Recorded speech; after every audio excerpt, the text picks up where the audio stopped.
possible birthday presents or something to come here and see the sights and sounds. And yeah, now we've been here 2 times in a year, so it's a pleasure to be invited now for the main Festival of Speed. Yeah, because you had some success at the members meeting earlier this year. How was that for you? Yeah, that's it. We were invited to the members meeting, a really good weekend, and like atmosphere is so much different from what we used to, and just I think people enjoyed it. So yeah, we were quite happy about it. Yeah, and your first run up the hill yesterday, that must have been such an exciting time for you.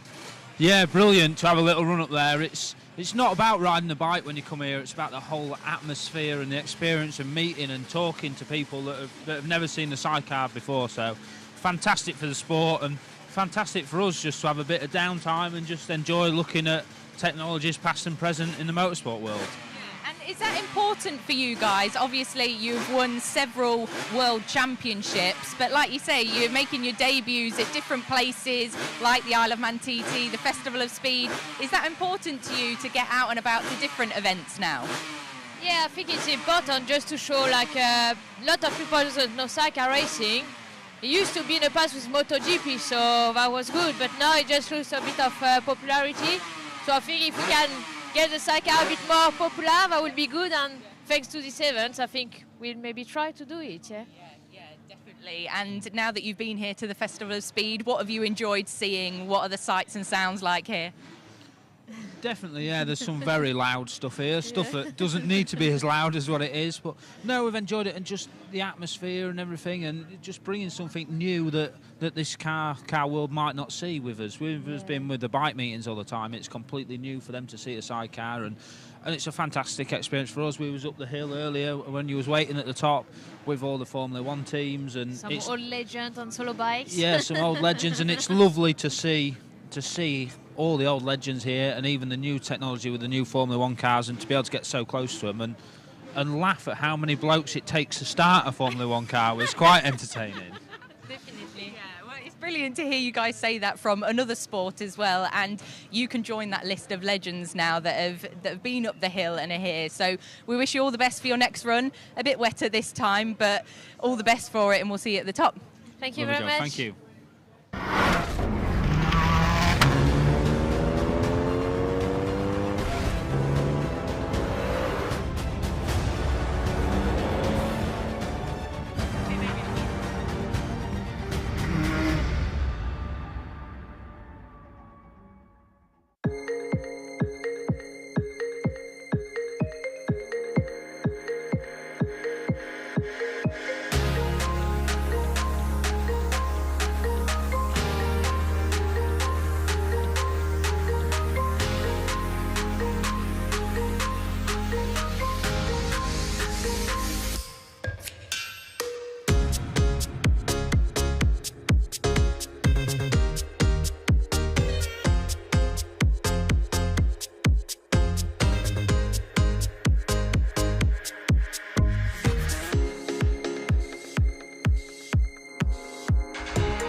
Broadband are changing the game.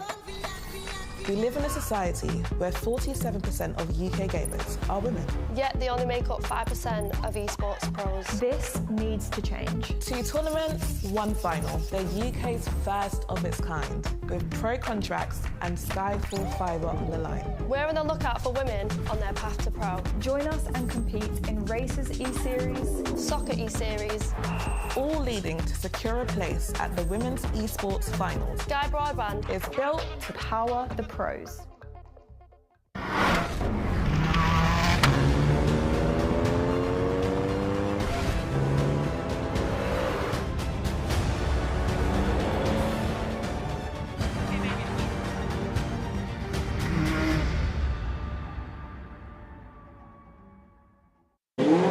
Well, I'm back in the assembly area where it's getting very noisy because we're about to see the F1 cars take to the track. Karun is here with me as well. Karun, what are you driving in this batch? I'm driving this wonderful Williams FW26. It's a 2004 car that won the final Grand Prix of the year with Juan Pablo Montoya driving it. Juan Pablo's here to drive the car tomorrow. His son Sebastian is driving it on Sunday.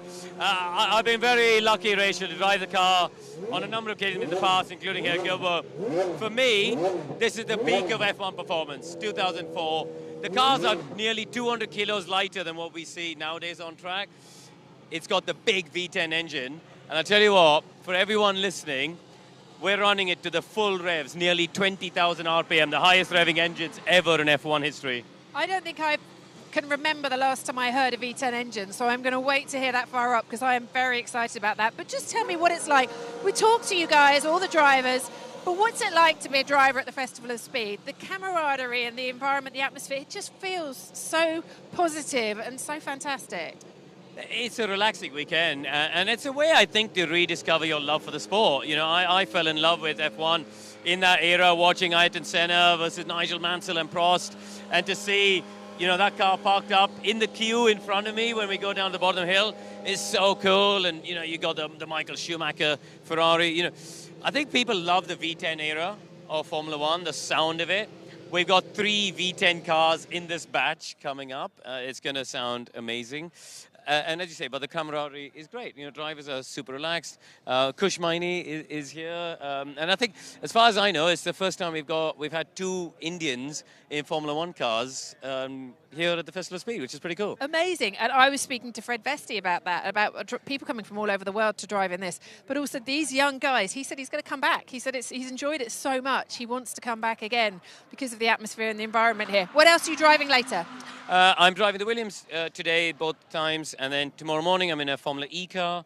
I'm driving the Gen 3 Formula E car with Jaguar, and then in the afternoon the Silkat XJR12. I was in a Ferrari Le Mans car yesterday evening, so yeah, I've had a pretty good weekend so far. Do you just rock up to a board of keys and go, I'll take that one today? I'm very lucky that the team at Goodwood, they're very kind to me, so let's just leave it at that. You're never happiest than this weekend all year, well, I tell you. Yeah. I'm a pig in mud this weekend. You know, there's just so much great stuff to see, but also great people. Yeah. Like you sit down for breakfast and you're chatting with Kevin Schwantz, who was my childhood motorbike hero. And actually, that's one thing to point out. What is unique about this batch, it happens every year, maybe wonder that way a bit, but the bikes are in the same group. Yes. We're celebrating 75 years of Grand Prix motorcycle racing, and it's amazing that you get the sidecars and the bikes in the same group as the best F1 cars. This is what I mentioned this morning when we started the show today, is that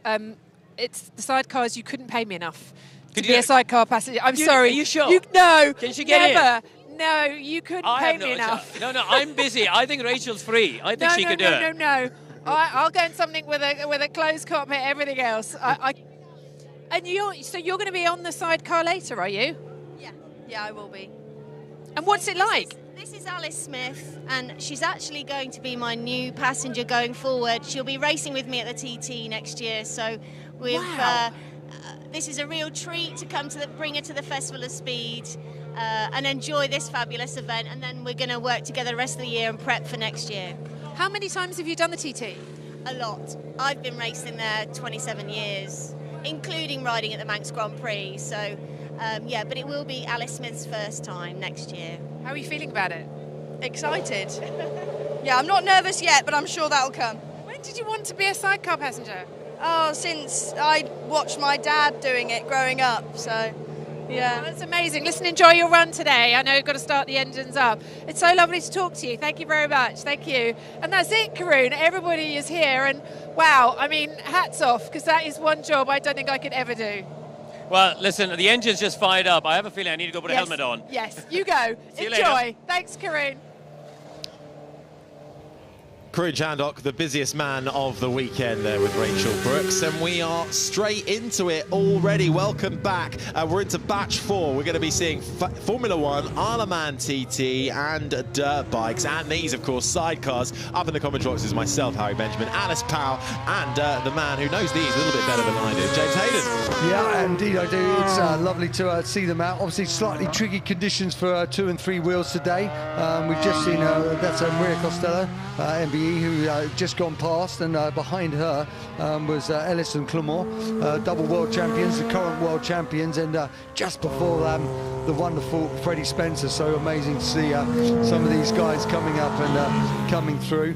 Yeah, it's great to see. So now we're seeing some of the flat trackers here, which is lovely to see. We haven't seen these sort of run up the hill before. We're just having a little look here.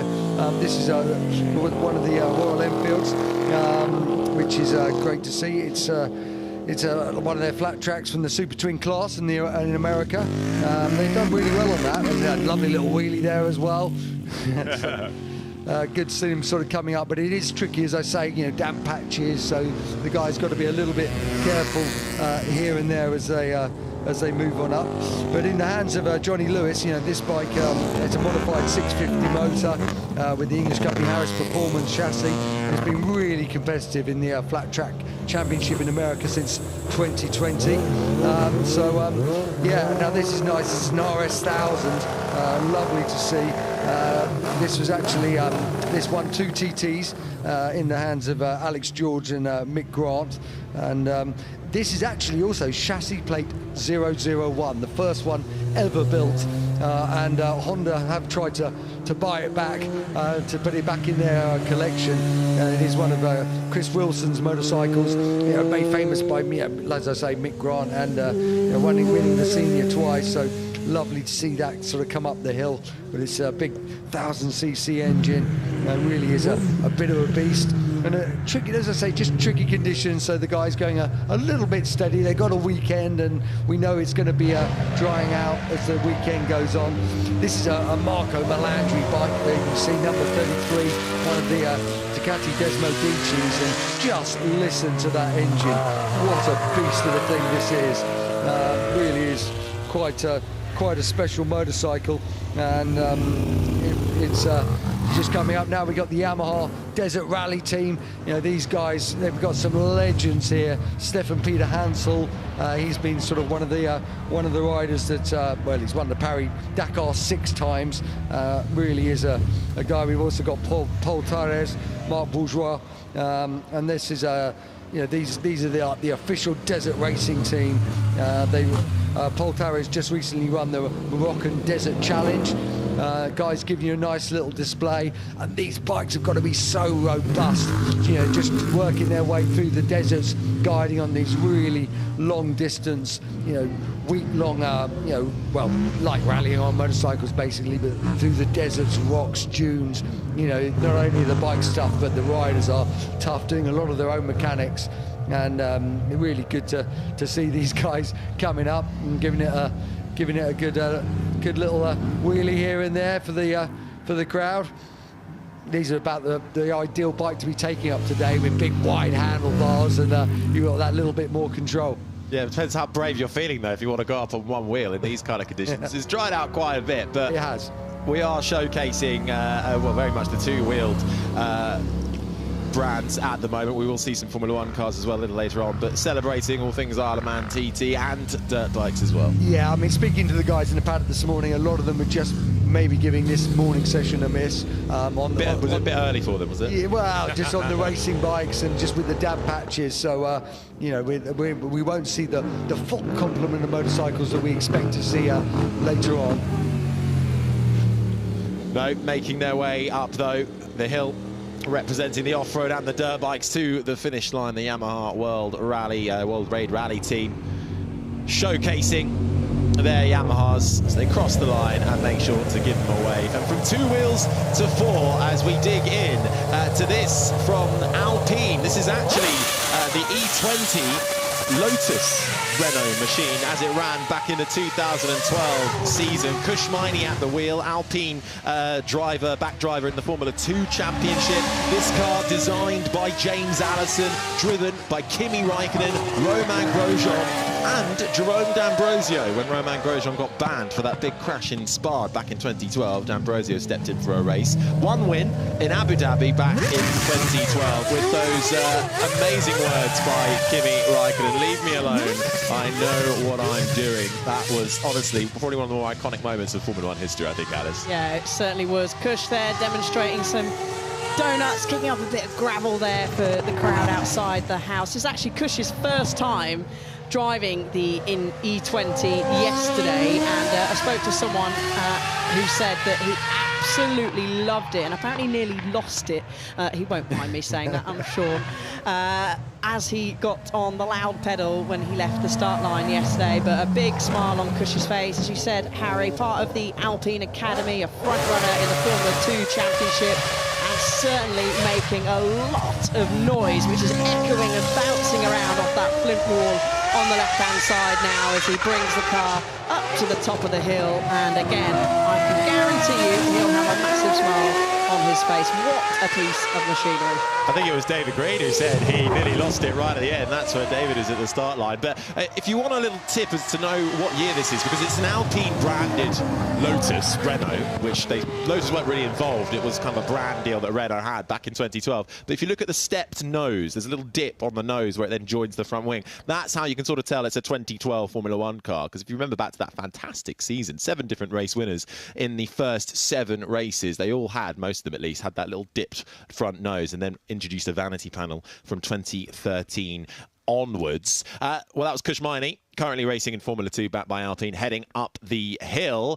But it is not the only car we have out there from Formula 1. And really, going fairly modern, this from 2017. This is the Ferrari SF70H, driven in that 2017 season. Sebastian Vettel, Kimi Raikkonen were the drivers at the wheel, heading up the hill.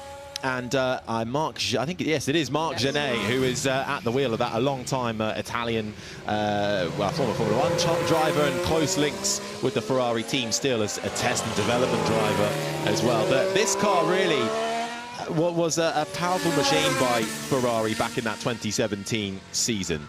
Yeah, I mean, at the hands of Sebastian Vettel, it took 5 victories, 8 podiums to finish second to Lewis Hamilton in the 2017 Drivers' Championship. And I believe that Ollie Behrman is meant to be driving this over the remainder of the weekend. So if you're here tomorrow and Sunday, you'll have Ollie Behrman, who'll be around, along with a host of other Formula 1 drivers, but he'll be getting behind the wheel of this beautiful piece of machinery. The 1.6-litre turbocharged V6. And now onto something slightly older.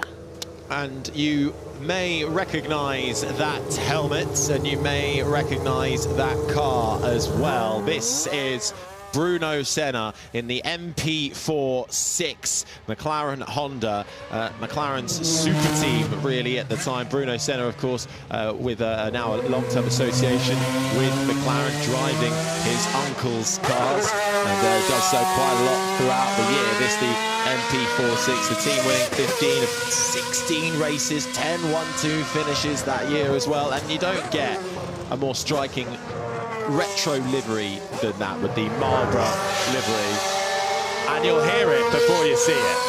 Yeah, and it's almost giving me goosebumps with the helmet there in that livery. Bruno obviously taking it up the hill. What an honour it must be for him, and he must be so proud to be here, to be able to take that up the hill. Now, another McLaren from one to another, and this is Emerson Fittipaldi's Cosworth M23.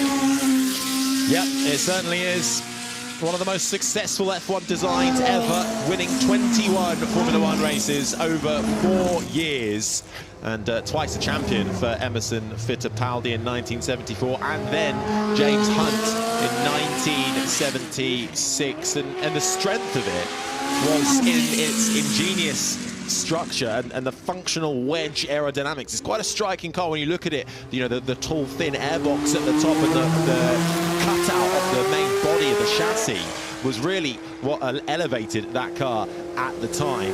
Raced in 1974, driven by Emerson Fittipaldi. Now, we have modern Formula One cars, we have historic Formula One cars, and we have modern Formula One drivers driving them. That is Logan Sargent, the Williams driver, the American in his second season for Williams currently, and he's making his way around with the FW0802. Now, this was from 1982, first place in Dijon, second place, with multiple podium finishes, and driven by Keke Rosberg. Yeah, we saw Alex Albon in the paddock yesterday. He's also at the hands of the wheel of this. We've got James Vowles, who'll be going out to Leah Block, F1 Academy driver. And we're going to see plenty of these Red Bulls heading up the hill over the weekend, mainly on Sunday. Max Verstappen is here, but we have the RB7 in front of us now. Again, that iconic sound, that famous sound. Patrick at the wheel is going to stop right outside the house and treat the crowd with some donuts.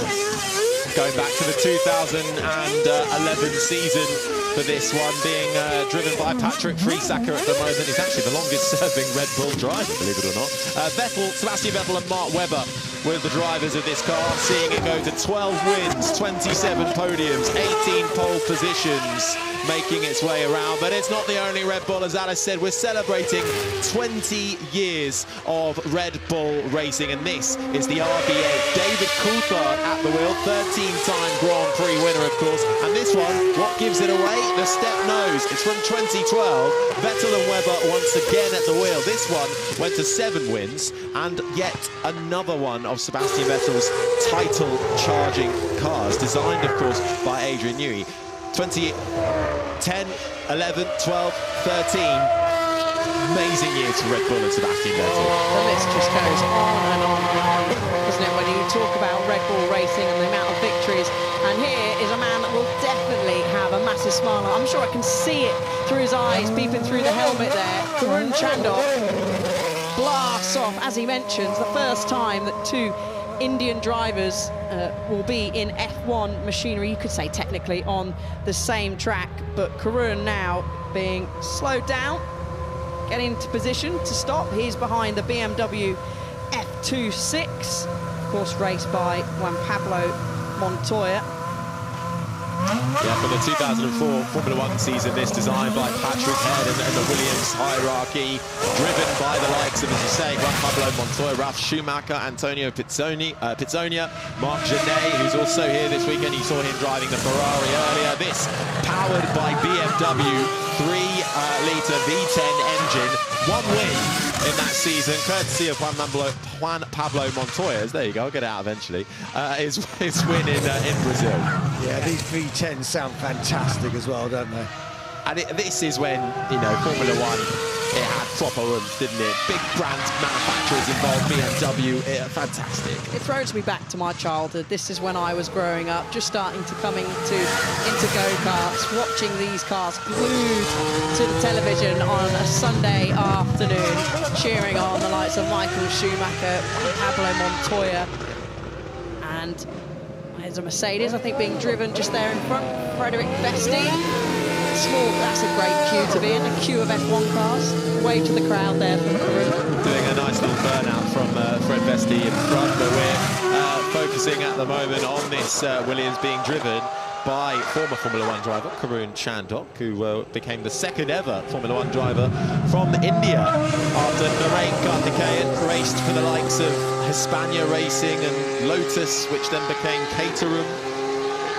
Didn't quite go the full on for Karun, but has had a very successful career since as a driver, and works with Williams as a heritage driver rather regularly, and gets the plum opportunities to drive a lot of these cars this weekend. So you'll see Karun Chandhok up and down the hill across the weekend.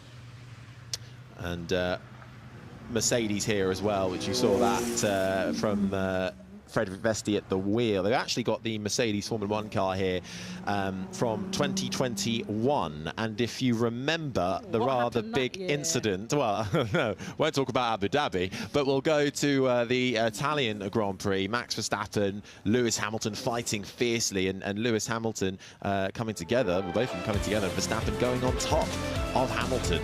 But it all started, James, with the bike action and the two wheels. Yeah, it did indeed. Lovely to see some flat trackers coming out.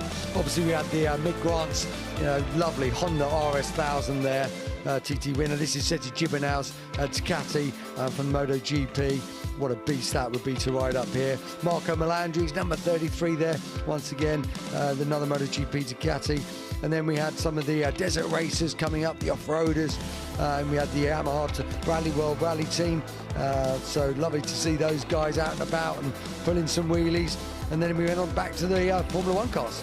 Yeah, the Alpine liveried 2012 Formula 1 car ran as the Lotus Renault back in that 2012 season, being run by Kush Maini at the wheel, the Formula 2 driver. We also saw some of Michael Schumacher's fantastic Ferraris heading up the field, the F2001 in display, making its way through. And of course, how can you forget McLaren, Honda, Senna together? It just makes sense, doesn't it, Alice? It is absolutely incredible. And if you do want to take a closer look, if you are here on site at these incredible single-seaters and incredible Formula 1 cars, then do make sure that you pay a visit to the F1 pit lane presented by Sky Sports, which is just over by the Drivers' Club on the house side of the paddock. Logan Sargent in action for Williams here. Lots of Formula 1 cars and drivers. Red Bull celebrating 20 years as Red Bull Racing. Patrick Friesacker and David Coulthard driving up the hill in two Red Bulls. And so was Fred Vesti, Mercedes reserve driver, F2 runner-up last year in that Silver Arrow. And Karun Chandhok in the Williams, driven by Juan Pablo Montoya back in 2007, powered by that awesome BMW V10 engine. Your F1 cars, your Isle of Man TT, and your off-road bikes all on display.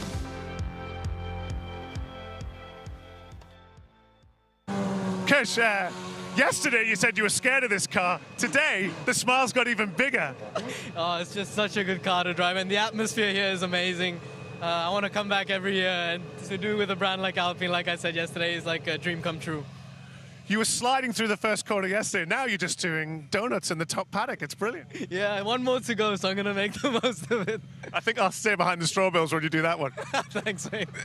You enjoying that? Yeah, mate, honestly, it's such a good day, and I'm so glad I got called up for this. And no, thanks to the whole Alpine team for having me.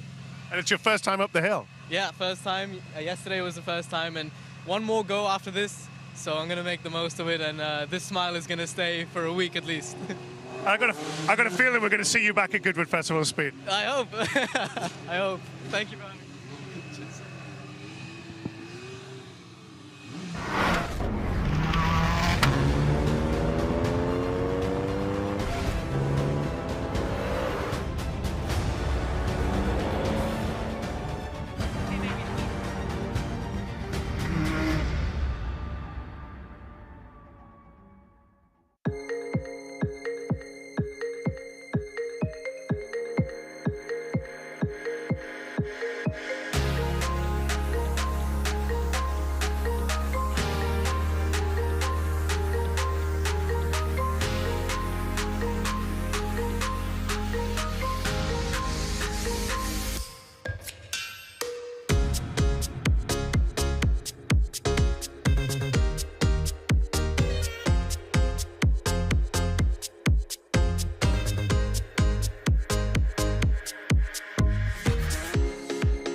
Broadband are changing the game. We live in a society where 47% of UK gamers are women. Yet they only make up 5% of esports pros. This needs to change. 2 tournaments, 1 final. The UK's first of its kind, with pro contracts and Skyfall fibre on the line. We're on the lookout for women on their path to pro. Join us and compete in Races E-Series, Soccer E-Series, all leading to secure a place at the Women's Esports Finals. Sky Broadband is built to power the pros.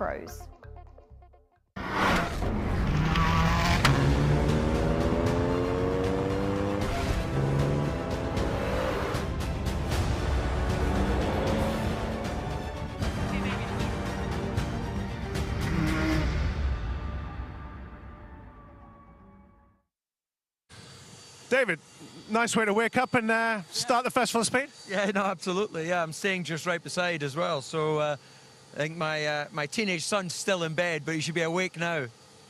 They're allowed to do that at that age, aren't they? Yeah, I think so. But yeah, I think this is, you know, such an amazing celebration, isn't it, of all things motorsport. So it's a real privilege. I was here at the very first event. I'm old enough to have experienced that, and to see it grow and grow has just been incredible.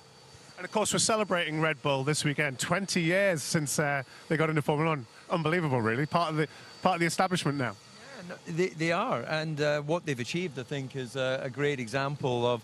It's not the name above the door. You know, if it was, then one of these 2 Ferraris would be winning every championship. It's the people within, and you know, in that little factory in Milton Keynes, a lot of the guys and girls that are there, you know, I'd worked with back in the early 90s with Paul Stewart Racing, so it evolved through Stewart Grand Prix, Jaguar, Ford, or Ford, then Jaguar, and then into Red Bull. So, you know, incredible journey, great legacy, and another brilliant example of British engineering.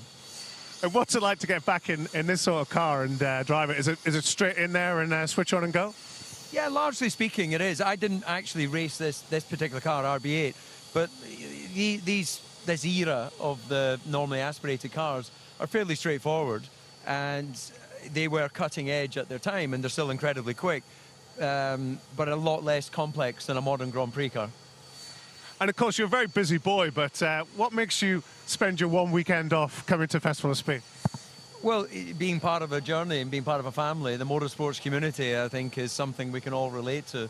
I'm still going to kart tracks because my son's racing, that I haven't been at for 30 years, some of these places, but the motorsports hub and society, if you like, within the UK is very strong. So there's an incredible array of motorsports which are on display here. Formula 1 is the pinnacle of that in terms of global TV, but there's so many people having a lot of fun doing so many different forms of motorsport. And a lot of old friends to catch up with. Yes, absolutely. Old is the key word. As I look in the mirror this morning and think, all right, okay, go and jump up the hill in the Grand Prix car. But look, motorsport is, whether you're a fan on the young side, whether you're a competitor, or in my case, still working within the sport, but ultimately just a fan. Motorsport, I think, is something that gets in your blood and it stays with you until your last breath. Absolutely, well said. And I hope you've gone somewhere with this engine to waking your son up this morning. Yeah, for sure. He's awake now and he should be in here. You know, he loves, you know, everything really, you know, especially all the supercars, and he'd like to be a racing driver. But I think the draw of being a teenager to the bed is still very strong at the moment. Well, I'm sure we'll see him at some point over the weekend. Enjoy your weekend. Thank you. Logan, first time at Festival of Speed, you've arrived in style. I have. My first time in this car. I have to say it's a little bit different to what I drive nowadays. But no, it's still so impressive. So much power and how light it is. Honestly, it's amazing that they were able to race these at the level they did back in the day. We heard from Alex Albon yesterday. That's the first thing he said. He said he couldn't believe they drive these cars at the limit. It must be so strange sitting in this thing. Honestly, I mean, it's a different art. I think, you know, it takes time to get used to it for sure. But it's special, right? It's just raw, real racing. But yeah, I'll stick with what I have nowadays. Yeah, for one, you've got that little stick to the right. Do you know what to do with that? I do, fortunately. Maybe not as good as they knew how to use it back in the day, but no, it's fun. It's something different. And that steering wheel looks a lot different from the one you've got. I mean, it's like a toy car steering wheel. It's tiny. Doesn't have much grip either, but it does the job. And to have your legs over the front axle, that's always seems a strange thing to me. The whole thing is strange to me, but no, it's just lucky to get a chance to drive it. The one thing everyone says is good is the visibility is fantastic in this car, isn't it? The visibility, you're sort of sticking out above the car. I feel like I'm in a go-kart. I can see everything. Honestly, in nowadays Formula One cars, you can't see anything, and this you can see everything. So it's changed a lot, but no, it's quite nice to have that. I can see everything. Well, take a look at the crowd. It's great to have you here, and I'm sure it won't be the first or last time you're here. Thank you very much. I appreciate it. Karun, I heard you earlier talk to Rachel and you said you're a pig in mud. You certainly look like it in here now. Well, the track's pretty muddy this morning. I mean, you got to watch out with your burgundy trousers, David. You get mud on that. Yeah, no, but I was very lucky this car's got traction control. I was pretty thankful because it's got 956 horsepower and only 600 kilos. So it's better power to weight than the current F1 car. And how close did you get to the 20,000 RPM limit? I was there in second, third, and fourth gear, and then I scared myself and had slowed down at that point. But it's cool. Look at me. I'm parked up here. One of my best mates, Bruno Senna's parked in front of me in his Uncle Ayrton's McLaren. And, you know, they got Mercedes and Red Bulls. This is, as I said, pig in mud. It's quite the car park here. I just spoke to Logan Sargent. He's quite bewildered by driving the car he's in at the moment. There's nothing on the steering wheel. He said it feels like a toy car, the steering wheel. Yeah, but I mean, you know, that's the charm of coming here, right? You get to experience the different eras of the sport.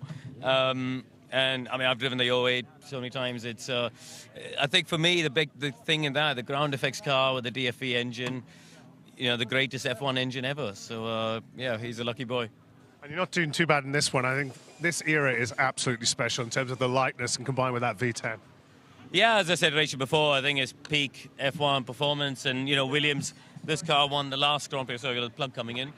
I'm getting pushed aside now. Yes, I think I need to go back to lecture area, so bye-bye. 20,000 revs on the way down? Probably not. Good luck. It was Fred Vestry.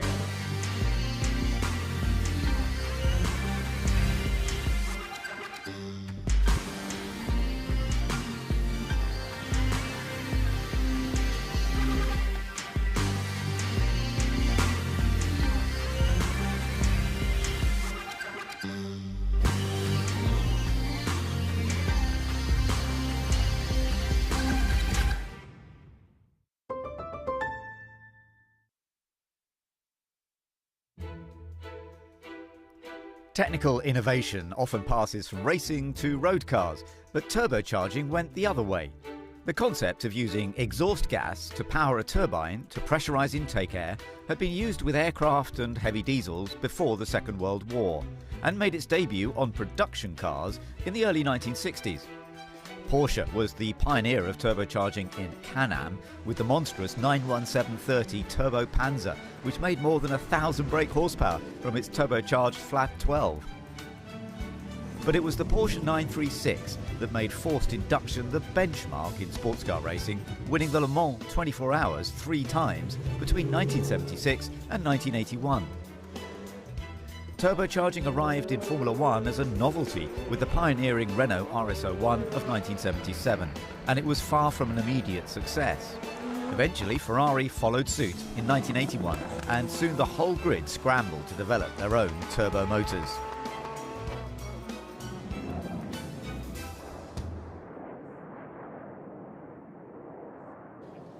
I feel like I've just eavesdropped in on a conversation there. Sorry to interrupt. That's okay. No, it's okay. Just catching up with Freddie. He's a legend.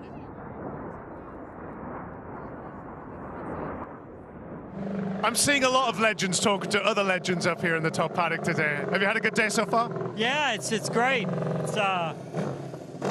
It's really great riding the 3-cylinder up the hill, you know, because that's how HRC started, and so that bike has a lot of great memories for me. And I know with John, the same thing with riding the Honda. So, coming to this event is such a pleasure because you get to see things here you never get to see, and it never gets old. And what I like about it is you just come up here to the top of the hill, park the bike against the straw bales, and then have a chat. Yeah, that's how it used to be. That's how we were growing up. And I just listened to Freddie set off on the 3-cylinder. It was so cool. Little bit of waft of two-stroke, but it's, the blue smoke coming out the back of it. I was like, lovely. And then a little bit greasy up the hill, a little bit tricky for us on the old little contact patch. But yeah, the fans are out there in force. And we just, every year we come up here and we've just got something to say and talk about. We've got many stories. Well, nothing like a bit of two-stroke to wake you up in the morning, is there? Yeah, that's true. And the thing is that it brings back great memories of exactly that. The modern bikes with electronics, all the electronics was in your hand. And so it's all about being smooth with the throttle and things. And so it's like I said, it's a great throwback. All the cars were complaining how greasy it was this morning, but they've got it easy, haven't they, compared to you guys? Yeah, I had plenty of traction control turned up on this bike, but I set off the line and it was still spinning everywhere. And it would be rather embarrassing if you ended up going up the road on your backside here at this event. So it was nice and steady. Hopefully it'll get a bit dry this afternoon. We can rev them up a bit more, maybe get a bit of a wheelie on or something across the front of the house. But I've done it many times, and I really enjoy this event. We have a great time, and it's nice to be on your bike with not feeling too much pressure. Everywhere you go sometimes these days there's a lot of pressure on your shoulders, but here it's just a good fun day. Well, I look forward to you doing a wheelie later on, and I'll let you boys get back to your conversation. Thank you very much.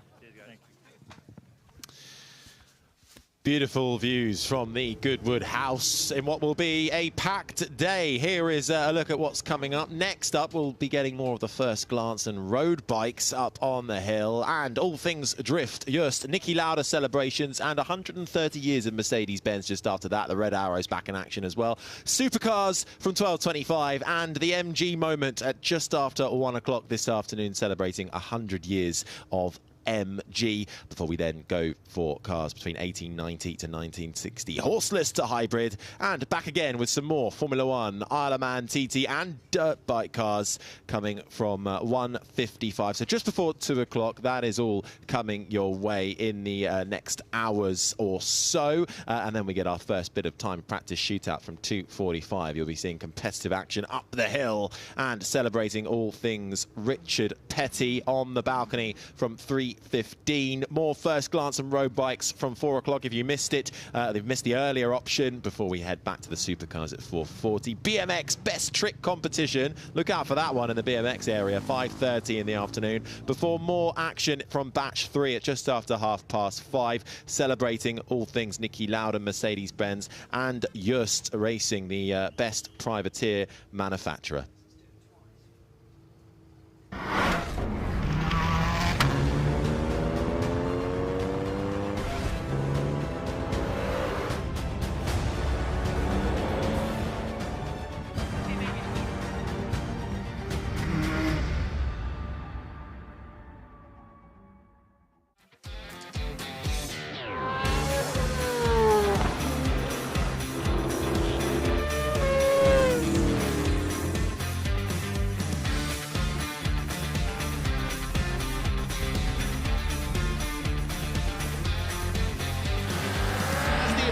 But how good an exit can Mathai get to the line? He's not going to be able to do it, or as he tries to tuck into the turn, it's going to go to the line.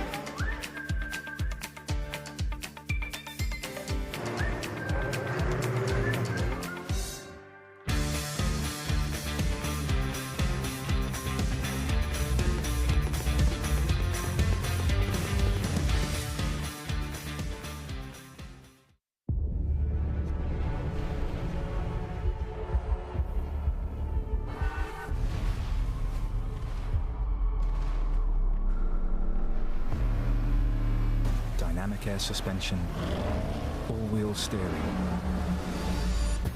configurable terrain response, effortless in the extreme.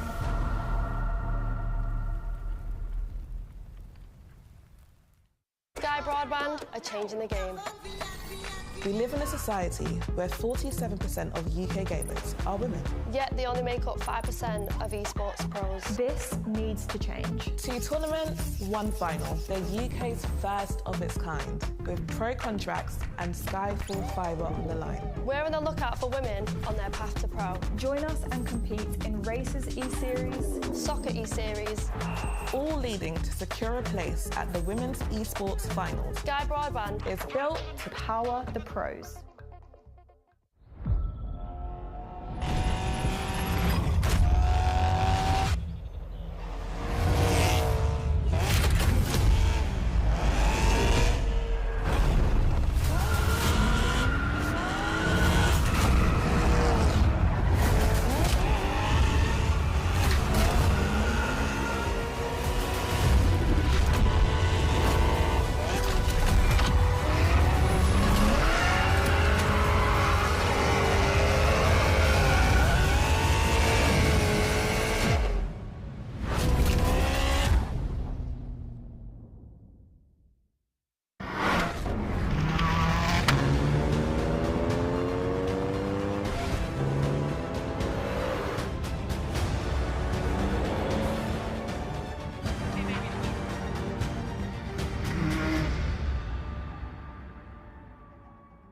Friday at the Goodwood Festival of Speed. Up in the commentary box for this next batch, myself, Harry Benjamin, James Hayden and Harry Metcalf. We're into first glance and road bikes, and we're kicking off with the road bikes. We are indeed, and we're looking at the Aprilia RS V4. Gorgeous bike, it's about 220 brake horsepower. You can see it's a really sort of MotoGP replica with those sort of front winglets. This is being ridden by Keely Clark. I'm taking it up the hill, but this is one of my favourite motorcycles on the road. Beautiful little 65-degree V4, revs around to 13,500, 190 miles an hour. And now we're looking at the beautiful. Now this is a take on basically this is a take on one of the it's a Norton. It's called the White Charger. And this is it's really a take on Steve Hislop's 1992 winning TT bike, and it's to also highlight Norton bringing in a new sort of colour customization program. So this is actually sort of one of us. This is their new V4S, but it's based on the look and the replica of Steve Hislop's bike. That was one of the greatest TT races ever between him and Carl Fogarty. So it's really nice to see that sort of coming up, and you can basically you just sort of customize these new Nortons in any which way that you want. So that's what's being shown then. So that beautiful new Norton V4S, as I say, but based on Steve Hislop's 92 senior TT winning himself. So much variety on offer here, and not afraid to do the stunts either. This is one of the Royal Enfields just making its way off the start line, and I think look he's at that. the stunt man, so I think he's just come to give us a little display while some of the other bikes are getting ready here. He did some great stuff yesterday, getting the crowd up on their feet, and nice little stand-up wheelie. Makes it look so easy, doesn't he? You can do that, right? Oh, of course. It takes a lot of skill to do that, but these guys have done it for so long. They're so well versed in it, and putting on a bit of entertainment for us. Front wheelie next up on that Royal Enfield, and just it's amazing the variety and the differences of design you can get across the range of motorbikes. Royal Enfield have got a few bikes on offer here across the weekend. 4 bikes. Look out for the Interceptor 650 Twin. There's the Shotgun 650, the Super Meteor 650, and the Top Gear Continental GT Royal Enfield as well. Yep, so here we've got, this is the 2024 final edition of the Triumph Thruxton, a really sort of beautiful take on that sort of modern retro look. The Thruxton, very famous, named after Triumph winning the first ever Thruxton 500 race back in 1958, and the model has sort of been going through. They relaunched it 19 years ago, and this is the run-out model. Comes in this special green. It's all, the tank is sort of pipe by hand, little gold pinstriping. And each one comes with an individual plaque signed by the whole production team and the CEO of Triumph, Nick Bloor, and it really is a sort of a gorgeous bike. Sort of 1200cc twin engine and that sort of cafe racer type styling, as we see it sort of roll past, and some really sort of nice bits on it as well. You can see it's got, you know, the front O-lins and nice exhaust system and that. Yeah, so it's a nice thing. I mean, Triumph have come on in leaps and bounds over these last years. They really are such a gorgeous product. So, and now we're looking at, this is the BMW R20 concept. So, quite a cool machine here, and it's actually being ridden, very interestingly, by the CEO of BMW Motorrad, Marcus Flash, who was also the former head of the M division, and he's a passionate motorcyclist. And you can see it's a really cool bike. It's kind of based on the R18. It's got a 2-litre boxer engine in it, so you can imagine what that's like. But with new cylinder head covers, they've changed the oil cooler so they can hide a lot of the pipes. They really wanted that clean look.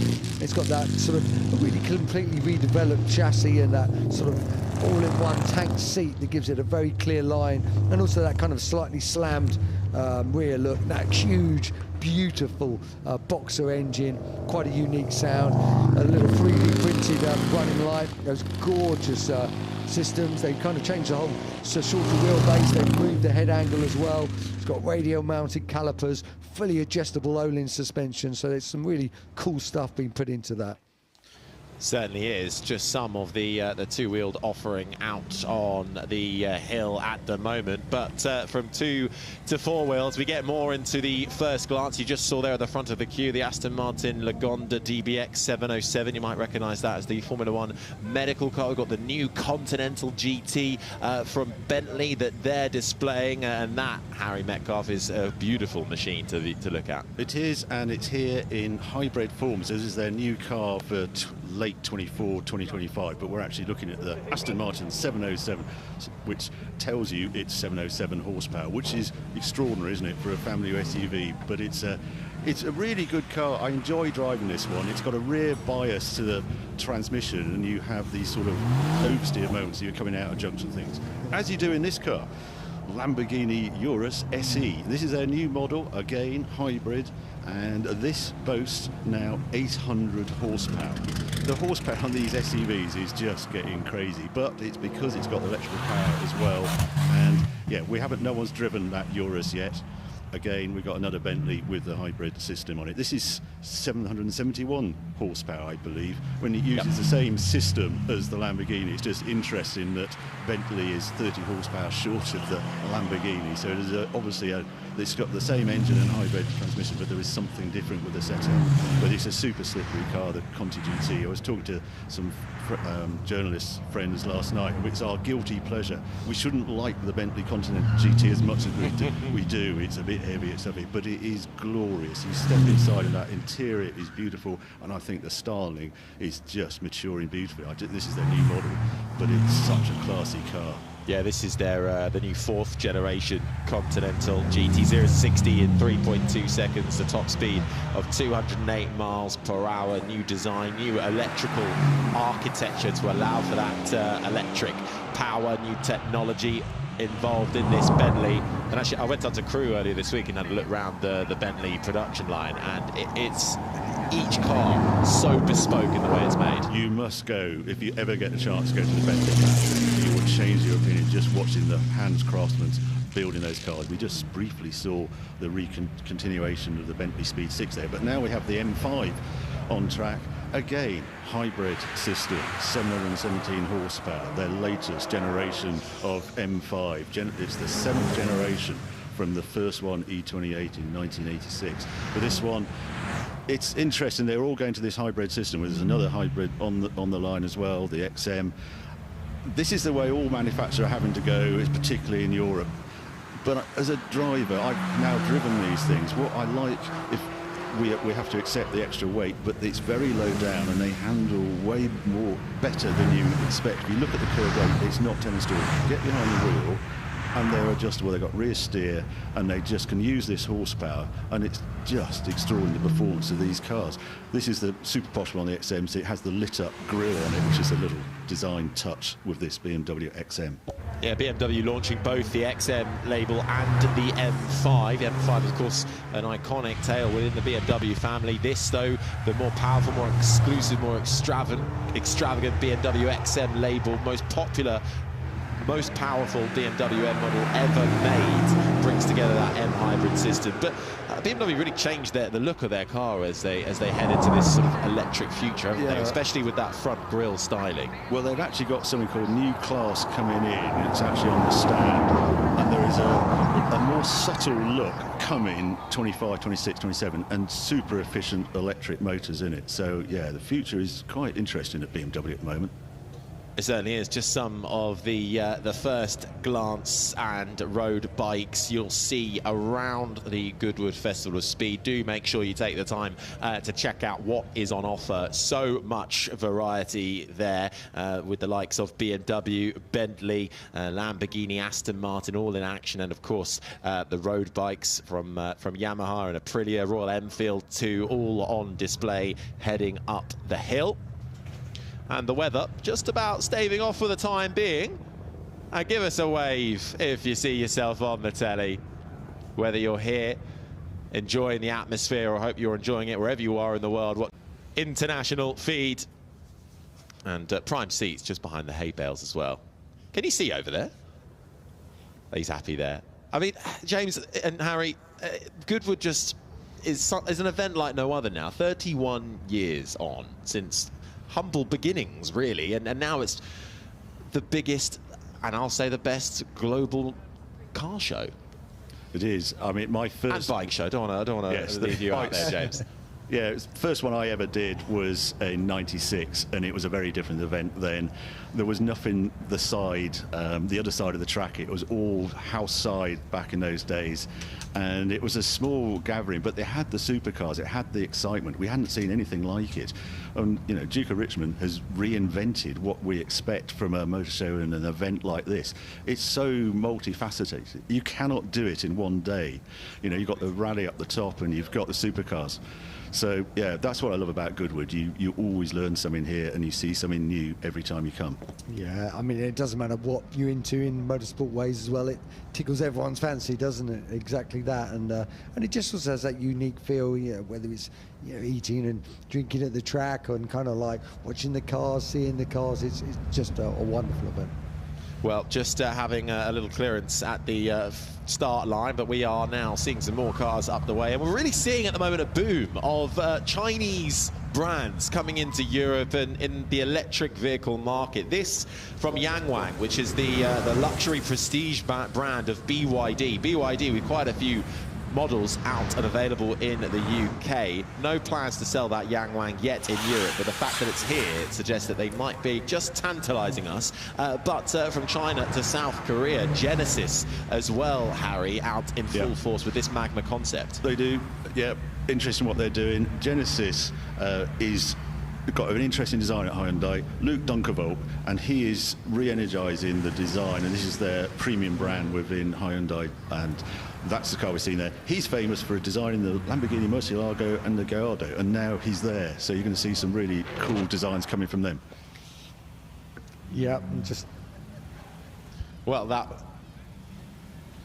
we've got a Honda on the start line, and Honda out in full force this weekend. Civic Type R, yeah, four-door, crazy hot hatch. I love that they've continued with this car. Okay, right. Well, the Honda just about to head up the hill then, and let's see what Honda are offering us across the weekend.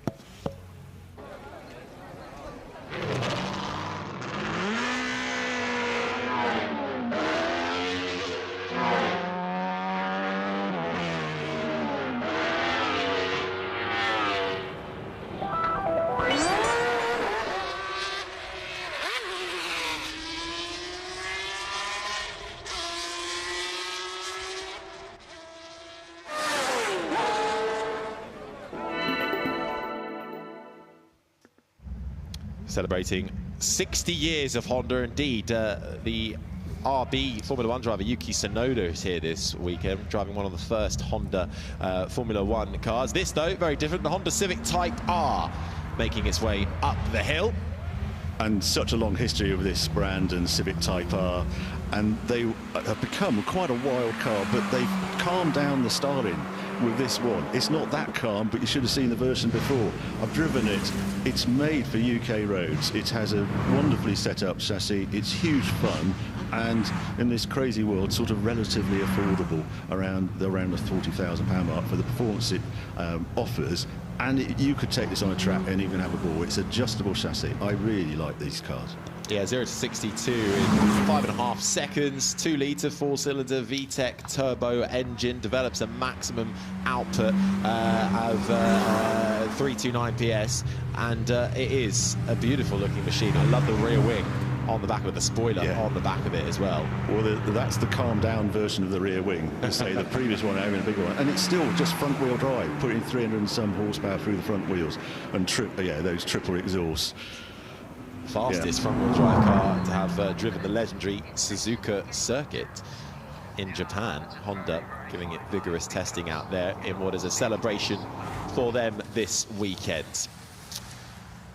Now, making its way up the hill again, I mentioned how the Chinese manufacturers are making their mark across the Goodwood Festival of Speed, and so too are Hongyi. This is the EH7, and Hongyi have long been around in China and now trying to transition over into Europe.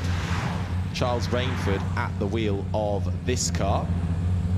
And just seeing the sleek designs of it. Of course, I suppose Tesla was really the car that changed the game. And you see elements of what those early Teslas look like, even now in all these electric cars that are coming out. They do. There is a very clean look. The thing about electric cars, they don't need a front grille, so they have this different face. We first saw it with Tesla, and you can see it on this model, that only intakes are perhaps for the air conditioning and that sort of thing. But it's the volume it then offers. Really modern design, that. And it looks concept car, and here it is on sale.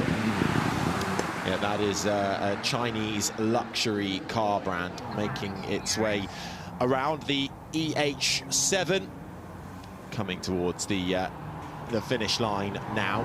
And again, part of the onslaught of Chinese manufacturers. Indeed, they're coming thick and fast now for the Hongyi brand, and also then we've got the Defender there as well. Yes, I was looking at the details of this, and it has to be the best they can make it on road and off road. We're going back to Hyundai by the look of it. Again, I was talking to friends, and these are really been making good sales in Scandinavia regions. You see a lot of these on the road, so they haven't come to the UK yet, but they'll be coming in very shortly. I think they just offer a huge amount of volume for a pretty competitive price, all electric, etc. But yeah, the Chinese invasion is coming. Yeah, this Hongyi is the oldest Chinese passenger car brand, launched back in 1958. It actually means, translated, red flag. Originally, Hongyi models were only actually for high-ranking government officials in China. They ceased production in 1981 before being revived in the mid-1990s. This out now making its way up the hills, the Hongyi EHS9 electric full-size luxury SUV. Fuel motors, four-wheel drive, 84 to 120 kilowatt lithium-ion battery powering that across the line. And again, a striking look as well, with that stripe down the middle. And this actually is another perfect example off the back of what we've been talking about. The MG, celebrating 100 years of MG, of course, and particularly with the sculpture outside the house, highlighting MG's journey from its origins in the West to now its future in the East. And there we go. This concept car coupe version, we've seen they launched the Cyberster, their Roadster, but this is the concept for Goodwood. Really good looking car. Again, such a different look to the previous cars we've just been seeing going up the hill. This is more emotional, more to, yeah, he's taken to the grass there. I wonder if it's four-wheel drive, yeah. Yeah, it's interesting how they're changing the designs now. They did the big volume cars and now they're going for the Western design, the coupe look. It'd be great if this comes back. But it has huge advantage on electric cars because we have to get the frontal area down to get the range, to get the performance and the efficiency. So we've actually got to start adjusting at what we want from our cars, and you'll see a lot more of those because they're all trying to trim the CD factor in the frontal area to get the efficiency from going to electric. Yeah, the MG4 EV X-Power being driven by touring car driver Daniel Rowbottom, fully electric hatchback, up to 323 miles of electric range that gives you. To another MG, this is the Cyberster Coupe. Yes, 2 versions on sale. This is the top one, high performance one, 550 horsepower, I think. Super quick, and it's got the supercar doors that come up, fold up for all show, electric roof, and yeah, affordable roadster. I do like the idea of electric roadster. I mentioned it yesterday. There is something, if you are just cruising through countryside, you just hear sounds that you don't normally hear in a roadster with no sound. You just hear birds, you hear the wind and trees. It's weird. I recommend taking a test drive of one of these just for that different experience. Well, that was MG, and this is an Audi e-tron about to head up the hill, and it's another big weekend for the German brand.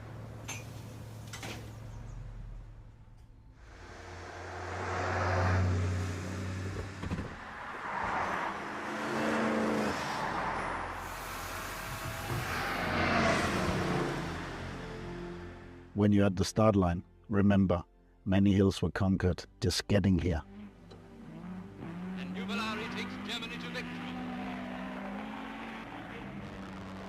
In my career with Audi, we never stopped.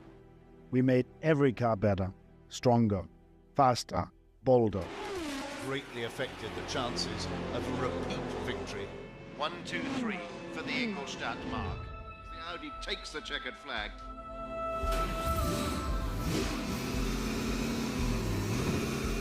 The Auto Union Type 52. This is the most powerful car we never built. The 16-cylinder engine, the aerodynamics, the central seating position. Would it have been built back in its day, it would have been a marvel. And now, decades later, our hard work and engineering spirit leads us to this. The most intense car we have ever built.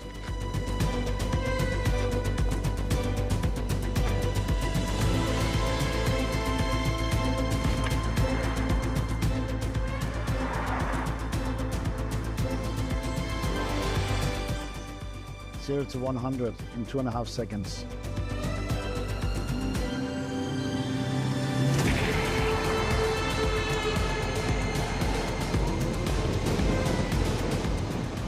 We pushed everything to the edge. From the first design to the first hill climb. We went all in to intensify the drive. This is the embodiment of Vorsprung durch Technik. The Auto Union Type 52 and the new Audi RS e-tron GT Performance.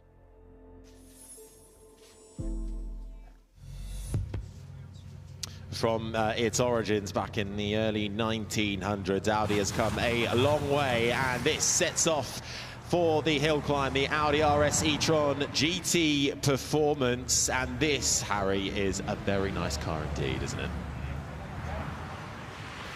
Well, they've upped the game on their latest generation e-tron with this new model, and the performance is off the scale. 912 horsepower now from this car, and 2.5 seconds to 62 miles an hour. That matches a Bugatti Veyron when it was launched, and here we are with an electric Audi matching that.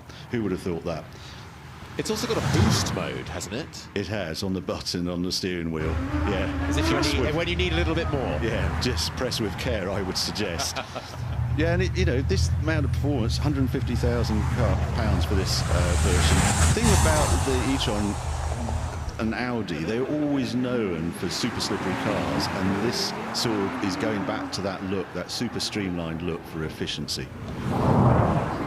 As it flies across the finish line, the Audi RS e-tron GT performance, top speed of 250 kilometers an hour, gets 440 kilowatts of power output in that as well, makes its way across the line. And next up, we have something, well, that's a little bit different in terms of style. This is the Moda 5 making its way around. This is a family SUV launching this year.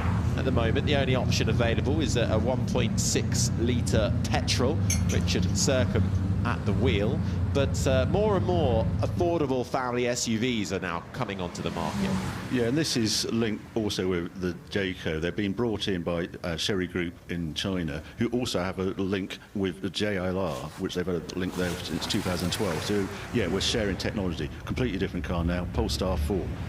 And the Polestar is actually a really exciting time to head down to their stand, because for so many years they just had one car really as that they could sell. Now with the launch of the 3 and the 4, and not forgetting we've seen the 6 Roadster up there as well, they're really coming on board with a full fleet of cars. This, the 4, the electric SUV coupe, 385-mile range, 536 brake horsepower.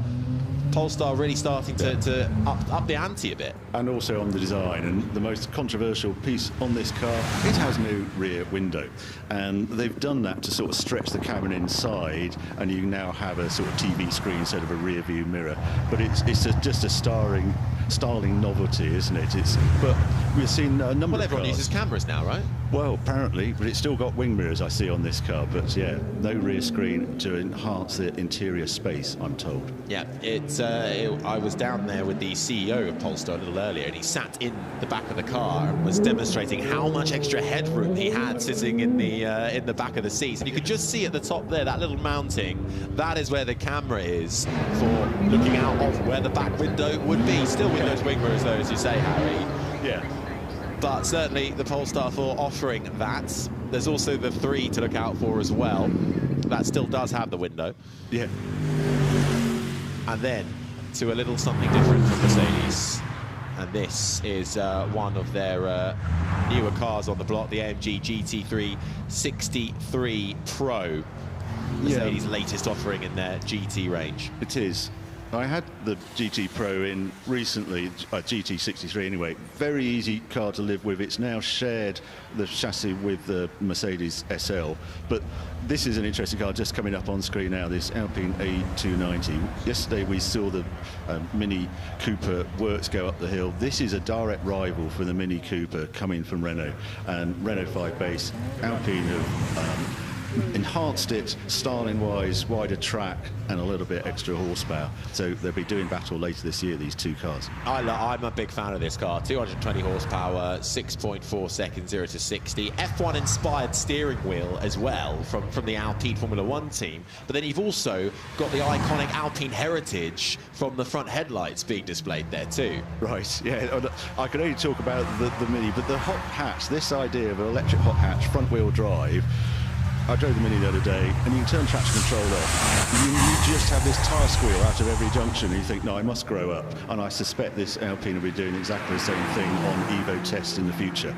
And it's a very different offering from Alpine compared to their current offering that is currently available. You can check out that on the Alpine stand just over the bridge. From Alpine to Rolls-Royce with the Black Badge Cullinan Series 2. Matthew Wisher at the wheel. I do like the way Rolls-Royce always seem to get race drivers to demonstrate their cars, which you do not expect to see a Rolls-Royce Cullinan going up the hill quite as quick as this. We saw the Spectre yesterday, but yeah, the big volume, controversial Rolls-Royce. We never thought we'd see a big car like this from Rolls-Royce, but you can understand why when you see the sales figures on it. People do seem to like this car Frameless because of the space in it. At the front as well. Marking a bit of a change for the 23-inch wheels on that Cullinan Series 2. The lower area of the bumper as well. Got a strong diagonal graphic to the lower air intake, enhancing the dynamism of the car. It's very easy for these cars to be quite big, bulky, and a little bit, dare I say, clunky. But of course, when Rolls-Royce are designing it, they're looking rather good. They're just great to ride in. And I'm a bit of a fan of Rolls-Royce. I've got a Silver Shadow in the garage at home, one of my favourite cars. Well, that was the Rolls-Royce, and we've got the iconic Toyota Yaris, the GR Yaris lining up, and Toyota in full force here at the Goodwood Festival of Speed. Indeed, and here's the... Hello, Seven Calais. Are you having a great time at Goodwood? Thank you for all success you have achieved with the GR Yaris. Congratulations on the delivery ceremony of your cars today. And now is the key moment. Kalle, here is the keys for your car. You're welcome. And Sepp, here's the keys for your car. Are you sure you give the right one? Huh? I am absolutely sure, 100%. Because you get these cars and I have the Rally 1. That's nice. Thank you very much. Thank you.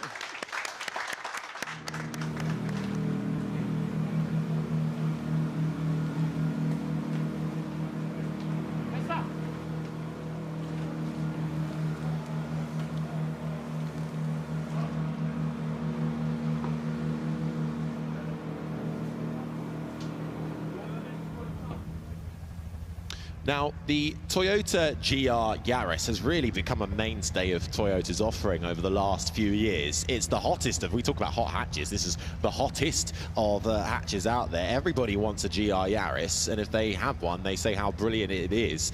This lining up is their latest, offering the ultimate GR Yaris, available exclusively, or was, through Ballot, just lining up and taking off now from the start line.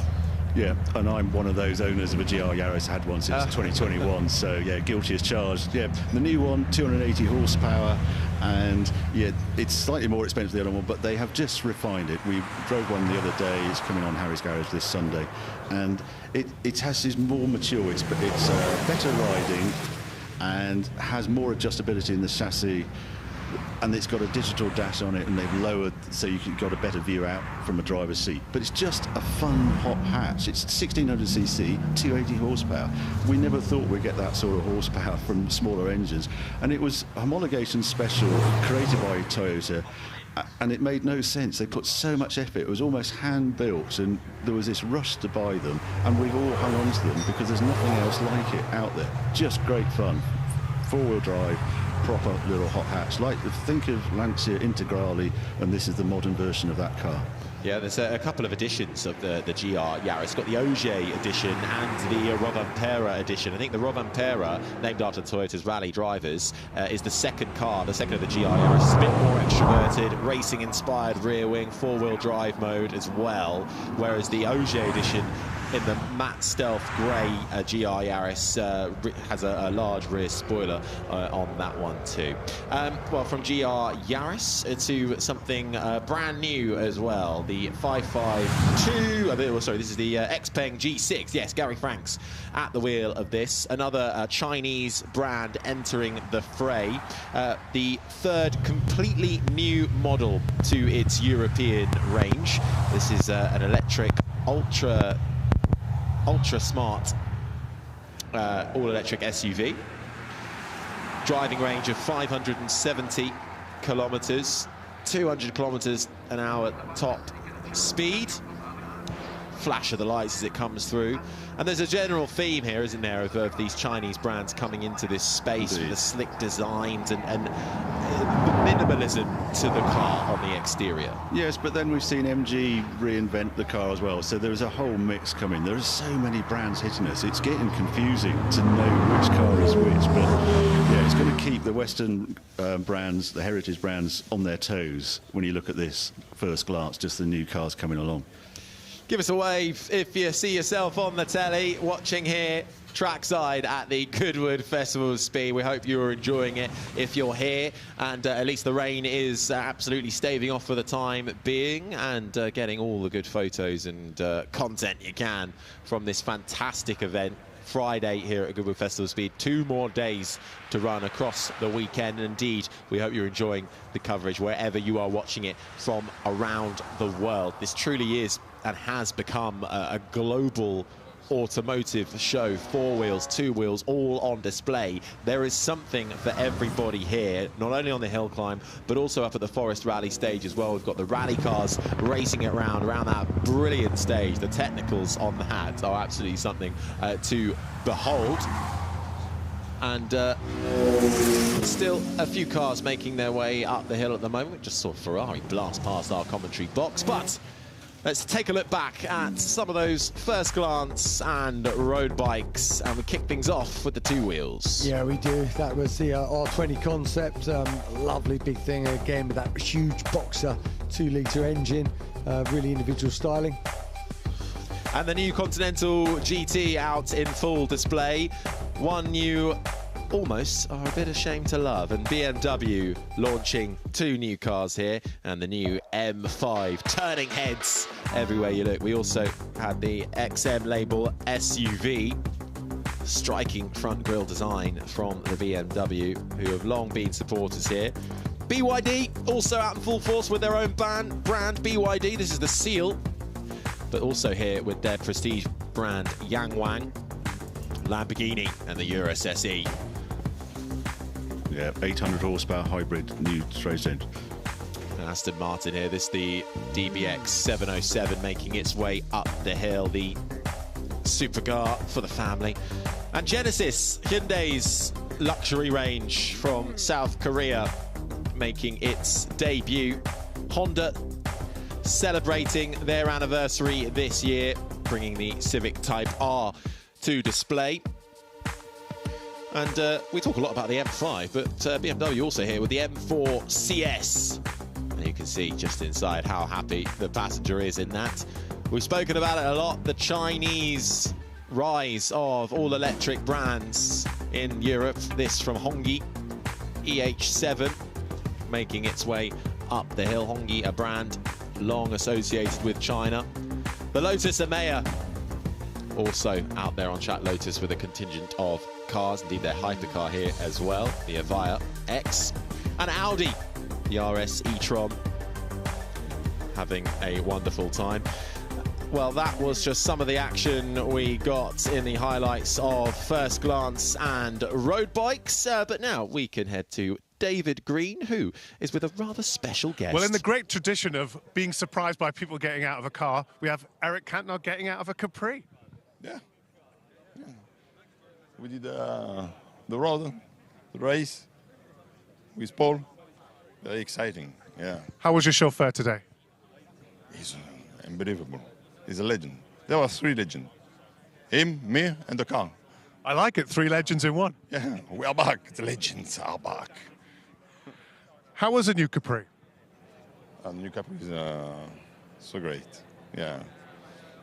So good, so good you've got the cap? The original one from the 70s. Sometimes I have the feeling of nostalgia.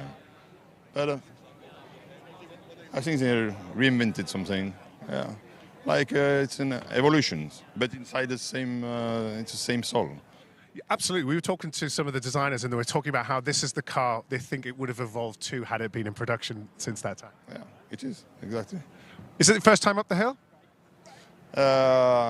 It's the first time, but I am here with my brothers and we were planning to come next year because it's so wonderful with our kids and everything. I think we will have a great time here. We always like converting legends to be, regular visitors to the festival, so it'd be good to see you back here. Okay, thank you very much. Is there anything that's caught your eye down at the bottom of the hill? Sorry? Is there anything that's caught your eye down there that you're looking for? I'm looking for, I want to go around and watch. It's like a museum. It's so wonderful. It's the first time for me to see this kind of thing. And here, the first time, of course. And I love genius. Most of the time, genius are a bit crazy. And I think there is a lot of crazy genius people here. Yeah, to see what we can see, it's full of genius. Full of geniuses, full of legends. We'll let you get back in the Capri. And what I do love is the fairy dice. I like that. Thank you very much. Bye-bye. Paul Swift, a legend.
How do you start an iconic movement?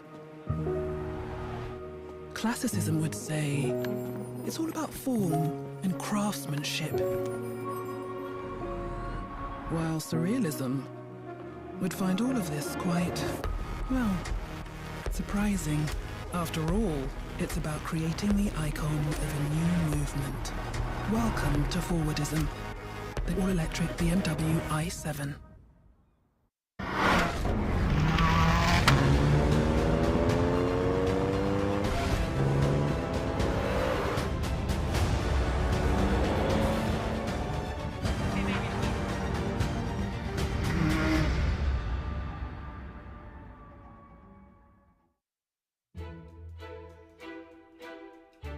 The gas turbine engine was one of the major technical innovations of the 20th century, and they have three main parts: a compressor to compress the incoming air, a combustion chamber to ignite the fuel and produce high-pressure, high-velocity gas, and a turbine to extract the energy. The turbine engine proved poorly suited to most forms of motorsport thanks to slow reactions and high fuel consumption. The exception was on high-speed races like the Indy 500. In 1967, the Ken Wallace-designed STP Paxton turbo car, powered by a Pratt & Whitney gas turbine aircraft engine, was within 8 miles of winning the Indianapolis 500 when it retired with transmission failure. Colin Chapman saw the potential in this novel technology and later used it as the basis of the Lotus 56B, the only turbine-powered Formula One car.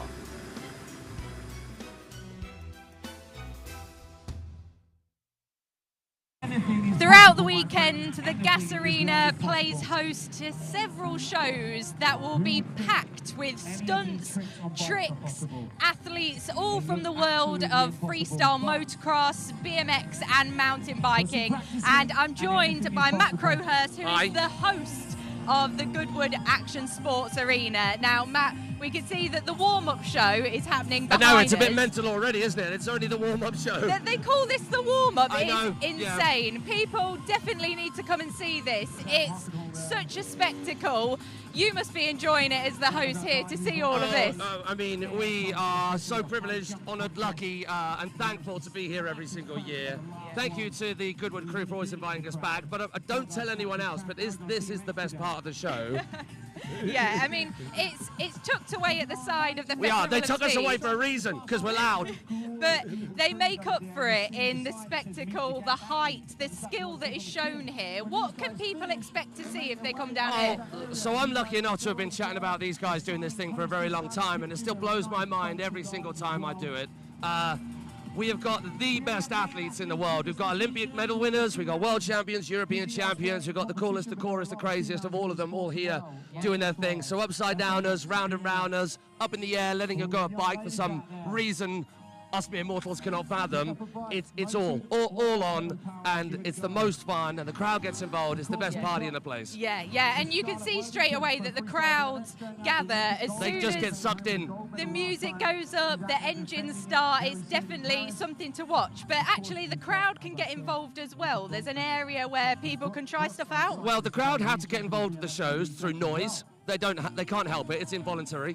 But also, we're all about not only putting chores on the floor for people to enjoy the actual riding action, but try and get them involved a little bit. So every single Goodwood, we lay on our experience zone, which is mini electric bikes. Obviously, electric is the way things are going. And this year, we've not only got the bikes for the kiddies, little balance bikes, twist and goes from 4 to 14, little mini motorbikes, but the big kids get to play as well. We've got adult bikes here as well, which you're going to have a go on at some point, aren't you, Grace? I would, I would love to have a go. So, if I'm allowed to escape for a bit, I would definitely let her do come that. play. Any machine, I'm there for it. But do you know what? I've just been enjoying watching the stunts and the tricks. They are absolutely phenomenal. Have you got like a favourite aspect part? Do you enjoy the motocross, the BMX, mountain biking? I mean, I know this sounds like a wishy-washy answer, but I could not be a fair MC to all of it unless I enjoyed absolutely every single inch of it. So I'm lucky enough to do every action sport.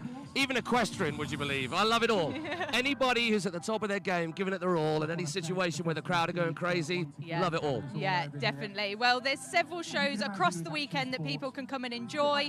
We'll definitely be watching. If we can get involved, you know that we will. But Yes, please. we'll see you down here for the shows Well, next time. thank you for coming down. We'll expect you back. Cheers, Matt.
I'm down here at the Goodwood Action Sports Arena and I've been joined by Dan Whitby, who's one of the freestyle motocross riders. Now, Dan, what on earth made you think about doing this and flying?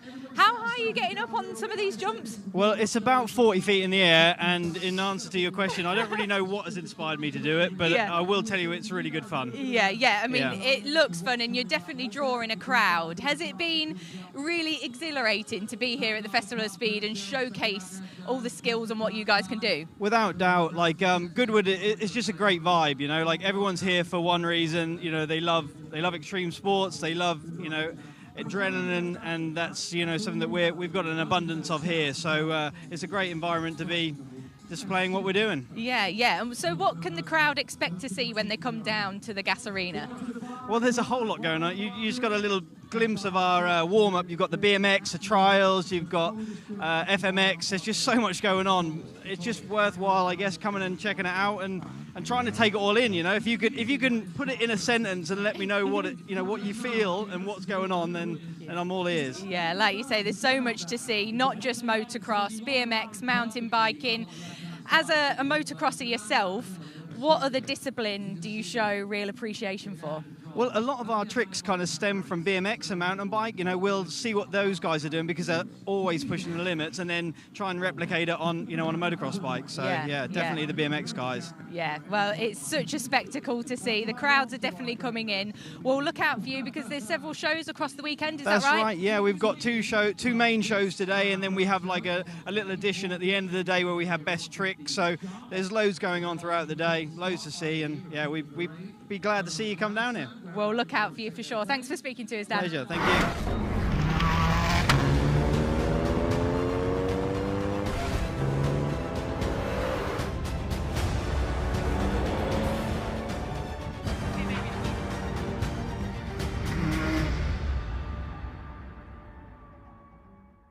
What a great ride from Tom Marquardt on Quickthorn, who wins the Africa Goodwood Cup.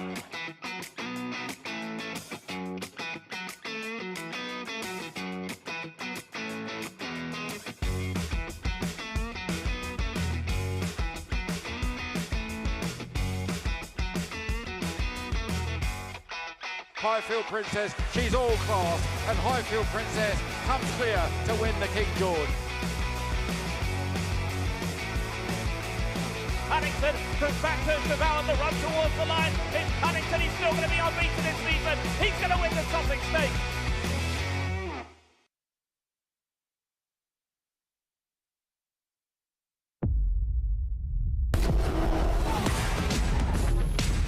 Yeah.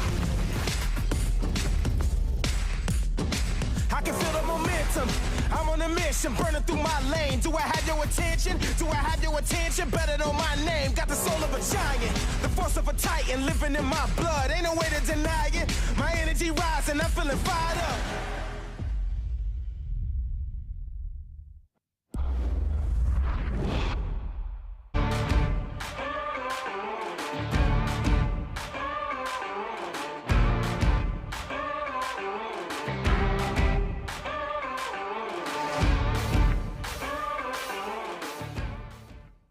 Sky Broadband are changing the game. We live in a society where 47% of UK gamers are women. Yet they only make up 5% of esports pros. This needs to change. 2 tournaments, 1 final. They're UK's first of its kind, with pro contracts and Sky full fibre on the line. We're on the lookout for women on their path to pro. Join us and compete in Races E-Series, Soccer E-Series, all leading to secure a place at the Women's Esports Finals. Sky Broadband is built to power the pros.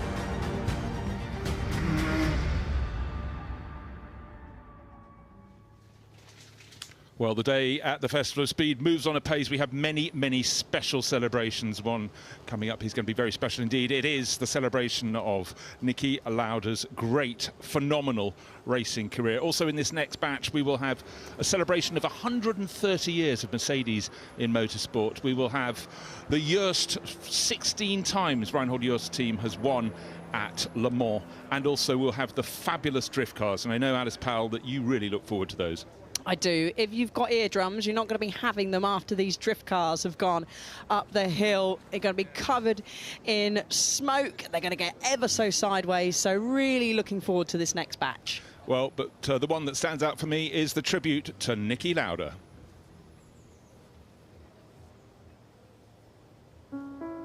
Words like icon and legend are overused, but in the case of Andreas Nicholas Lauda, they barely scratched the surface of a life so extraordinary it literally became a Hollywood film.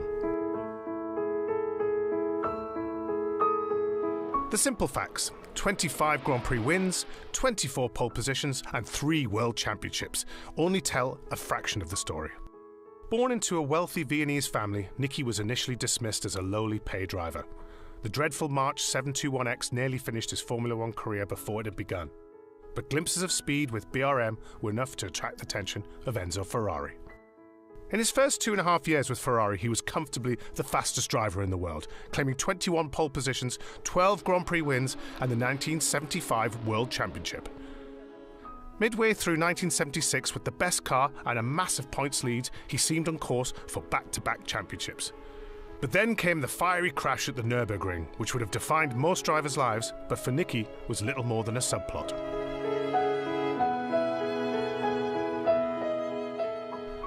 Returning to the cockpit just 6 weeks after receiving his last rites, he was a different driver.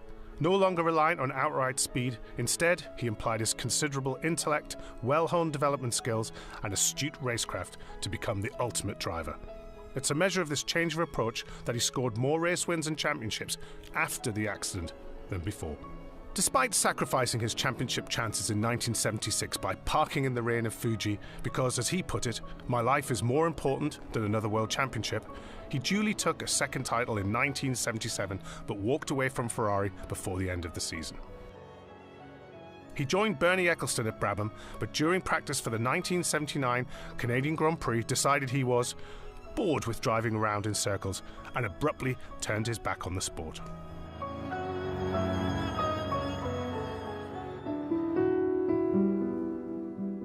After 2 seasons away, he returned with McLaren in 1982 and was immediately back to his best. And as I have not driven for 2 years, my personal challenge is to see where I would end up coming back into motor racing, and that's what I'm going to do. Having developed the new TAG Porsche turbo engine through 1983, he knew he would have a shot at the title in '84. Although new teammate Alain Prost was faster, Niki's greater consistency and superior racecraft won the day by a mere half point. Through his final season in 1985, despite poor reliability, still there were glimpses of speed. He led his home race in Austria until engine failure and was on course for a fairy tale victory in his last Grand Prix in Australia, only for a brake issue to pitch him into the wall. He beat Prost in a straight fight at Zandvoort, with new sensation Ayrton Senna third, proving that even age 36, Niki could still show the way to the younger generation. Following his retirement from racing, he had spells in team management before, in 2012, finding a new spiritual home at Mercedes. Niki played an integral role in their period of unprecedented success, including their recruitment of Lewis Hamilton. Right to the end, he was straight-talking and always had the courage of his convictions. When he passed away in 2019, the sense of loss was palpable. He was a force of nature, not just a legend or an icon, but truly a colossus of motorsport.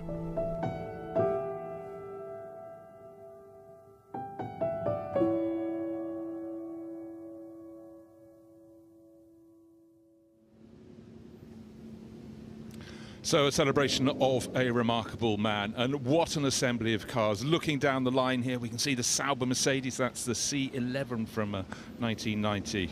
And what an array. Carl Wendlinger, of course, raced for the Silver Arrows back in period, and he's sitting in the car right in front. So celebrating the 130 years of Mercedes in motorsport, it is really quite extraordinary. So how pioneering was that fantastic German marque with the three-pointed star on its nose all the way back then, and all that has followed. But this batch, Alice, we're going to be kicking off with the drift cars very shortly indeed. They go up the hill in a very, very different fashion to everybody else. And again, as the door flips up on Creton Ledudis's car, waving to the cameras there.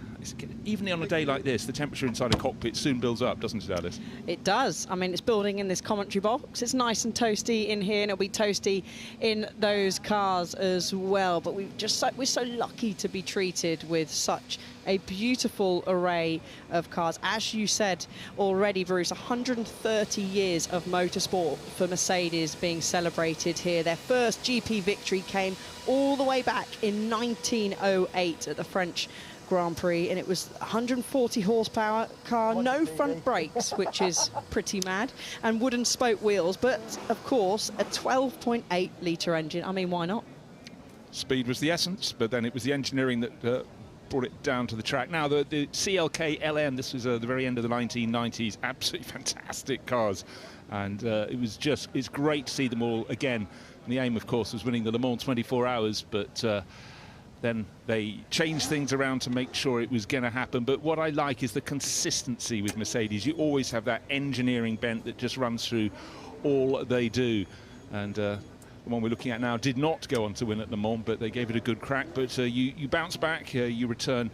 And Klaus Ludwig on board, so many successes across the years, and notably fantastic in the DTM for Mercedes back in the 1990s. But then when those drivers stepped up, they had these fantastic cars to play with. Now, Niki Lauda was celebrating his career. He started in Formula One with a March, but by the time he got to his second full season, he was part of the BRM set up there.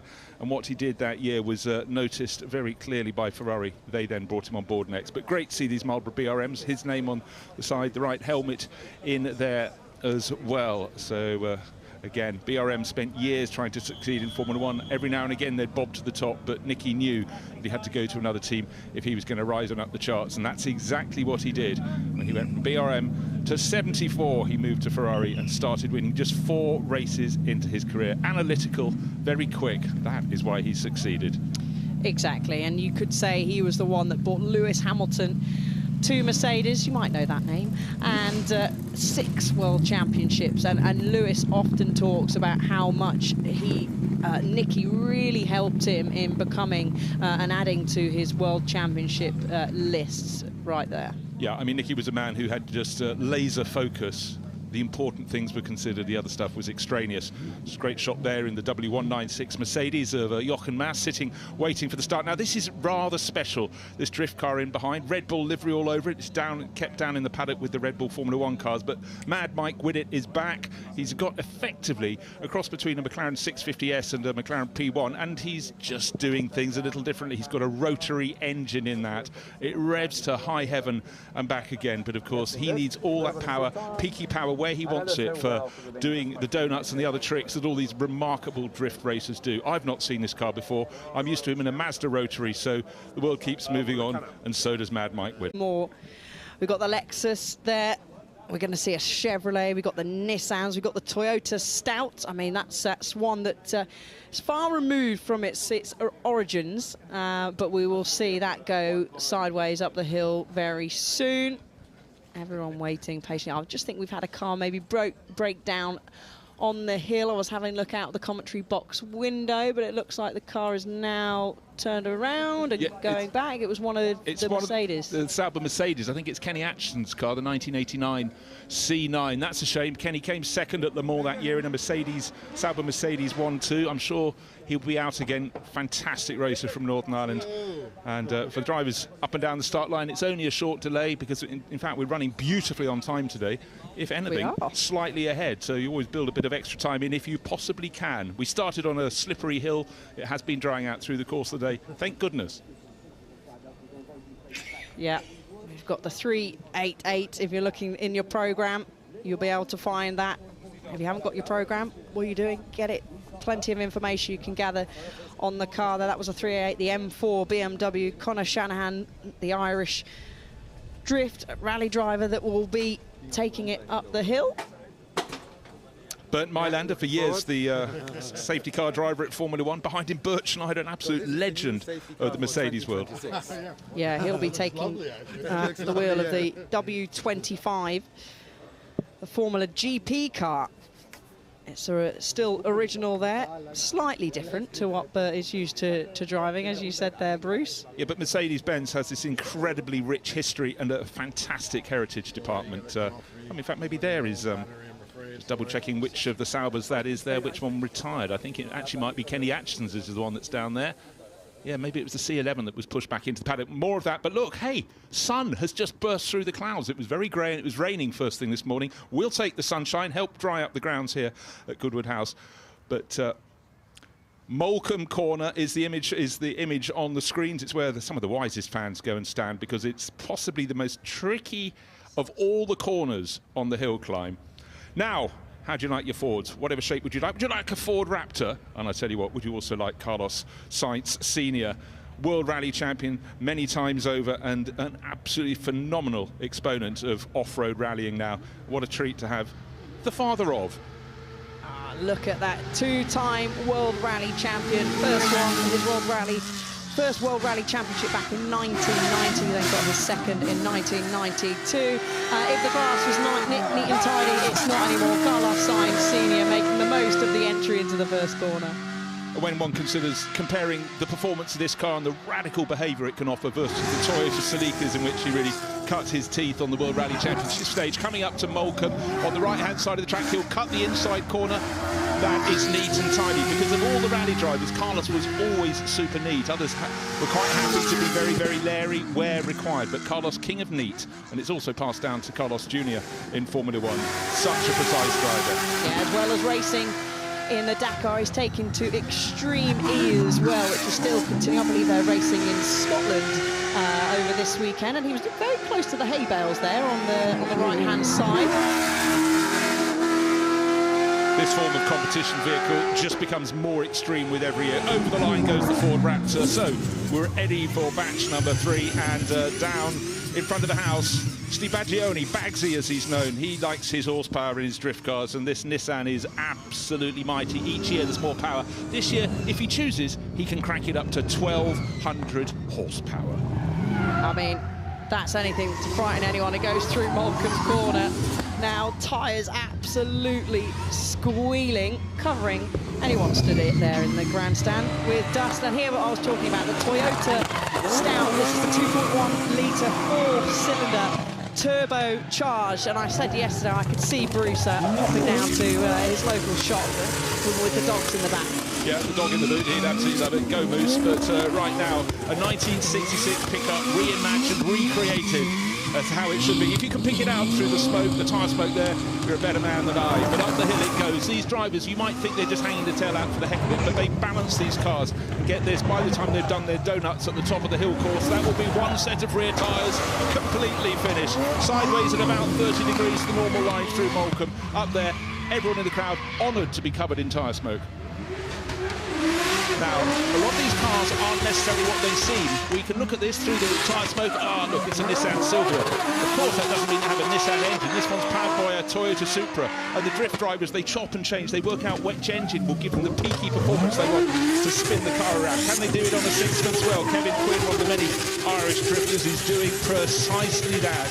And don't forget that a lot of the circuits around Europe, rather than this hill climb here, they go out in pairs and they have to compete a bit like gymnasts, a sort of artistic array of acts. I mean, I don't think I've ever heard drifting compared to gymnastics, but we'll go with it. I like the sound of that 900 brake horsepower underneath the pedal there. 3.3-litre engine, straight 6, turbocharged, filing its way through Molecombe Corner now.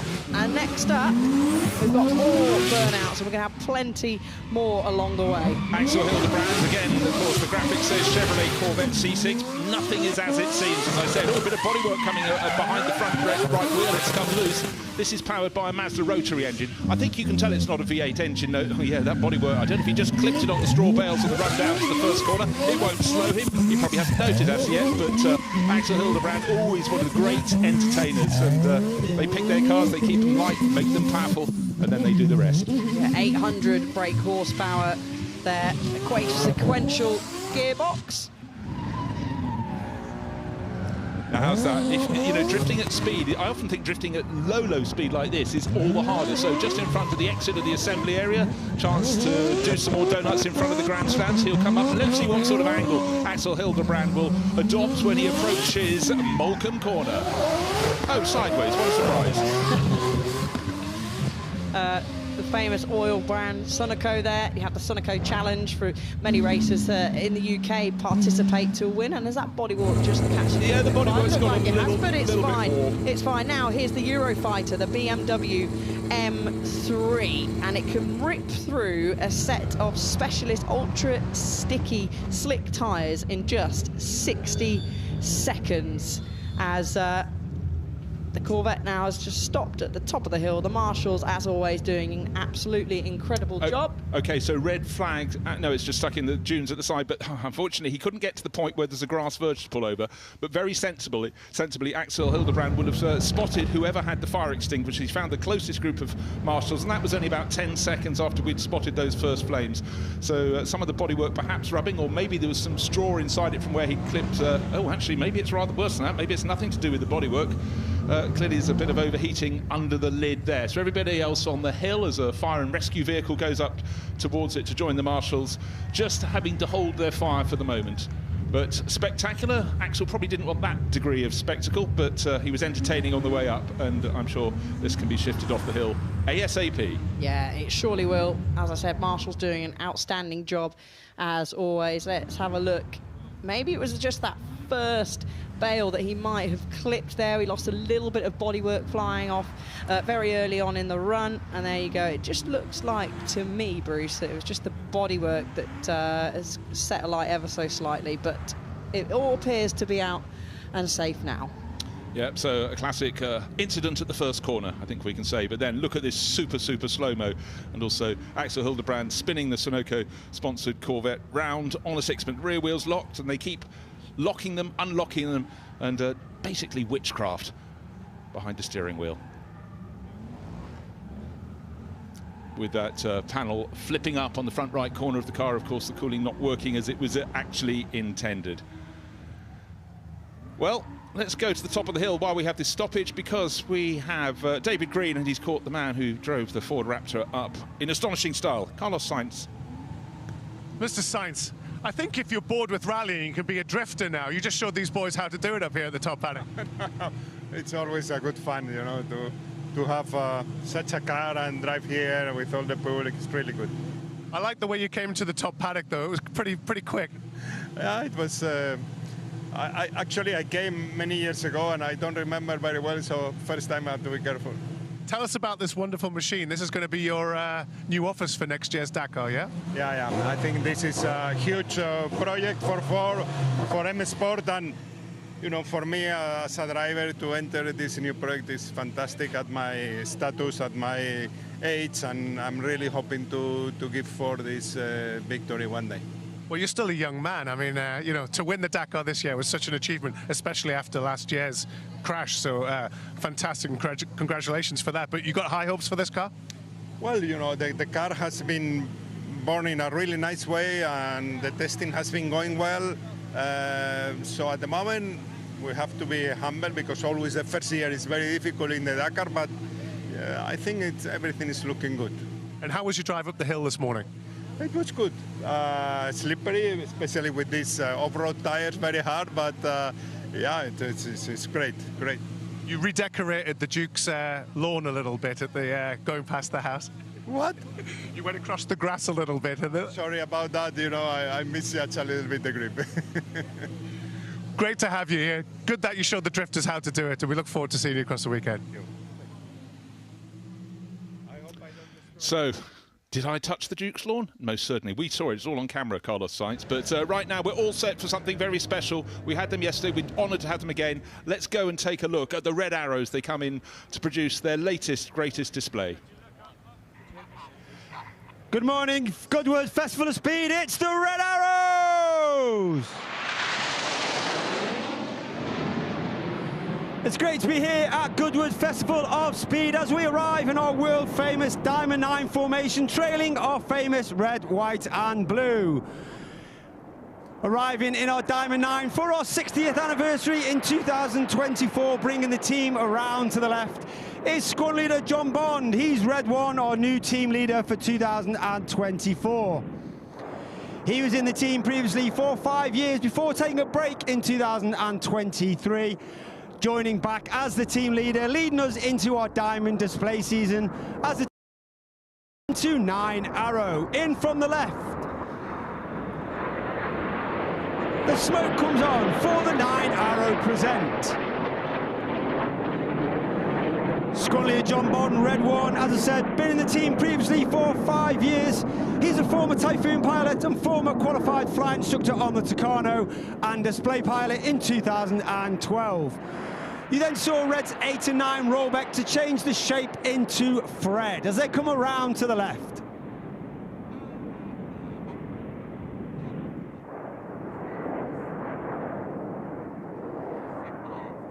It's great to be back in 2024 as the Diamond 9. Previously we were an 8 ship and a 7 ship, and once again back to be a 9. You now see Reds 8 and 9 slip slightly rearwards, and to celebrate the 80th anniversary of Op Overlord, which was of course the storming of the Normandy beaches of the Allied forces, as the team come around to the right to celebrate and pay tribute to all those that took part in the operation, this is Spitfire.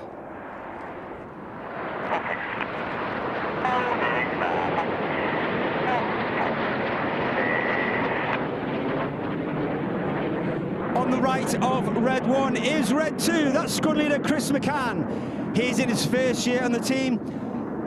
Chris was initially taken from training and made straight into an instructor on the Tucano.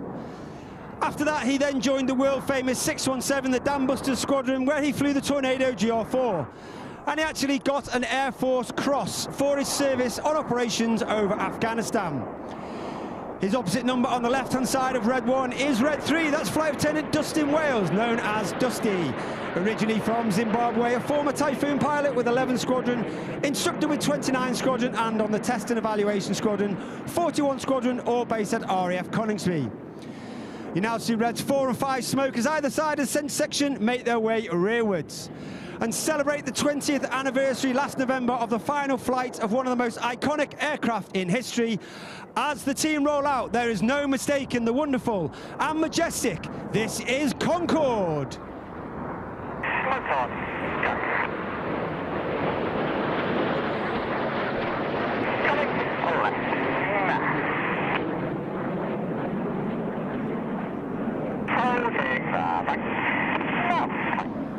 There are 3 types of show that we can fly in the Red Arrows. It's either full, a rolling or a flat show, and that's based on airspace and cloud base. Over Goodwood, we are limited to 5,500 feet, which means we're limited to a rolling show. However, today the cloud is approximately 1,800 feet, which means we're going to do our flat show. You'll now see the wings of the Concorde start to flex forward as Reds 8 and 9 move to the outside, and Reds 6 and 7 split at the rear for the colourful, the Phoenix.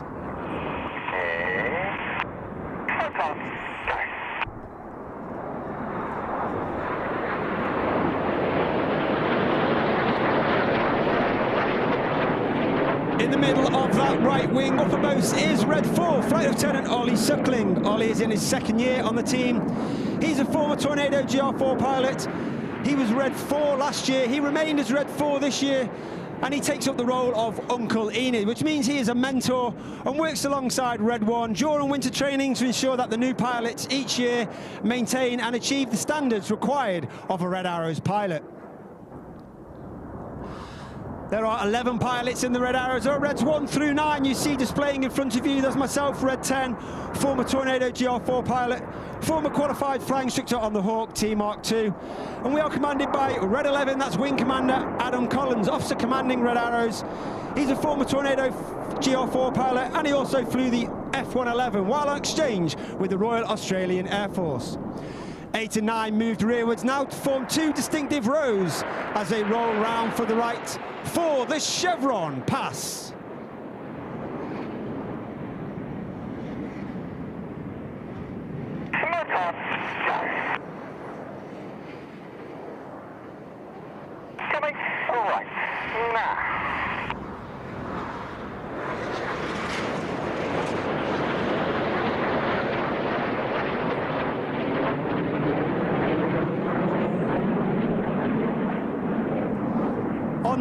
front row on the far left-hand side is Red 5. That's Flight Lieutenant George Hobday.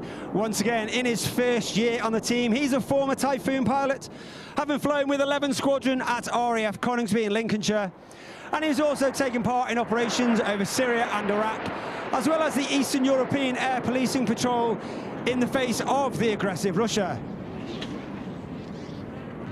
But of course, the Red Arrows is not just about the pilots. We have a team of over 140 personnel.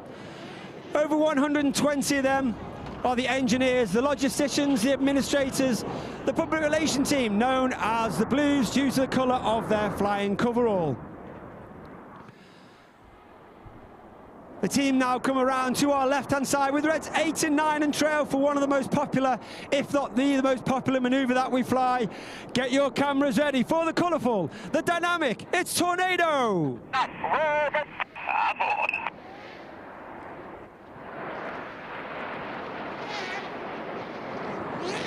Reds 8 and 9 roll around the rest of the formation, watching for the colour change as Red 1 brings the team down the line.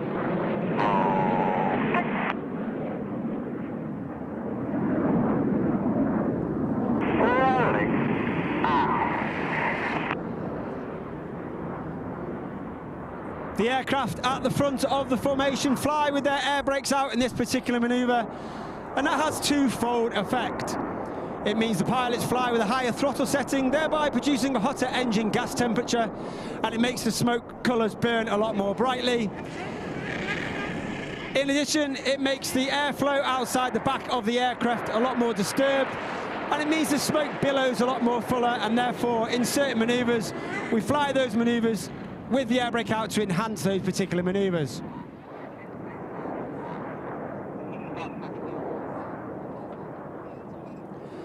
I talked earlier about the Blues in the team, and inside those Blues there are 11 individuals who get to fly in the back of our aircraft in between the displays when we cannot take the full engineering complement. And they are known as Circus. One individual with me at every display is Circus 10, that's Corporal Phil Dye. He is with me on the roof of Goodwood House. And he is there for filming the display for debriefing and safety purposes. As the team come in from the right, this is your last chance to catch us in our world famous Diamond 9. From the right, the Red Arrows.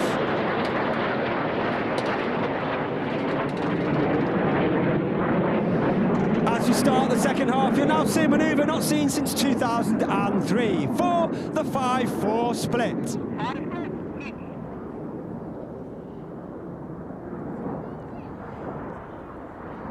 You now see Reds 1 through 5 on the right-hand side. They are now known as Enid, named after Enid Blyton's famous 5. And you have Reds 6, 7, 8 and 9 off to the left-hand side. They're known as Hannah, named after squadron leader Ray Hannah, one of the first members of the Red Arrows, the only team leader to lead the team for 4 years. He also took the team from a 7-ship to a 9-ship and also formed our world-famous trademark Diamond 9. He Enid from the right, Hannah from the left for the 5-4 cross.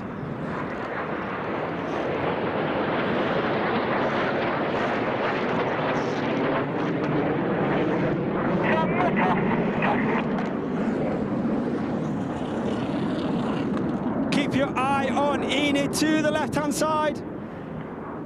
The Red Arrows were formed in 1964 and our first display was in 1965.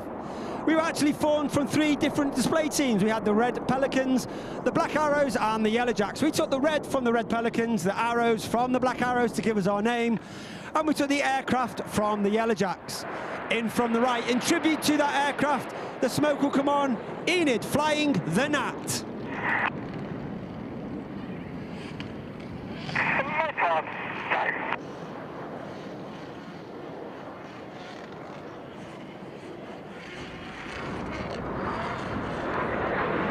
The team flew the Gnat right the way up until 1980 when we took control of the Hawk T-Mark 1. That's the aircraft that we still fly today. The Hawk itself is actually 50 years old this year. And a lot of the pilots that have flown it in the past over those 50 years attribute to her to a very small, agile sports car, an extremely fun aircraft to fly and perfect for the job of the Red Arrows. Look directly to your front, over the bridges and over the trees. You've got Hannah running in, Reds 8 and 9 rolling red and blue for the Hannah break. split.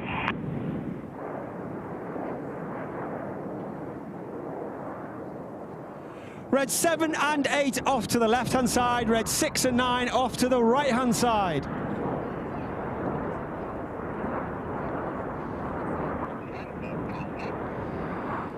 Hannah and the synchro pair are led by the synchro leader. That's Flight Lieutenant Stuart Roberts. On our right-hand side, smoking white. Stu is in his third and final year on the team. He's a former Typhoon pilot with 11 and 12 Squadron RAF Coningsby in Lincolnshire. Each pair will now dive down to only 200 to 300 feet above the racing circuit. They'll have a closing speed of over 800 miles per hour for the Hannah pass. Pressure. Pressure.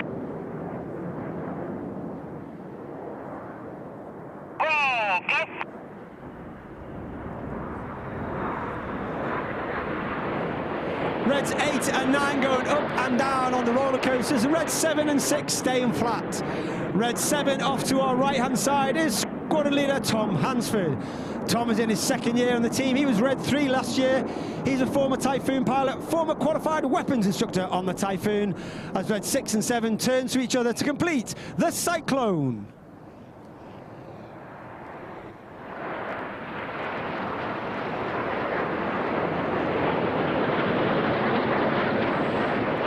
From the left-hand side at over 450 miles per hour is Red 9, Flight Lieutenant Patrick Kershaw, known as Paddy. Paddy is in his third and final year on the team. He's a former Tornado GR4 pilot, a former Typhoon pilot, as he lines up with Enid in the distance for the Goose.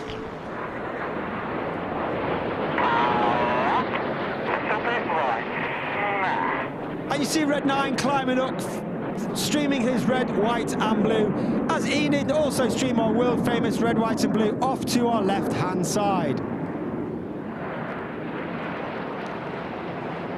The motto of the Red Arrows is ACLAT, which means excellence. It means that every single member of the team, from the officer commanding to the newest member, is striving for excellence in everything that we do. And we try to leave the team in a better place than where we found it. As Enid climbs to the left-hand side, look directly to your front. Once again, you're looking for the synchro pair of Red 6 and 7. As Red 6 pulls up with Red 7 in tango. Get your cameras ready. The smoke comes on for the world-famous Synchro Heart.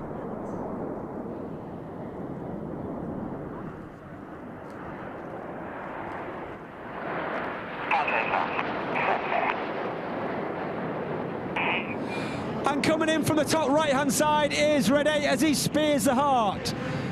Red 8 is Flight Lieutenant Richard Walker. Rich has been in the team for 2 years. He's a former Harrier pilot, former Typhoon pilot, and former qualified flying instructor on the Hawk T Mark II. Keep your eye once again on the synchro pair. We got Red 6 off to the left, Red 7 off to the right. Once again, they'll dive down to only about 200, 300 feet.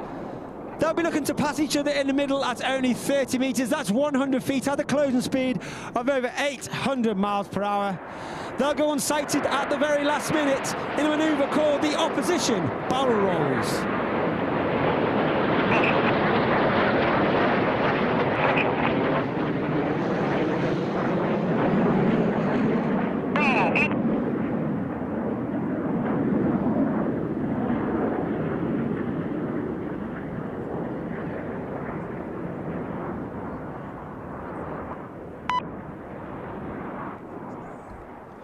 As the synchro pair leave to our rear, look to your left-hand side.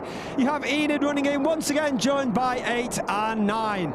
The smoke comes on. The aboard call is made by Red 9 as Reds 8 and 9 roll around the smoke in the corkscrew.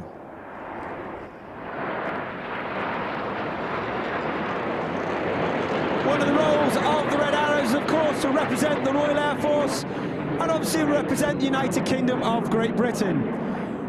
We wear the Union flag on our flying suits. We have the Union flag on the tail of our aircraft, and we're extremely proud to fly the red, white and blue of the Union flag all across the UK, all across Europe and the rest of the world. Where we operate all over the world, from the west coast of America all the way down to Australia.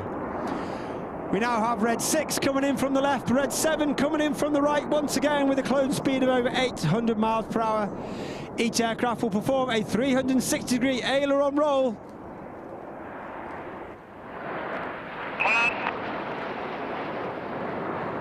The red and the blue come on as they turn hard back towards each other. Pulling up to 5 to 6G, which means everything about them is weighing 5 to 6 times heavier than what you and I are. Once again, passing at the rear within only 30 metres of each other. Changing the colour back round to the front as Red 7 makes that miss distance on Red 6 in the manoeuvre called the Carousel.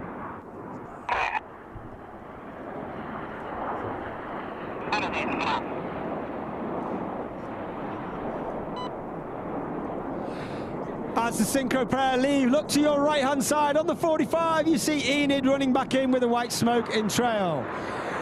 The colour comes on, 4 and 5 perform a roll back to create the hood of the Cobra in a manoeuvre we like to call the Serpent.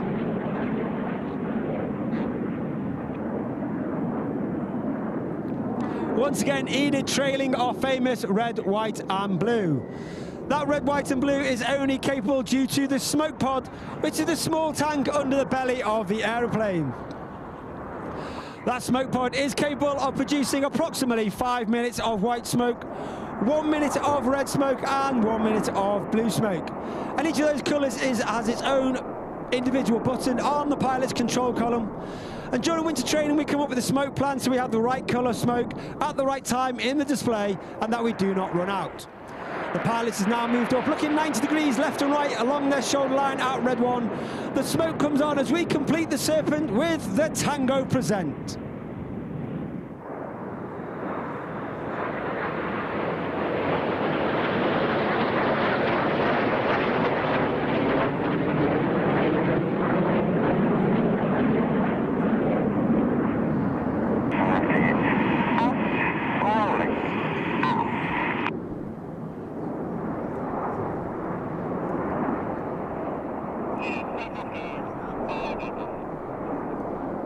As Enid leaves to your front left, keep looking to your left-hand side. You'll be looking for Reds 6, 7, 8 and 9 once again, coming in from the left. The smoke comes on. 6 and 7 roll inverted. They're now working against those negative G, working hard to stop that blood from rushing all the way to their head as the Hannah completes the mirror pass.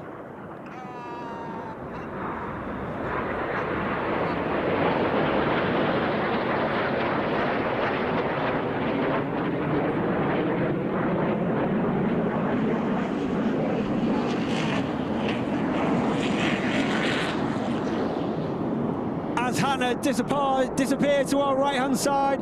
Once again, look to your left-hand side and you'll have Enid running back in from the left-hand side with the white smoke in trail.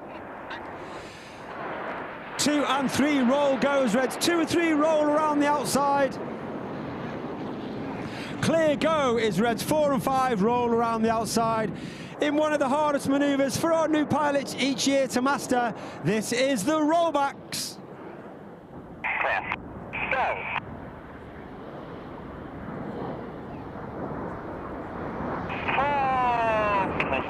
Coming. All right.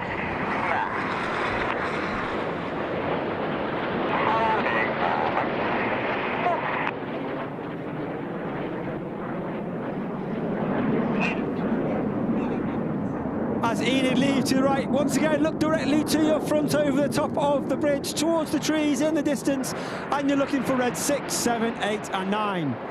As I said earlier, 2024 marks the 60th anniversary, our 60th display season, our own Diamond Jubilee celebration, which we're celebrating all year. And in tribute to our 60th season, look for Reds 8 and 9, Red 8 smoking blue, Red 9 smoking red. And for those at Show Centre, you'll be able to see us drawing something wonderful in the sky for our 60th anniversary break.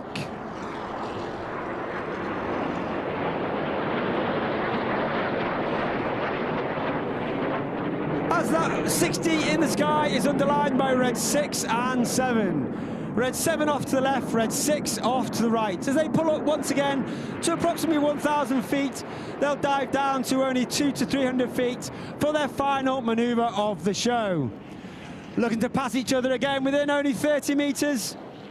Once again, get your, ladies and gentlemen, boys and girls, get your cameras ready for the synchro double rolls.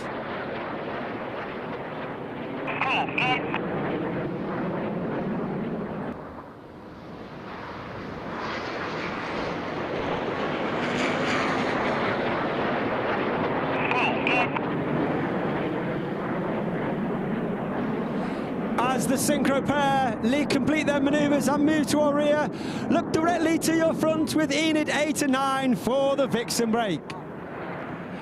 But Goodwood, it's been an honour and a pleasure. Please put your hands together for the 2024 Royal Air Force Aerobatic Team. It's the Red Arrows!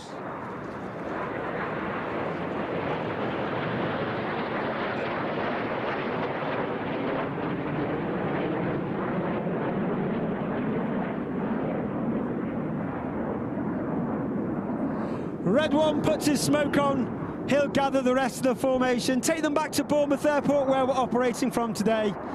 The aircraft will be refueled, turned around and serviced, and we'll get in those aircraft and fly them back to our home base later on this afternoon to RAF Waddington. We'll then turn the aircraft and get ourselves ready for another weekend displays.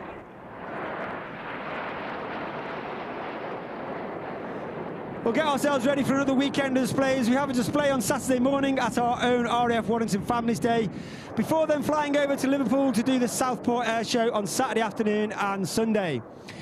Of course, if you'd like any more information about the Red Arrows, we are across social media. We have our own Facebook page and Instagram page, RAF Red Arrows. And on Instagram, all the pilots have their own account. If you find me, RAF Red 10, and you'll find all the rest of the pilots. Share your pictures and your videos, hashtag Red Arrows, and we'll share them across social media. But on behalf of the Royal Air Force and the Red Arrows, I'd like to wish you a very happy day here at Goodwood. Make sure you take plenty of fluid. Thanks very much for your support, and I hope to see you all again in the future. Thank you very much. Goodbye.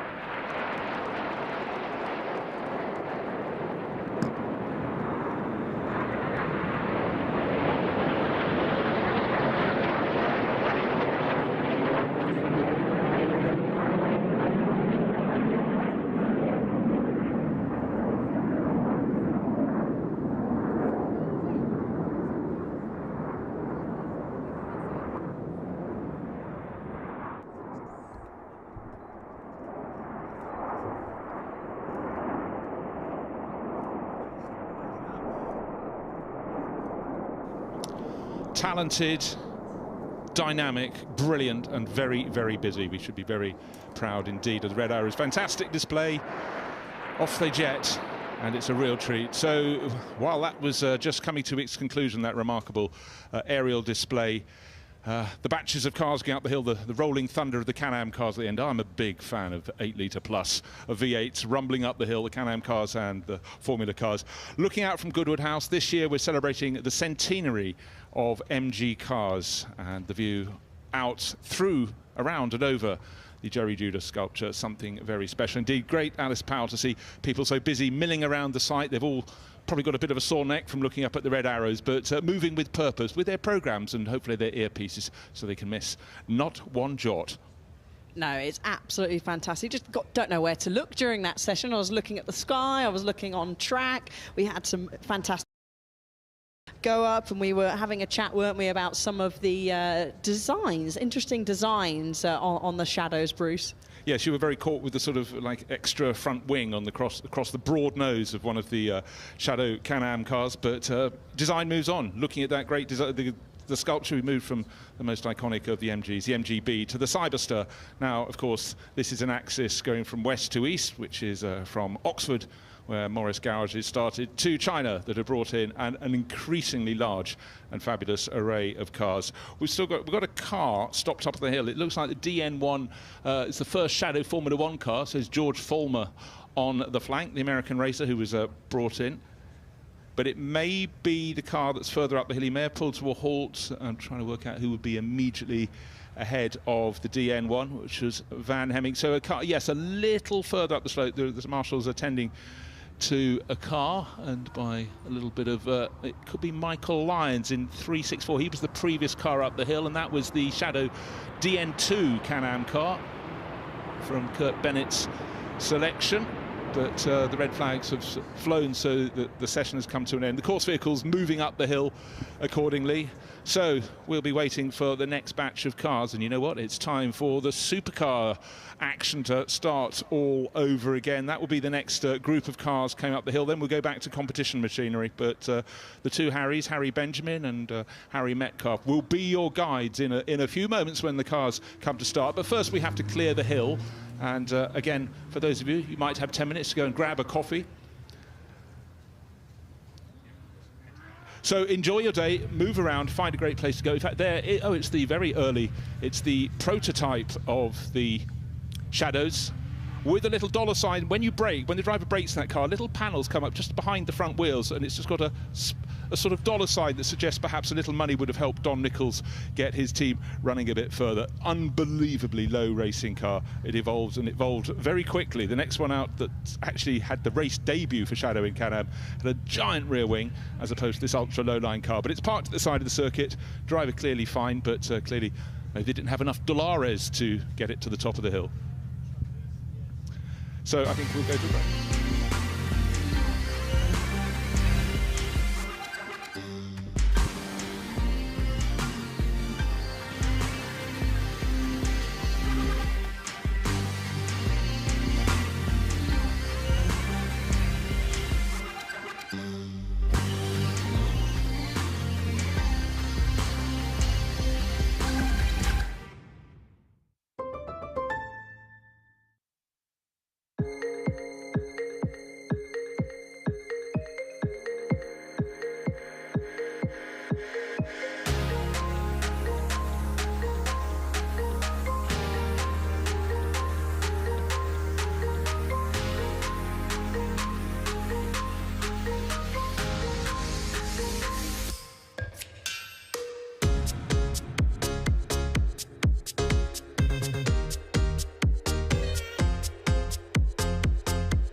And, well, there are a lot of high flyers here, not only the Red Arrows, but also on the ground. Richard Petty watching on, and will be celebrating all things Richard Petty with his own balcony moment later on this afternoon. 3:15, the Pettys are NASCAR's first family, and that is the King and his legendary clan. 35 years his career, won 7 NASCAR Cup Series titles, 200 race victories, and his son will be heading up the hill in that Plymouth Superbird. That's a little later on. Look out for that Richard Petty balcony moment as they overlook the beautiful lawn in front of Goodwood House, with the central feature highlighting our celebrations this year of 100 years of MG, its origins in the west to its new beginnings in the east. And the rain absolutely abating since this morning. Indeed, I can see some blue sky jutting out from behind the grey clouds, and we are just getting ready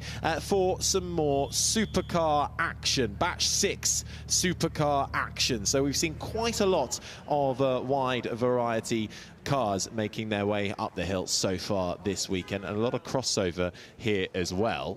And, well, these don't look like supercars, do they? They're a bit more like Formula 1 cars, aren't they? So we'll see what ends up coming up the hill. But we'll play it by ear and see how we go. My name is Harry Benjamin, and Harry Metcalf is alongside me up in the commentary box.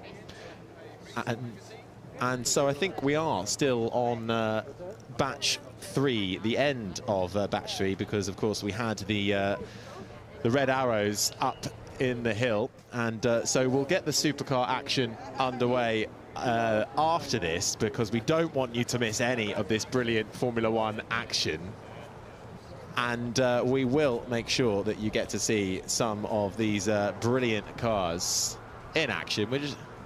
We're just doing a little bit of a reshuffle here. We've got the Shadow Cosworth DN8 getting ready. Jackie Oliver at the wheel of his as well. And Formula One cars then gearing up and getting ready to head there.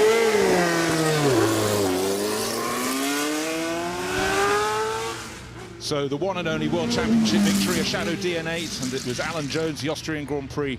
So we've got the Can-Am cars, we've just seen the Formula 5000 Shadow as well. And now the car that Alan Jones took victory in 1977, it was the Zenith. 1975 looked as though it was going to be the most successful year, but by just 2 years later, suddenly, as happened so often, the Austrian Grand Prix produced a surprise winner. It was in the form of Alan Jones, the doughty Australian. So great to see that car. Of course, the illustrious black livery that ran on the Shadows for so long was replaced. Sponsorship was required, so finally those little dollar signs on the front of the prototype Can-Am car got a result. The Vinegar Keel cigar company coming on board and taking that victory in Austria. So it's been a little bit stop and start, but the good thing is that stricken Shadow Chevrolet Mark 1 prototype, the stop just a little bit further up from this point on the hill climb, has been cleared out of the way, and further cars coming right the way through to the Shadow DN11 of 1980, and at that point the team had dwindled to a point of not being competitive, but this car, the DN8, is great. Now this looks very, very similar, of course, to the Formula 1 cars. It has a different engine note. It's also a V8, but it's a 5-litre V8. This is the Formula 5000 version. Great little eyes on the nose there, Alice, of the car, just suggesting something rather magical is coming up the hill. Big Dodge engine. Certainly ex-Jackie Oliver car there. Shadow was actually his F5000 racer, as you said, for the 1975 and 76 season. Jackie actually finished 3rd in the championship each of those years, including a win at Road America. But what interchangeability is great. If you want to race in various championships, you can do it, because this chassis, the DN6, then competed in Formula 1 with Jean-Pierre Jariot, so they hoiked out the Dodge engine and put a 3-litre V6 on board that one. But 5-litre V8, great sound, and such a strong series. Very strong in Europe, but even stronger in the States. The Can-Am sports cars that we saw at the front of this batch had largely retired by that point, and it was the turn of Formula 5000. It lasted well into the late 70s. Now, how do you like your Formula 1 cars? Well, we can offer you one that's had most of the wings taken away, and it's a Ligier in that inimitable Gitin race livery, waiting for its moment to blast up the hill. And France was desperate to have success in Formula 1. Of course, the French nation formed the first ever Grand Prix 1906 around Le Mans by 1976. So Ligier came to play, and within that handful of seasons they were competitive. And Emmanuel Pirot at the wheel of this Ligier. This was a flat bottom. This was a ground effect car. The side panels of the car, if you will, side pods went all the way down to the track. Little brushes underneath to form a low-pressure area under the car, and this was a way that created downforce, and it transformed Formula 1 for a few years. Not so comfortable for the drivers, Alice. It really rattled them around, but in terms of aeroflow under the car, it was another evolution. No, it certainly was. It just amazes me how far forward the driver would sit in this JS11 Cosworth. Emmanuel Pirot behind the wheel, he needs no introduction. Most recently, he's been working at McLaren, has recently left there, but he has been up in the steward's office observing those pesky F1 drivers and dishing out some penalties, but comes to Goodwood, often raced at members' meeting here earlier on in the year. And And again, these cars for him, 1979, that was when he was working hard on his single-seater career. Right, moving to the Reinhold Jost celebration.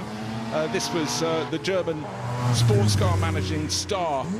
Achieved 16 victories with cars he ran at Le Mans, but the early successes came with Porsches. And then these open-top cars. In fact, Tom Walkinshaw had a chassis that was rather suitable. Porsche wasn't entirely sure that its GT1 cars would achieve what they needed to do, so they grabbed one of these and took 2 victories. And Gary Pearson in this WSC 95. And Jost actually started his driving career in 1962 at his local hill climb. So it's nice that we've got plenty of his cars here that he's worked with across the years with Jost Racing.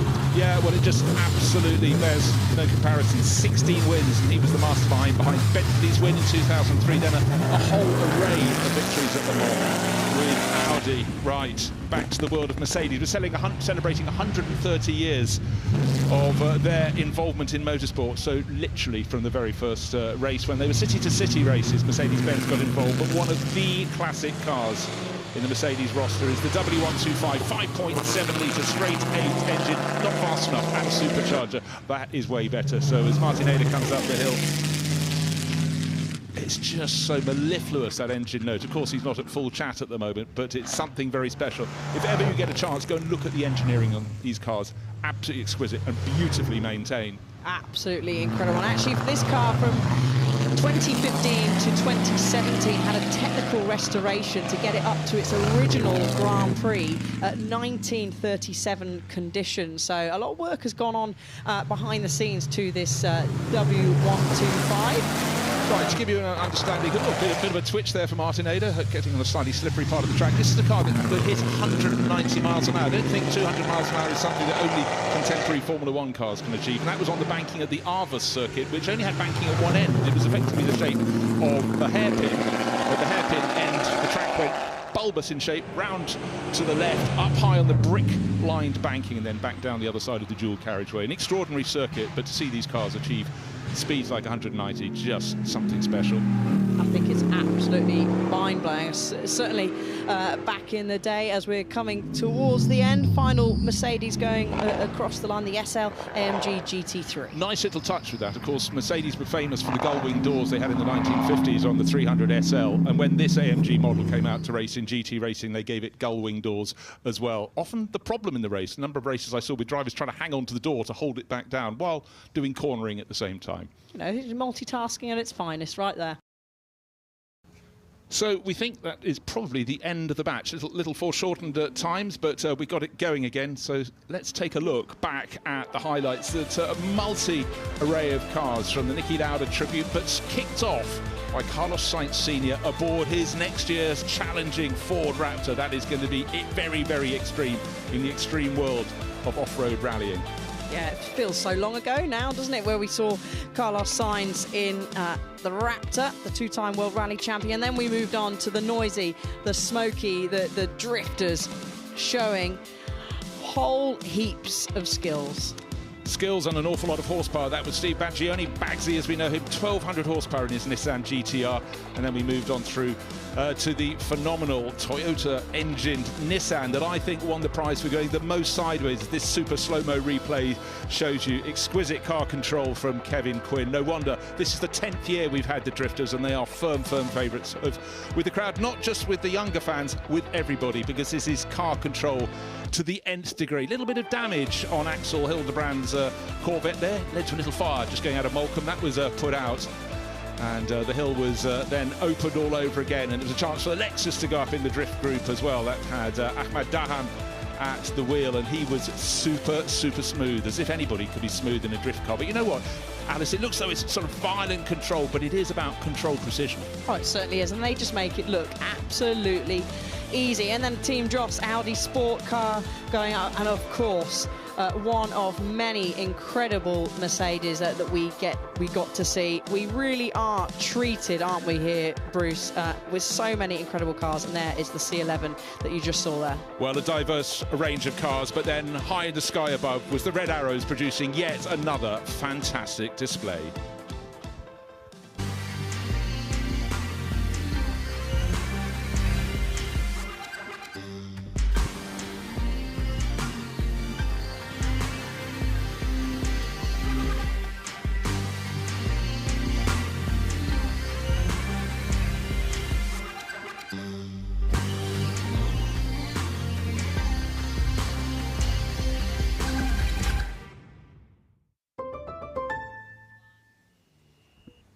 Well, it's all busy down by the house, but let's go to the top of the hill and take a look at the highlights of yesterday's rally shootout.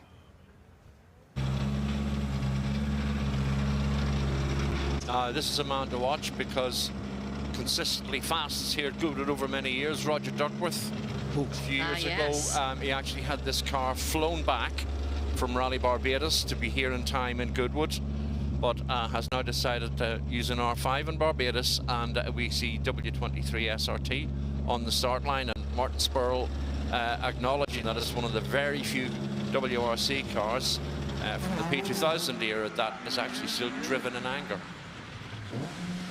Yeah, well, he's a very, very accomplished rally driver. He's won Sunseeker Rally again, which was Southern Car Club event, won that quite a few times. The British Rally Sprint Series, which happened at Silverstone, he was a winner there. He's been a winner in Barbados and national championship events. Just a great guy and a great driver. Paul Kinniston's a great driver too as well in the Ascona.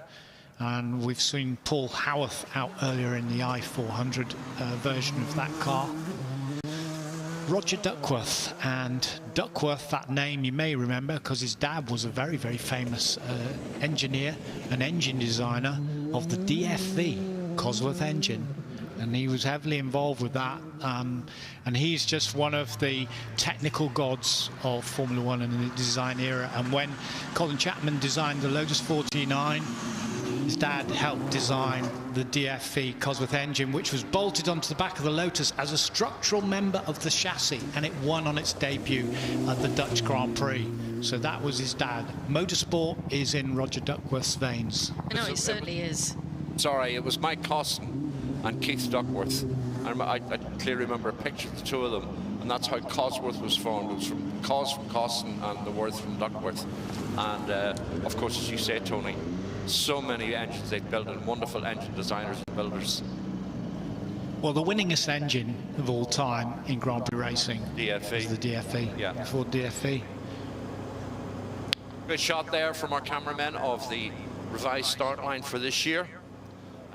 That's where you see the cars immediately head off a very long, fast left before they make their way right. As we cut back to Roger at Delta.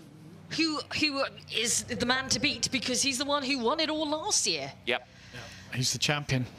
He's the champion. So if you're, targeting anyone this year, it is Roger Duckworth who you should be setting your sights on, because he was the fastest across the 4 days of the shootout competition. And there's the Super 2000 MG. The Super 2000, actually, with the normally aspirated engines in that formula and rallying, I thought was a great era. I really enjoyed that era with the IRC, the Intercontinental Rally Championship. That was quite a long jump. That was about 55 meters there for Duckworth. A good leap, and it wasn't a leap of faith. He knows what he's doing. He absolutely knows this special stage. All those little tree roots, all those banks, he knows exactly where he's placing the car, and he's got his feel this morning as to where the grip is. Even that last grassy section where the car starts bouncing about. Look at the time on the board, 2:43.5. It is the fastest through so far. Okay. There you go. I'll tell you what I've learned, Bex, you do love a fastest time. I certainly do. Times excite me, Zav. It's what I'm all about. The MG off the start line. A car that has previously been seen in the hands of Mark Higgins and Rory Kennedy alongside Out Tanak, who drove it here in 2010.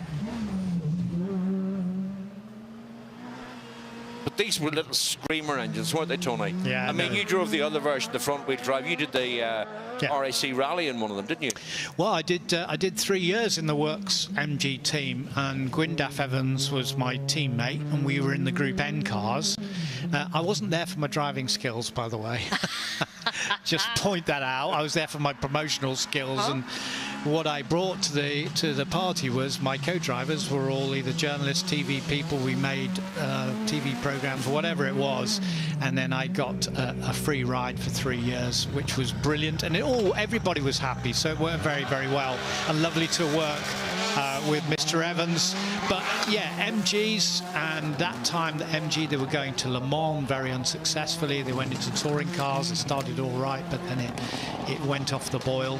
And even with the rallying, they then produced a Group A car, and it didn't work properly because they didn't put enough engineering effort into it, sadly, at the time. But we're looking at the Proton Iris and Ollie Mellors, and a lot of work has gone into that car by Mellors Elliott Motorsport, and Proton have been putting some money into that, and I know that they've been trying to get that car to do more events. It has done some French Championship events as well. That was the wide, long way around, and I don't know whether that was quicker or not by McLeod. I don't think so. I don't think so. We're watching now on the start line, getting ready to go.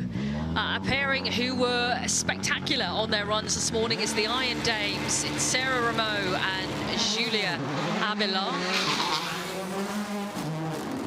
When we watched them on their first run, it was their first sighting run, and they did not hold back. It was full commitment from them. You can see that again here. It was really good, really impressive for somebody here for the first time. We do expect Sarah to put in a really good time. Of course, she lost about, we reckon, 10 seconds, 15 seconds maybe? Yeah, maybe 10 to 15. I think you're right. They had a bit of a contact with a hay bale, had to reverse earlier. So precious time was lost, but I think it's going to be a good run this time. I'm amazed that right-hander at Cooper's still hasn't dried out. It's still catching people out, just that silicone sort of feel you get because it's so slippy.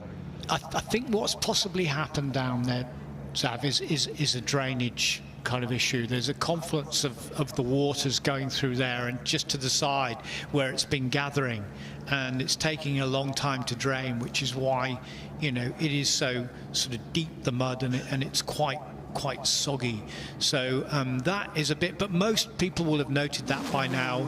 Either the co-drivers, the drivers themselves are taking a different line. Let's see what Ollie does. It's such a pocket rocket, isn't it? It really is so dynamic to watch. We've got a new fastest time on the board. That is McLeod with a 2:42.1. Long way round. I know. Delta. I said it wasn't fastest, That's but your fastest time there. There you go, 2:32.2. That's just been blown out of the water. Oh, Bexy likes that one. Tony gets excited about the driving antics, and Bexy loves a good fastest time. There you go. And the Iron Dames love your checkered flag bollard in the middle. They went round it beautifully just now. And I'm not sure who that is. Well, it could have been Carlos Sainz, couldn't it, in an era with Repsol on the back there. But clearly going off for lunch. And we're seeing our marshals, who are doing a great job officiating and helping out on the rally stage during the course of this weekend. They all had their briefing this morning. I'm up here with Michael Weeks and all the staff. So they're well primed, they know exactly what to do. And you just saw a shot of our lunch, and there, they see the girls are both flying, aren't they, now? They really are. Sarah Rameau then behind the wheel. Julia's on the notes. That was neat and tidy. It was neat and tidy and quick, I would say. Yeah, that was. Let's see what the time is going to be. It's 2:32.1. The fastest time to beat is a 2:45.8. That's competitive. Very competitive. Excellent work by the Iron Dames. Wow, good leap too. Yeah, a good little leap over the flying fin jump. We like that. Very good, and a nice landing. The car flies really, really well. It's nice and level. It's not nose heavy. It's well balanced.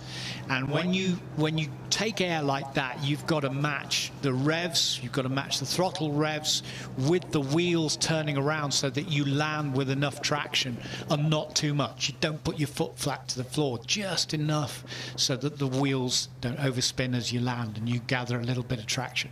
That's why you get some drivers just dab the brake, left foot brake, just pulls the car down before it takes off. So let's take a look at these results, shall we, of our shootout. Ollie Mellors with a 2:32.2, the fastest time. Then Rory McLeod, 2:42.4. So very close between them. Roger Duckworth was a 2:43.5. Sarah Rameau, who was our last car that we saw there, 2:45.8.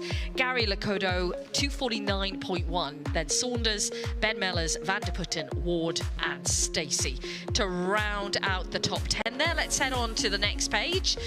Martin Ovington with a 2:59.6. Florian Treats with a 3 minutes, 0.1 of a second. Then we've got Van der Heijden, Caniston, Tom Williams and Van der Putten to round out that top 16.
Dynamic air suspension, all-wheel steering,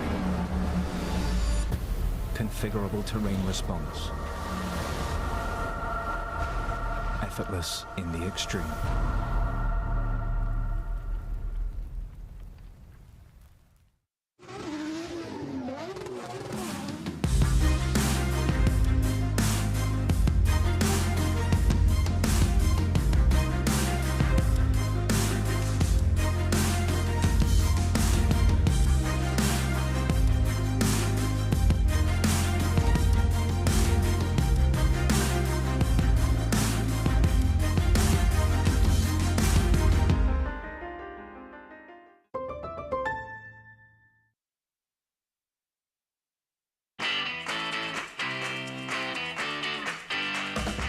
You're never too young to fall in love with classic cars. It's a passion that lasts a lifetime, and it's a passion we share. Backed by over 75 years of motoring experience, Goodwood Classic Solutions is a unique new way to ensure your pride and joy. Goodwood Classic Solutions. It's a passion we share.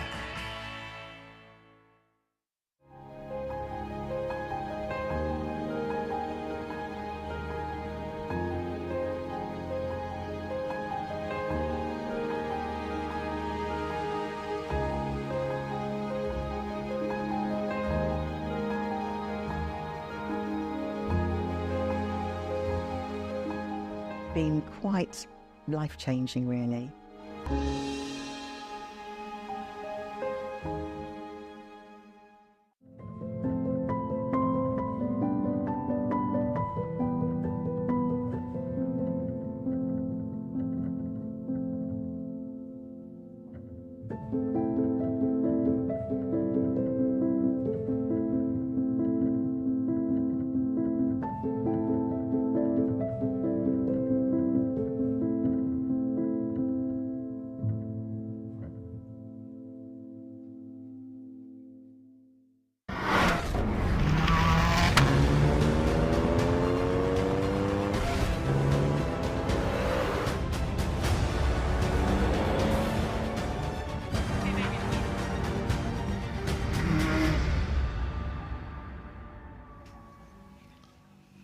Plenty still to come this afternoon here on Friday for the Goodwood Festival of Speed, the 31st edition. The weather holding out, blue sky peeking out from behind the grey clouds. Harry Benjamin and Harry Metcalf in the commentary box with you. Let's try this again, shall we, Harry? Supercars. Yes. I know, last time we did this, there was Formula One cars lined up on the start line. But yeah, we've got a whole host of supercars coming up. I was looking down the list. You almost need at least 1,000 horsepower to to be in this class this year. Well, we were talking about yesterday what defines a supercar. Yeah, and it's hard, you know. It's up to interpretation. It is. It's always a bit debate. Now we have hypercar as well, but supercar to me means crazy and practical. A car you just can't take your eyes off. You park it up and you walk away, and you have to have another look at it. And it has crazy performance, and it doesn't matter about practicality. It's just got to excite. It's got to turn us into little kids again. Yeah. Well, you mentioned hypercar. This is one of the hypercars we are looking at. This is the McLaren Solus GT, 5.2 litre V10 single-seater hypercar. Mika Häkkinen heavily involved with the influence and development of that car, the two-time Formula One world champion. And then just behind it, the Lotus Evija. It was the Evija X yesterday that had a bit of an incident, the hypercar from Lotus. This, though, the road-going version. Indeed. This is the customer version here. It would be great if we saw the X. I don't know what happened to it after yesterday, but this one, it did a brilliant run, had Gavin Kershaw behind the wheel last time. I don't know if he's there, but he's the chief development driver for Lotus. And then, yeah, Ferrari, the Roma Spider here. We saw the coupe yesterday. Great to see this one here as well. Yeah, making its way around, just lining up at the bottom of the hill. A huge mix of supercars coming your way in this batch 6. Indeed, quite a lot of Ferraris lined up behind each other. The Ferrari 296 GTS here is what we're looking at the moment. Mid-rear engined two-seater V6 engine with a plug-in electric motor as well. And here we are with the Ferrari SP90XX. We saw that yesterday, 1,015 horsepower. This one with its electric motors at the front and V8 engine in the back. Yeah, and the wing so striking on that. Indeed, we're getting quite the Ferrari contingent today. We've seen a few Ferraris up and down the hill, but we're being treated this afternoon. We are, and here we have the 812 super fast. Well, no, is this the competition? Yes, it's the Competizione A, I think. Yeah, Aperta, that means. So he's got the roof on, so he's still expecting rain. I don't think we'll see it, but let's see. Oh, a very special one here.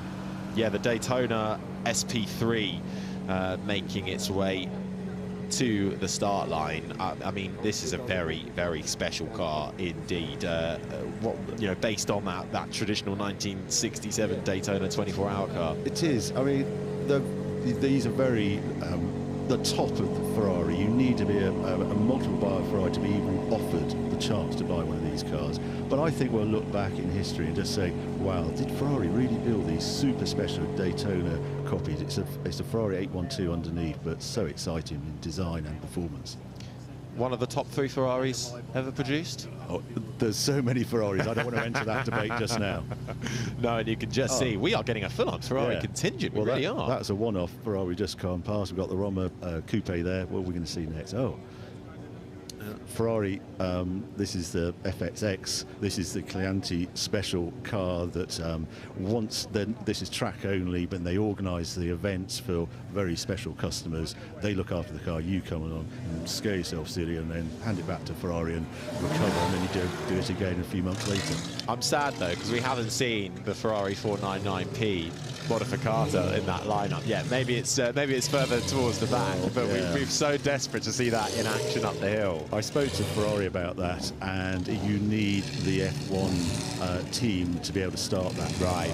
So that's why it didn't appear yesterday.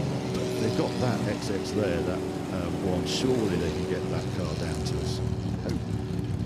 Aston Martin also with a huge amount on display as well. With the DB12 Volante, the Valiant, the Velour, the Vantage Coupe, all out. I think that was the Victor we just. Was that the Victor? Now we've got Pagani, the Ultima, 99 of these produced and all sold already. Yeah, look at that. Pagani running a few cars here this afternoon. Head on to their stand. It really is a glimpse into a brand like no other. You're looking for the little sticker that says 652 on the top of the windscreen for that one. Yeah. Detailing. I was lucky enough to own a Pagani in the past, and you just never get over the design. Just look at that dash. It's instantly recognisable, and obviously manual gearbox as well. 852 horsepower from the V12 AMG engine in it. Yeah, the third car from Pagani. Rear-wheel drive, just over 1,200 kilograms. And then this wound up in the supercar paddock. I know. So we've got them all over the ages. Who knows? But I think it must be a different class just joining in the back. They've been let out. They got too excited and came into the supercars. Look at that machine. But what a great chance to compare and contrast the advances in just automotive design. Yeah. You go from something as old as that to this at the very cutting edge of technology. The McLaren Solus GT hypercar lifts off from the start line. V12 Judd engine, 840 horsepower. Just listen to this, 1,000 kilos and just 25 units built.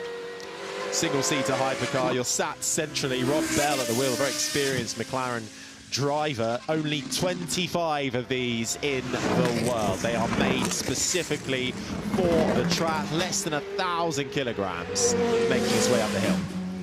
Yeah, just throwing the dust up. Now we've got the Roma, complete different contrast. Spider version. Oh, he's taken onto the grass. Yeah, two-wheel drive this car. That'll be interesting if he keeps doing that. The Ferrari Roma Spider making its way up the hill with the iconic Ferrari red. Ray Grimes at the wheel of that Ferrari Roma Spider. 1950s-60s style convertible brought for the modern age. Indeed. Yeah, it's a great design, isn't it? I think Ferrari are really at the top of the game, and I love the variation we get from Ferrari. We have front engine spoiler, and then we're getting the mid-engine cars, that SP90. And I just love that they cover so many bases. You can see why they sell so many cars. Yeah, V8 turbocharged engine as well in that Ferrari as it crosses the line and takes the checkered flag. Well, we've got a teaser at the start of the huge Ferrari contingent that we have on offer, and that is going to continue with the Ferrari SP8 making its way up the hill, brought here by Ferrari North Europe. This is one of Ferrari's one-off series. It is. No, you have to be a really special club to be able to get one of these. They do these one-off cars. This is based on the F8 Spider, and it's unique bodywork. So if you are commissioned one of these cars, it takes about a year and a half to get your car, and we're very lucky to see this. He's actually going overseas, this car. It's probably the last time you'll see it in the UK, but a one-off Ferrari. 3.9 litre twin turbo V8, very special Ferrari heading up the hill now in front of you. The Ferrari SP8, one-off design. You hear the roar of that engine as well. There's some points they can't change because of crash structure and things to keep it a road-going car. So but it does look very distinctive, different if you looked at F8. And here we are with the Pagani itself. Francis Faulkner, who looks after Pagani in the UK at the wheel here. And you'll see the active area, you'll see the two wings moving independently as the car loads up. The ECU decides how much downforce to add as it goes through the corners. Yeah, so this is the Utopia. Sort of supersedes the previous. I'm going to attempt it. How do you say it? Huayra? There we go. Yeah, and we've got Huayra R also on the hill, you might see. But this is the road going there. You see full braking, just like you see on the plan. Full brake, air brakes come on that Utopia as it goes up the hill. And unfortunately, Littier, a car that completely sold out, 99 units, and all gone. It is such a special design, though, from Pagani. Rear-wheel drive, V12 engine, as that indeed takes the checkered flag as well at the top of the hill. Now, this is something very special indeed. The Aston Martin Valiant, and in the car, Fernando Alonso, and alongside him, Rachel Brooks, our host for the weekend, who's looking a little bit nervous. I understand why, but Alonso unleashes this bespoke design car that he has had a full influence on, and you can see how much Rachel Brooks is enjoying it. This is the most extreme front engine car ever. It's basically a car that Fernando Alonso has picked and chosen everything that he wants on it. The perfect company car. Yes, indeed, yeah. And manual gearbox. This is what makes this car so special. It's V12, 730 horsepower. Apparently Fernando asked a little bit more horsepower than the standard car. Oh, he's struggling with the gears there. He's found a gear and off he goes. But what an exciting car. That I love that Aston are doing this as well. Distinctive colour as well, more downforce, track only for that one. And his new company car is what Aston said to me.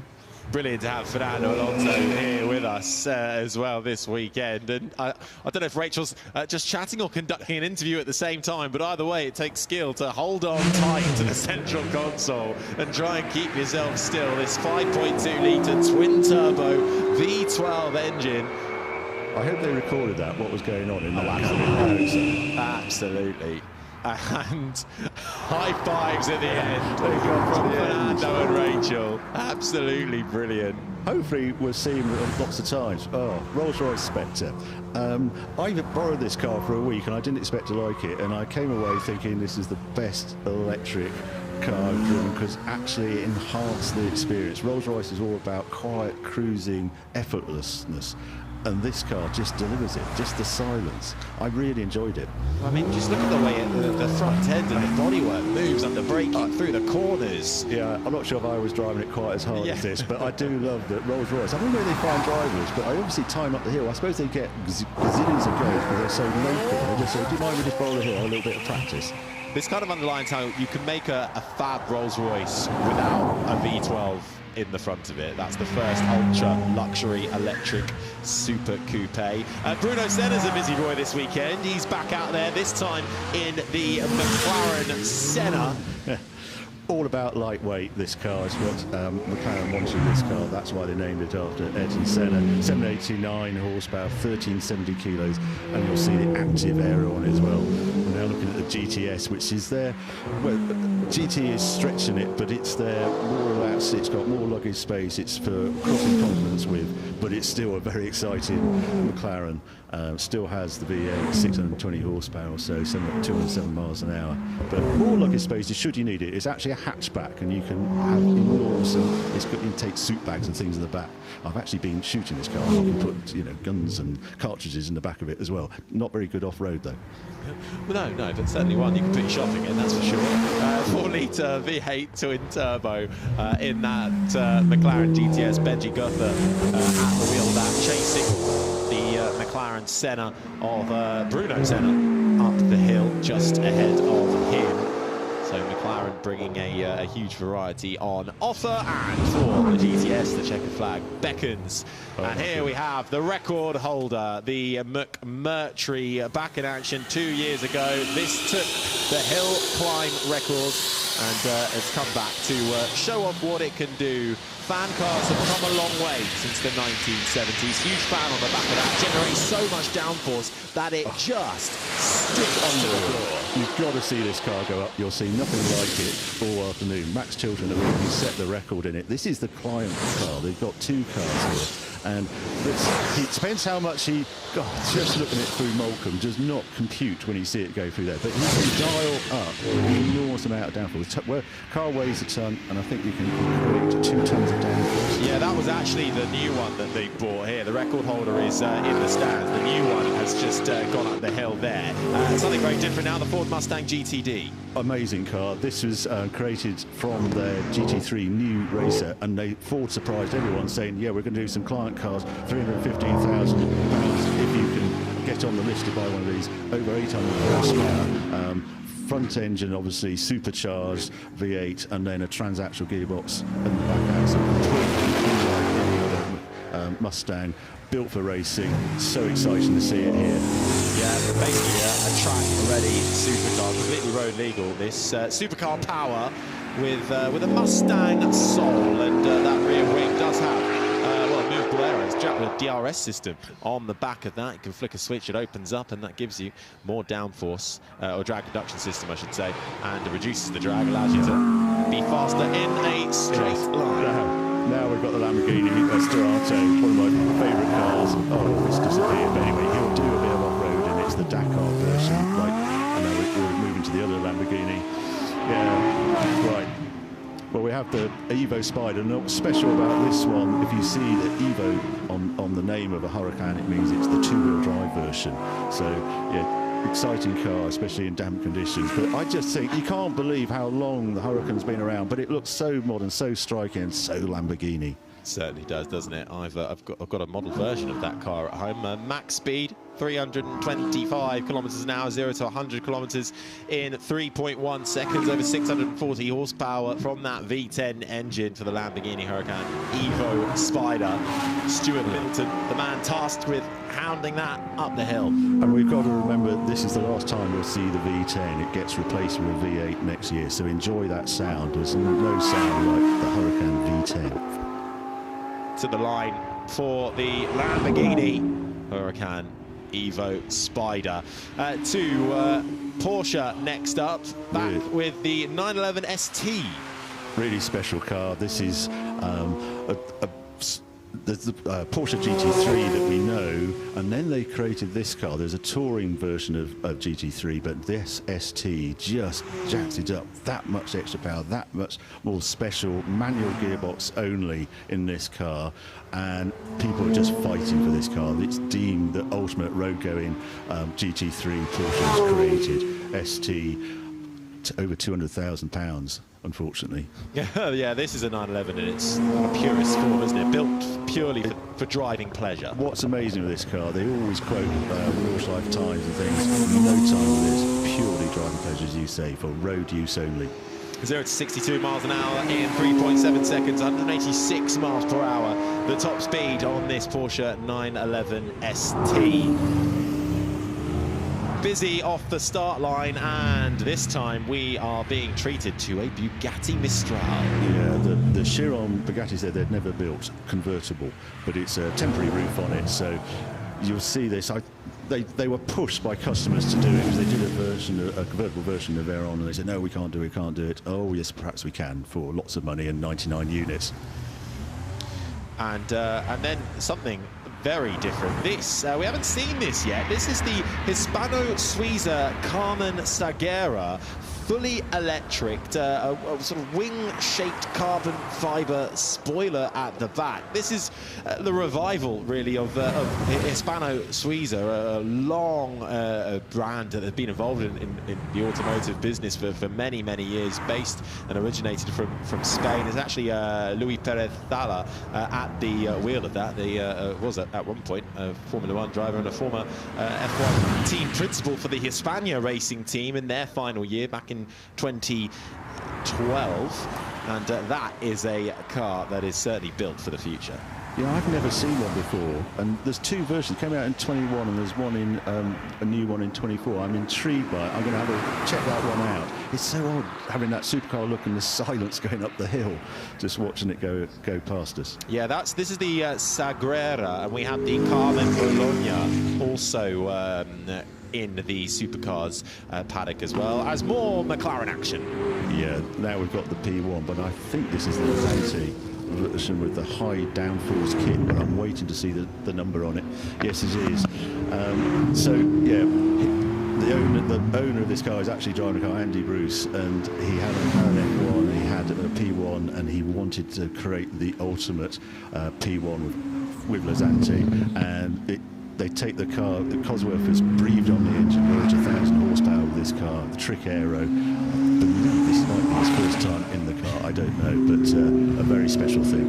Yeah, it certainly is. Levante, the UK-based engineering firm, new upgrades on this car, updated suspension, revived rear bodywork, louvered front wing and rear wing as well, as you can see when you get an up-close and personal look at it. The McLaren Levante P1 making its way towards the finish line. The Gordon Murray car, the T50 for this. We're not sure the guy could be Derek. Oh, Oliver Marriage, right.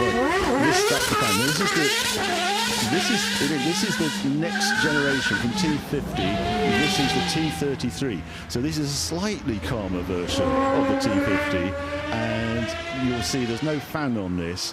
And he's sort of modelled it as a more roadable car, but my goodness, it sounds good. This is a prototype, this one, or it's a an engineering car, and I don't know if it's got a trick exhaust on it, but it's the best sounding of the lot. Well, we're going to see perhaps the Niki Lauda car, but I love seeing this car. The next generation, Gordon Murray is so pleased that he's able to do several versions. He was worried that emission controls might stop him doing it, but here they are with 3 cars here this year. Yeah, this the Automotive T33 Mule 3 V12 engine, the world's most beautiful and accomplished 2-seater supercar is how they describe it. Cutting edge aero, lightweight carbon fibre body, and one of the many offerings from the legendary designer Gordon Murray. And he's also done a Targa version of it that comes next after this one.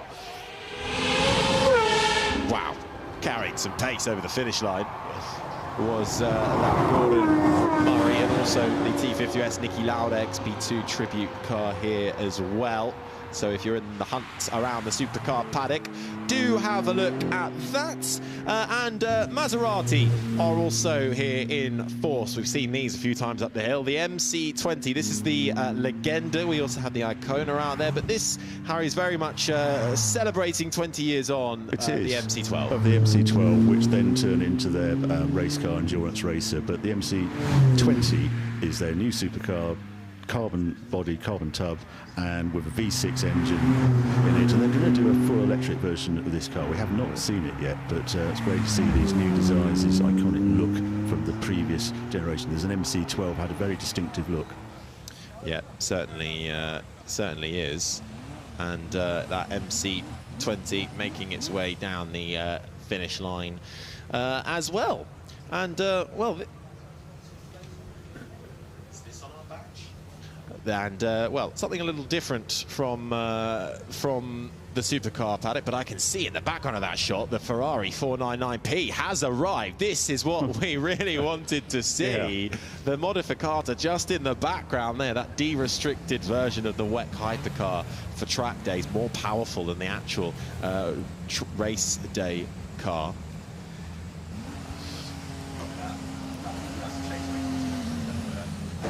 The Ferrari 499P makes its way to the start line. This is such an impressive piece of engineering. Yeah. Off the back, of course, now, a 2-time back-to-back Le Mans winning car. Ferrari, after 50 years, returning to the top flight of endurance racing, taking the Le Mans crown in the first year back, and then taking it again in the follow-up.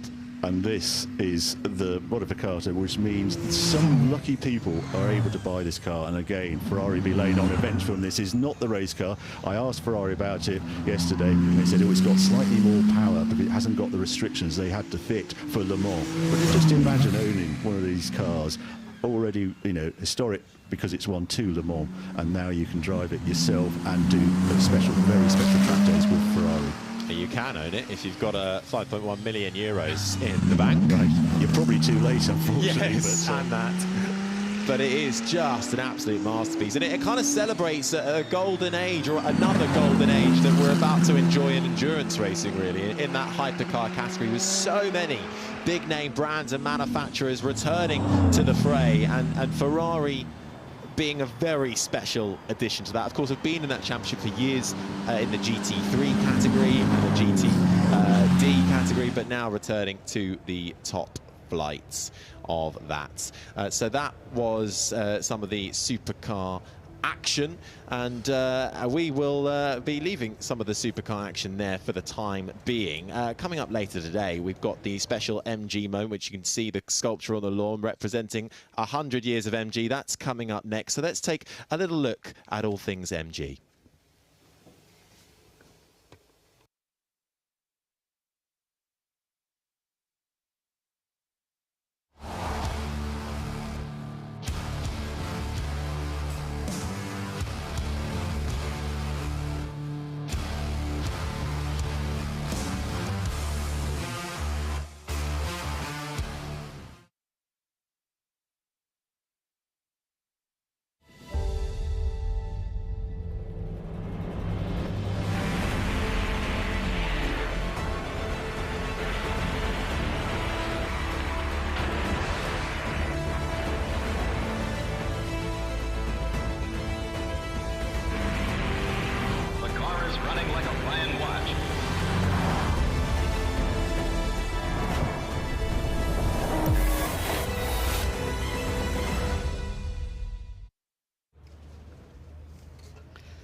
And here we are then, ready to celebrate MG, and it is a wonderful opportunity to do so. And particularly with this first car that we're looking going up the hill from the early 1930s, when the Duke of Richmond, who was Freddie March, as he was known in racing days, set up a race company that basically went for some of the very first MGs ever to go racing, and they had great success with them as well. Remarkably, that is a lot of the heritage of Goodwood and MG that goes back this 100 years. For the family, it really was a major connection very early on. It put the motorsport blood in their veins, and it clearly still, generations later, is running very strongly indeed. So pulling up in front of the house, an array of cars to celebrate the centenary of Morris Garage, as it used to be known. Now Chinese-owned MG, the great Jerry Judah sculptor in front of the house. And Ben, just looking at the array of cars going up the hill, from the MG Metro 6R4 to the latest Cyberster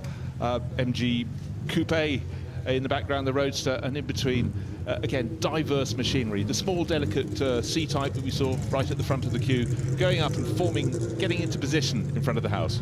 Yeah, it is lovely to see that. And, of course, going under the great sculpture, which is representing both new and old. MGA there, the LBL 301. MGA actually had a great deal of success in the United States, and the MGB, which you're just seeing, the coupe version of the MGB, that came along in the early 1960s, had a lot of success in racing, and of course was a massively popular road car as well. It certainly was. I mean, the American market was absolutely mighty, and in fact, with the lump on the bonnet, that means it's an MGC. It's got the 3-litre unit, bigger than we'd have in an MGB, and it's called the Sebring because the Sebring 12 Hours was a race that, again, it really was one. If you did very well in that, you are certainly going to boost your sales. And the American market, obviously, so much larger than the UK market, and the MGB was a massive hit accordingly. It was indeed, yes, absolutely vital part. Paddy Hopkirk had success with class victory with the MGB at Le Mans 1963. As you say, the MGC version of the MGB with the bigger engine, and it's rather fun that we've got an MGB up there. There's the Cyberster, and that's the new all-electric version. And now we've got a rather wonderful parade of drums coming out to celebrate this 100 years of MG here at Goodwood. And this is providing us with a rather entertaining moment, I have to say, as we go into the next few minutes. So let's listen in to the fun and games on the drums.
The Batala band doing a fantastic job of doing the drumming band celebration of the MGs, which is a real joy to have here at Goodwood on a day that actually we've had some rain to start with, but it's rather lovely seeing some blue sky just beginning to develop. We're getting into some better weather, which is good news, as we've got some of the shootout practice coming up later on this afternoon. Some of the rapid machinery looking to see if they can get some good high speeds up the hill as we get ready for the shootout coming on Saturday and Sunday.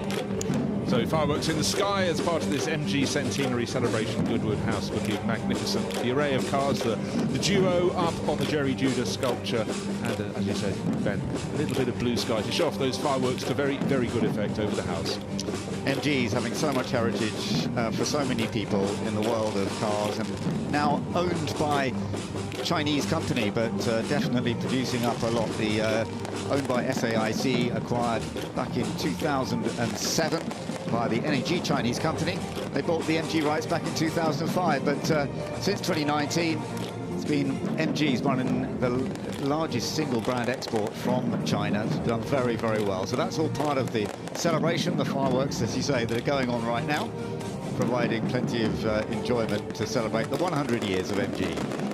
Yeah, a lovely punctuation mark within the day. This is day 2 of the 31st Goodwood Festival of Speed. It is quite extraordinary. Year in, year out, we have things to celebrate. Centenaries come and go with increasing regularity, simply because we realise how long the motor car has been with us. But this weekend, we're looking at this incredible array, horseless to hybrid, the technical leaps forward and some occasionally rather backwards that's taken us to this point. And we're at a very exciting time, not just in terms of road cars, but in motorsport as well. You're absolutely right, and MG have been a big part of that from 1924 to 2024. Created, of course, originally by the man behind the Morris car, set up by William Morris, but it was Cecil Kimber who really created the MG version. Morris Garages, as it was originally, that was quickly shortened to MG, and then going into racing was a big, big part of it as well. And for so many racers, particularly in the States, ironically, the MG T-Series was something that was just small, nimble, something very different to whatever they had on offer stateside, and that is where the sales were huge, and it really did boost the company. But if you ask people of a certain age, what is the MG, you remember it will be the MGB. I think it is. I mean, it has some good history of MGB as well, so rather fun. We shall see how this all develops, but yeah, the MGB, I know, was a lovely car growing up around, especially on a sunny day with the roof down, depending on which version you had. I had the MGB GT, which was a little more room in the boots, the sports pack version, if you will.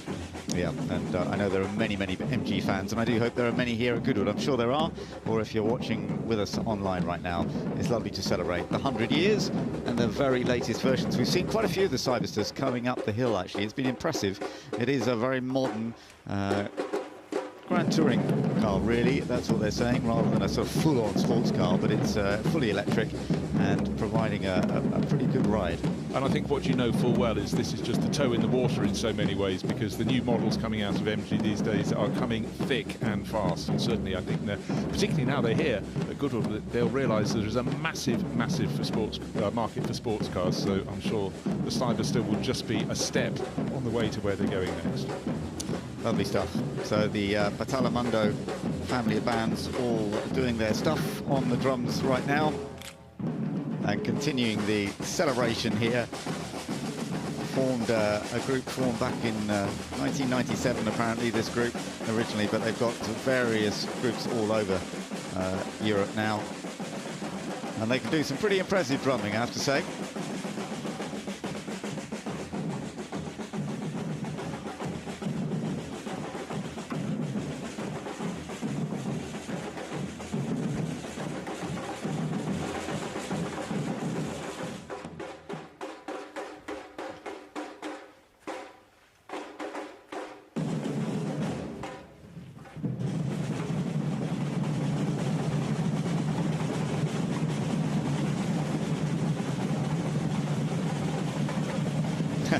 All good fun, isn't it? It's really providing a great show for everybody here. Getting a big round of applause from the fans as well, and then making their way back into the Goodwood house. Yeah, well, applause very well earned. I'm sure their arms are a little bit aching now. So the story of the history connection between Goodwood and the MG. Let's find out more about that. My grandfather, Freddie March, is the reason why I became interested in motorsport. He founded the circuit at Goodwood in 1948 and used to take me to watch the racing as a young boy. Those early experiences cemented my lifelong passion for the sport. He had always been fascinated by engineering, everything from model making to aviation, and discovered motorsport in the late 1920s. Having graduated from speed trials to circuit racing as a driver, he formed his own team, just as MG was releasing its latest racing car. He was particularly drawn to clever, lightweight engineering, so the new MG C-Type was a natural fit. His team, the very first Works MG team, combined the MG's inherent pace with his own attention to detail, and was hugely successful. With co-driver Chris Staniland, he won the legendary Double 12 at Brooklands in 1931, and there were further victories at that year's Irish Grand Prix and the Tourist Trophy at Ulster, all against much bigger opposition. Freddie would ultimately become more well known for founding the circuit here at Goodwood, but that might never have happened without his own experiences in racing.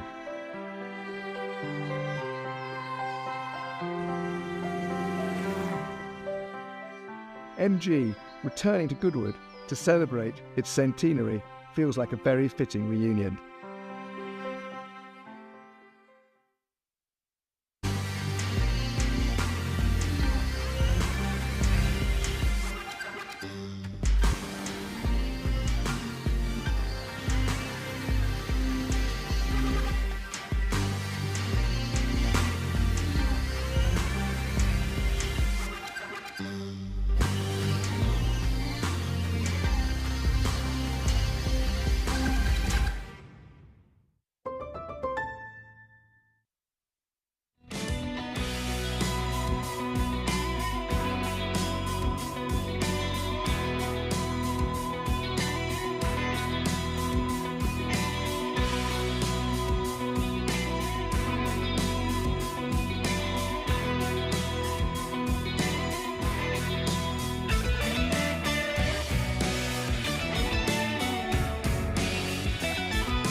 Well, yeah, you took the wrong person, Fernando. I think so, because I didn't remember properly, the turns, and I thought my co-driver was, prepared, but yeah, apparently not. So we had fun. We had fun for sure. Apparently not a very good navigator, Rachel. I've never been up the hill before, and so we were literally coming to it, and he was like, "Is it left? Is it right?" I'm like, "It's right. No, it's left. It's left. It's left. It's left."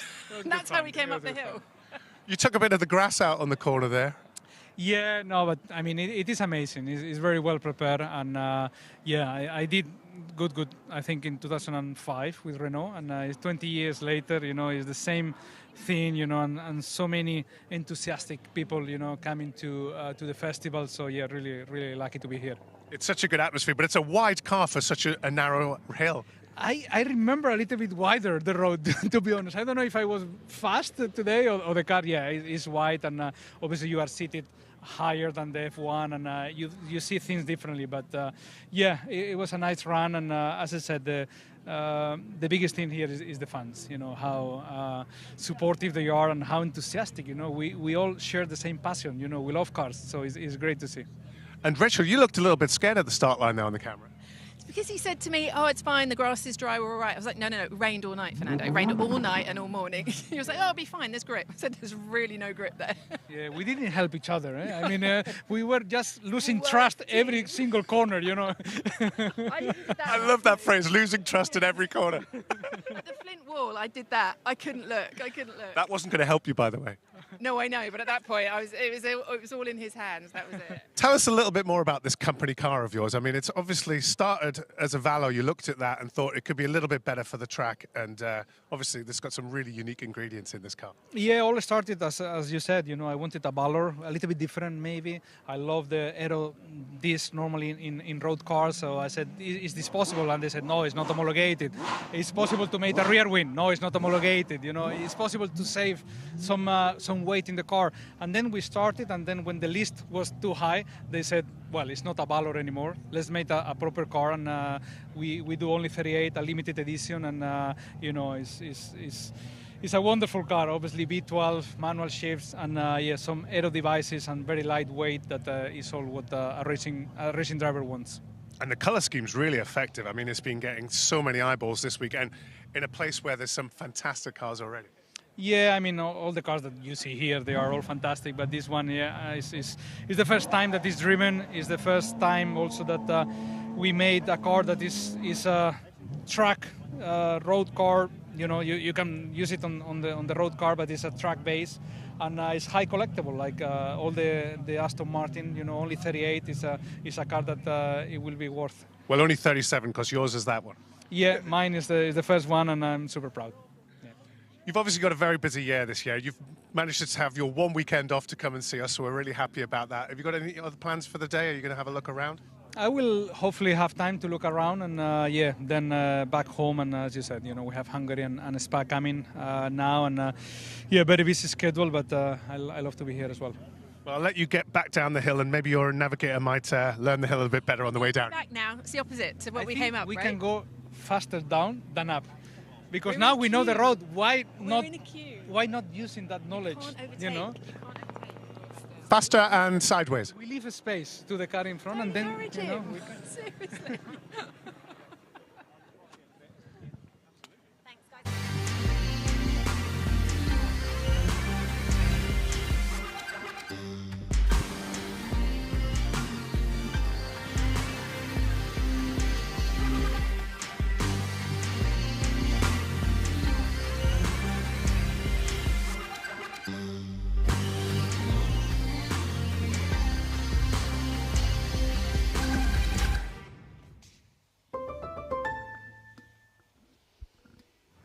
So, wonderful day here at Goodwood for the Festival of Speed. Lovely to hear from Fernando Alonso, one of the many, many stars that we are enjoying experiencing this weekend, coming along to this event.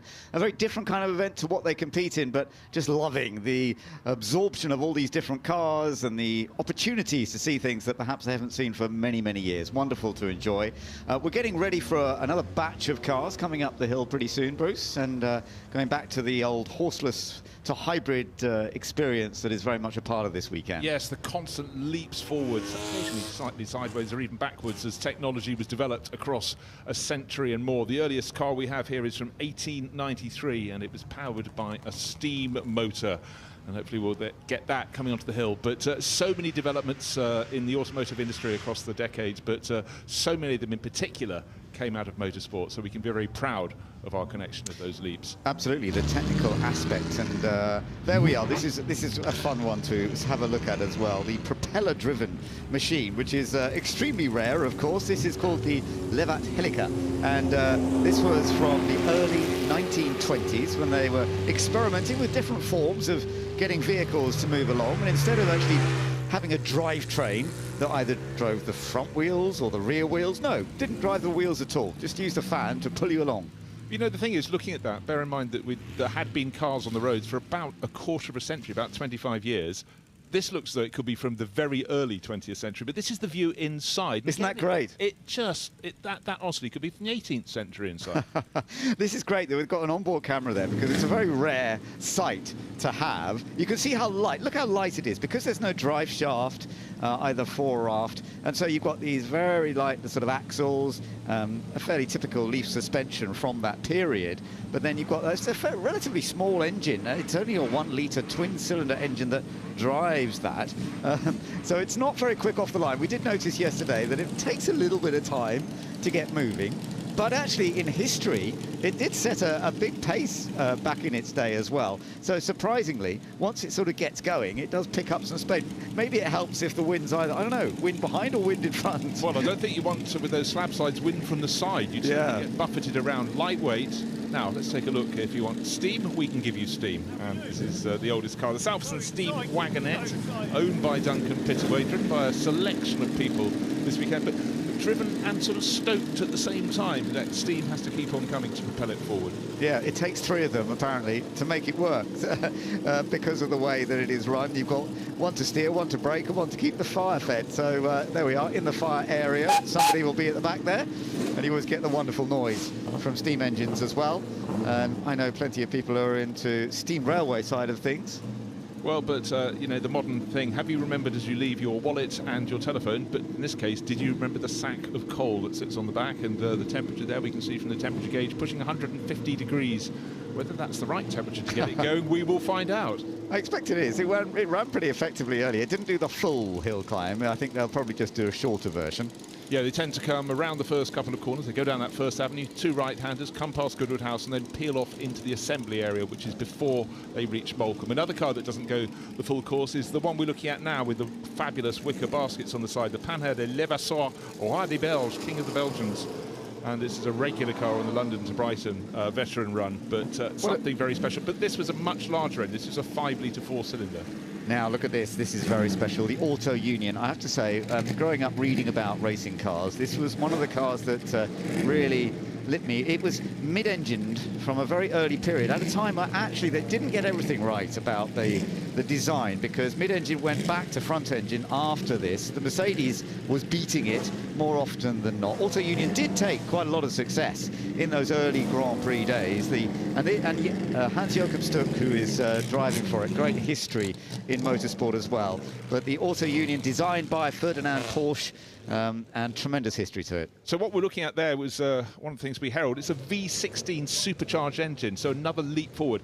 Immediately behind in the row is a gas turbine-powered single-seater Lotus, and it wasn't something that worked for them, but it was a go. They gave it a shot. It didn't work. In fact, those cars, gas turbine cars, and from other people, were more successful when it came to the Indy 500. I guess better for keeping the momentum going. But if you want a car that is all about momentum, it's the one that revs behind it. It's the Howmet from the late 1960s, a helicopter turbine engine on board, 57,000 RPM it gets up to when revved. But it's all about keeping that rotor spooling around behind the driver's shoulder. And listen out for that when it comes up the hill. It's fascinating going into the vehicles as well. I'm just looking at how they're all laid out. This, of course, is from the late 1960s, but there's a lot of information material, very different to nowadays. We were looking inside the BMW hypercar earlier, but in a way similar, with a lot of information for the driver, a lot of things to affect, but just done in a somewhat different way. And look at that, look at those exhausts from the gas turbine, fantastic. And any driver who is given an opportunity in that helmet, they have to sort of be briefed very fully before what is required of them to get the car and its motor spooling properly. Late 1960s or mid-1960s, the Ban the Bomb taillights from a Ford Mark I Cortina on the back. Ben's very keen to point that out, and quite rightly so. Now, moving on to Formula One, this is March. They had their first cars hit the stage in 1969, took Formula One by storm in 1970. By 1974, they were still looking for customers, but starting to lose a bit of ground. This is a car that was started, the 1974 campaign, in the hands of Howden Ganley. He moved on, but for March, it was always about having the works team, but selling as many cars as they could in Formula 2, Formula 3 as well, to finance that. And it worked very well. And Robin Hurd was one of the key part of the March team. He was a brilliant designer, absolutely brilliant. They didn't get every car right, as you say, but in Formula 1, they had a bit of a one or two not so good years, but effectively they were utterly brilliant. So we're just seeing a few more cars. Lola T70 Spider looks great, sounds fantastic, and Derek Bell on board, local driver who did good, didn't he? 5 victories in the Le Mans 24 Hours, and his very first race was actually just down the hill here on the Goodwood Motor Circuit, and the list of his wins in Le Mans down the arm of his overalls, a really, really nice touch. It's absolutely gorgeous to see Derek Bell back out once again. He has such history in this part of the world. This West Sussex area has been very much part of Derek's life for many, many years, although he's in different parts of the world as well. So very, very enjoyable. So we've got a fantastic joy of cars about to head up the hill in just a few moments' time for this horseless to hybrid, the early part of the whole complex system of cars developing through different power systems.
Broadband are changing the game. We live in a society where 47% of UK gamers are women. Yet they only make up 5% of esports pros. This needs to change. 2 tournaments, 1 final. The UK's first of its kind, with pro contracts and Skyfall Fibre on the line. We're on the lookout for women on their path to pro. Join us and compete in Races E-Series, Soccer E-Series, all leading to secure a place at the Women's Esports Finals. Sky Broadband is built to power the pros.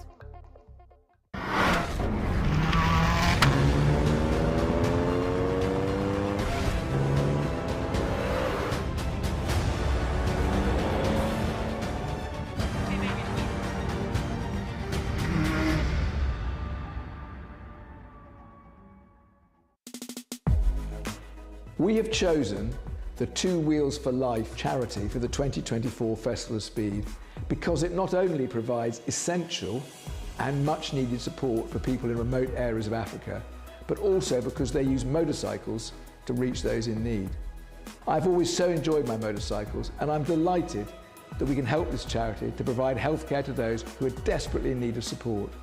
I have no doubt that all our visitors this summer will want to help a charity that makes such good use of two wheels away from roads and racetracks. I do hope you will help us support such a good and important cause.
Well, we're looking forward to some more cars coming up the hill in just a moment's time. We've got some beautiful Renaults from the race period of the late 1970s.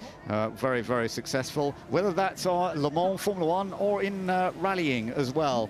And yeah, wonderful to see the mixture that we have. I very much like it when they get clustered into manufacturer groups. We've got the overall picture, but it just emphasises the spread that the manufacturers, particularly in the 60s and 70s, did. They wanted, you looked at Renault, you looked at Ford, you looked at Opel, and other manufacturers around the world. They wanted to have their finger in every pie because they knew that motorsport and success in motorsport will help them sell cars. And in the case of Renault, with this was their third year in Formula One, the Jean-Pierre Jabouillet 1979 RS10. They wanted to push the message of turbocharged engines, and we had them far earlier in previous decades, but they wanted it to make it work in Formula One. It took until the third season, until 1979, to get that first win at Dijon-Prenois. But then, by then, just think how many road cars had turbo engines starting to be put under their hoods. They were very unreliable, weren't they, for quite a while? And they were quick. They were quick straight away. They had lots of power, but they kept breaking down. But of course, sadly for Renault, they never actually got at that time, they never got the World Championship because Ferrari went turbo, and then everyone else went turbo, and they actually ended up with a better job. But they did win Le Mans with this rather wonderful machine, the 158, that we'll be seeing out in a little while. That's 2-litre V6 turbocharged as well. So turbocharged power did work for them at Le Mans with Didier Pironi and Jean-Pierre Jousseau. Certain irony there that it managed to work for the 24 hours, whereas it struggled for a very long time, well, as I said, for 3 seasons, till it worked in Grand Prix that were all under a 12th of that time. A Grand Prix traditionally about 90 minutes or so.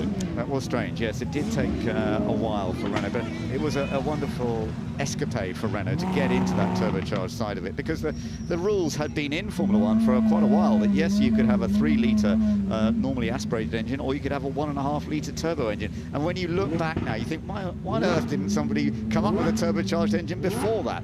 But Renault went for it. It took a while, as we say, but then of course the power of turbocharging suddenly became incredibly important. Now, one of the great shapes of Formula One was the Lotus 49. It was a car that Jim Clark had such success with. Alas, he didn't live past the opening race of 1968. Was killed in a Formula 2 race at Hockenheim, but it was a chance for the Ford DFE to come into Formula 1, and that became the engine, the stressed unit that had the suspension attached to the side. It was a step forward in motor racing. It became the engine by 1968 that anybody with the money could buy, and suddenly almost every team on the grid had that Ford double 4-valve engine in the back, and it really stabilised Formula One, and it brought in the likes of Frank Williams to running his own team. It stabilised McLaren, it gave them a powerful unit, and they of course kept on stepping forward. But right there, the Lotus 49, clean, pure, and just a year later wings started to appear and the shape of Formula One changed forever. Absolutely. For some people, that is the most popular car in many ways. You say because there are no wings, because it's very, very simple and straight.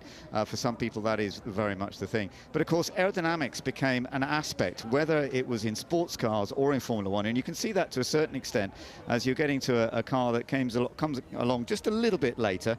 This was obviously a sports car racer, the Matra Simca. This was from 1974. By this time, downforce was becoming a play, and you can see the airflow, you can see the rear wing. That's how things developed in the late 60s into those early 70s. It was a real start of working out how to channel air over, around, and later under a car to make it work. And of course the rear wing giving the car downforce. Strip that away, or for Le Mans it would have been placed further back, so it was a more straight line speed and giving the car stability. But you move on very quickly from that glorious blue Matra that had such success that in fact spurred Renault on to try and win the Le Mans 24 Hours.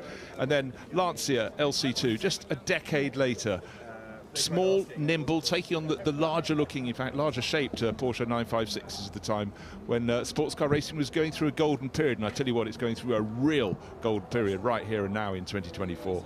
It is, yes, you're absolutely right. And in a way, some of these classic sports cars that we saw, very, very great periods. Jaguar, for example, that you're looking at here, the Jaguar XJR 9LM, very, very successful machinery, with Jaguar dominating really. And remember the combination with Tom Walkinshaw Racing. I mean, Tom Walkinshaw Racing was absolutely a key aspect to the success that these had. Some great names of winners at Le Mans: Jan Lammers, Johnny Dumfries, and Andy Wallace, who's here this weekend. We're seeing him drive the Bugatti.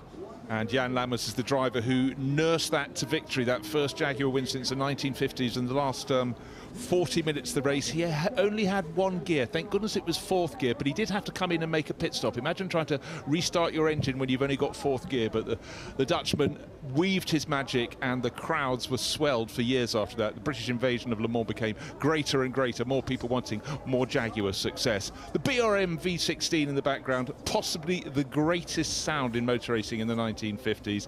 So much performance, but not so much in the way of the results. It was an engineering, not a disaster, not far from it, but it just wasn't robust enough to achieve all the glory they thought those extra cylinders would garner. This has been completely recreated in the modern era by the Hall & Hall BRM experts, and the sound of this V16 engine is absolutely glorious, supercharged V16. We'll hear it when it's going up the hill, and I'm looking forward to that again. And amazingly, they've just produced a run of 3 of those cars, and each one was the result of 20,000 technical drawings. Just imagine manufacturing each and every one of those pieces. Right, from an earlier age, the Sunbeam Tiger. Sunbeam was mighty just before and after the First World War, but racing not just, you think Sunbeam is just a British mark, but it was racing in Europe, it was racing in the States as well, and I think one forgets how many cars crossed the Atlantic to try and achieve fame and glory over there. A rather lovely view into the cockpit there as well, as you can see with some of the drivetrain on the left-hand side. They would try and drop the driver, and then we've got the Napier Railton, which is rather lovely to see. This is the lap record holder at Brooklands that was never ever beaten again because of the way that Brooklands track was ended after the Second World War, and this machine created the speed of 143.44 miles per hour. John Cobb was the driver in those days. Reed Railton was the man who had designed this car using the Napier motor, which was a 24-litre W12, an aero engine. And aero engines, of course, were used a great deal in terms of creating the power. Land speed record in those days, Bruce, was in some ways was the biggest thing, or speed records. I mean, this wasn't a land speed record. Reed Railton went on to take the land speed record with a different machine with aerodynamics, but this was the Brooklands one. Very impressive. So we will have a chance to see this going up the hill in just a little while, but we've got lots of opportunities this weekend to meet up with some top people from the world of motorsport, and we now have a chance for Rachel to catch up with Logan Sargent. Indeed, Ben, thank you very much. Harry's down here and joined me as well. And Logan, I know you had a run up the hill in it this morning already. How was your first run today? Yeah, it was fun. Obviously, first time in a car like this. The hill was a little bit wet and dirty this morning, but nonetheless, it was still cool to do it for the first time. And yeah, it was cool to see the differences between a car 40-something years old compared to what we drive now. And still quite impressive, the power and just what it's capable of. So it was nice. Physically, much harder? Physically, no. There's no downforce, so it's not the same as what we do now. It's just a very different philosophy. A lot of power, not much grip or downforce, but still fun. I mean, this is Keke Rosberg's championship winning Williams. Do you feel that extra sense of pressure? I mean, it says it's got Logan Sargent printed on the cockpit. That must be pretty special as well. It does. It's cool. And like I said, just to be able to drive a piece of history for the team, be able to, let the fans see it on track, let's say. And who knows how many more times it'll be used. So it's nice to be able to have that opportunity. How was the visibility? Because you're sat quite high up, aren't you? It's like a big go-kart. Yeah. I can see everything. Nowadays, I can't see anything in a current car. In this, you see everything. Yeah. Oh, brilliant. And if we have a look forward to the next couple of races in Formula One, back before the summer break, how are you feeling post-Silverstone? Yeah, I think Silverstone was important weekend for the team. It hasn't been the easiest, season for us so far. We've just been struggling for pace as a whole, and you could feel that having a good Silverstone weekend was a good uplift for the team, a good piece of motivation, and also we need to understand why was Silverstone better than all the other places. So we'll try our best to apply that to the races to come, but surely excited to finish out up until the summer break strong. And also, this is the one weekend off in 6. As we know, it's the one weekend off in 6 Formula One races. I know the fans appreciate you coming out because it is a very long, tiring season for you guys. Yeah, I mean, this week has been crazy busy, so it's really been 4 weeks nonstop. So I'm looking forward to a few days off before Budapest, which will be nice. And you know, finding those days are important because in the end it is mentally draining. So yeah, I'm looking forward to getting in my bed tonight. Can you go for a wander around here and have a look? I mean, are you interested in the other cars? Have you had a look around? Yeah, I am. I think, for one, it's so impressive, the cars that are here. Past, present, so many cool pieces, and it is really cool to see. Alex says he goes around in disguise. So have you got any disguises when you can mingle around? I tried. It didn't work very well. But no, it's still cool. I mean, you can see that the fans here are true passionate racing fans, so that's cool. All right, I know you've got to get ready to go up the hill. Thank you very much, Logan. Thank you very much. We'll see you in Hungary next week. Thanks, guys. Cheers, Logan. Take care. Back to you guys in commentary, Ben. Thanks, Rachel. Lovely to hear from Logan Sargent, the American in Formula One, first to do a full season since Alexander Rossi was competing in 2015. And although, as he's saying, it's been a bit of a challenging year for Williams, things were a little bit better last time out at Silverstone. He was a karting world champion. He was the first American driver to do that since Lake Speed back in the late 1970s. So very impressive. So lovely to hear from him. We've got plenty of other great drivers here over the weekend and lots more to look forward to.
Are changing the game.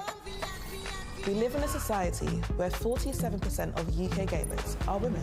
Yet they only make up 5% of esports pros. This needs to change. 2 tournaments, 1 final. They're UK's first of its kind, with pro contracts and sky full fibre on the line. We're on the lookout for women on their path to pro. Join us and compete in Races E-Series, Soccer E-Series, all leading to secure a place at the Women's Esports Finals. Sky Broadband is built to power the pros.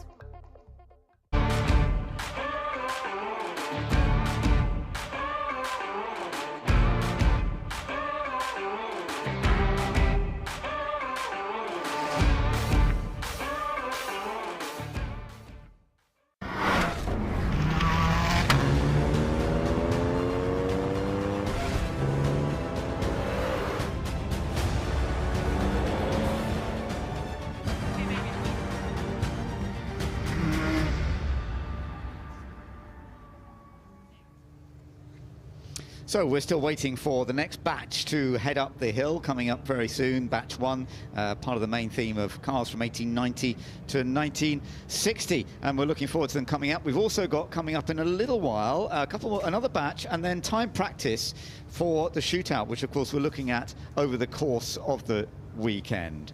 So that is all part and parcel of the action that's coming up, and it's lovely to see the fans absorbing all the wonderful cars, noise and atmosphere of this Goodwood Festival of Speed.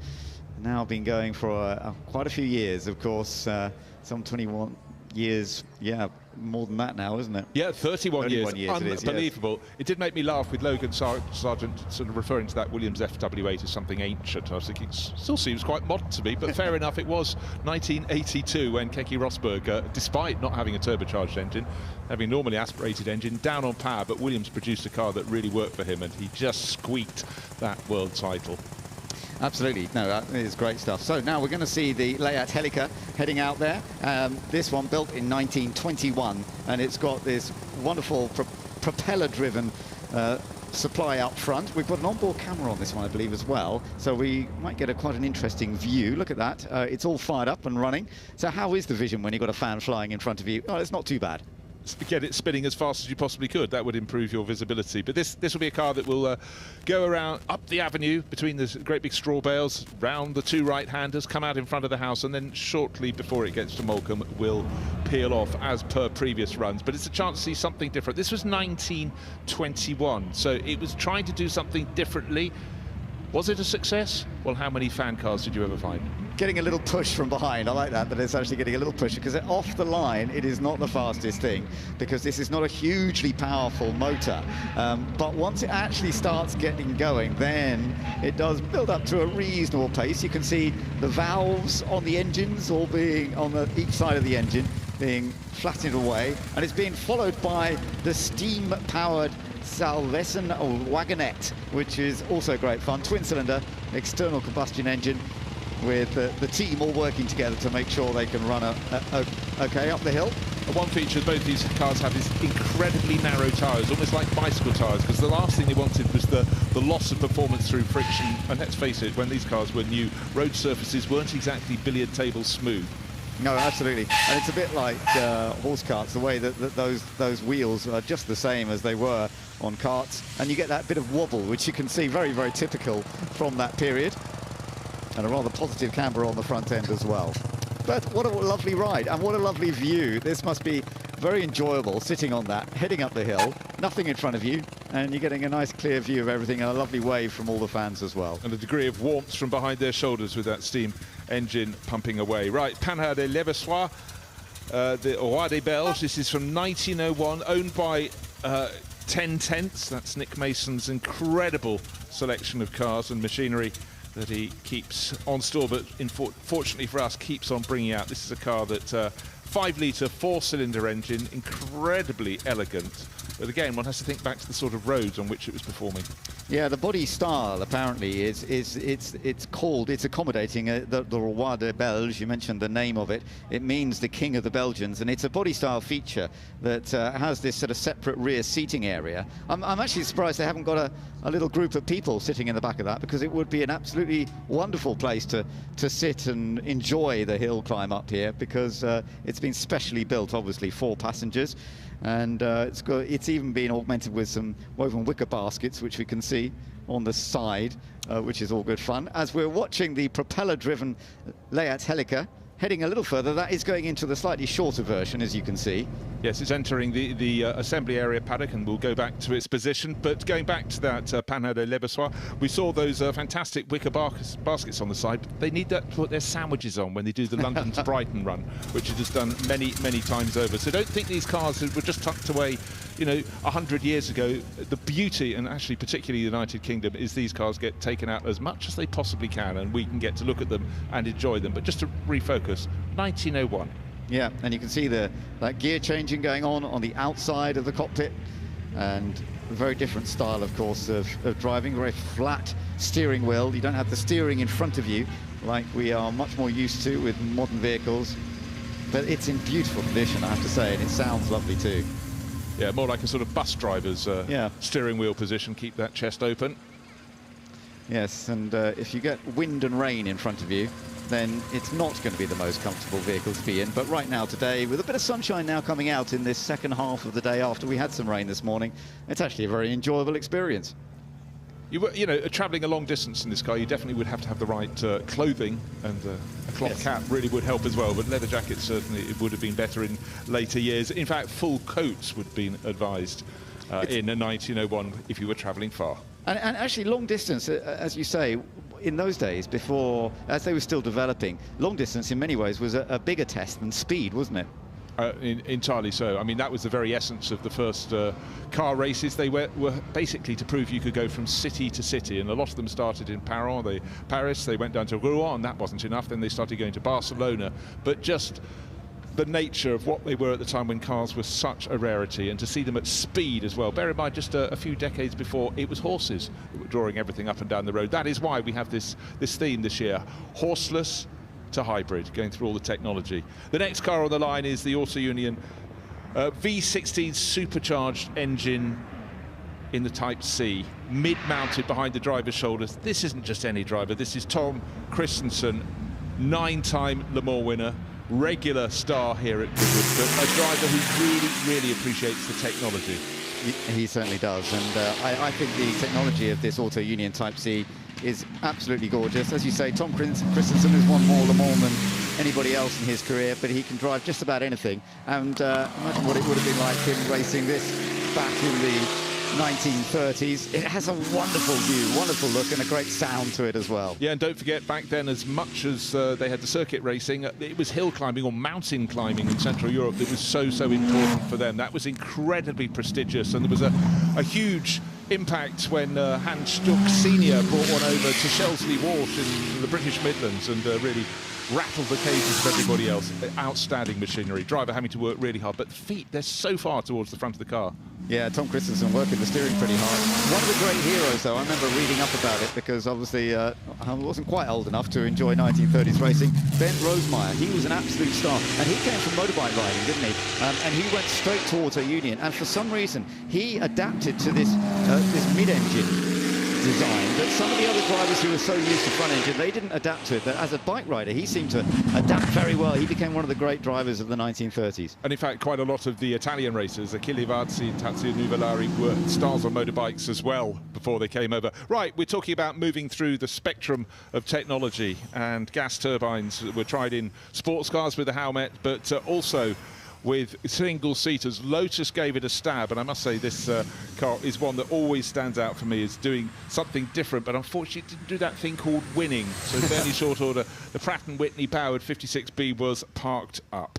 It was, sadly. It didn't quite get the results that Colin Chapman was hoping, and it's Magnus Chapman who's actually driving it up the hill, so that's rather lovely to see part of the family heading up there in the Lotus Pratt & Whitney 56B as we'll get the next car coming up, the March Cosworth. This is the 741, just heading up. Joe Twyman, who's at the wheel of... And we were saying earlier, the March team was a very important production team that worked through all the different sort of ranks of top-level single-seaters. Formula 1 didn't always quite work out for them, but Formula 2 and Formula 3 were very important. No, but at the start of the 1970 season, they spread their net very wide indeed. I think they had 4 or 5 of them at the opening round, and they were largely filling their first couple of rows. Right, a car that still looks right today. It won handfuls of racing in the mid-1960s. The Lola Chevrolet-powered Lola T70 Spider. This is with the race livery that John Surtees used, but it's with Derek Bell on board, 5-time Le Mans winner, a local lad, real star, and again, just with that mighty Chevrolet Rumble in the back, it sounds as good as it looks. That's right, and John Surtees won the 1966 season opener at Mont Tremblant, driving for his own team, and then he took victory in the last 2 rounds to become the first Can-Am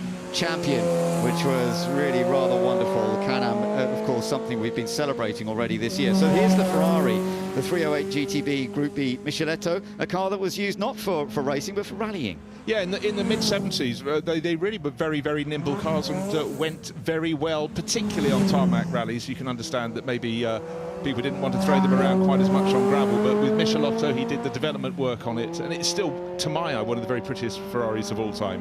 And then, talking of rally cars, this is one of our all-time favourites, the Lancia Delta S4 with its 1.8-litre 4-cylinder, and it's turbo and supercharged. So it's one of those combinations of both turbocharging for the ultimate power, but to avoid the delay you get on throttle response, they also supercharged it. Yeah, twin charging, as it was called.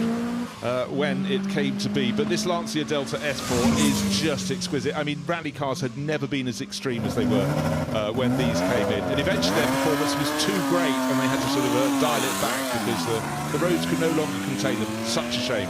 Alain Sataji is driving this Renault RS10, the 1.5-litre V6 turbocharged Renault F1 car. First one to win a race in Formula 1 when Renault had come in with the turbocharged power for a couple of years. Didn't quite work out. Oh, nice little slide there, kept it together.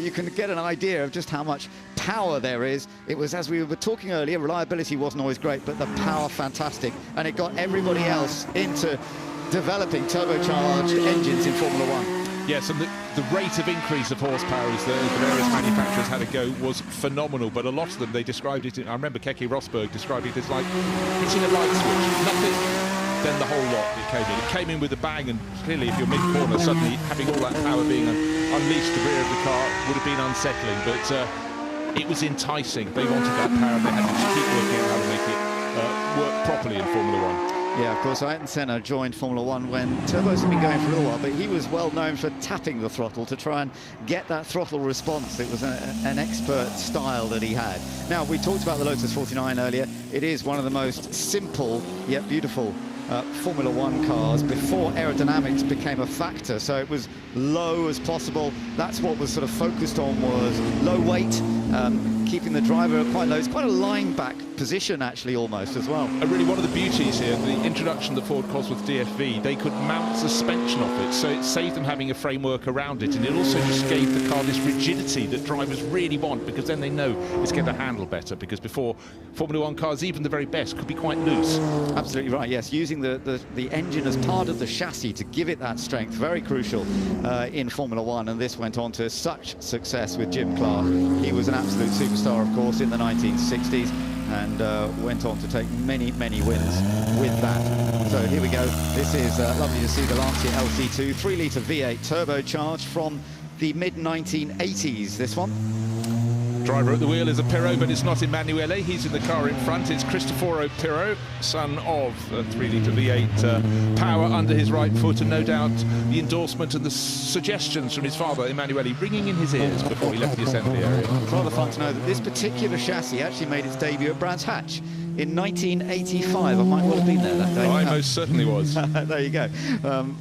So we might well have seen that car that day. Following year, it was driven to second place at Monza in 1986 by Andrea De Cesaris and Alessandro Nannini, both, of course, who had a lot of Formula 1 heritage building up as well. So, yeah, wonderful to see. And then this is another version of that sort of type. This is looking at the Porsche 936-77. This was a bit earlier, so this was 1976, and it's nice to see Dario Franchitti driving this. Oh, it's fantastic. He'll be loving every single second. That inimitable helmet with the Scottish saltire on the top and the colours of his forebears of Italy on the lower part of his helmet. But Porsche won. Porsche, the marque that has the most victories at Le Mans. They won the race in 1976, and the following year, slight change, but that enormous rear wing, clear purpose there, and that huge, huge air scoop. Bear in mind, that year in 1976 in Formula 1, they had the high air scoops until the Spanish Grand Prix. They were locked off, but, you know, for sponsors to have that enormous piece of real estate, if you will, they could put their livery on. Martini, in this example. But I just absolutely love these. But that rear wing on those enormous side flanks is just fantastic. It sort of baffles me that they, you know, that rear wing is so far back that you can get the balance, because presumably got a lot of rear downforce. Did it get enough front downforce? Almost makes you think when you're at high speed, maybe the front doesn't go anywhere. Yeah, but traditionally at the Mans you had the Langheck with the Porsche, the long rear, the tail, and that pushed the downforce right to the back. But you're quite right. Considerations must be made, because the surfaces then, even at the Mans, it was a public road, Mulsanne Straight. It was still bumpy, so your contact area rising and falling. So we're looking at the Audi Sport Quattro now. Dindo Capello's in this at the moment, and he had his first run in it earlier on. I saw Stig Blomqvist briefly, actually, after we'd seen him in the other Audi Quattro, and he said they might swap over, but then he said, actually, I think Dindo's quite happy. He's just getting a feel for this now, so he's going to stick with it. Well, he'd never sat in it before, and to be going up the hill climb here, but, you know, so much success for Dindo. 3 wins at Le Mans for Audi, but fishing back through the back catalogue, if you will, of Audi's illustrious motorsport history. But effectively, it was rallying, it was the Quattro, it was the 4-wheel drive that put Audi on the motorsport map. Of course, it involved the Motor Union, but there was such a jump between that in the 1930s to the modern Audi, from the Union of the Automotive Companies of Germany. Yeah, and it was so dominant in the world of rallying at that point with these Audi Sport Quattros. This was the 1985 version. It was an evolution, but it had that shorter wheelbase. That's what you see on this one. This car has been owned by Audi for 25 years. It finished second at the 1,000 Lakes Rally in 1985, and Stig Blomqvist was driving it on that occasion. Formula One cars haven't always been large. They're very large at the moment, but the shark-nosed Ferrari, the Dino 156 of 1961, this was a time when the technology and the rule book had to change in Formula One. They suddenly decreed, the motorsport governing body, that you could only have a 1.5 litre engine. Came down from 2.5 litres, and Ferrari, you know what? They already had one developed. So they hit the ground running, and with the likes of Phil Hill coming through to become the first American world champion at the end of the season, Paul Wolfgang von Trips, his teammate, being killed at that final round the penultimate round at Monza. But the cars were neat, nimble, and absolutely did the job required of them. They were very, very beautiful. They had to be recreated, didn't they? Because Ferrari sort of packed away all the bits and pieces at one time. But they are yet, I think, one of the most beautiful F1. I mean, we were talking about the Lotus 49. That is a glorious car. But the 156 Sharknose is very, very distinctive as well. And of course, there was a concern, people going, but how can it be Grand Prix racing if you've dropped a litre going down to 1.5 litre? But it was all about, of course, far less power. But these cars, it was about keeping what momentum you could build together. And it did lead to incredible slipstreaming battles. Rather lovely view of a little blow of exhaust fire from the back of those two long exhausts. Driving it is the entrant Jason Wright here today. It may well be that we get Arturo Merzario in the car over the course of the weekend. He is here. I saw him down early. Actually, yes, I think he's definitely doing some stuff already, in fact. Yeah, in this one at the moment, it's fun to see it. Now, this is the other, and this is the Stig Blomqvist car now. So this is the other of the Audi Quattros. This is the Audi A2, the slightly earlier version, the 1984, the slightly longer wheelbase, original version of it. Now, if you look on the flank of the car, you can see Bad Homburg, a town, spa town in Germany. Of course, the Monte Carlo Rally in the day, you started from various starting points around Europe to then head down towards the finale, going around the Col de Turini, etc., and then going down to Monte Carlo to the finish. But it really was a rally that started the season all around Europe. Okay, so we've got a car stopped on the hill. So Jason Wright has backed off in the shark-nosed Ferrari, but unfortunately, push has stopped. So that, I think, is that the Sunbeam Tourist Trophy? Yes, it's one of the Sunbeam Tourist trophies that we've got in this display, so that's a little bit unfortunate. That's Tim Moore with his car that they've had to pull over, which is a bit of a shame. Don't quite know what's gone wrong, but it is in an area I think we can get it into a relatively safe place quite quickly. Yeah, he's just gone up past the top of the Flint wall and burst out to the grass verge on the right-hand side, so he's out of line of sight of the other drivers, in a position of safety, so hopefully the red flags can be withdrawn very soon and we can continue with this diverse batch of cars. So one of the two Sunbeam Tourist Trophy cars, the racers from 1914. When we talk about the Tourist Trophy, it's a race that has moved around over the years, but back then it was around the 37.7-mile TT course on the Isle of Man. Absolutely epic. Yeah, very, very different, very hard, long races that they would have in those days for many, many hours. And I was just looking back, actually, at the MG history we were talking about. It was a double 12-hour race at Brooklands, so that was pre-war, that Freddie March managed to win in the MGs. He had a team of 3 cars, but he was in the winning car. But 12 hours, I mean, okay, we do that now, of course, with the 24 hours of Le Mans. We have the Spa 24 hours as well. But it was at Brooklands, that was a major part of the championship then as well. And it is a key part. The length, the distance, of course, of racing is a great test, not just for speed, but for reliability. Nowadays, reliability is pretty amazing, I have to say. Now, the little word has come into my ears. Why was it the Brooklands double 12?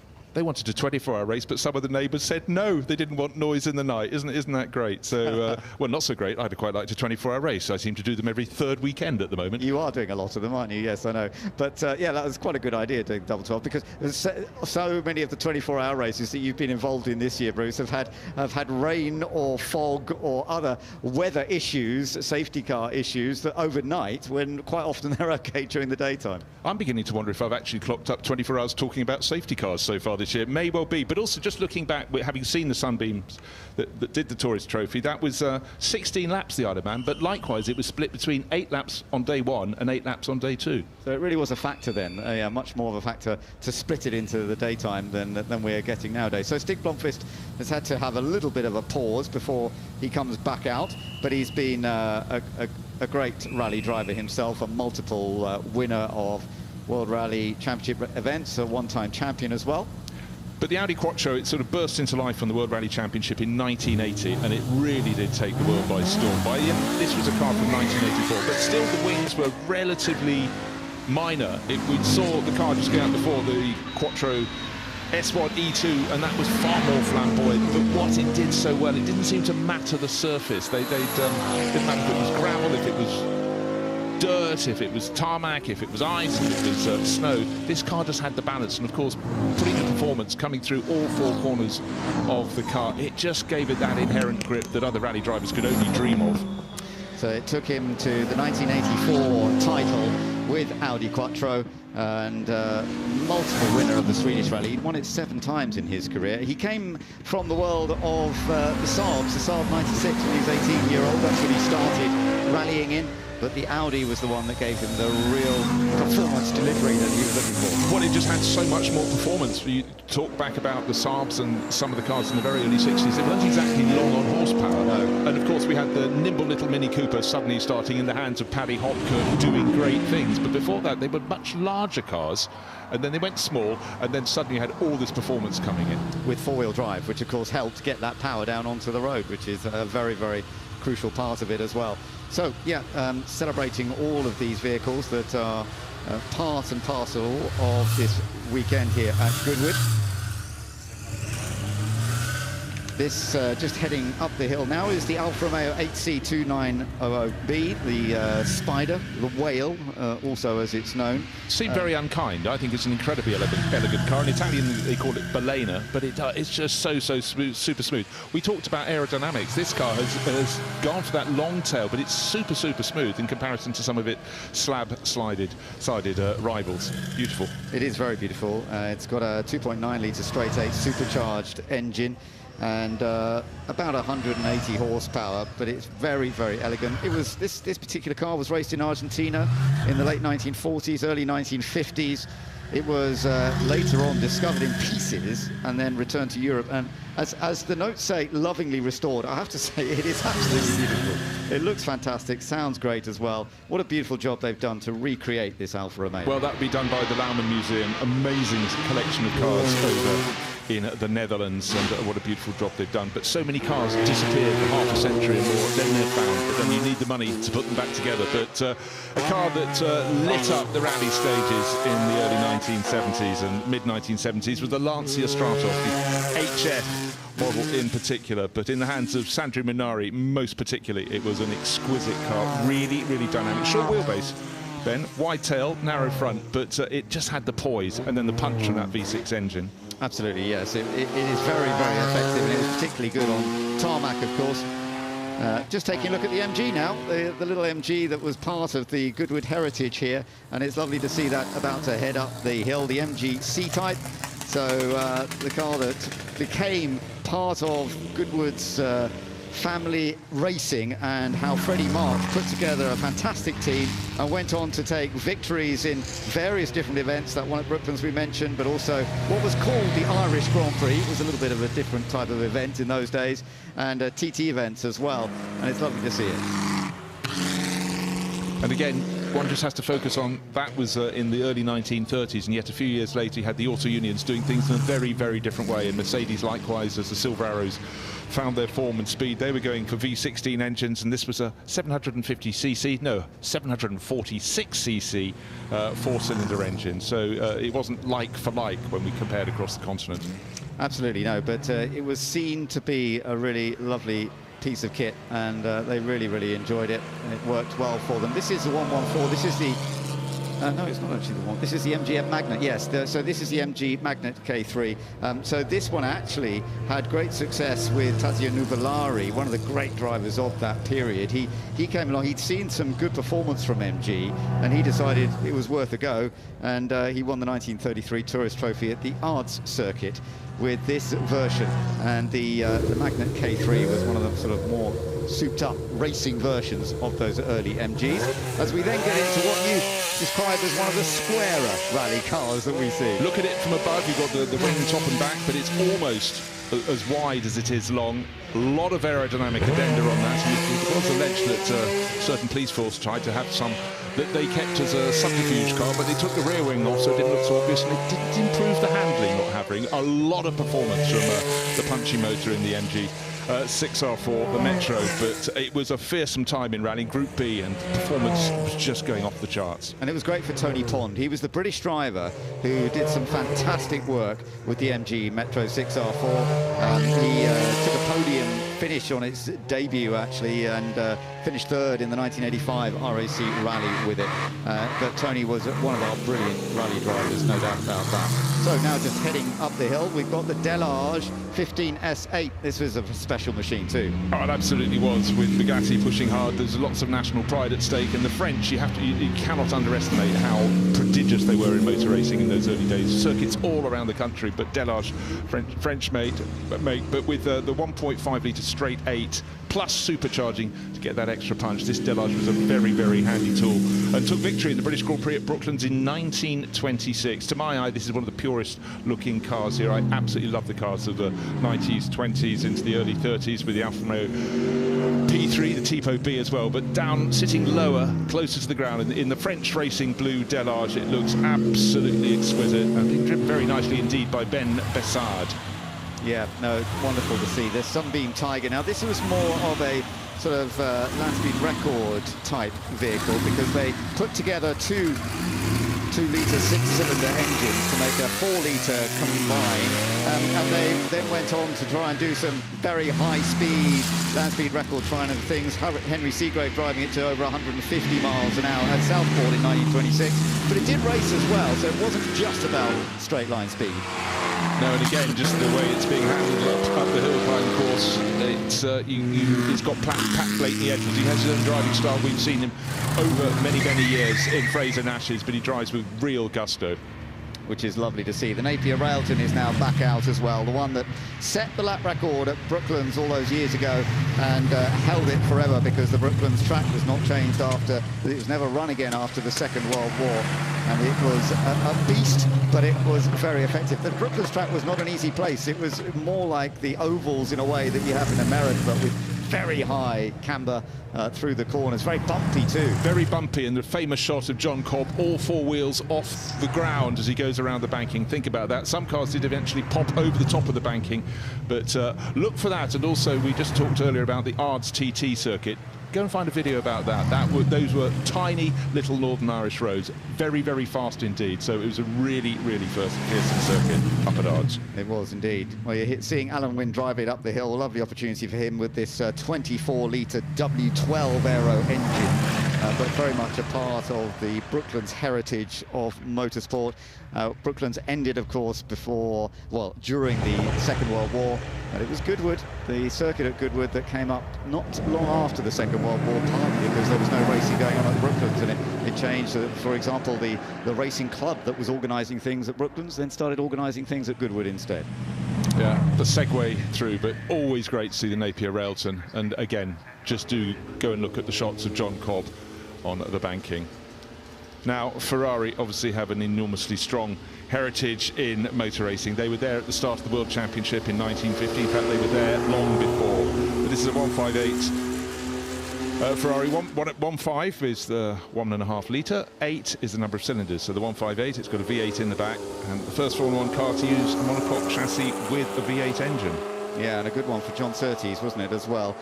Winning twice on his way in 1964 to take his Formula 1 title. So this was a key time for Ferrari with the 158. And as you mentioned, the rules had gone to 1.5 litres. Obviously there was no turbocharging time. At that time, you weren't allowed to. It was a smaller engine before they then picked it back up again a little bit more. but the Ferrari 158 was most successful at that period. And it was a car, the sort of car we see, of course, in the Glover Trophy, because the Goodwood Motor Circuit, up until 1966, was running, from 1948 to 1966, was running races, and so the final few years of that period of racing at Goodwood was all about the Formula One cars. And there were so many non-championship races that they had alongside the rounds, the very few rounds of the World Championship back in the mid-60s, and that is why it has such a strong history here. Yeah, lovely to see, always wonderful. So let's take a look at some of the highlights that we've been enjoying through this batch of cars from the earliest heritage, with the steam-powered wagonette, the Salvesen wagonette that always goes on for a great show, the Panhard Elevassa Roi des Belges, which has that unique look and some wonderful seats in the back to perhaps get a ride one day, and then the Auto Union that was taken up the hill, that took so much success in the 1930s against Mercedes. The rivalry between the two German manufacturers pre-World War II was absolutely huge. Ferraris, they belong on racetracks. They also belong on the rally stages, so the 308 GTB, a car that really surprised a lot. But it was the Lotus 49 that, and particularly the engine at its tail, the Ford Cosworth DFV, that took Formula One another step forward. And Porsche, of course, with so much success at Le Mans over the years, with very different styles. Audi, success at Le Mans, but very much success in rallying, in the Group B area of rallying. When that all kicked off in the early 1980s, they provided tremendous performance. Back to the Ferraris, though, as you say, in that 1.5 litre era, they produced some beautiful machinery in the Italian style, like Alfa Romeo as well. Always terribly elegant. Yeah, that proud Alfa Romeo Milano badge on the bonnet, and again, great C cars that are brought back to life after decades stored at the back of barns and garages and simply forgotten, but a car that isn't forgotten here as we celebrate the centenary of MG Magnet K3, and likewise we've got the MG C-Type here that means so much to the estate. And the Delage 15 S8 as well, with its 1.5 litre straight 8 supercharged engine that also was extremely effective and run by some top drivers at the time to get themselves into some good positions. And the Napier Railton as well. Some wonderful machinery from those early periods of motorsport. Well, that's a bit better. We've got some peace and quiet now. Can you believe it? Thank you. Yeah. Ferrari rally car, John Surtees winning car. It's all about Festival of Speed, isn't it? Yeah, it's pretty mixed, isn't it? I mean, just everything in the world that ever happened is going to be here at some point. And I'm very fortunate living, near here and part of this era, as it were, to get the chance to drive a lot of the cars. But it's just great for me to drive this because John became a very good friend of mine. I drove for him and got my only result, like a 6th place in the United States Grand Prix in his Formula One car. And he became a great friend later on. And just to get in this car, which I never imagined I ever would, and just get the, would you like to have a drive? And it's pretty special. I bet you didn't have to think long about that. No, I didn't.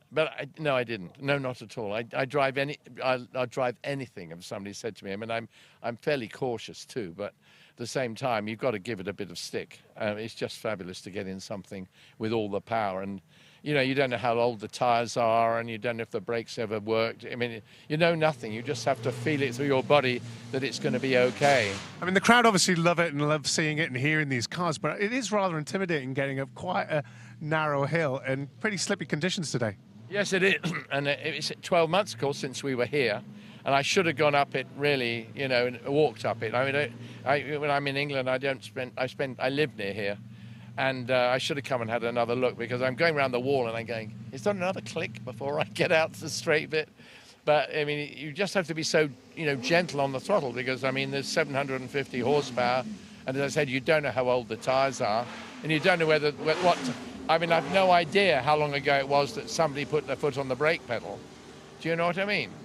And normally we'd never do that sort of thing, but it's such an opportunity to show the car off and to have the experience yourself. We do anything, really. And all the ABS is in your right foot. Yeah, ABS, I know. Power steering, what's that? Air conditioning, whatever is air conditioning, Well, you've made it up to the top paddock. You've got a wonderful selection of cars here. I'm sure you're going to enjoy catching up with the other drivers and enjoying the weekend as you always do. Thank you very much. Just over here.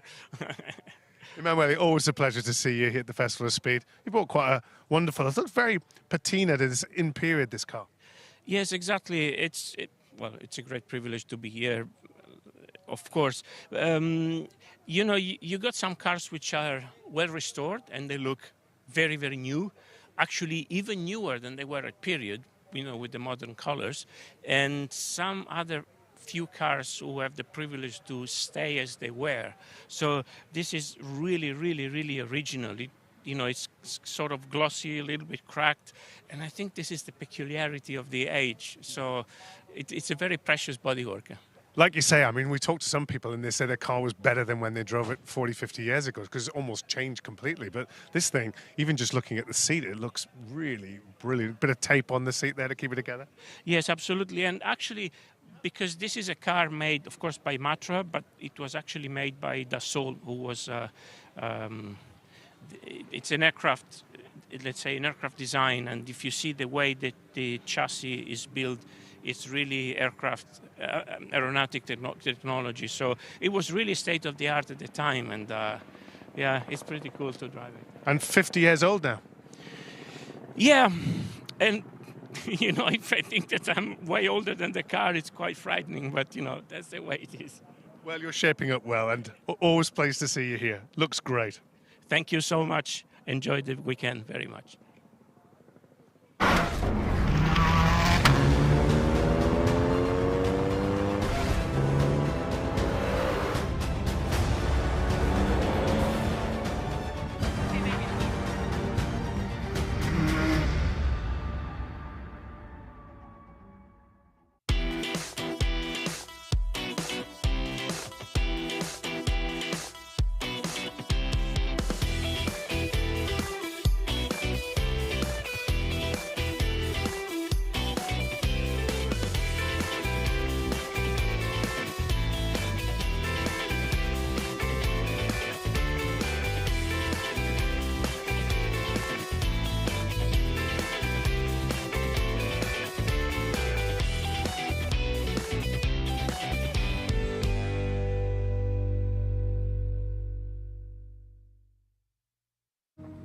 How do you start an iconic movement? Classicism would say it's all about form and craftsmanship, while surrealism would find all of this quite, well, surprising. After all, it's about creating the icon of a new movement. Welcome to Forwardism, the all-electric BMW i7. Presenting the new Pirelli P0e tires for electric cars. They're on a sustainable journey, just like you, thanks to more than 55% bio-based and recycled materials. They let you move with outstanding quality for everyday life, thanks to AAA class in rolling resistance, wet braking, and noise reduction. They let you keep driving even after a puncture, thanks to run-forward technology with a self-supporting tire structure. We call them contemporary performance tires. You can simply call them tires for contemporary humans. It was an icon of its era, a ruler on the racetrack. It was every stuntman's stunt car of choice, a legend of its time. But you know what they say. Legends never die. They're not just reborn, they're rewired. The legend is back.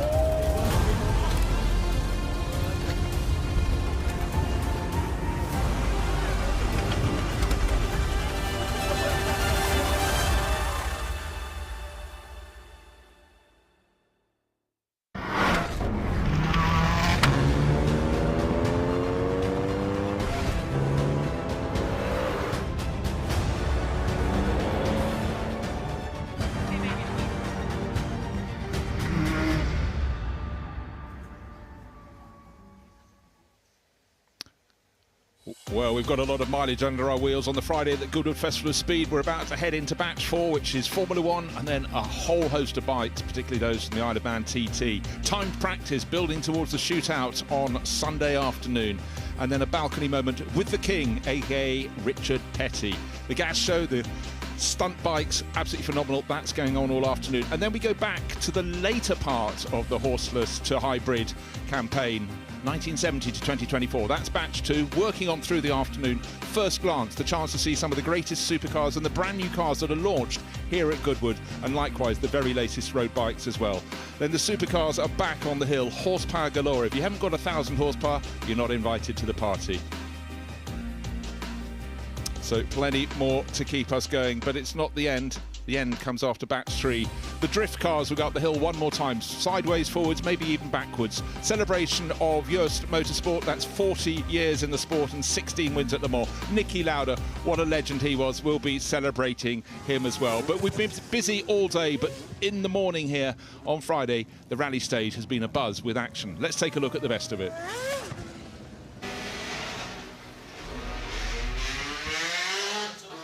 Well, we kicked off early this morning in difficult conditions because it had been some overnight rain, but our first runners and riders did make the best of it. Chris Dakin was in straight away. The Lancia 037, my favourite, going round with Dave Kedwood there. And that was at its slippiest, and then Ben Mellors off the line in the R8 040, and he was giving it the beans straight away. He certainly was. We saw a good bit of action from James Williams, who was letting it all hang out on his run through this morning. Some great times again from James. We're looking forward to seeing what he can deliver in the shootout later on this afternoon. And of course, Salmon Roll, a particular spot on the stage this morning, causing the odd hiccup. And catching people out in terms of just how little grip there was. As you can see, hardly any, Sam. And of course, the Jari-Matti Latvala fire in the Yaris Rally 2 into the stage. We've had a full consortium of WRC drivers, haven't we? Jari-Matti Latvala, Danny Sordo, Hayden Paddon and Elvin Evans all within this stage today. That Rally 2 is something special, though. It is absolutely special, and that Yaris 2 Rally 2, very, very special car. James Williams doing very, very well indeed. Looking forward to the Bay Rally when it's European Championship. And there we got this lovely shot of the pace notes. Very graphic they were indeed. Set of notes I could understand, certainly. They're all written out beautifully like that and not in code. Yeah. So, and this is Foncians having a little spin. It was only a half one, quite harmless, but under braking, just sliding straight on. And the S1 Quattro had a little straight on early on. We feared for that front intricate bodywork, but all was well after that. And that was Elvin Evans in his first run, I believe, when he shaved the hay bales down there. It's been fantastic to see these WRC cars, the last generation, then the brand new generation with the Rally 1 car, as well as the rest of our iconic cars filling up the morning so far. Roderick Jack there in the Subaru, and of course the Fiat 131 Mirafiori. Again, the Salmon Roll corner, which Tony explained earlier, catching people out. Yeah, that was Neil Yates. There's Danny Sordo. You see the Spanish flag on that rear window there. And James Williams going again. He just can't get enough. Oh, he's had multiple runs out there today. He's shaping up for a go at that shootout later on. That's why. Danny Sordo had set the fastest time for quite a number of runs out there. He was the time to beat this morning. And I think Elvin Evans really did delight the amount of passengers that he had in the car. Having a run in Rally 1 machinery, quite spectacular. And the flamboyant team principal, Jari-Matti Latvala, really delivering the goods. I think Jason Pritchard might have been in the car for that little hit of the hay bale. There's a little bit of rear bodywork damage to that car, and then the 911 has a little nose into the mud and the bank. It gets away with that one, and there's the hybrid Rally 1 Toyota Yaris Gazoo You missed Racing. this, Tony. Did I? Yes, I did. Blimey, that's the first time I've seen that. The RS200 off. Up close and personal. And speaking of up close and personal, Audi 200 Quadrivator Marsden off the line. You can see it is the right-hand side which is taking all the battering, and Hayden Paddon, who you saw there with the fastest time on the board, so far out there today. Some brilliant action then for us all to delve into.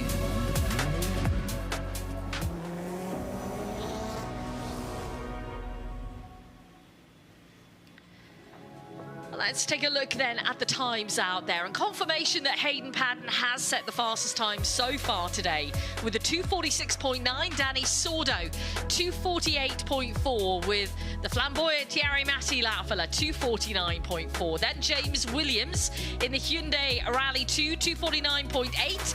Ollie Mellors in the Proton R5 2:51.3. Then Elvin Evans in the Toyota GR Yaris Rally 1 2:52.1. Rory McLeod, Mark Donnelly, Callum Graffin and Mark Higgins make up the rest of the top 10.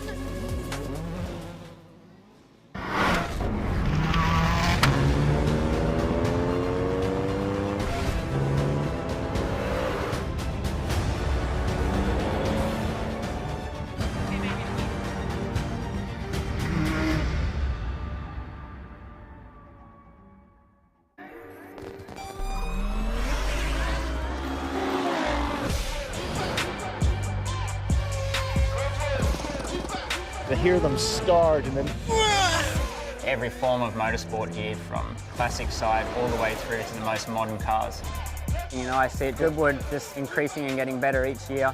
Lots of ideas spreading around, a lot of familiar faces. It's a fun fair, but with cars.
Well, you find me down here in the heart of the action. There is a huge buzz here on the Polestar stand. It's come a long way as a company since initially tuned Volvo race cars to evolving to a full-on fleet of their own all-electric vehicles. And two of their latest offerings here, the three behind me and the four, and the CEO, Thomas Ingolart. Lovely to meet you. Thank you so much for chatting with me. Morning, Harry. Now, this is the three behind us here and the four over there with the windowless, with the rear window without a window. Talk us through what we're looking at. With the three first. Right, the three is our big SUV. It's the state-of-the-art Polestar. We have been waiting for it. Now it's out, delivered to customers.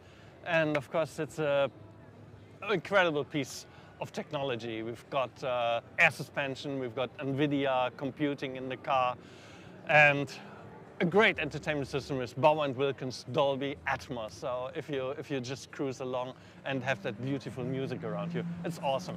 That's what the Polestar 3 brings. I'm already excited just from your enthusiasm about it. And then we go over and we have the 4 as well. Now we've got to start with the windowless window at the back. The reasoning behind that? Why? What does it give the car? Well, let's face it, rear windows today don't give you a great view anymore. Big headrests are in the way anyway, so you don't see much. You see much better with the camera image projected on to what was a mirror is now a display. Helps us as well, and that's what, come on, I show you, to actually let's get a look inside. Get that beautiful space. I mean, I sit in here now and see how much space I've got just because we could move that metal structure much further back where normally you would need the viewing angle to go through. So great packaging advantage, great view, great space for the customer, the best solution. So these are the offerings that are going out to customers right now. Now your design background really helps you here. Going from designer to CEO of a car company such as Polestar, allowing you to really, I suppose, have that creative freedom to something like this. The Polestar, this is the concept BST. I mean, tell us the inspiration behind this.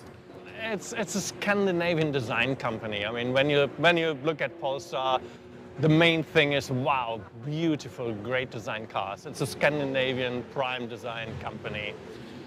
And what we show now is, okay, electric cars. Yes, there's this airy beauty about it, but electric cars are as well about fun and the fun of driving. And sports cars is, you know, if you build a future sports car, what could it be else than electric? They are so powerful. And that's what we want to show with this car, that this fun and joy of powerful riding is still part of the future. Now this is obviously based, this is the concept, but we've got based on the Roadster, the Polestar 6, which is going up the hill and has been already. So what are the future plans? That's totally based on technology that we have developed. For the Polestar 5, a beautiful four-door GT, actually developed here in the UK, not that far away in Mira, Coventry. 400 engineers today, UK people working on that sports car platform. That sports car platform will not only do for the four-seater GT, taking the wheelbase shorter, making that aluminum bonded platform that much more compact, gives us that great 2+2 sports car architecture. So that baby here will 2026 be in production. It's an exciting time for Polestar. Thomas, thank you so much for your time. That's what's new down here at Polestar. Great work there down in the Polestar camp with a real insight there from Harry. Now, world of two wheels, and delighted that Alice Powell and I have been joined by James in the commentary box, because you are our saviour here. You've got to be light on your toes, because when the bikes come up the hill, they come up in you know, they seem to release them very, very close together. Yeah, they do indeed. We're just having a little look there at Randy Momola, so great to see him. Here's Kenny Roberts. I'd say that's Nigel Everett. Thought it was Kenny for a split second there. Behind him there, though, number 3, the one and only, that's Freddie Spencer, the only man to ever win a 250 and 500cc championship in the same year. And he's actually on his 1985 RS 500. What a beautiful motorcycle that thing is. Just look at it. Absolute. Oh, I just love that. I just absolutely love that. And he won his first 500 championship at 21, and that wasn't beaten until relatively recently, when Marc Marquez in 2011 took the crown. So, you know, there's some really, really big names here and about. We're looking at number 27 there. They don't get much bigger than that. The mighty, great Mick Doohan. So 5 world championships in a row. I raced him in 2 of those years, in 95 and 96. And is he a tough racer? Oh, man, he was awesome. What a rider he was. and especially on those bikes at that point, you know, they were 120 kilos, you know, 170 brake horsepower, nothing below 8,000. They just love to spin. He's actually riding a V-twin version. You know, his was the full V4 version. That was the kind of a customer version. Still very, very special motorcycle, but it's not his usual fare. Behind there, you could just spot the Marlboro Yamaha there, number 17. That was Norik Abe's factory bike. And then we sort of moving back. That's one of Seti Gibernau's Ducatis there. Absolutely beautiful, number 26. So that is, I mean, just look at that. These Desmodicis are superb. And this one is actually a GP6. So that was his bike, and that was a good year for them on this bit. And you see there, Seti. He was teammates with Caparossi. It was a bit of a big year in the end. They had a bit of a coming together. And then look at that, the one and only Kevin Schwantz. That was his 93 winning by motorcycle, the RGV 500. And I was lucky enough to be there for that end of year party. I got a one-off ride as a 19-year-old in that race and ended up crashing his party, and what a party that was. Kevin knew how to do it. Did you have a good manager at that stage, getting these rides and parties? I certainly did. And look at that, that's beautiful. That's a 1992 Kajiva 500 Grand Prix bike, as ridden by Eddie Lawson. But we're starting off now. You know, this is the first motorcycle that we're coming out, and this is a BMW R255 compressor from 1937. So it's supercharged with that classic Boxer V-twin, and it's either being ridden by Sebastian Gooch or Marcus Flash. Can't tell which from that angle. But yeah, it's a special motorcycle. I think that's actually Sebastian. And it's lovely. We're celebrating here 75 years of Grand Prix motorcycle racing. So we're coming from here from 1937 with 35, 40 brake horsepower all the way through to the latest stuff with 300 brake horsepower. So, and just the difference in styles, that lovely classic BMW Boxer engine. Just behind him, this is the RS54 short stroke.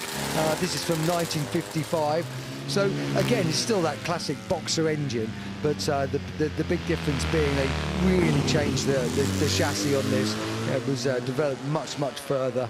BMW really changed it and got it going much better. But in the mid-1950s, the motorbike scene was all about European brands, but they had no idea the Japanese were coming, and they were going to be coming really quite soon. Yes, they were, and yeah, these early BMWs, in fact, the first BMW won the last TT before the war in 1939. That was the first time anyone outside of Great Britain had won it. So, but they, as you say, they were soon coming, but it's lovely to see these going. And actually, the first bike up that we have from 1938, BMW didn't want to start that engine being 87 years old, so they built an exact replica that took them 8 years to build.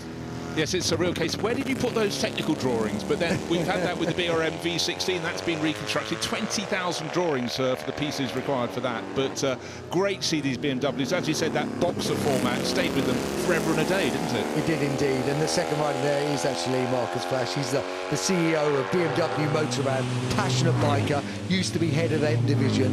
So great to see him. I've just seen Freddie Spencer come past. So that's Norik Abe's YZR 500 from 1995. So again, I raced him. We had a little bit of a coming together at the hairpin at Donington in the British Grand Prix. My fault, I hate to admit, but trying to come through. I was about to ask whose fault was it? Who shook hands with whom afterwards? Yeah, well, we both shook hands, so it's all good. But those V4s, like I say, just such fun to ride. And really, they became more and more sort of tractable, and at the end, they were knocking out over 200 brake horsepower, weighing 130 kilos. So lovely to see, you know, the full Olins, 2 exhausts out the back of the seat there. So this is Seti Gibernau's bike. So as we say, it's one of the Desmodicis, and it's so nice to you know, to see these out here. So it was meant to be ridden by sort of Casey Stoner. Unfortunately, Casey Stoner, he hasn't come across. But this is the last of the 990s as well. Before they changed the rules down, so they've got a slightly sort of different sound. They took the opening win at the first GP of the year. And then we're having a look at one of the factory RG 500s. Lovely to see these factory bikes out and about. And this is a 1980. This is the XR34 M2, and you know, the XR always designated the factory bikes, so it's really nice to see it in that sort of those classic colours. So this is also one of the bikes Randy Momola will be riding. We've got Ian King on it at the moment, so it's, you know, we'll see these over the weekend. But it's that sort of classic again, and this was just at the point where the two-strokes were taking over, and Randy Momola actually won the finished second in the World Championship on that motorcycle on that year. But we had the moments as we went into the 60s with Honda starting to reinvent everything bar the wheel and having success. Then we had the Suzukis like the one we were looking at. Then it was the turn of Yamaha, and so we went through the marks. But how much did success on the track, James, lead to sales of the bikes? Oh, I mean, directly. I mean, I think Ducati's a wonderful example of that. You know, they're what they did in super bikes. You know, with Carl Fogarty, the 916, the 996, the 998. It boosted their sales, and what they've done coming through all the way today, and what they're now doing in MotoGP. You know, they are, you know, the leading manufacturer out there. And if you took that back, John, you can just see on the right of your picture there, that's also TT legend John McGuinness. You know, what a star John is. Lovely to see him out and about. He was just behind there on his Honda Fireblade. 23 wins to his name. Now that is Jeremy. That's Jeremy McWilliams. That's the last two-stroke to ever qualify in pole position, and that was built. Kenny Roberts, Brazil, that is one of the Protons, built in the Motorsport Valley here in the UK. So 500cc, two-stroke, sort of the last of the line. And you know, Jeremy Williams also did put that on the podium. And I was speaking to the owner, Chris Wilson. He said, "You won't believe how beautiful that thing is to ride, how tractable." It's a bit different from, you know, those few years previously when they were just, you know, they used to run pretty rough, you know, unless you didn't keep them in that sweet spot. Right, looking at the bikes as we're celebrating 75 years of Grand Prix motorcycles, what would be your sweet spot? Was it the time you raced, but in terms of a bike you'd really like to ride? Yeah, I mean, listen, our Duans NSR 500, you know, when you're up against these factory bikes, that was just my dream bike. It would have been like racing against Senna in his McLaren at that ultimate time. So here we can see sort of one of the flat track riders. That is, let me just have a little look. This is Brandon Robinson.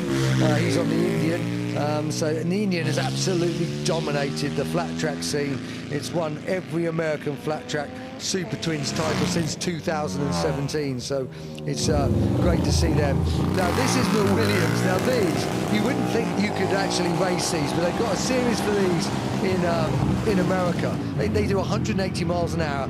They're designed for two-up touring with luggage. You have to race them like that with the luggage on, and they can lap now within sort of 4 or 5 seconds of what the superbikes can do, which is absurd when you look at it. No, I'm not at all. And it's big money as well for a win, which is obviously why Jeremy's out there doing it. And but you know, look, Jeremy just showing what he can do on them. He's already won some rounds. You know, he did win Daytona on it this year in that class. So crazy.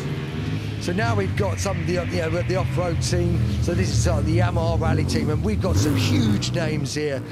For some of you a little older, Stefan Peter Hansel, who won the Paris-Dakar 6 times in the 90s, absolute desert legend. And we've also got the new guard coming through. We've got Paul Torres, you know, Alessandro Paturi, both of you whom have really been doing some great stuff this year. You know, Paul Torres, he took his maiden rally win at the Trans-Anatolia. He also won the Morocco Desert Challenge this year, and they're just showing a few of these skills. And these Yamaha, you know, Teneras, they're 700s twins, and they've got to be, like the riders, so tough, because you're days and days, sometimes weeks and weeks on your own in the desert, doing on your own mechanics. Some of it's rock sections, some of it's dunes, some of it's dried riverbeds. You know, and these guys, as you can see, they can ride up, round, down, anything. You didn't fancy that then, James? I would have loved to have done it. I really would. You can still do it now? I'm not so sure, but actually it was one of those things I always thought I would do in my life, and I'm slightly disappointed I didn't, to be honest. But I'm not sure I'm hard and tough enough anymore. Getting a bit flabby. But anyway, these boys are showing you how you do it. Leg strength, but also that core body strength required to keep the front end up on these bikes. They're not entirely light either. No, it's not. It's more just how you bounce these days, I think. Now on the start line we got something which is much more Alice's cup of tea. 4 wheels And a car you recognise very well. Yes, and certainly something that will be much more comfortable in than the bikes. But we are about to see some absolute classics. And if you don't recognise the Aston Martin on the start line, then you clearly haven't been watching Formula One, as that is the official safety car along with the Mercedes as well, Formula One. But Bruce, we are going to see some incredible bits of history and modern day Formula One cars take to the hill. Well, McLaren went through a beautiful stage, the very late 80s, actually, into the early 90s. Some of the designs were exquisite. This is the McLaren Honda MP46 from 1991. Senna is the name on top, and Senna is the name of the driver on board. It's nephew of Ayrton, it's Bruno, taking it down towards the start. Rumble up the hill as the Aston Martin gets pace, but coming up to the start line, this is the car in your programmes as 406. It's got the 3.5-litre V12, not a bad engine, but just look how clean the lines were. The aerodynamics were very pure, enormous air intakes on the side, and it looks like a rudimentary rear wing, but Alice, the aerodynamics at this point were very, very clear and easy to see. Yeah, they really were, and this chassis is chassis number 10. And was actually the penultimate MP46 built by McLaren, and is still really the only example to be fitted with an original, fully functional V12. So, incredible piece of history making its way through Malcolm Corner as we speak. I glanced at the yellow helmet and thought it was Bruno Senna, but in fact it's a regular McLaren test driver, Rob Garofal, giving it a go. Bruno's having a rest, but he will be out later this weekend in his uncle's third title-winning McLaren. Exquisite car, 1991, Ayrton's third World Championship winning car. But a car that looks right with a driver that looks right. This is the first McLaren championship winning car with a driver who 2 years before had won the title in 1972 for Lotus. But Emerson Fittipaldi still fits that into that car like a hand going into a glove. He loves it, he infuses. His son is racing, only 20 years old at the moment, sorry, 18 years old at the moment, but Emo back in the car that won the 1974 title, the start of the McLaren M23 empire. And then something a little bit more modern, Marc Genet behind the wheel of the Scuderia Ferrari SF7, and of course that is the 2017 Formula One car that took 5 wins, 20 podiums at the hands of Sebastian Vettel and Kimi Raikkonen. Yeah, absolutely astonishingly successful car. More cars, more Ferraris gathering at the bottom of the course. And from one Ferrari to one slightly older, must be said, this is the F2007, and it's the single-seater in which Kimi Raikkonen took his first season Ferrari in, and managed to win the Drivers' Championship with that very close battle with, what's that guy's name? Can't remember. Oh, Lewis Hamilton. Yeah, there were 2 of them, bear in mind, the 2 McLaren drivers. The other one was called F. Alonso, and they ended up both 1 point short of the title, the dramatic finale in Brazil, and Kimi was the dark horse going into that. He came up on the rails to keep with the racing parlance and went through to snatch victory. It was a championship, as so many at the time when they used to end in Brazil, seemed to end with enormous drama. They're always drama, and Kimi took 6 victories on his way to the title. Felipe Massa took 3 wins at the hands of this Ferrari, and there's a helmet that we recognise, Logan Sargent there. Driving what he considers an ancient car. It still looks quite modern to me, but it's 42 years old, and he's certainly not 42 years old. So the American racer, second season Formula One racer. This was a car that took Keke Rosberg to the title when he was taking on all the teams with their turbocharged engines, still with a normally aspirated Ford Cosworth DFV in the back. That was 1982, and he did it by the smallest of margins, but a great education in history. The team for which he drives now for Logan Sargent. Yeah, 3-litre V6 as the Ferrari continues to blast up the hill, all for the fans there at the exit of Malcolm Corner, plus the Flint Wall there, Bruce. Yeah, the Stefan Sertang on board, or in fact Marie-Sarah Sertang on board the 2007 2.4-litre V8 Ferrari. Again, by this point, compared to the McLaren we saw, the MP46, many more addenda on the wings, but here we are, looking right underneath Logan Sargent's FW08 Cosworth-powered Williams. He's feeling his way in. He feels quite exposed in this car. When you put someone decades out of their comfort zone, that everything seems alien. But you look at a steering wheel on a car from 1982, and there was basically it was for steering, nothing more, maybe a button for pressing your drinks bottle, but now of course he's got so much information at his hands. But you know what, bit by bit he's going to get to grips with this one. He certainly will do, and it's fascinating to see the driver's seating position as well, how close they are to the front there of the car. We're going to have Kushmini come up in the E20, the Lotus E20 in the Alpine colours very shortly, to keep an eye on the difference of seating position there. And there is Kushmini in the Alpine F1 team's E20. It was obviously the 2012 Lotus that was the hands of Kimi Räikkönen and Roman Grosjean. And again, similar format, the 2.4 litre V8, and again, great sounds. Has Kush run out of fuel? No, I think he's about to perform a little something, a little burnout in front of Goodwood House. And don't forget, these drivers are very, very busy all around the world, but they want to entertain when they come here to the world's most fabulous motoring toy box. They want some entertainment, but they might not have eardrums by the time they leave. Incredible. And there, Karun will have an incredible smile on his face, as he always does, in the 3-litre V10 Williams. Yeah, this for me has got one of the greatest sounds, this V10. You know, 950 brake horsepower, 19,000 revs, and it just sounds incredible. Yeah, motor racing goes through periods where the sound rises and falls, but there are a lot of people still campaigning against all hope to get the V10s back. It really was the engine of the epoch.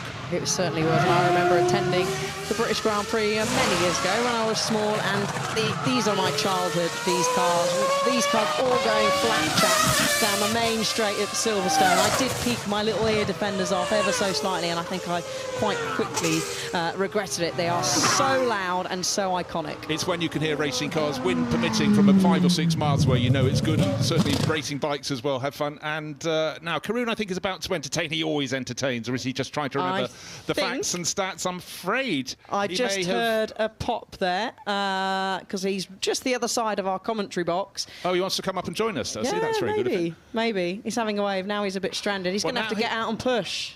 Go on, Bruce. You go down. You go down and help just him. lean on it. But obviously the marshals will have the flags out to notify. In fact, we'll see the last car in the batch anyhow. That's good, because we don't want anyone careening around to Karun. But drifting back, that will be just so disappointing for Karun, because a driver who can race, a driver who knows and loves every single bit of history of motor racing, and he's had a lot of chance to drive a considerable number of historic Formula One cars now, but every single one he's gaining more experience, more stories to tell. This won't be a story he's too keen to tell, particularly if he's done something, but I don't really think he'd have done that. No, he wouldn't. He would have loved to have blasted up the rest of the hill there, but the marshals doing a brilliant job. Are they going to wheel him back into that gap? Looks like they will. We have, I believe, got 1 or 2 cars still waiting at the start line, according to our timing screens anyway. We were going to be treated to the Red Bull RB7. It's still sat there ready, waiting to go that. And what the car that we will eventually see is from the 2011 season, the Vettel Weber car. Okay, 12 wins. There it is. Let's just focus on what we have here. This is 20 years of Red Bull racing, and by golly, have they piled in a few titles in that time. The team from Milton Keynes that morphed with the money from Red Bull into Red Bull, and such success. Sebastian Vettel gave it the team 4 championships in a row, and we know that certainly Max Verstappen has not been slow in coming forward to try and match that target. But the cars all gathered together when they're not driving up the hill beyond Goodwood House in the Cathedral Paddock. There's the launch today of the RB17 hypercar. So Red Bull more than busy. They've got drift cars, they've got the lot down there. They even have one of the paddock edifices that all the Formula One teams have in Formula One to impress people. Now I think that's been handed over to the test team, but still a great place. So looking at these cars, Alice, this would be the theme tune in so many ways. There's always been a Red Bull racing car in Formula One since you became interested. Yeah, there certainly has been. A little bit before that, obviously, there was Jaguar Racing before, and Red Bull entered Formula One by purchasing the Jaguar F1 team all the way back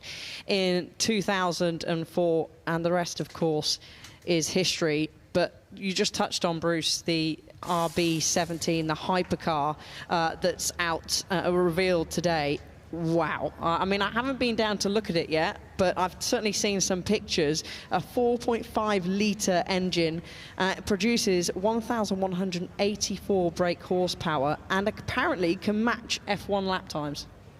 I wouldn't doubt that for a second, because, of course, when you've got a car with bodywork, you can get it more aerodynamic than one without. And just hearing, oh, well, look, Karun is pointing the wrong way, but that's a good thing in the nicest way possible. And he's just been pushed past our commentary position. They're going to say, Karun, I'm afraid you're going back to the paddock. So he'll be disappointed. We're disappointed. But the good thing is it hasn't delayed us too much. So the start of the Red Bull Racing tribute is assembled on the start line. And we're waiting for the all clear.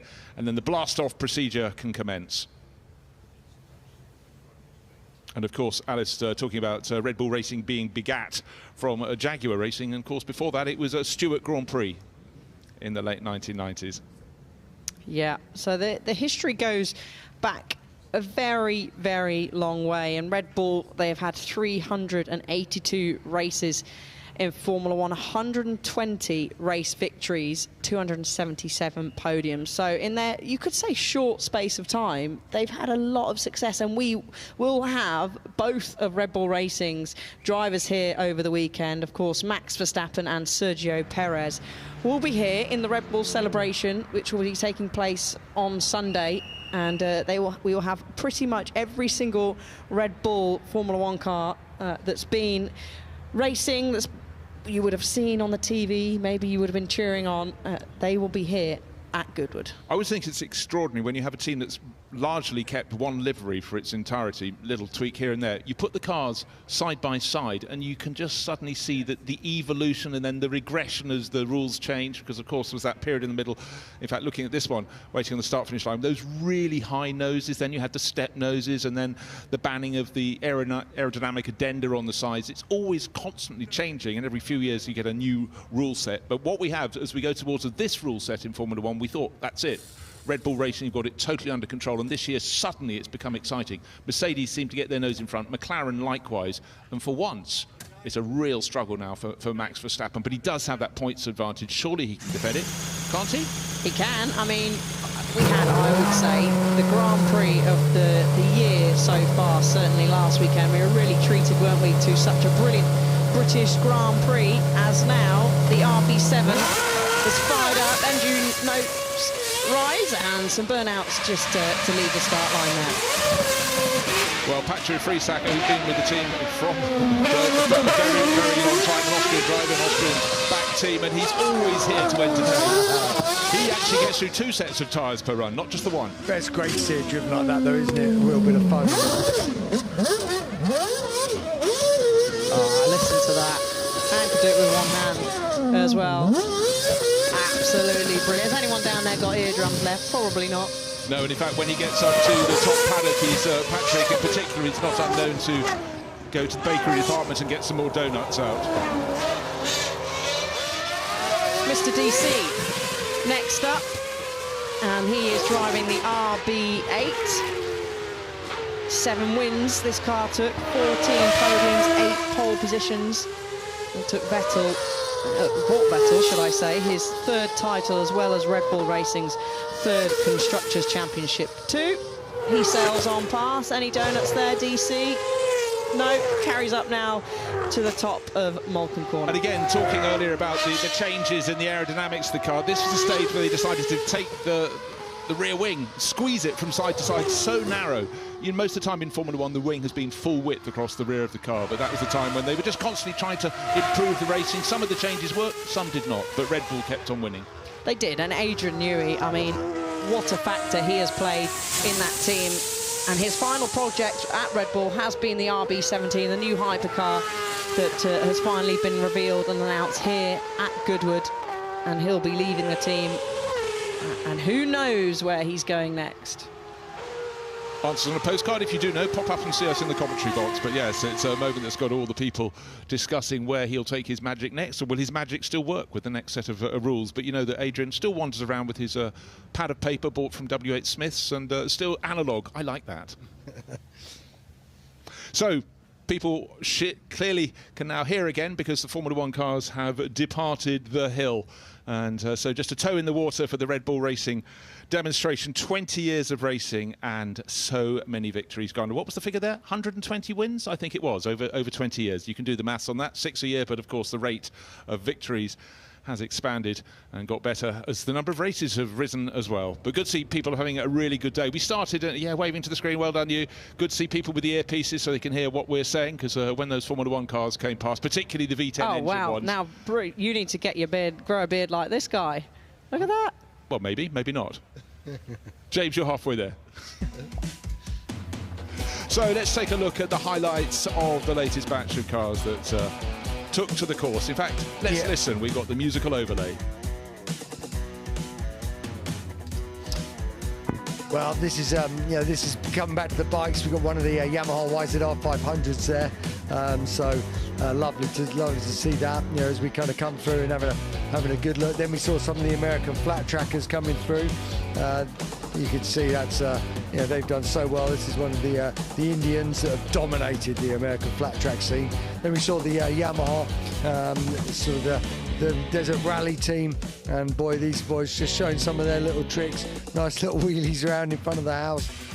And then we're on to the single-seaters, the McLaren Cosworth M23 being driven by Emerson Fittipaldi, and then to slightly more modern-day machinery, the SF70 Mark Genet at the wheel of the 1.6-litre V6 turbo. Logan Sargent, modern racer in what he describes as an ancient Williams 42 years ago, but I think he's really rather enjoying himself. Kush Maini going up in an Alpine as well, as we looked across the ages of Formula 1.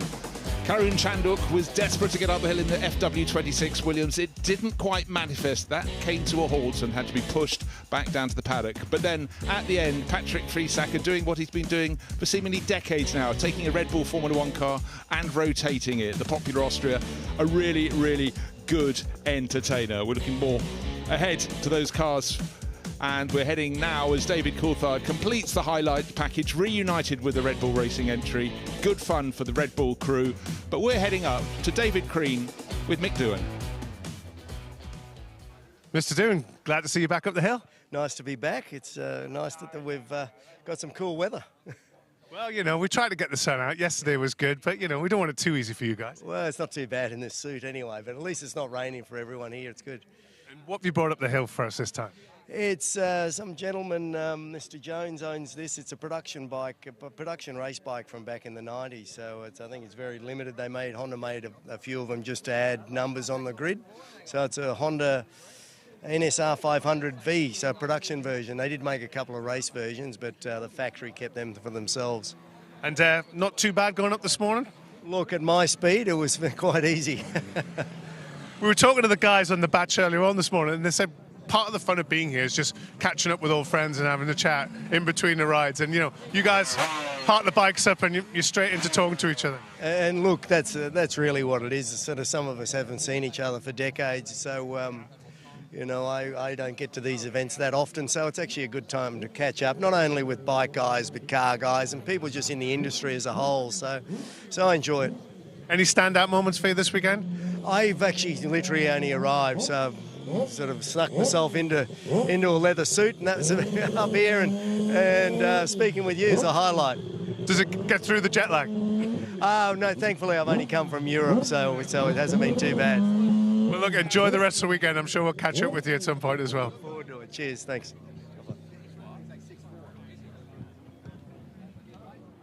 Marie, tell us about that ride up the hill. It's always so much fun. It's amazing to see so many people and so many amazing cars together, all the drivers. It's like a friendly gathering. I love it. And you were up the hill a couple of years ago.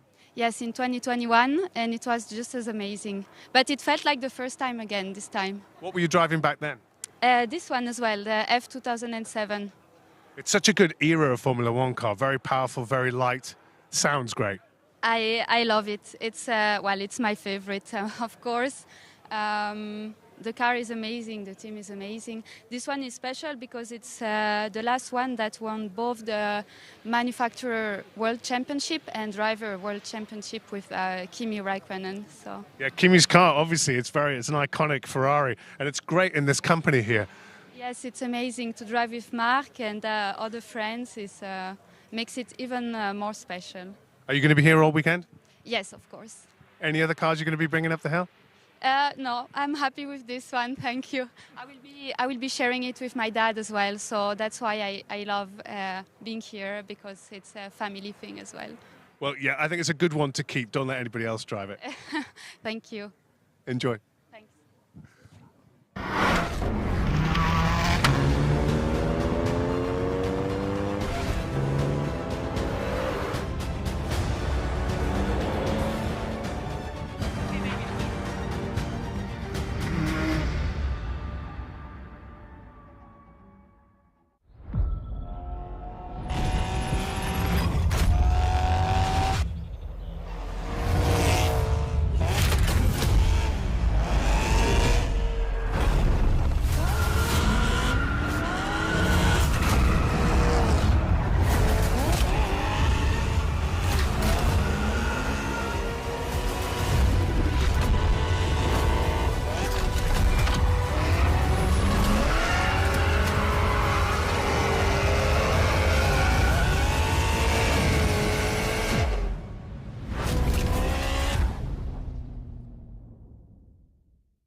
You're built different.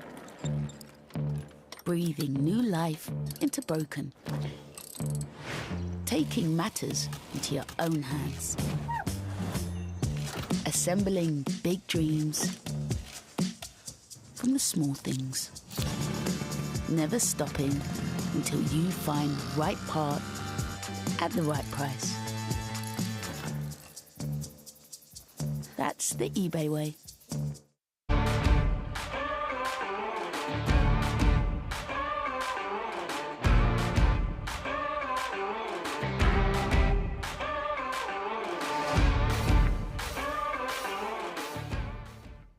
Sky Broadband are changing the game. We live in a society where 47% of UK gamers are women.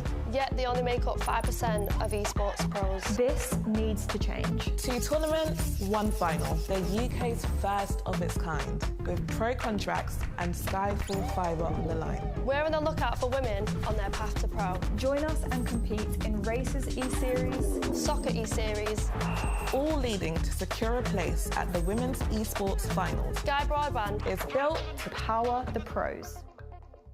Okay, burn it, burn it, burn it! Everyone's in vintage clothes. There's cars. If you're a petrol head, you're going to absolutely love it. One thing Goodwood's done this year is saying, look, rather than throw things away, let's reuse things and repair them. I always say to everyone, whether you like motorsport or not, you won't have a bad time. It is the best event in the world. Attention to detail is like nothing else. It's the shopping, it's the fanfare, it's the look, it's the period aspect. That is what the Goodwood Revival is. It's just a fantastic day out.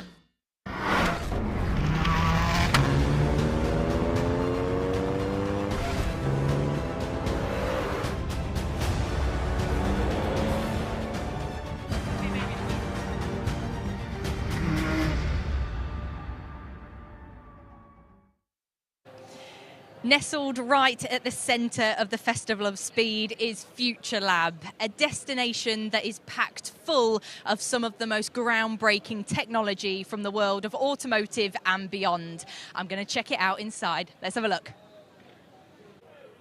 The industries that you'll find in here are just phenomenal. As you first walk in, we've got Perform It Live, who are a motion capture technology company. We've been doing different experiences with them, talking to their different characters, which is so much fun, and the crowds are definitely enjoying that one. As we move more towards the centre, the partner for Future Lab this year is Randox. Now they're showcasing their revolutionary biochip technology that is transforming the world of diagnostic healthcare. They're right at the heart of Future Lab. People are getting involved in their interactive features. There's experts on hand to talk to all sorts of people about what they're doing in the industry. So much to find out and explore. So as we move around, you can see just how busy it is in here. Car fans, motorbike fans are also flocking to the Future Lab to find out more about the technologies that are up and coming in different industries. We've also got drones, automotive vehicles, many different things for people to explore. So we'll just make our way through the crowd here. see if we can get all the way around. We can see over here as well, there's quite a lot of robotics technology that is being showcased in the Future Lab as well. So over here you'll see Shadow robots who are inviting visitors to try on their new robotic hand technology. Now, this is actually the most advanced 5-fingered robotic hand in the world. I managed to have a go at this yesterday, which was just phenomenal. As you put the glove on, as I move my hand, the robotics hand moved as well, and we can see here a few visitors that are experiencing it as well. It's definitely drawing a crowd. There's so much to do and see in the Future Lab, and one of the things that I love the most about this destination is that visitors can really get involved with so much of the technology here. A lot of the exhibitors allow you to try things out, get stuck in and get involved, and that's something that really is appealing about the Future Lab, that you can really try things out for yourself. So as we make our way back around to the front here, that is just giving you a slight glimpse of what goes on in the Future Lab, and you really have to come down to experience it for yourself. We'll see you there.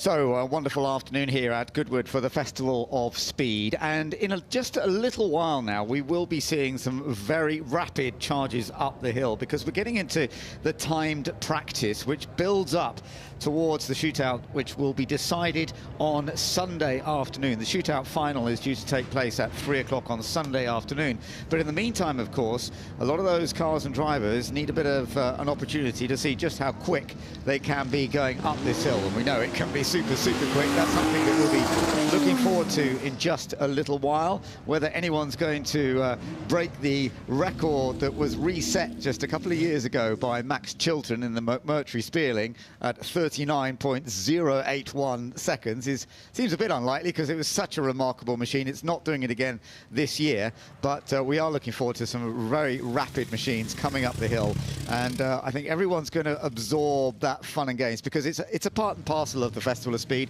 A lot of it's about history, and we have some of older vehicles in that, actually, don't we, Alice? Because we have different groups of cars and machinery that will be going up the hill. Yeah, we certainly do. The format has evolved ever so slightly, so timed competitors will now run at the end of their respective batches, and they're, rather than sort of being mixed in with all the demonstration cars, this sort of allows space for a real fast time. So we're going to see a mixture, as you said, Ben, and when we say a mixture, sorry, you could just hear the Kushmini making a load of noise in the Alpine E20 as they make their way back down.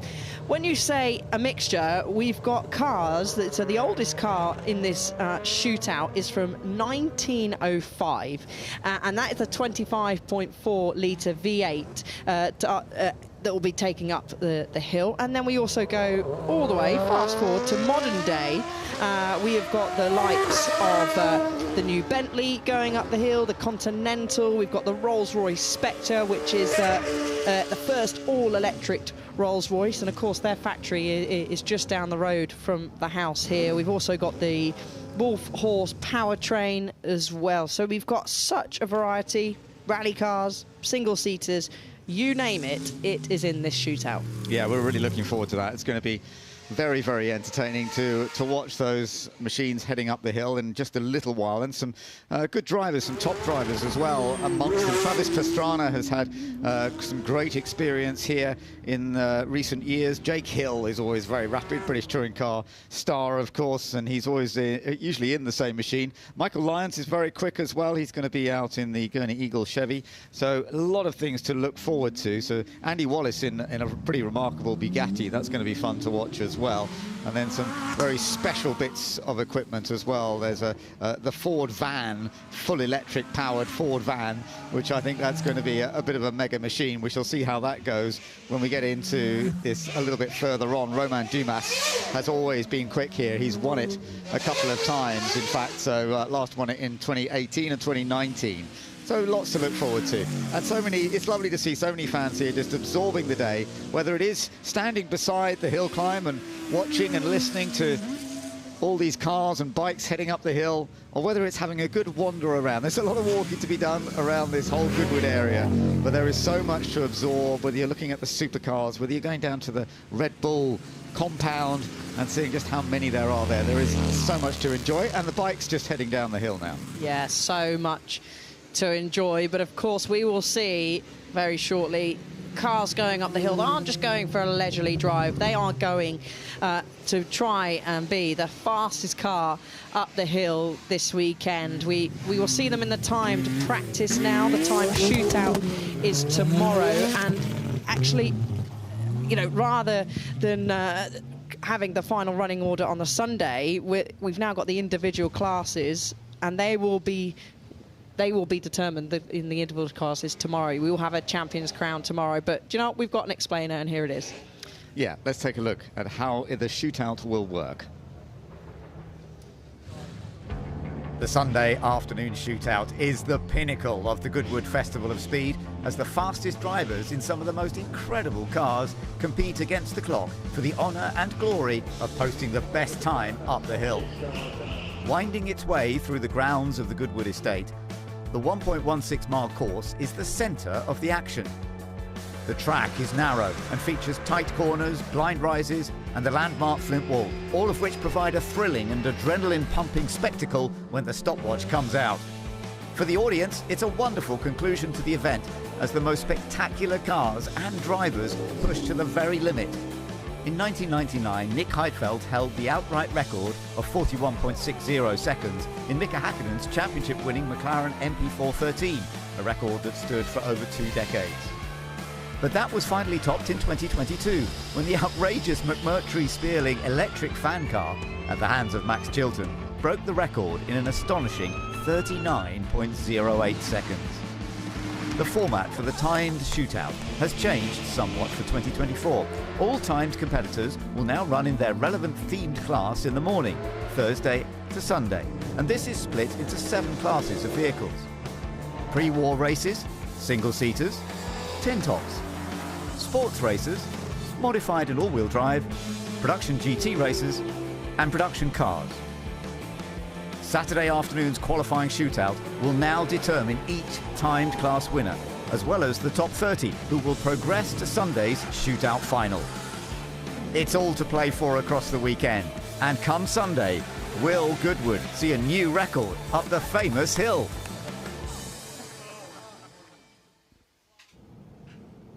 So there we are, that's what's all to look forward to. And it's great that we've got this class battle going on Saturday, because we have winners then effectively in each of those classes that we mentioned. And then on Sunday, it is the outright fastest. So whatever you do on Saturday, you've got to start again on Sunday. It's the top 30 fastest times that will then get that chance to go for the final shootout on Sunday. But we will have winners in our various different groups on Saturday as well, depending on which category they're going for, one of those 7 categories as we talked about. So that's really good to look forward to, and all part and parcel of the shootout this weekend. Yeah, and you said those classes, we've got the tin tops, the modified, sports races, all the way up to production cars.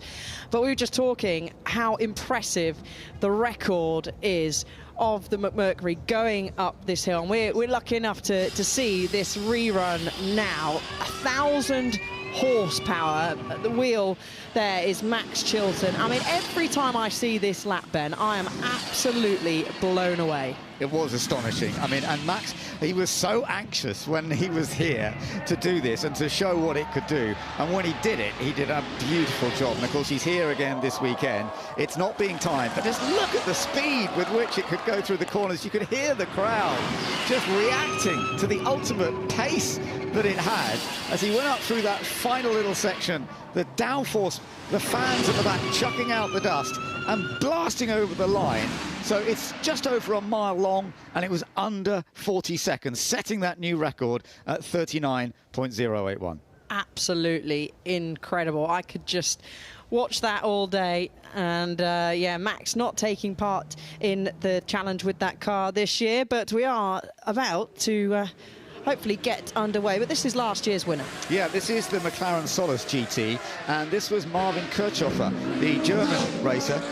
And in fact, he went on to become the second ever German to take the fastest time here at the hill climb. And it was a very, very impressive run, wasn't it? Yeah, we had plenty of cars up against it. We had Adam Smalley in the Porsche. We have had Jake Hill, who's actually back on the hill, no pun intended, this weekend as well in his Nissan Skyline. So plenty of competition, but of course it was the McLaren at the end of the day that came out on top. Yeah, that was an impressive performance. Marvin Kirchhofer, who hadn't actually done it before, but he got into the grip of it very, very quickly. His time wasn't quite the same as we'd seen from the McMurtry Spearling, but it was 45.34 seconds, which is very much amongst the sort of fastest times we've seen. Rob Bell won it in a McLaren, the 720S in 2021 at 45.01. Romain Dumas, however, has done a very rapid time here in the Volkswagen IDR. That was in 2019 at 39.9. So we've just had the two vehicles in the history of this that have actually got underneath the 40-second barrier. And of course, remember, in the early days when this all began in 1993 and the early 1990s, they would allow Formula One cars to play a part in this, but that is not, only historic Formula One cars now can play a part in it. We don't have the very latest Formula One cars trying to set the outright pace, do we? No, not. We get to see them, of course, go up the hill, nice and, well, gently. Plenty of wheel spins, but just a little bit more info about the hill, what they're going to take on in the shootout. 1.17 miles long, 9 turns, and the track climbs 92.7 metres, an average gradient of 4.9%. So giving it absolutely everything, split into sectors that we will be keeping you updated on throughout the run. The shortest of the sector is 5 seconds, and that effectively is sector 1, and that's all about the launch. So this run, Ben, takes into account not just how quickly you're going to charge up the hill, but you also need, it's almost like a start, isn't it? You need to get that launch absolutely spot on. Yeah, you do. Absolutely, you do. You need to get off the line well. You need to get everything right. And it's a narrow track. You don't have a lot of space to play with. Of course, the McMurtry Spearling had a little bit of an advantage. Being such a small vehicle, it actually has a little bit more room to play with. Some of the bigger, wider machines that we're going to be seeing going up there, they don't have much space, and they've really got to be very defined as to where they take their lines through the corners. But it's always part of the challenge here of making the hill climb work. And as we have those different categories, we, as you mentioned, will be starting with some very early vehicles as well, from the early 1900s in the pre-war races that will be coming out as part of all of that. And even they will be trying pretty hard. I mean, for example, we're going to see Duncan Pittaway in the Fiat S78, that monstrous big machine that we've seen both here and at the circuit in the past. That will be very entertaining to watch. And of course, he might not be battling for the outright win on Sunday, but he will definitely be part of the battle that will be going for the class win. All these different classes that we have this year, I think that's added a really nice element to what we're seeing this weekend with these different classes, and that being awarded effectively the winner of each class on Saturday afternoon. No, exactly. And we've got some great drivers in that pre-war race as well. I'm going to call it a race because they're racing as they can up the hill. We've got Ben and Archie Collins. They will be behind, so Archie is behind his 1907 Mercedes, and Ben behind the 1908 Mercedes, and Julian Majou as well is behind the 1927 Bugatti that we've already seen go up the hill. And a lot of these cars you would have seen if you tune into Goodwood members meeting or the revival. A lot of these cars will actually still do race around the main Goodwood circuit. So a lot to digest and a lot of racing to come up the hill. We've got the Tim Top class. We've got plenty of people to look forward to in that as well. The single-seaters. We've got Porsches in the production GT class. We've got production cars as well that will be out going around, and plenty of those from 2003 or 2004. So very, very new production cars. We'll see, as I said, the new Rolls-Royce Spectre. We've got the new Genesis as well, the GV60 Magma concept, and the new BMW M5 that was launched yesterday. Those two cars I've just mentioned were global debuts here at Goodwood. Absolutely, and it's something we're going to be looking forward to, those vehicles heading up the hill in a very rapid kind of pace quite soon. Now, in about, we're thinking around 20 minutes after we get this run of cars doing some work for the shootout, so this is sort of a practice session as much as anything, we will be also getting into a balcony moment to celebrate Richard Petty, the great NASCAR driver. So if you do want to be involved in that, it's just useful to know that that's going to be in around 20 minutes, we think, between 20 minutes and half an hour. And if you want to be near the balcony, then head your way over there to celebrate Richard Petty, who has had such NASCAR great experience and history to him. So we've got a bit of a lineup of cars already making it way, getting ready for this initial shootout practice session, effectively. And 638 is the Lotus Evija, which has got super power, and this, I think, will set one of the pretty rapid times up the hill. That looks as though it's going to be the first one to go, doesn't it? Yeah, they might not be in any particular order, but certainly the Lotus is going to be the first one that's taking up to the hill. The marshals there making sure that all cars are in the correct position, and they have to be brought forward, don't they, to the starting beam. So it's not like they just actually have to pull up and then off they go. They have to be in a specific spot. It's not like it's pulling up into a grid spot, but so they want to measure it as accurate as possible. And that is a full electric Lotus. So like some of the cars that we're going to be seeing out there, there are some that are full electric, others, of course, that have very updated supercharged or turbocharged engines, and we're going to get that mix right the way through, as we have been throughout the whole of the Goodwood weekend of horseless to hybrid, because we have just about every version almost about to make a run up the hill. So it does look as though the Lotus is going to be going first. So the first time practice is underway. It's Gavin Kershaw in the car this time, so the great test driver and racer himself, Gavin Kershaw. I've seen him race many times over the years, but he's been a part of Lotus for many years. Absolutely crucial. He knows this place well, he knows the car well. Let's see how this first stint goes. Yeah, heading up to Balkan Corner now, nowhere near as dusty as it was yesterday.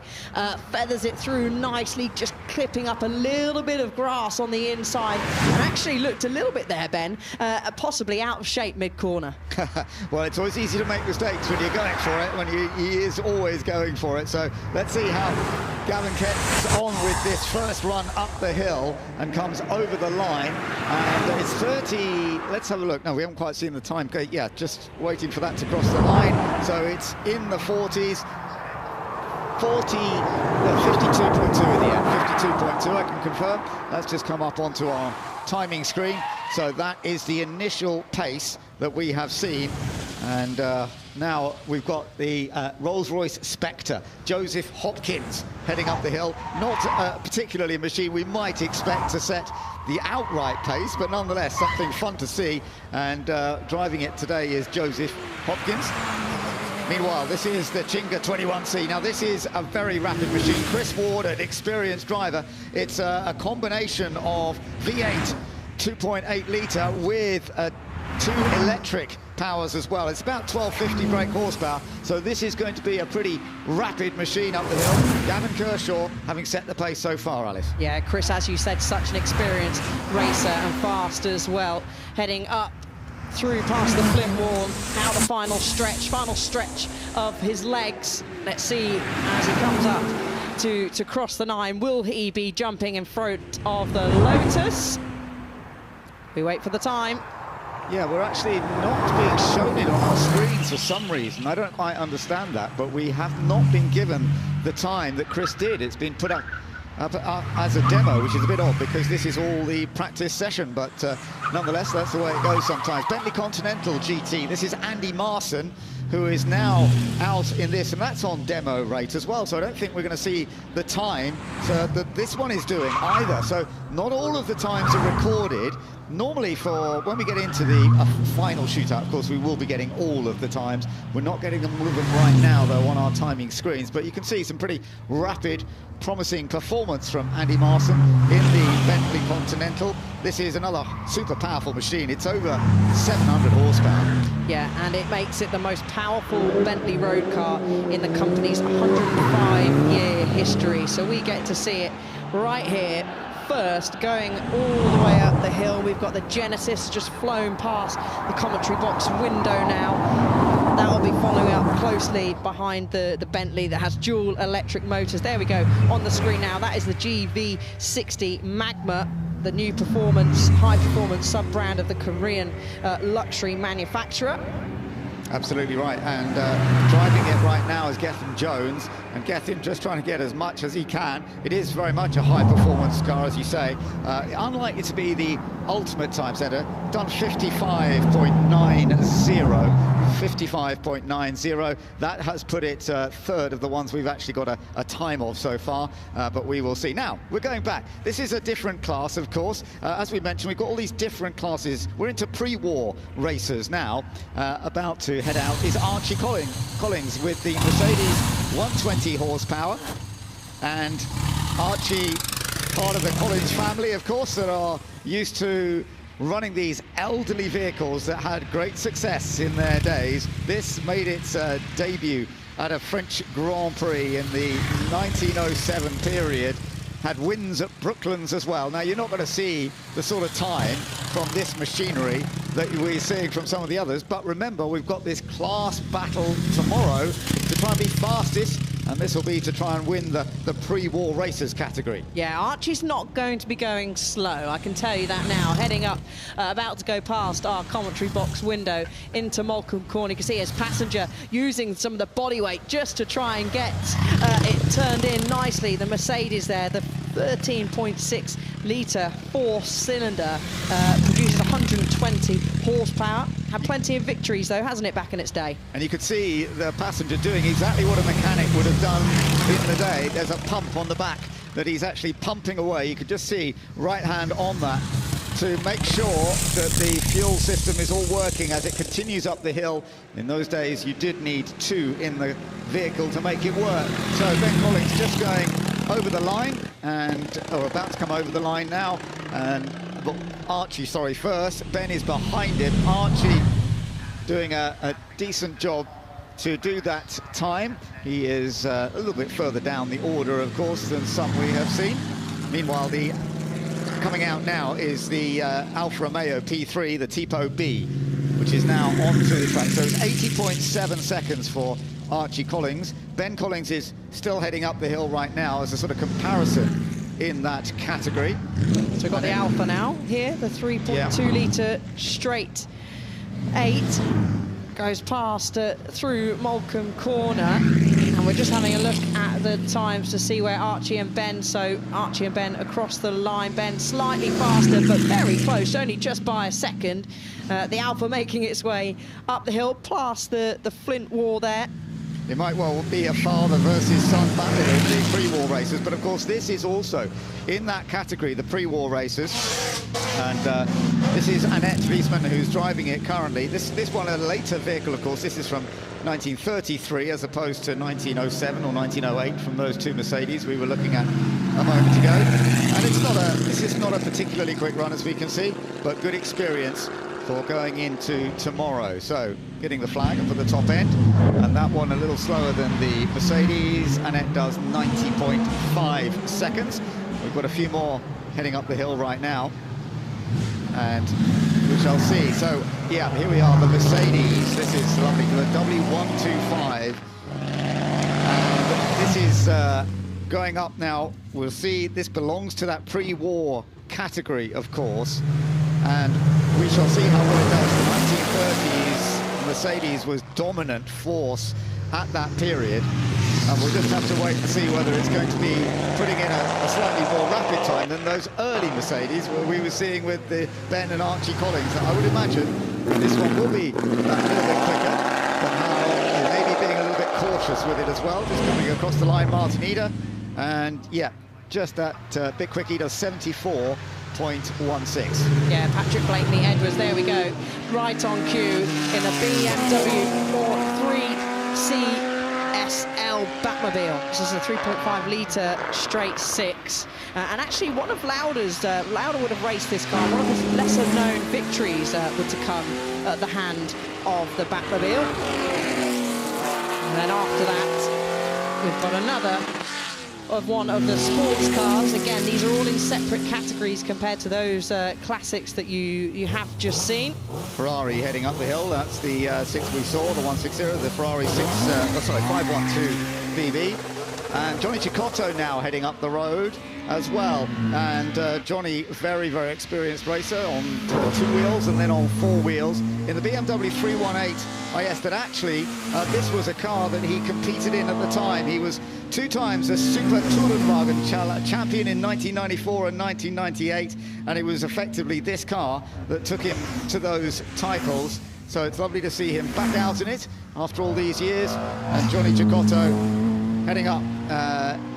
We shall see how this compares right now. It's not going to be the super fastest, it's not the most powerful touring car of that period, but still a fun car to drive. Yeah, it won't be the fastest just yet, but Johnny, you can see the amount of movements on the steering as he gets very close to the inside hay bale there. Let's have a little look. He's going to be in the 50s, she says.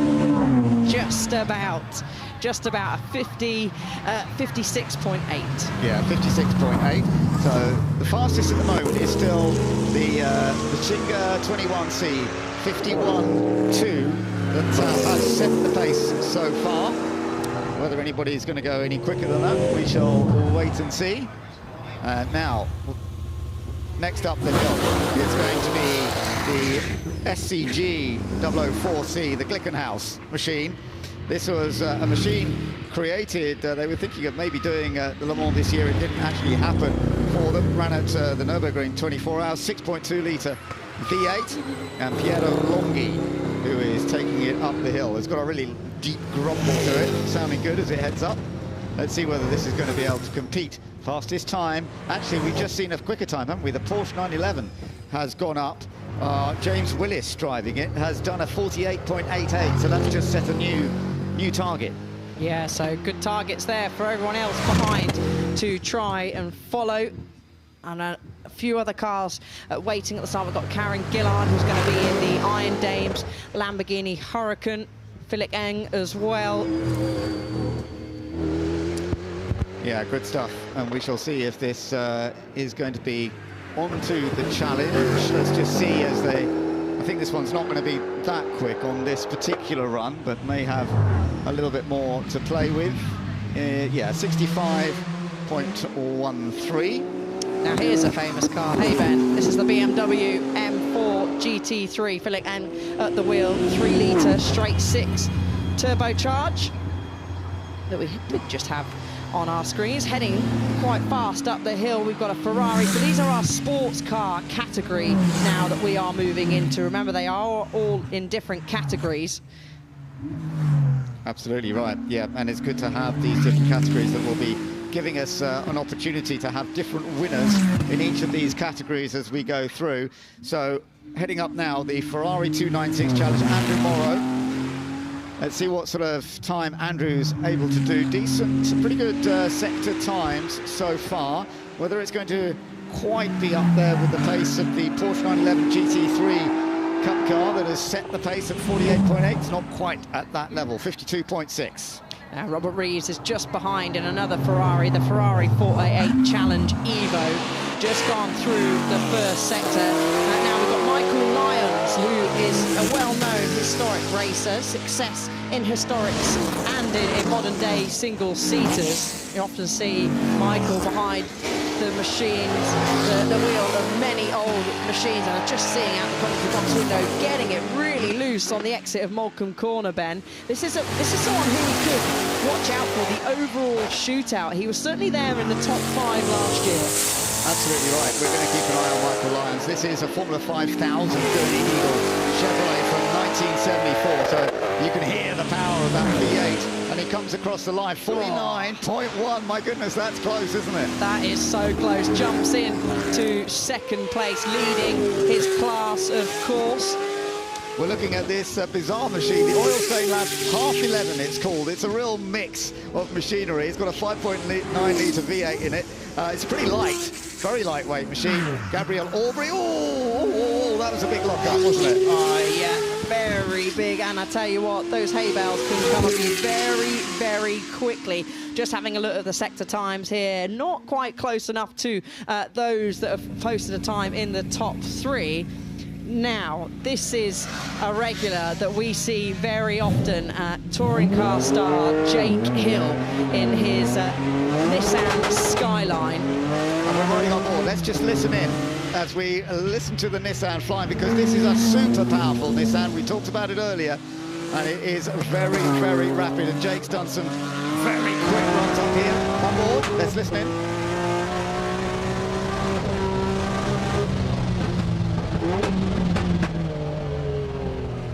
There's a lot of action on the steering wheel there, Alice, isn't there? Yeah, it is. It's still so slippy, so narrow, and actually you can really see from this onboard how narrow it is. And now following up behind, oh, that's Gordon. I thought it was Gordon Shetland, sorry, who was meant to be in the car, but the Alpine A110 Pikes Peak taking a bit of an off-road trip.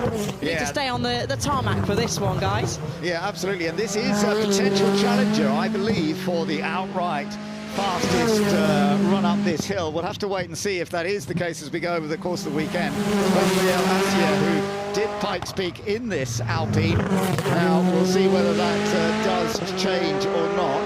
But heading up the hill now to complete the run. I'm just trying to see, we haven't actually had a time for Jake Hill. I don't quite understand why that hasn't popped up on our screen.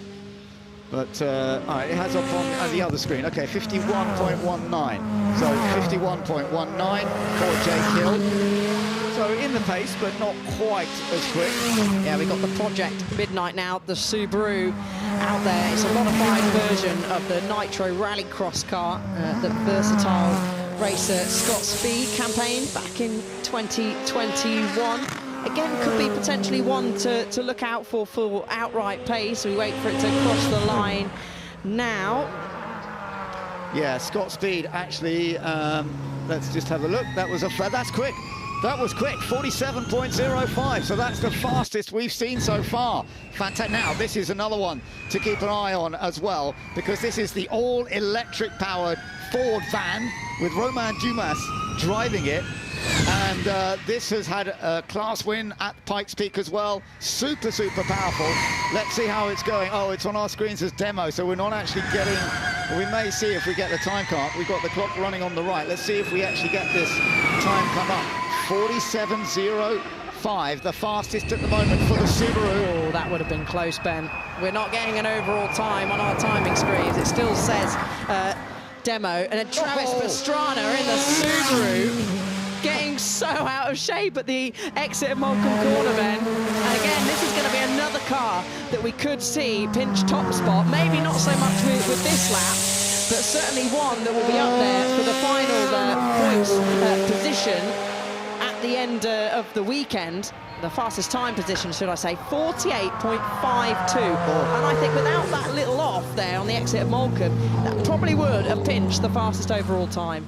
That is impressive, isn't it? This is the moment. Yeah, he just got on the grass. And as you say, that will have cost time. That certainly would have. I mean, he enjoys going sideways, but when we were trying to set fastest overall time, that isn't necessarily going to be the best way of doing it. And here, we're going back to pre-war. So... Yeah. Nicholas Pellet in the Sunbeam TT. We've got a couple of Sunbeam TTs in the pre-war group, so this will give us a very different, slightly more relaxed after a bit of a mega time there. Just to remind you that the fastest out there is Scott Speed in that new Subaru, the Project Midnight. He's done a fantastic job, and Scott, very experienced in all forms of racing. Very much a great circuit racer, but he's done rallycross as well as a champion with Subaru, so he knows what he's doing, and he's done that fabulous lap of 47, fabulous run, I should say, not quite a lap, but a 47.05. Now we're back to a slightly more relaxed mode. That's better. We can catch our breath now, Ben. We can, absolutely. And we will see what the time is. Remember the early Mercedes that we were looking at, they were in the sort of high 70s, so that's sort of the battle, I think, in that particular category. And we'll have to see whether that fits in with this. Let's just see what it does as it comes across the line. A little bit further to go to get over that line. We'll also be keeping an eye, because actually Julian Majoub has just done a good lap in that group, 89.7, but I can tell you that Julian Majoub in the Bugatti Type 35B, he's done a 62.5 in that pre-war category. That's a very good time. Duncan Pittaway right on cue there in what's known as the Beast of Turin. This is a 28.4 litre four-cylinder, all the way back from 1911. And Duncan races this quite often. You'll see at members meeting and the revival as well. Heads into Malcolm Corner. Passenger all glued onto the direction as well, and you can always hear the Beast of Turin coming.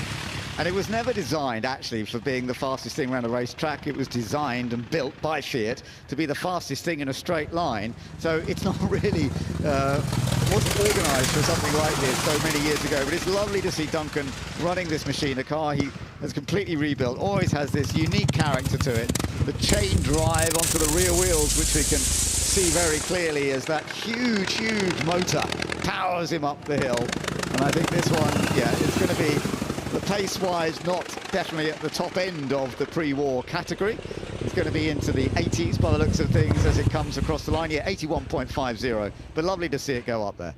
Yeah, certainly is, and we're going to have another pre-war as well. So this is actually the oldest car in the category overall, and the oldest car in the shootout as well. This is the one I was talking about, the 1905, 25.4 litre V8, right there on your screen.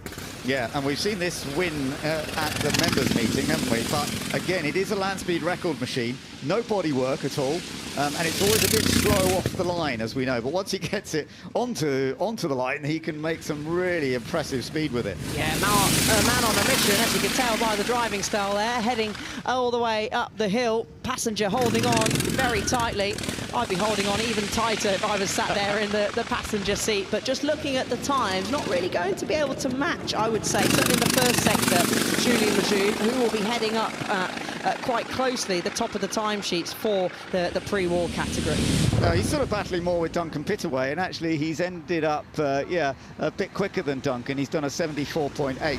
So, now this is good. This is lovely to see the NASCAR heading out, because this car had a little problem earlier, the Plymouth Superbird.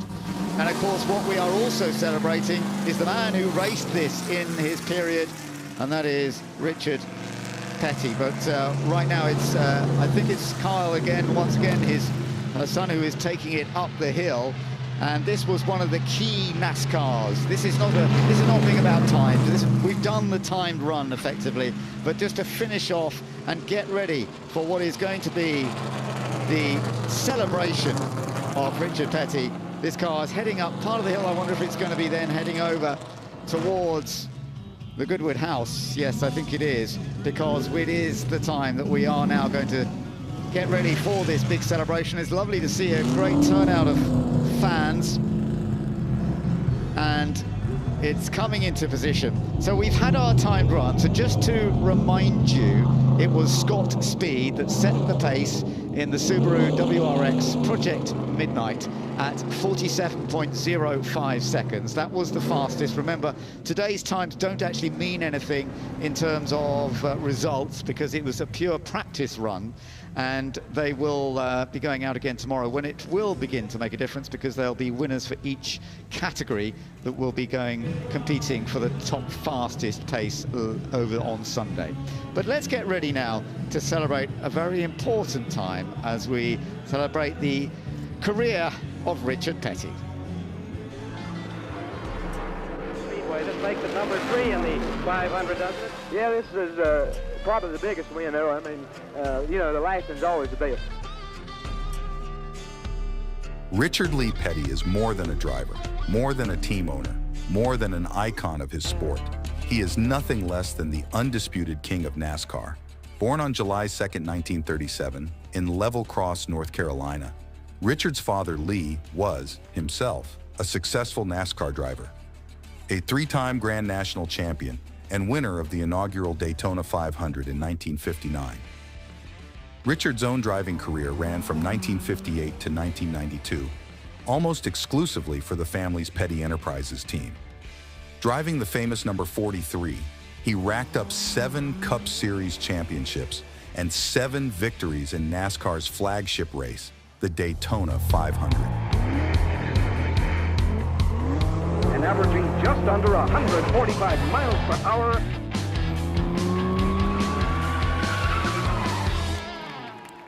In 1967, the year he won his second championship, he surpassed his own father's record of 54 victories to become the most successful driver in NASCAR history.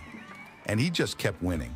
That season alone, he won 27 times, including 10 in a row. From 1960 to 1984, he visited Victory Lane 200 times, an average of 8 wins every season for 25 years. Like Don Bradman's test batting average of 99.94, or Jack Nicklaus's 18 major titles in golf, it is a sporting record that transcends his rivals. For context, it is more than the second and third place drivers on the list of NASCAR winners combined. But Richard Petty's achievements go beyond race wins and championships. He is as beloved for his sportsmanship, charisma, and dedication as for his dominance on track. He was named NASCAR's most popular driver 9 times and was honored with the Presidential Medal of Freedom in 1992. Beyond his driving career, Richard Petty remains a vital part of the racing community. He continues to inspire and contribute to the sport he loves through his unwavering passion for racing, his humility, and his ability to connect with fans. His story is one of perseverance, excellence, and dedication. Today we celebrate Richard Petty, the King, a true legend, whose impact on NASCAR and the world of motorsport will be remembered forever. Thank you, Richard Petty, for the memories, the inspiration, and the legacy. You are, and always will be, the King. Good afternoon, everybody. Hope you've all had a wonderful time here at the Festival of Speed today. We've got 2 very special guests joining us here up on the balcony at Goodwood House. So let's have a huge round of applause for the King, Richard Petty, and his son, Kyle Petty.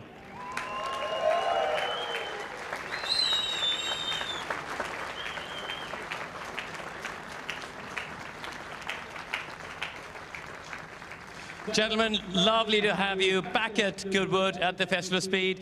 Do you like coming here? Oh, yeah. We've been coming since '06, I think, so it gets bigger and better every time, so we really look forward every year to coming back. Now, I know that for this audience, seeing this car here, there's one thing that comes to mind, which is the Cars film. I don't know, how many of you have seen the Cars movie? Right. How many of you remember the King in the Cars movie? You did the voice, of course, and that car is what the film was based on. You know, it's such an iconic car. Kyle, how special is it to drive it here at Goodwood? So it's incredibly special. This is my first time at Goodwood, and I will say that all I've heard of Goodwood, all the photos, all the stories, it doesn't compare to being here and driving this car. This was my favorite car when I was 10 years old. They came out with this car. And I thought this was the most beautiful car, the greatest car in the world. And he would never let me drive it. As I got older, he would never. This is my time to drive this car. So Goodwood's always going to be special, and this car is always going to be special. You won 8 NASCAR races, and your dad wouldn't let you drive his car. No, listen, I won 8, but I wrecked like 950 of them, okay? So, yes, of course he wouldn't let me drive his car. Now, I don't want to make Kyle feel bad here, but, ladies and gentlemen, Richard Petty has won 7 NASCAR championships and 200 races. That is more victories on the all-time list than the 2nd and 3rd place combined. I think that's a big round of applause for that.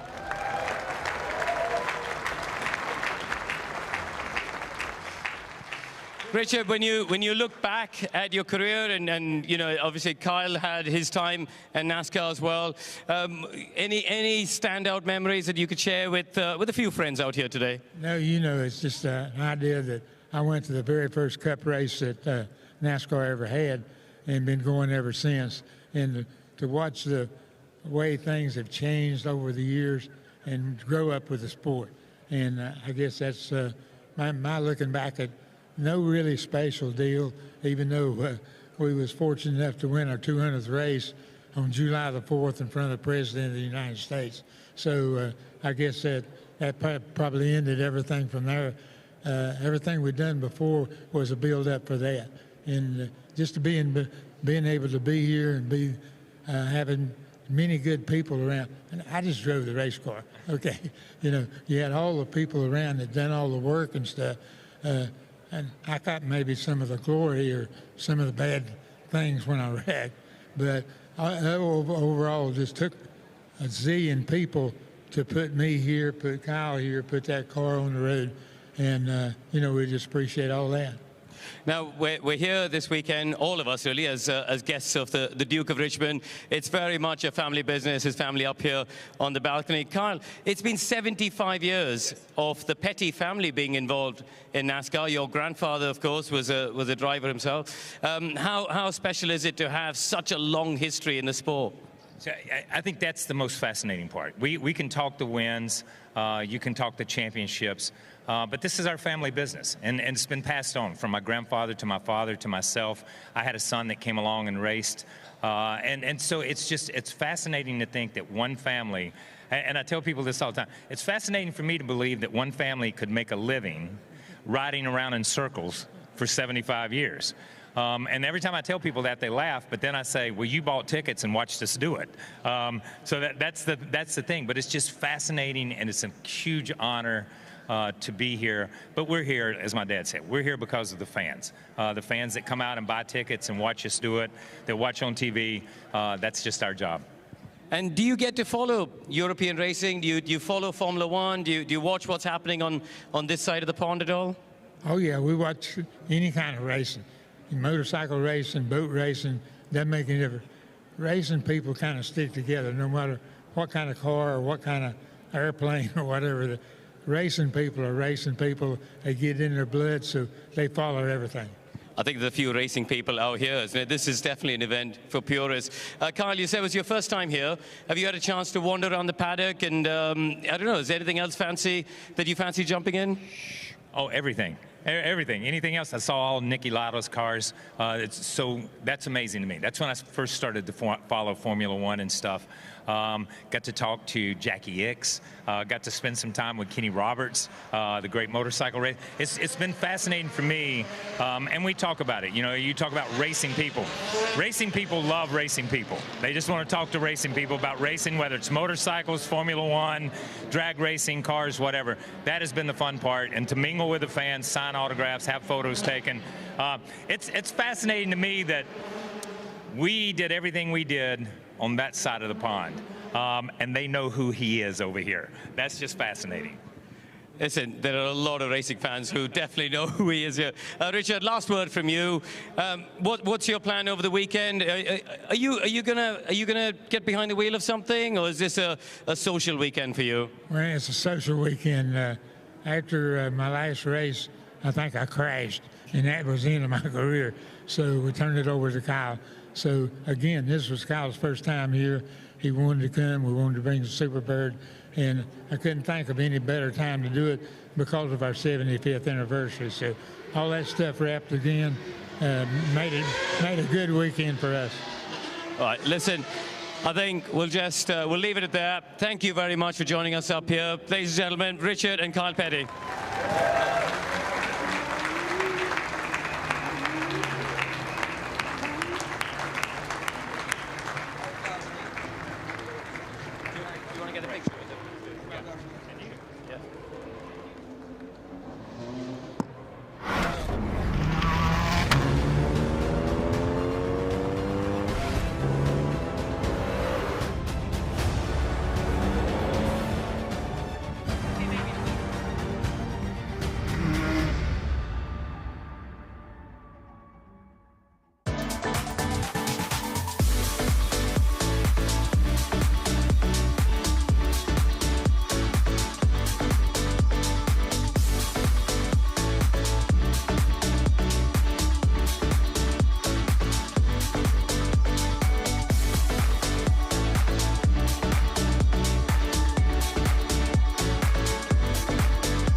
track air suspension, all-wheel steering,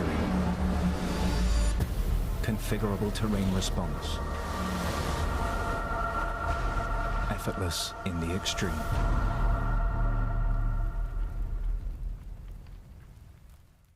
Sky Broadband are changing the game. We live in a society where 47% of UK gamers are women. Yet they only make up 5% of esports pros. This needs to change. 2 tournaments, 1 final. They're UK's first of its kind, with pro contracts and Sky full fibre on the line. We're on the lookout for women on their path to pro. Join us and compete in Races E-Series, Soccer E-Series, all leading to secure a place at the Women's Esports Finals. Sky Broadband is built to power the pros.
So we've just had a lovely celebration of Petty, and His Grace the Duke of Richmond, a part of that as well. The family, just giving us some lovely stories of his history.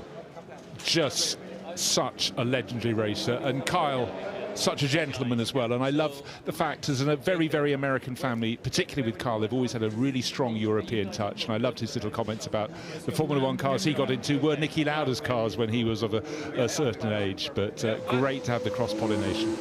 So the king of NASCAR being well celebrated here, and lovely to see all of that. But what we're now getting into is batch 2. The cars getting ready to head up the hill, and a lovely mixture once again of different machinery. The Ferrari F40 LM looks like it's going to be one of the first cars heading up the hill. Well, the F40 was just a groundbreaking car when it was launched. It was the first really serious competition Ferrari for the road for so many years. But then the LM, of course, that little bit more special. That was the competition version. You can look at the plexiglass rear window with the louvers in it and the serious wings. And behind, the 512 BB. And again, yet another car that Nick Mason has had a real touching hand in, and wife Annette, Nettie, just keeping the heat out of the car. And what a stable of cars they have from 10 tenths to enjoy on the hill. Absolutely. And so we're going to have this wonderful mix of machinery as they are ready to go out and up the hill to give us a bit more of a display. Plenty of the Ferraris and other vehicles in this batch 2. And there we are, Maserati. Now, Maserati, as we know, had tremendous success, particularly in sort of the GT1 categories in the late 1990s. This car was really very dominant at that period into early 2000s.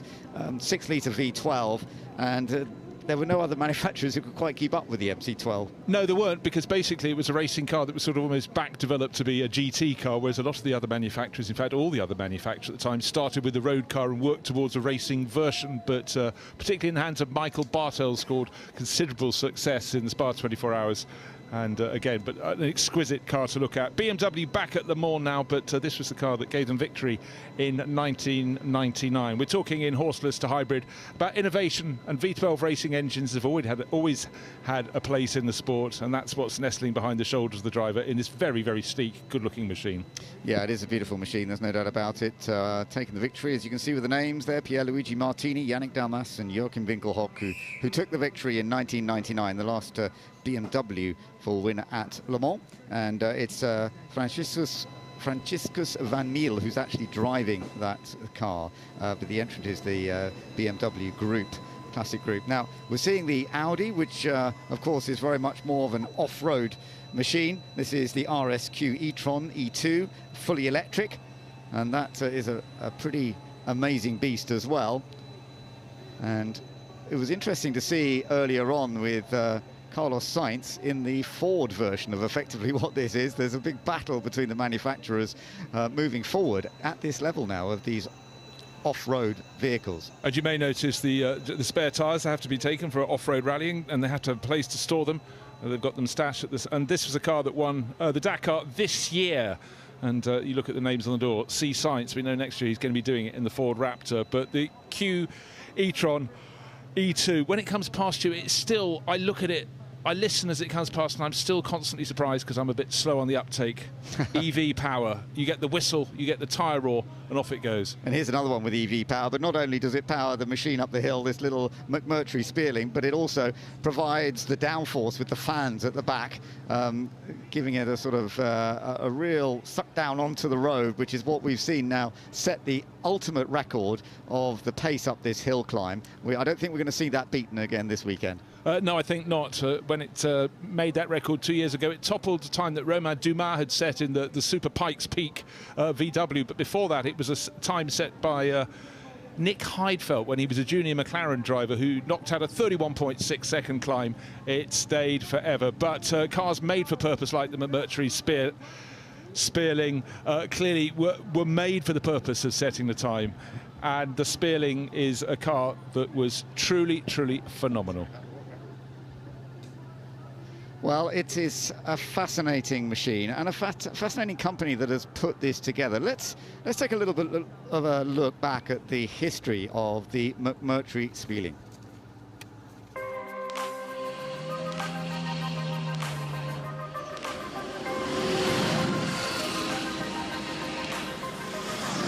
McMurtry Automotive was founded nearly 6 years ago, and we set out to create the world's most amazing electric car. This is going to be the first time since 1979 that a fan car has competitively run in motorsport anywhere. A fan car is basically an inverse hovercraft. So unlike a conventional racing car where you need to be travelling at considerable speed, over 100 miles an hour, to generate downforce from your wings, what we do is use our onboard electric battery power to power 2 fans, create a vacuum underneath the car. We have written the rule book. There's 2 ambitions this weekend. The first thing is to win the hill climb competition, but we've also got an eye on the VW IDR record, and the bar is set extremely high for that. Anything you do is fine. Keep it in the middle. There is no pressure at all to be in with a shot of the record. We're reliant on Max and Alex driving in a blinding fashion to deliver the performance to the circuit.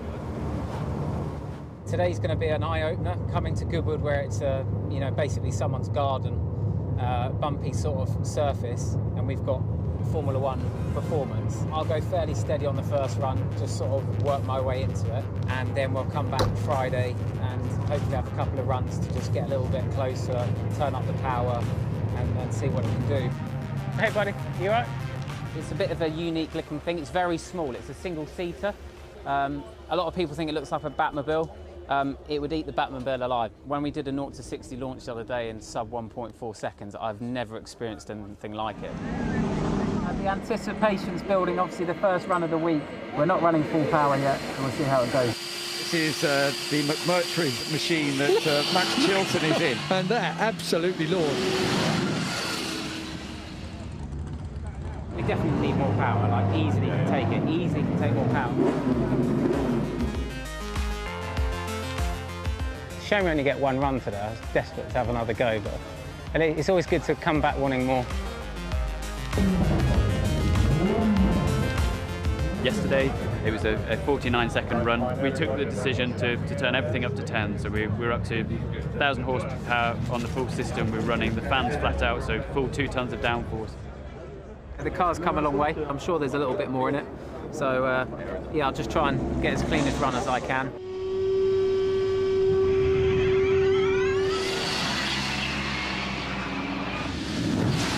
41.2. It's getting down towards the record, 39.9. He's not that far off it. What did I just do? 41.29. So second fastest ever? Yeah. How was that? You lunatic, that's amazing! My goodness, it's just been amazing to see Max deliver. And the exciting thing about tomorrow is the car's in Alex Summers' hands, and Alex Summers is the hill climb master. The aim is just for me to qualify and get Max up the hill. You know, that's our priority really, to keep the car in good shape. Here we go. McMurtry Automotive Spearling then. Alex Summers is your driver. He is going to blitz this time, surely. Over the finish line of 40.05. You know, that is almost a new record. I'm not used to a crowd this big, but for me personally it's incredibly special. But you know, the car's the star. What an incredible bit of kit. I'm almost speechless. I can't begin to tell you how it feels. We've worked so hard on this car for so many years. For Max tomorrow, I'm sure he's going to give it everything he can. We just hope the weather's good, hope everyone stays safe, and that we can represent the brand and the event as best we can. So that was the story of the McMurtry Spearling here at Goodwood a couple of years ago, and they filmed that just before the final run. That, of course, it was then under the pressure of Max Chilton. So let's take a little look back at how it went when Max Chilton was then in the car on Sunday with this fan-producing downforce from this little electric machine. This would become the new record for Max. You could just sense the anticipation building, the competitive nerves, but the speed past the house was phenomenal. Was it better than what Alex Summers had achieved? Could he get down below 40 seconds, that magical mark, the equivalent of the 4-minute mile? I loved the response from the crowd as well. That was a roar that they were giving. They couldn't believe the speed that it was going past them. It just sat past them so quickly we could barely see it. And as he came up to the final part of the hill climb and over the line, sure enough, 39.081 seconds to create a new record. It really was a huge, huge achievement. And the relief on Max's face was also immense, because he knew he was under pressure, but he delivered beautifully. But still to keep your foot in and go flat through that long left sweep and then go into darkness between those straw bales. It was definitely the first time he'd have breathed once he got to the top of the hill. New hill record. Will it be beaten this weekend? Well, time will tell.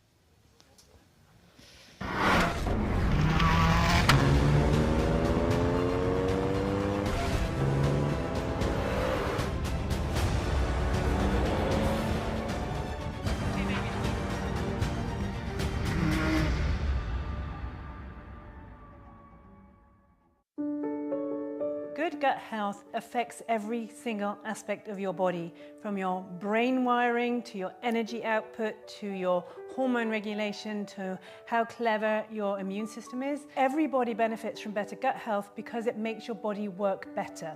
I would thoroughly recommend Goodwood Gut Health Programme. It's been quite life-changing, really.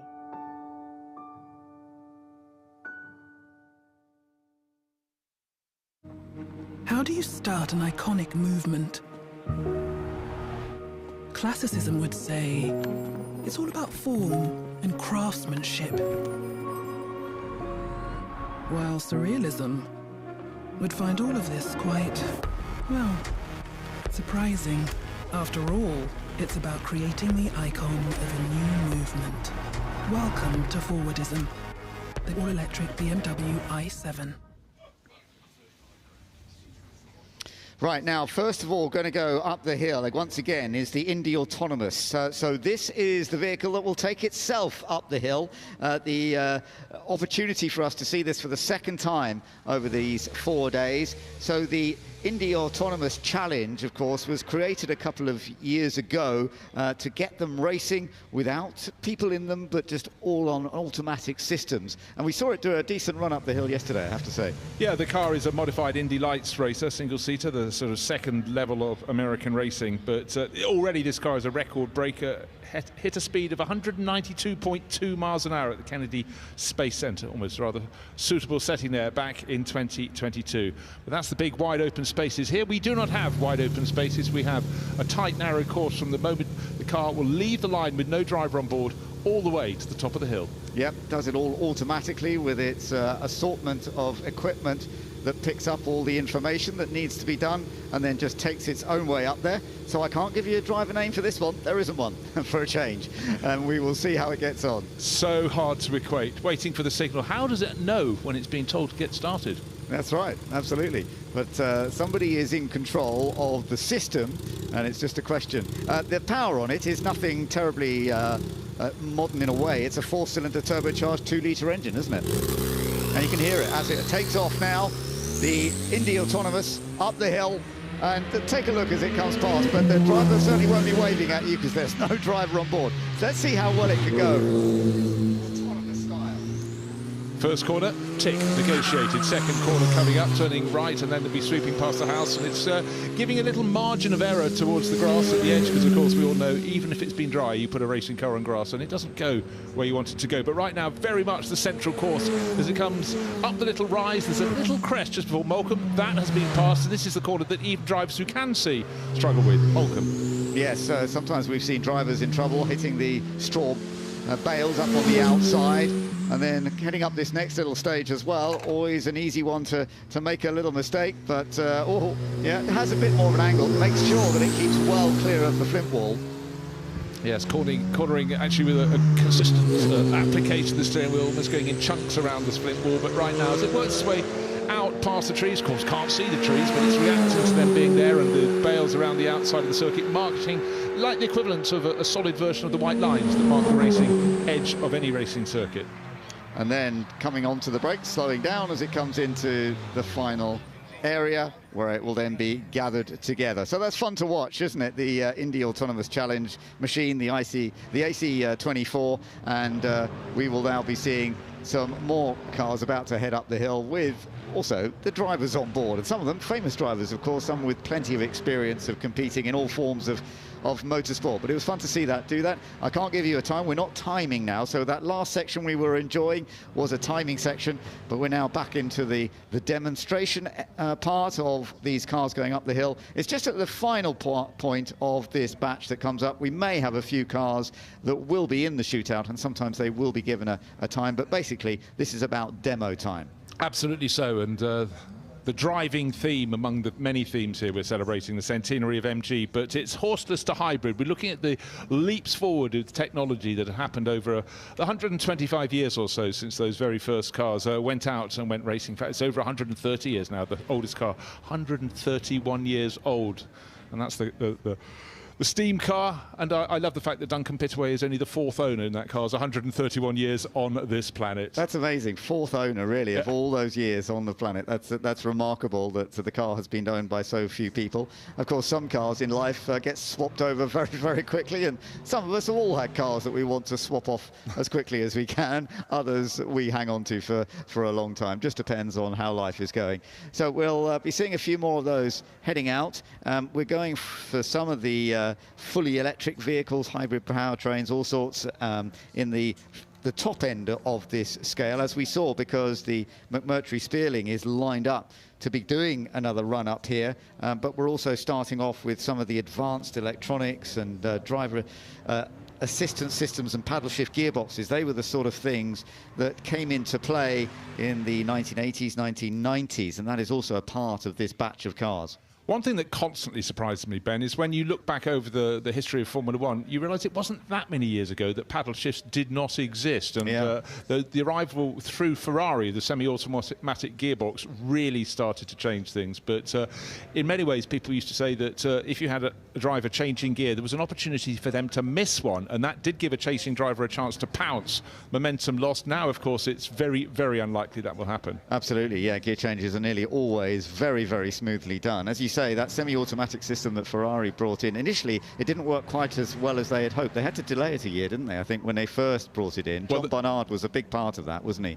You know, when you have the desire, you have the concept of what surely would be the next quantum leap. You don't always have the technology to make it happen to start that with it. We saw with turbocharging coming into Formula One via Renault in 1977. If you look at their results sheet, it's largely got an R next to it. R, not for Renault, but for retired. Indeed, I agree. That's absolutely true. And it was same with those gearbox systems, as you say, when they first came in. But once they'd got it developed, remarkable. I remember also, for example, you were talking about this earlier, actually, how Formula One is getting to the final part of this current stint in Formula One. We haven't got new rules next year, but the year after, all new rules. I remember when these rules began in 2014. I went to one of the first tests at Jerez in Spain, and there was hardly any running because they could not get the cars to work. They couldn't get the engines fired up. It was the beginning of the hybrid system. And it really was very difficult. But now they are so reliable. It's such a different story. It's astonishing. We expect every car to finish pretty much every race. So we're getting cars coming up the hill. Toyota Gazoo Racing, Toyota GR have brought an absolutely wonderful toy box of cars. And blasting up. Just look at how dynamic these cars are. You tip the nose in and the tail swings around, but it's so easily controlled. Talk about the nose going down, they're about to scrape the bottom off this spoiler because they're not going for a run, they're going for a spin. Yeah, I love the way they do this little show of the complete circle spin down outside the Goodwood house, and it's wonderful to watch. Elkin Evans, the great British rally driver, is the man doing the job at the moment. So controlled on the front end. Look at that. Just keeping the front end absolutely stable and spinning the rear around in a beautiful way, and then heading up the hill. 1.6 litres, 4 cylinders, turbo and hybrid, and driven with exquisite precision by Elkin Evans. So up to Moulcombe he comes, out goes the tail, just dusting the edge of the grassy apex of the corner, kissing the grass again on the outside. So still maximum attack, up to the flint port, into the darkness he goes. The last couple of years, 2022 and 2023, the Toyota GR Yaris Rally has been the one, but this is the Rally 2, so this is the version that is more there out for the semi-professional drivers, maybe even some amateur drivers who are trying to make their way up into the top level of rallying. This is the Rally 2. That also has the 1.6 litre 4-cylinder turbocharged, but it's not quite up to the same level as the Rally 1 hybrid machines.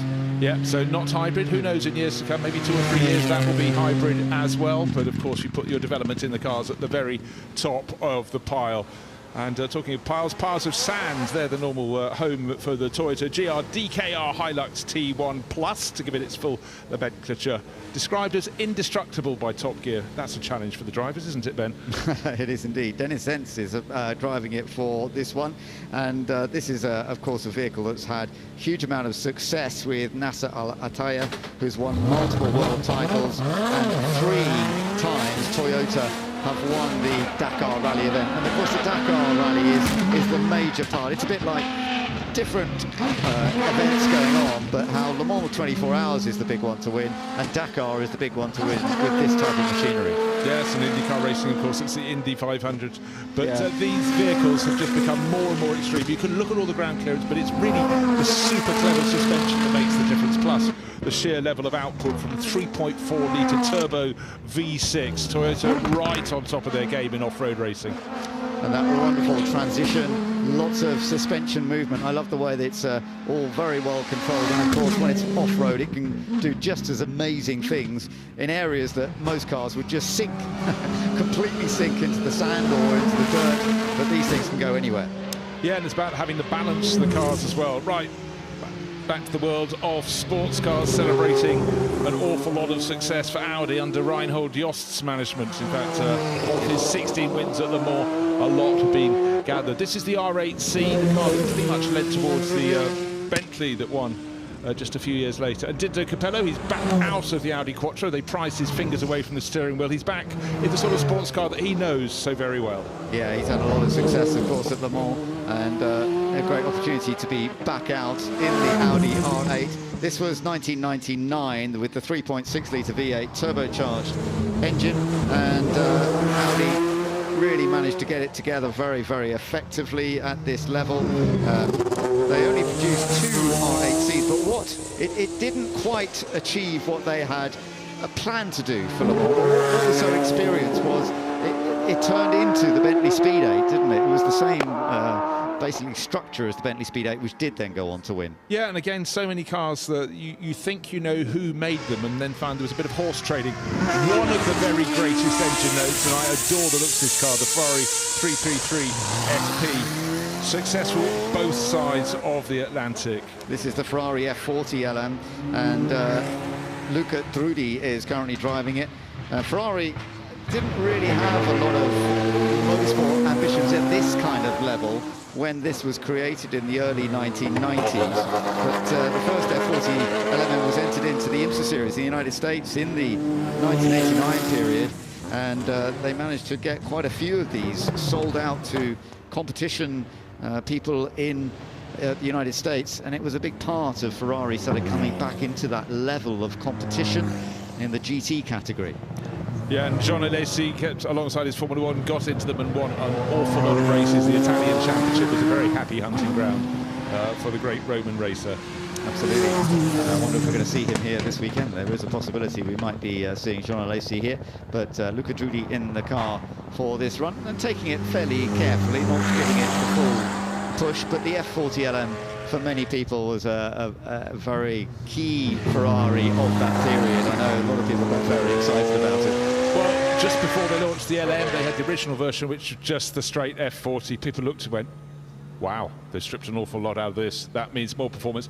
Now, we're coming up next weekend to the final rounds of the Formula E Championship. Jaguar sitting at the top of the table, and Nick Cassidy is a driver who may, but we don't know yet, take the title. So Formula E, third-generation car at the moment, getting better and better, more and more technology in this all-electric racer.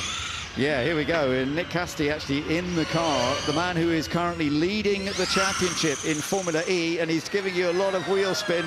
Give him a wave, because Nick Cassidy is potentially the champion this year. He's got 12-point advantage at the moment over his teammate Mitch Evans. The two Jaguars are in great shape. Mind you, Pascal Wehrlein for Porsche is also in that battle, so the event next week in London is going to be a fantastic battle. Nick Cassidy is hoping he's going to be able to take the title. You're watching him right now in the Jaguar I-Type 6 that Jaguar are hoping will take all the points. Well, they say practice makes perfect. Was that Cassidy practicing his victory donuts for next weekend? But I think that'd be a little premature to think like that. But right now, the Kiwi up the hill climb. Again, seat time is good, but this is a totally alien environment to it, because the circuits used by Formula E around the world tend not to have much of an incline. They tend to be on the level and often street circuits, but again, it's building to a wonderful, wonderful zenith with the Formula E season. It is, and Formula E's got more and more powerful as it has developed. The dual electric motors have really built up since it began. You remember when Formula E began, they used to have to swap cars in a race because there wasn't enough range in the battery power. Well, that's all changed. And now, of course, we're looking at the car that took the record here. Alex Summers is going to be giving it another run, the McMurtry Spearling, which we saw put in that remarkable 39-second run for Max Chilton. Let's just watch it off the line. It is so rapid. Here we go. I love that build-up of sound that we get every time with it. And there's a tiny twitch, and then it's suddenly fully applied. Just remember, 0 to 60 in 1.4 seconds, and then, good grief, two corners coming very, very fast indeed. The second negotiated, then blasting past the house. Can't see the house, going way too fast for that. Up over a very slight rise, coming into Molecule. This is a corner so easy to get wrong. You've got to commit before you can see the apex round the corner. All that downforce bend, absolutely key. I'll tell you, our cameramen are doing a fantastic job, because this is so difficult to keep up with as it goes past them, and they're all doing brilliant. Oh, and it's taken the camera off. Yeah, can't wait to see the footage from that. That'll be very, very dramatic. But again, you know, that you're trying to shave nanoseconds off. This is such an incredibly fast car, the McMurtry Spearling, but that camera is now filming the road surface. Yeah, so I was talking about our camera people around the hill climb, but it's the little camera on the bottom right that has fallen off, sadly. I'm not surprised, because it's in a bit of a difficult position there. So now we're looking at the Audi RS Q e-tron. This is another full electric machine, so you get a similar sound, rather different to the McMurtry. And you get a lot more tyre roar because you've got great big treaded tyres, and the weight distribution in this, you can't call it a car, it's a vehicle, it's a bolide, it's something made for purpose. Has to carry its 2 spare tyres and a little chance to get the heat into the rubber there with some donuts in front of the house. But this is the car that Carlos Sainz won the Dakar yet again. That was this year, and it's the last year in competition for this particular form of Audi. It's amazing that Carlos Sainz has won the Dakar in 4 different manufacturers over his career. I mean, he's got his background of 2 World Rally Championship titles as well, and yet he's still competing at this level in the Dakar. And as we saw from him earlier, he'll be out in the 4th. But what he did with this Audi at the early part of this year by winning his 4th time at the Dakar, remarkable.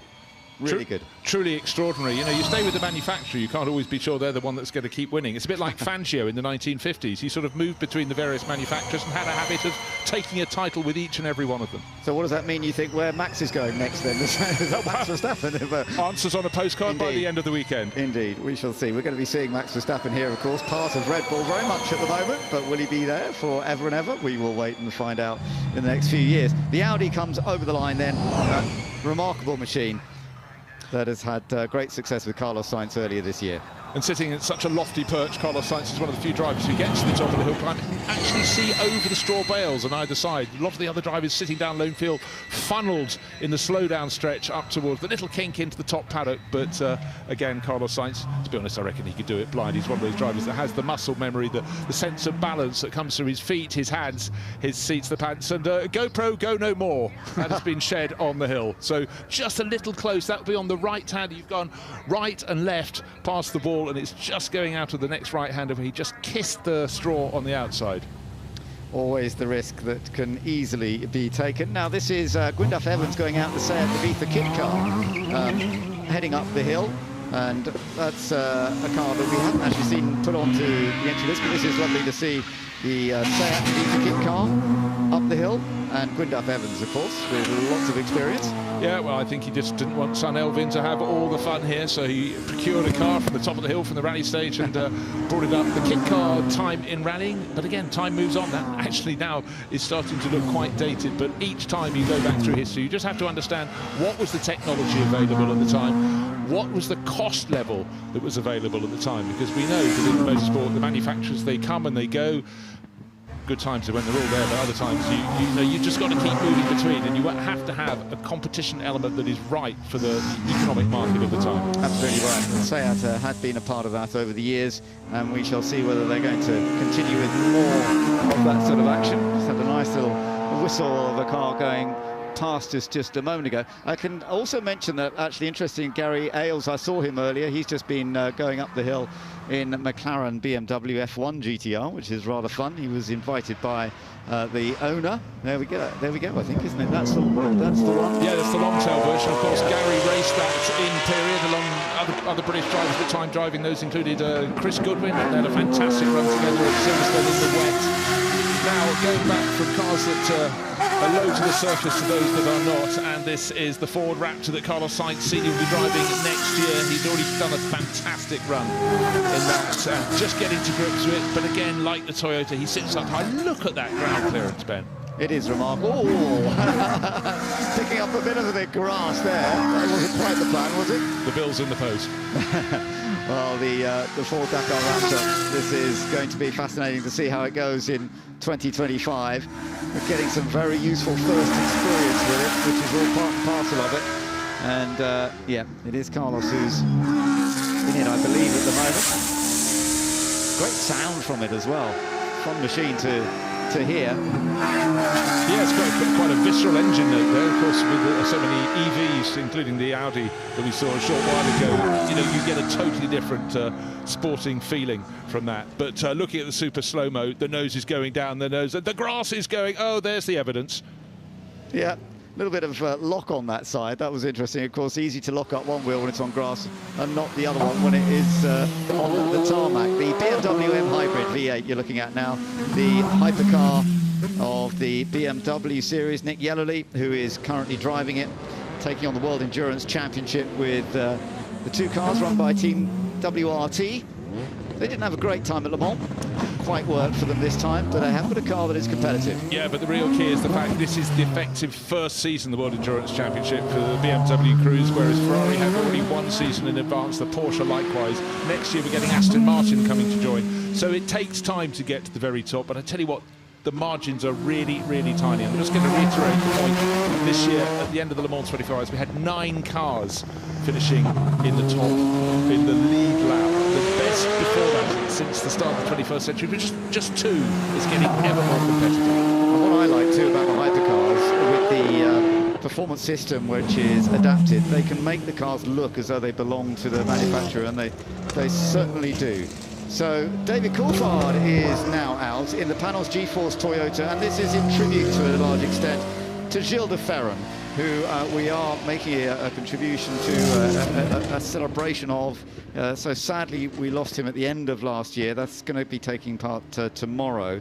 But he actually won the Indy 500 for Penske Racing with this vehicle, and of course he had a lot of success in the States. And he and David Coulthard, they were teammates at one point. I remember that in the Formula Vauxhall Lotus days. They were both at Paul Stewart Racing. In your days, and Gilles actually used to live just around the corner from me, and they were the greatest of mates. I do remember one photo shoot for Autosport. We tried to get them to face up to each other and try and keep a straight face. They could not manage it. They spent all evening just crying with laughter. That was their relationship, and the loss of Gilles is enormous because he touched a lot of people in the sport. A really personable star. No, and David's going to be a big part of tomorrow as we remember Gilles de Ferran, and I'm really pleased about that because I miss him hugely too. He was a wonderful man, and I raced against him briefly, but I then commentated on him a lot when he was doing Champ Car, and then Rockingham when he won that race. So yeah, the race that nearly didn't get run, the track was weeping, and they kept saying we're going to hold it off. We don't want to speed over with a wet track, but he kept it all together and took that lead. Fun to see the Mercedes out there, isn't it? This is the 2021 AMG F1 W12,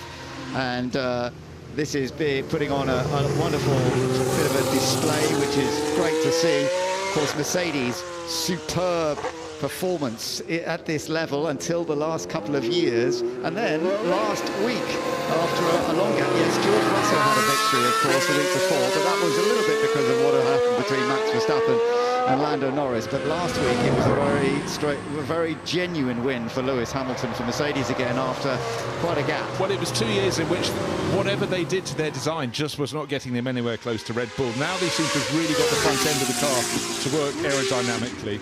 And it's great to have 3, if not 4 manufacturers going for glory in Formula 1. And so suddenly Max Verstappen, having started the year with his tail up, is feeling that the heat is certainly coming up behind him. So this is the Ferrari 333 FT. Marino Franchitti is in that one, and this was the car that made its debut at Le Mans in 1999. It did actually retire from the race, sadly, but it had more success going on in the Sports Racing World Cup, getting some 3 wins that year with Christian Pescatore and David Terrien. So that had some good time. So we've got some course cars back out on track because we've got to the end of that batch now, and a real wonderful mixture as ever. Good to see some of the top drivers. David Coulthard there, for example, towards the end. Marino Franchitti just bringing up that Ferrari towards the end of that session. And we'll be seeing plenty more of this as we go through the rest of the weekend. We don't get to see all the cars on the screen. Another name you could add to that mix is Dario Franchitti, who crept past us in one of the NASCARs going up the hill. But through the course of this meeting, we will have all the cars go up the hill on the screens to inform and entertain you. Absolutely right, yes. We don't always get to see every car because they come up pretty rapidly and you can't see everyone when you're watching it on screen. If you're standing beside the track, of course, if you're one of our Goodwood visitors, then obviously you do get that opportunity, and it's lovely to see so many people here enjoying the day, absorbing the atmosphere. Let's take a little look back at some of the highlights then of that last batch of vehicles that came up the hill, which started with the autonomous machine and that did a decent job. I wonder if every day they're going to make it faster and faster as they learn more and more about it. Yes, I think what they'll do, they'll sort of change the parameters so it can go closer to the edge of the circuit, which will allow it the quicker racing line. But right now, get everything under control.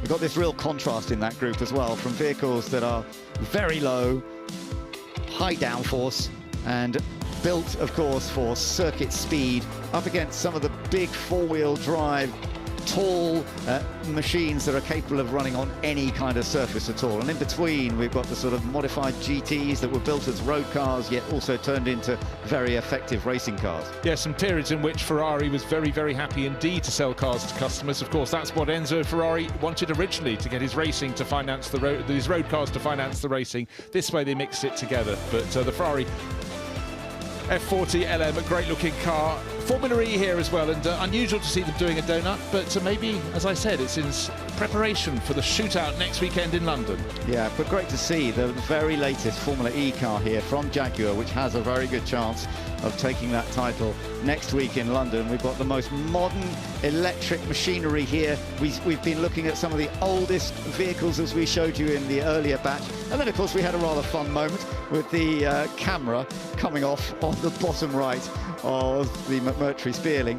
But as I say, some of the bigger machines that are built for off-road, and don't forget we've got the rally part of this event as well, which is always separate, and you can go up and enjoy that at any time you want on the hill. You can always get a tractor shuttle up to the Forest Rally stage, which is an entertaining part of the event here of the Festival of Speed at Goodwood.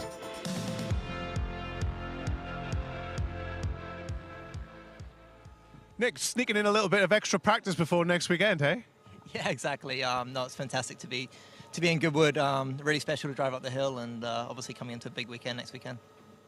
We're celebrating all types of power here this weekend at Festival of Speed, and I mean, this is such an amazing thing now. When you think where it's come from in Formula E in 10 years now to these Gen 3 cars, pretty amazing. Yeah, completely. I mean, I'm lucky enough to be involved in the last four, but even already in the last four, the development is pretty incredible, and the future, I think, for electric racing in general and future motorsport is pretty bright. And what was it like taking this car up the hill? It's special. I mean, you know, you never really know what to expect. First time in this car, first time up the hill like this, but a lot of fun. Very important time of the season. You're going into the last rounds leading. I thought you'd be having the weekend off this weekend. Or is this just good to take your mind off things? No, I tried. It's part of the job. No, I'm joking. Anytime you get the chance to be at Goodwood, I think it's super nice to take it, and yeah, what an atmosphere. We're loving it. We're really glad you're here, and best of luck next weekend. Thanks very much. Much appreciated. Well, I hear there's sabotage afoot. Sabotage, yes, because I'm doing a timed run. And he's doing it, I think. Because I'm doing a timed run, and I did a really good run, and I've just on the last one, but the timed run was the one previous, and I didn't realise they weren't doing both. I think we're going to have to look in at Steward's inquiry. So rehearsals was for tomorrow, obviously. Steward's inquiry, yes, do you know them? Do they need... We can have a word. We can have a word. Help them with? Brown paper bags, fine.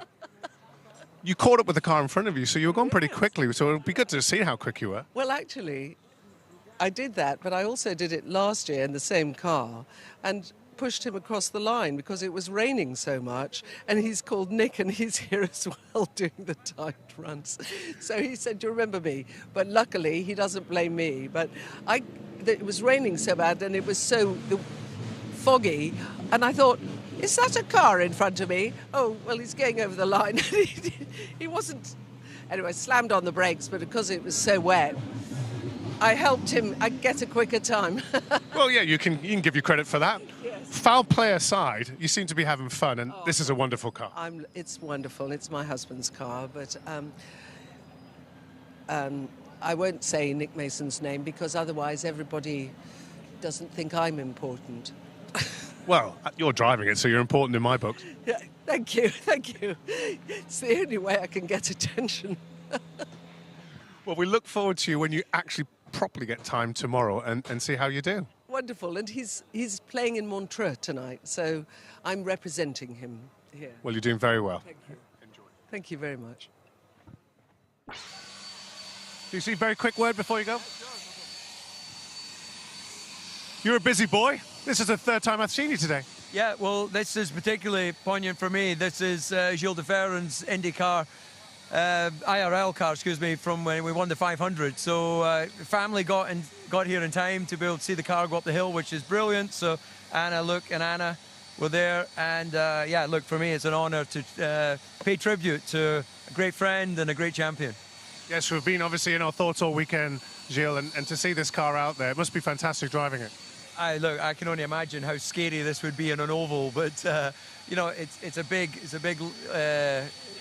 unit to be going up the hill. But look, total respect for what they do on that side of the pond. It's a different game altogether, that, isn't it? Absolutely. It's I drove Indy the wrong way round in an F1 car, but we only did one part of the oval. That was enough. Well, I think they're calling you down, but I'll let you get back down the hill, and we'll see you again today. See you tomorrow. See you then. Thank you.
You're built different. Breathing new life into broken. Taking matters into your own hands. Assembling big dreams from the small things. Never stopping until you find right part at the right price. That's the eBay way.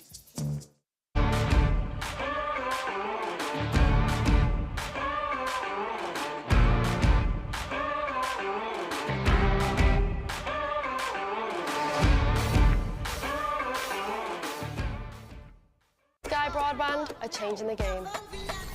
We live in a society where 47% of UK gamers are women. Yet they only make up 5% of esports pros. This needs to change. 2 tournaments, 1 final. They're UK's first of its kind, with pro contracts and Sky full fibre on the line. We're on the lookout for women on their path to pro. Join us and compete in Races E-Series, Soccer E-Series, all leading to secure a place at the Women's Esports Finals. Sky Broadband is built to power the pros. Okay, burn it, burn it, burn it! Everyone's in vintage clothes. There's cars. If you're a petrol head, you're going to absolutely love it. One thing Goodwood's done this year is saying, look, rather than throw things away, let's reuse things and repair them. I always say to everyone, whether you like motorsport or not, you won't have a bad time. It is the best event in the world. Attention to detail is like nothing else. It's the shopping, it's the fanfare, it's the look, it's the period aspect. That is what the Goodwood Revival is. It's just a fantastic day out.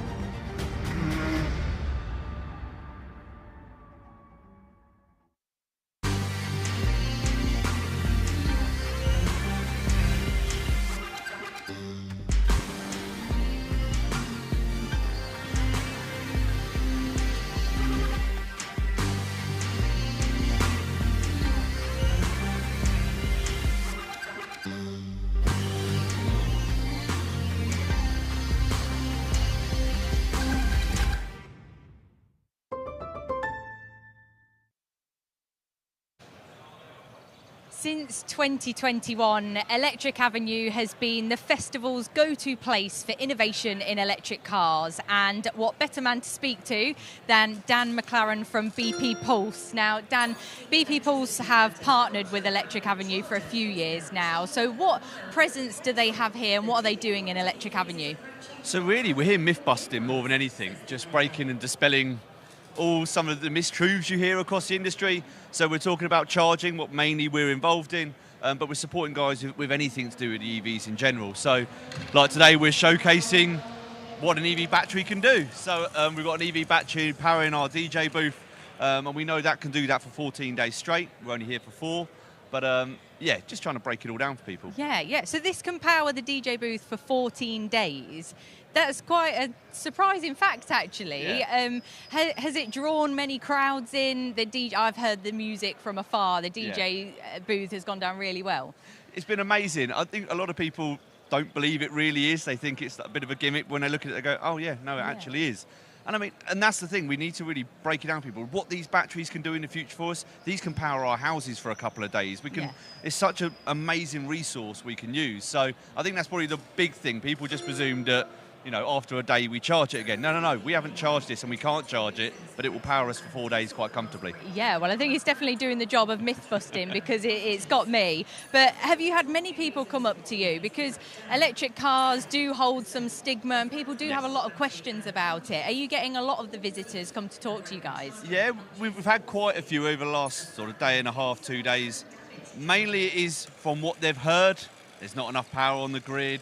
Hydrogen's coming and all of these sort of things, and to be fair, they're really good conversations. I love the Goodwood crowd because there are lots of people who are just inquisitive and they want to know more. You know, they're fans of motorsport or motor vehicles, and we can just start to give them the real truths around EV and what it can do and what's the capability.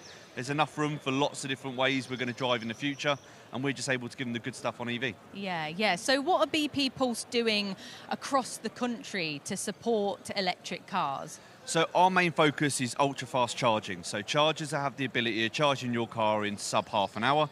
So we're building hundreds of hubs across the UK. We're already doing a pretty good job. So far, 70% of mainland UK is within 5 miles of one of our rapid or ultra-rapid chargers. So we've got the largest EV hub in the country, Birmingham NEC. We've got 16 of these Alpatronic chargers in the corner. So we're rolling that out to make sure that we've got the right speed chargers in the right place. So customers don't have to be scared about a long journey. There's a lot of this fear of, well, if I go to Cornwall, what's going to happen? Well, we can sort of reassure them that there's plenty of chargers out there. I think nationally now we've got about 48,000 chargers in the UK. People are fine. You can go to EV. You don't have to worry. It's all there for you. Yeah. Well, you're reassuring me. So before we go, what would you say is the most common myth or the most common statement that people have come up to you to say? It's probably range. I think people have a real misconception of how far a mile is. They just sort of think, well, 300 miles isn't that far, or my petrol or diesel car does 600 miles. But you never do 600 miles in a full stint. And 300 miles is sort of 3, 4, 5 hours driving. You're going to want to stop in that time. So I think it's reassuring people that life doesn't have to change with an EV, but it's definitely range is the big question you always get. Thank you so much for that, Dan. And there's plenty of cars lined up here for people to come and look at. Thank you for speaking to us, and we'll see you around in Electric Avenue. Thank you. Grace Webb down there at Future Lab. Definitely a place to check out on your jaunts around Goodwood this afternoon. Getting towards the end of day 2 here at the Festival of Speed. Changing the commentary box as well. My name's Harry Benjamin. Alongside me is James Hayden and Harry Metcalf. And we're getting ready for the next batch for First Glance and road bikes as well. And, James, we've got a good close-up look at a couple of these bikes getting ready at the start line. Yeah, we just glanced the R20 concept. We're now just looking at, there's a Aprilia there. We're also looking at the great big Triumph, lovely thing. That's the biggest production engine ever in a motorcycle at over 2.4 litres, 180 brake horsepower.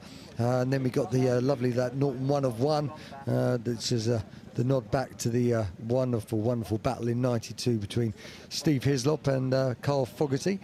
So it's lovely to see that out there.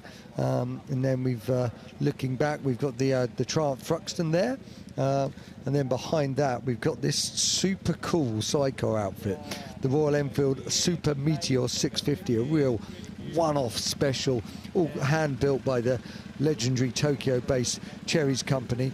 It's kind of incredible custom Meteor 650, nicknamed the Challenger after the Yokohama Hot Rod and Custom Show. Hand-built bodywork, it's a custom fuel tank, bespoke resin headlight. You can see and kind of that nod back to the 50s as well, with the spoke wheels and that kind of rigid front end, but it's got a very, from the other side, futuristic look.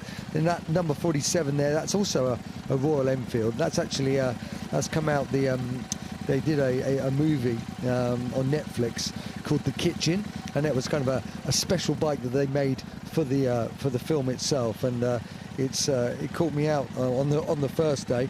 It's Izzy's ride from that. Then we've got the Aprilia 660 there.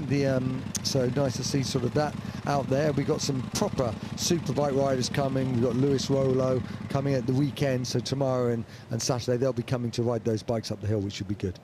Certainly will, enough to whet the appetite. Got the DBX 707 there as well, the luxury SUV, the supercar of SUVs. Right behind it is the Lamborghini Urus SE, and then there's a little bit of a gap, but there's more supercars on the way. But Harry, I mean, what a variety of supercars we have in this next batch. Well, this is going to be the first glance, but already we have the two top SUVs of the moment, really, the Aston Martin DBX and then that Urus SE 800 horsepower. But we've got bikes action about to start by the look of things. We certainly have, and so this is the 2024 Triumph Rocket 3 GT Storm, and you can hear the sound of that great big engine. As I say, 2,458 cc. The biggest production engine ever put in a motorcycle. So 0 to 60 in 2.7, 225 kilometers an hour top speed. And it's kind of a laid-back cruiser, but with this just great big monster engine. And see the size of the rear tyre on it as well. It's got 170 pounds of torque. And we see it come off. That kind of these twin lights that Triumph have been using for a while. And you can see your feet forward as well, which is not a stance for rapidly around tracks, but it's a great comfortable cruiser, and it'll be effortless with that big torquey engine, and so it's going to be a real animal. So nice to see that sort of coming up, and it just keeps getting bigger and bigger and bolder. This Triumph, it's certainly got a big aggressive look to it. So now we're looking at basically this is the Norton Commando 961 LE. So nice to see that. And it's basically based on the Norton Commando 961 CR, but this is a limited edition special to celebrate their 125th anniversary. And the livery takes its design cues really from the old Norton racing bikes, so that's kind of what that is. Got you can see it's got some really nice components on it, some good yokes, that traditional system, and then this is that really interesting sidecar outfit that Royal Enfield have made, and it's got, when you look at it closely, it really is a work of art. It has been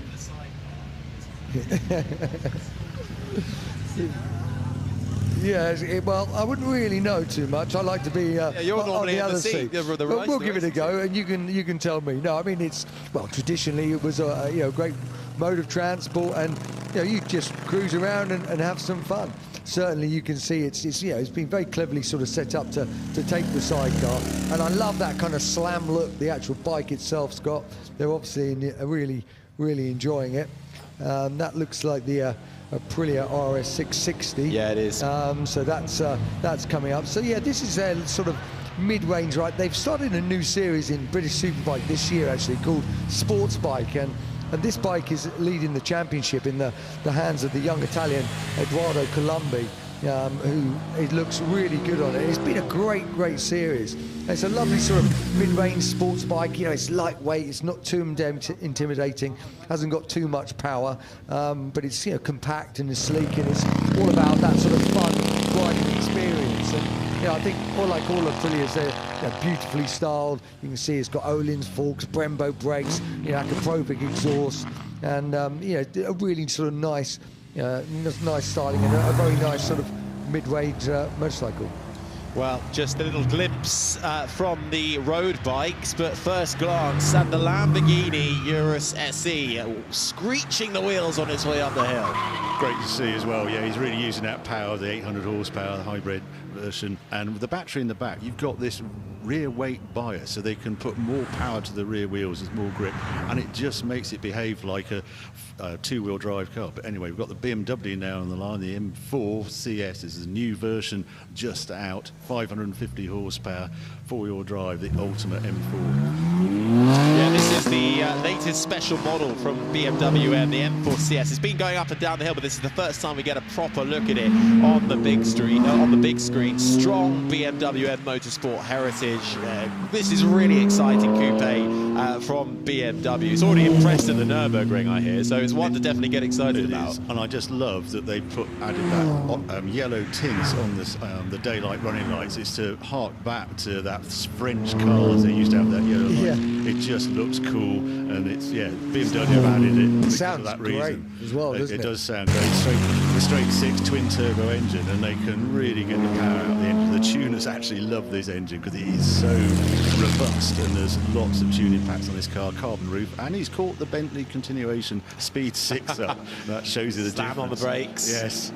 And we'll just have to gently make its way back to the checkered flag, the M4 CS, and it, well, really pushed to the limit on the racetrack and made for the streets, made for, yes, your everyday road car, the M4 CS powering its way towards the checkered flag.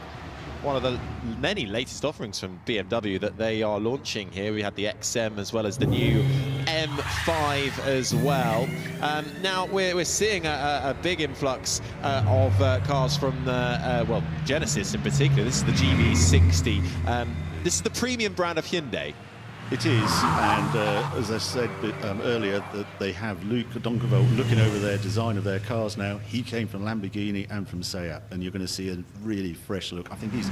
It has got a Urus look about it. Well, he has actually just taken another designer from Lamborghini as well, so the Lamborghini design seems to be heading over that way, and it's just, yeah, you can obviously tell it's super powerful. It's 600 odd horsepower, this one, and yeah, they're coming at the Western market with these sort of cars. Very exciting to drive. Be very interested to see how they're received and when we get to road test them and how they stand up. Yeah, that was making its global dynamic debut. And, well, we've got cars from South Korea. We also have cars, and plenty of them, from China. This is the Hongyi EHS7. Now, Hongyi is one of the oldest brands in China, originating from the late 1950s, actually exclusively used to provide cars for high-ranking government officials in China, was revived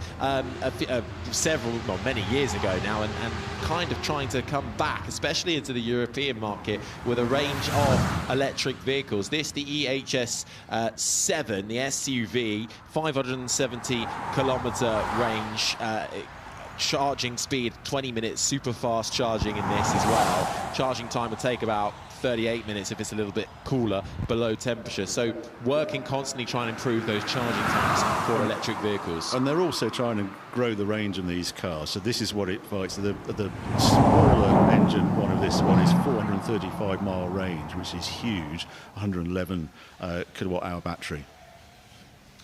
Well, to the Lotus Emea, and I think this is the Emea R as well, making its way out. Stuart Croucher at the wheel. Now, this is quite the machine. 0 to 62 in 2.78 seconds.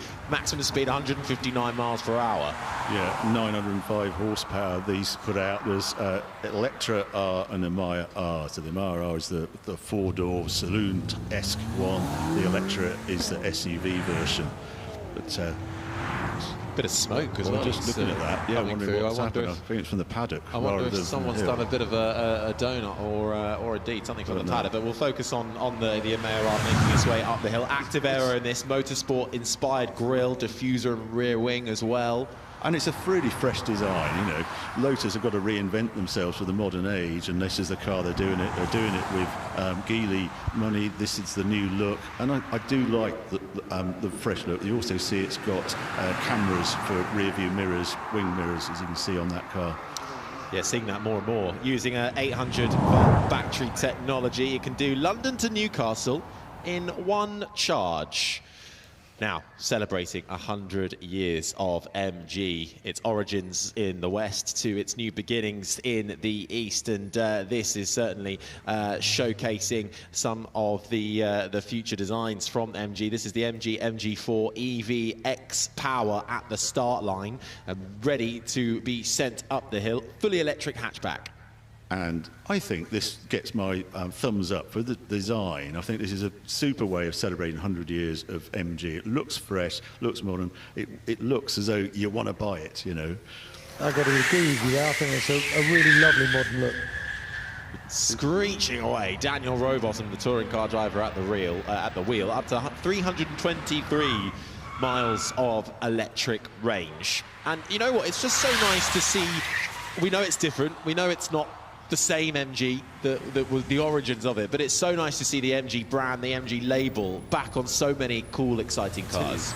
And it's accessible, you know, they've priced them right. So we're seeing MGs on the road. They're one of the most successful manufacturers who've come in. They've established themselves in the UK, and you're seeing MGs on a regular basis.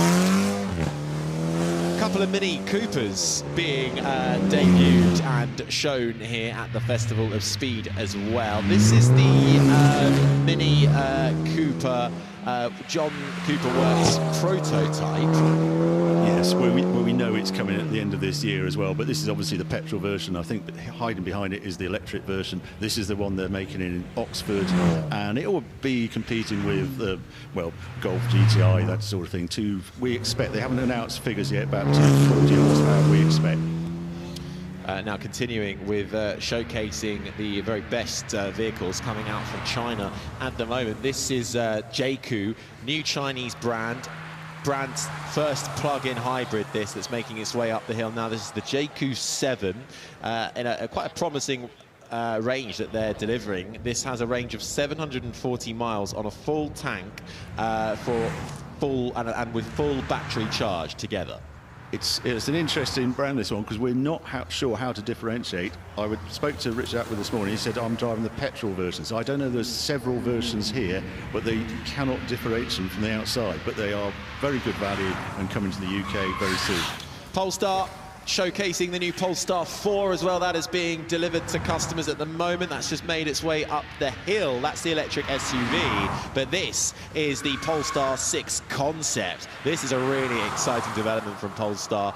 They've got the Roadster, the BST on the stand, which you've got to take a close-up look at if you get the chance. But this is what it's based off of, the 6 concept. And it looks very lively, actually, out on track, this car. And it's great to see that Polestar are delivering a variety of cars now. At one time, it was just the one car we had in the UK. Now look at the range, how quickly it's grown. And if this one comes to market, I think it's going to be really exciting for Polestar.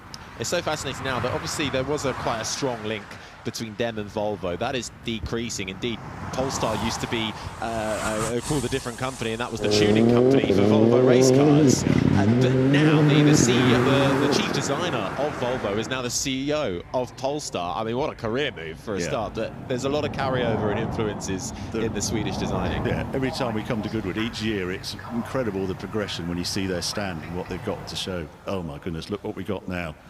The Cybertruck. Here we go then. This is the Tesla Cybertruck. This is eye-catching for so many different reasons. It is, isn't it? We couldn't believe he was actually going to produce it as we saw in concept form, and yet it popped out, and there it is. It's a concept car, and it's in production. It can't come to Europe because it doesn't pass any crash test that the EU demand, and in the US they have a special compensation for trucks because they're so into their utes, etc. So that's why it's not in Europe, not on sale. I can't see it's actually going to make it, but you can private import it, and that's where you see one or two of them in the UK. Well, if you see them in the UK, you'll know what you're looking at. Now, heading up the hill is the Toyota GR Supra. This is a 3-litre turbocharged 6-cylinder engine, 382 horsepower, making its way up now. So have a look out for that as we get the Audi RS e-tron GT performance now making its way up the hill. Yeah, we were discussing this one earlier, and I have to repeat it again because I can't quite believe, as I say, it's a 912 brake horsepower Audi, 150,000 pounds and 2.5 seconds to 60, which matches the Bugatti Veyron, which, you know, who would have thought? 440 kilowatts of power output as well, delivering some of that horsepower. Has a boost mode too, if it's not enough for you. Yes, for those extra special moments when you want to absolutely terrify your passengers. Well, there is a passenger inside that Audi as well, I'm sure. Boost mode, head past, so close to the hay bales. Oh, you can just listen to that as it flies its way to the finish. It's a shame it's not in the shootout, really, what we could see. I think it would give a lot of cars a run for their money, that Audi heading up the hill. Oh, now comes one of our favourite cars in this first glance group. Absolutely. Have a listen to that as it heads off the line. And you can barely see it for the rally lights making its way up the hill. This is the Chimera Evo 37. The O37, it's the resto mod that to remind us of the beautiful, super successful two-wheel drive Lancia 037 rally car. And this one, 2.1 litre engine, turbocharged and supercharged. And depending on this tune, I don't know if you've spoken to them, but it's between 500 and 550 horsepower, and it only weighs 1,000 kilos. That's why it's flashing past you very quickly. There is also the Evo 38 here as well, I believe. That's based on the Evo 37 that has all-wheel drive and 100 more horsepower, unbelievably. Right. But this is the Evo 37. I'd take both, I wouldn't mind. And I love the fact they kept it with the turbo and the supercharger, just like the original. Yeah. As it emerges. And Absolutely. The rally lights are just such a flawless design, and you know what you're looking at immediately when you see it from those headlights. And that, I think that's your lot from first glance this afternoon. More cars still to come your way between now and the end of the day here at the Goodwood Festival of Speed. I hope you're enjoying that if you're out and about here at the festival, or indeed lapping it all up on the live stream. Wherever you're watching in the world, you are very welcome to see the very best and the very beautiful cars and motorsport, past, present and future, that is on offer here at the 31st Goodwood Festival of Speed, as the course car heads up the field to gather the cars at the finish line. On the way, we'll have some more supercars for you to take a look at, a whole range waiting to make their way up the hill. If you didn't catch them earlier, you will get another chance to in just a few moments' time. But let's take a look back at some of the first glance and road bikes we just saw head their way up the hill, and we kick things off with two wheels. We do indeed, and that was the BMW R20 concept. Now we're looking at the Norton. Lovely to see that, sort of a real homage to its past, and that is the one of one Norton, showing their new customization scheme, and it's the replica of Hislop's 92 winner. Now we're looking at the lovely. Did you see that little hand change as well? Hadn't quite clocked that before, so a little hand change on that lovely Royal Enfield outfit. That's the Aprilia 660. Lovely to see that going up the hill. As I say, it's great, doing really well in the British Championship as well. And then we moved to four wheels, and a first glance at something we wouldn't think was a first glance, but it made its way up the hill, followed by something very, very new indeed, the XM label being launched this weekend by BMW. Followed by the BYD Seal, the Chinese brand which has come in at all levels into the UK market. And we'll see the Yangwang U8 on cue. There it is. That can turn like a tank, full 360 degrees. That's the premium brand of BYD. And very similar to the Grenadier behind it, but also to the Mercedes G-Wagon. The Lotus Emea was back in action as well, with motorsport in style aerodynamics, the cameras, and there is a 360 turn as well, this time being witnessed by the Mercedes G-Wagon, one of the oldest Mercedes brands going. And if you're wondering how it's doing it, it's 4 electric motors and an individual motor for each wheel, and that's why it can do that really good party trick.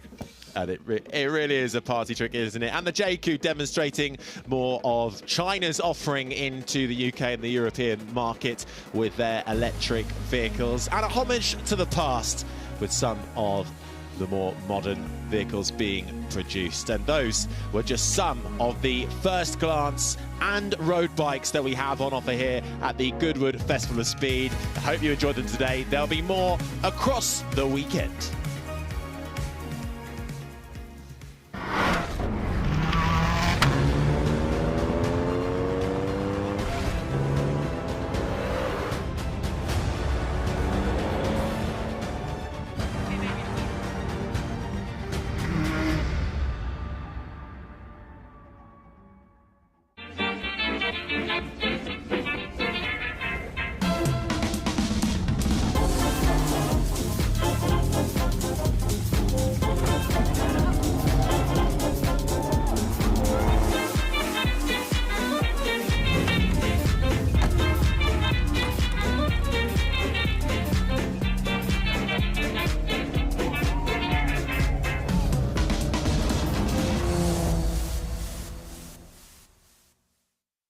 You're built different.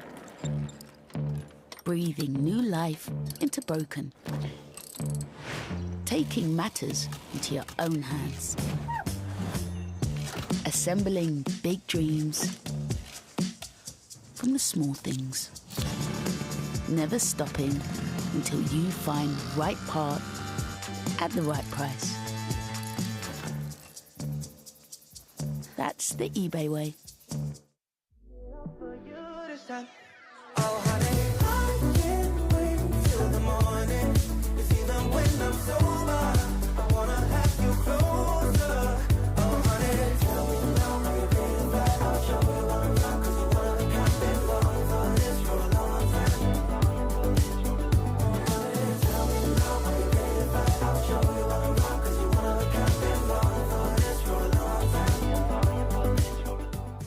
Broadband are changing the game.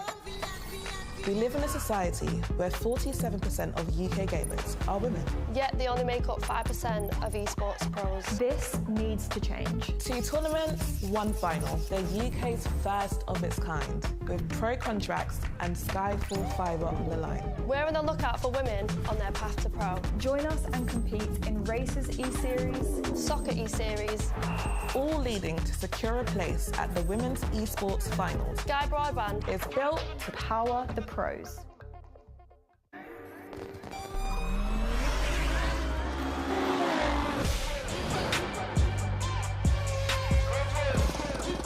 To hear them start and then every form of motorsport here, from classic side all the way through to the most modern cars. You know, I see Goodwood just increasing and getting better each year. Lots of ideas spreading around, a lot of familiar faces. It's a fun fair, but with cars.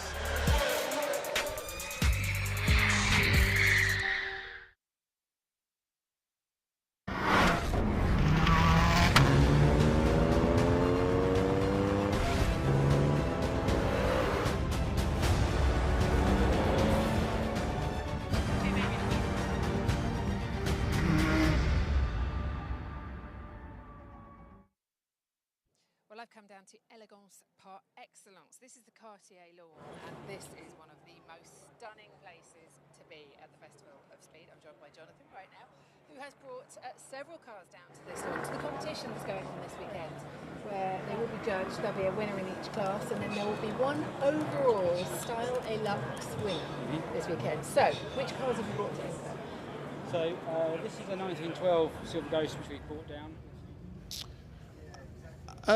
Welcome back. Apologies for that. A few sound and technical difficulties on that. We will hopefully get back to Rachel Brooks at the Cartier lawn. Certainly something to take a look at if you are wandering around the Festival of Speed this afternoon.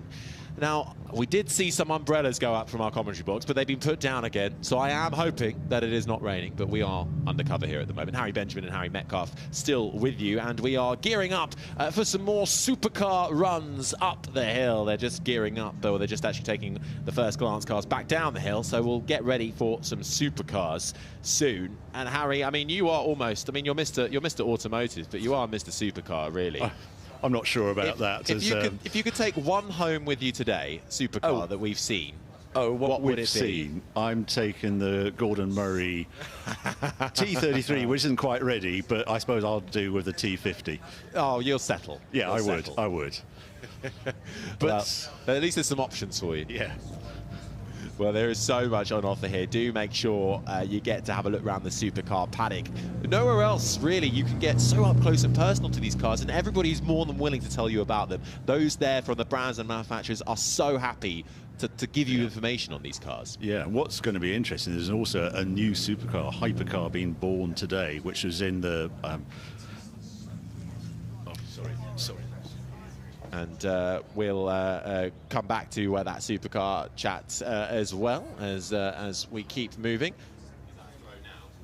And lots of action on offer still. So we're gearing up for the supercars to head up the hill here at the Festival of Speed. But of course, that's not the only action we can see on the hill climb. There's lots of rally action going up on at the Forest Rally stage. So let's take a look at the rally action so far from today.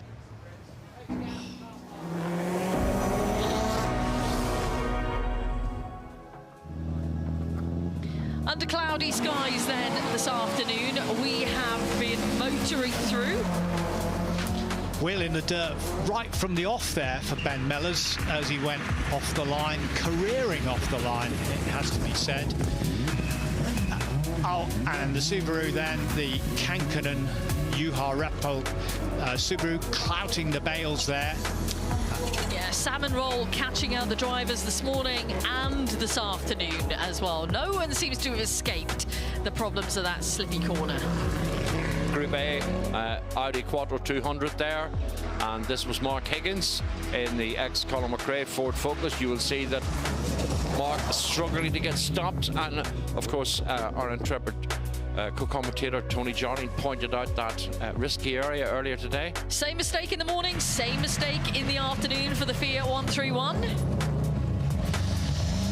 And then we had Max McRae behind the wheel of the Subaru Legacy. The Iron Dames on good form this afternoon ahead of this epic shootout, which we're all looking forward to on Friday afternoon.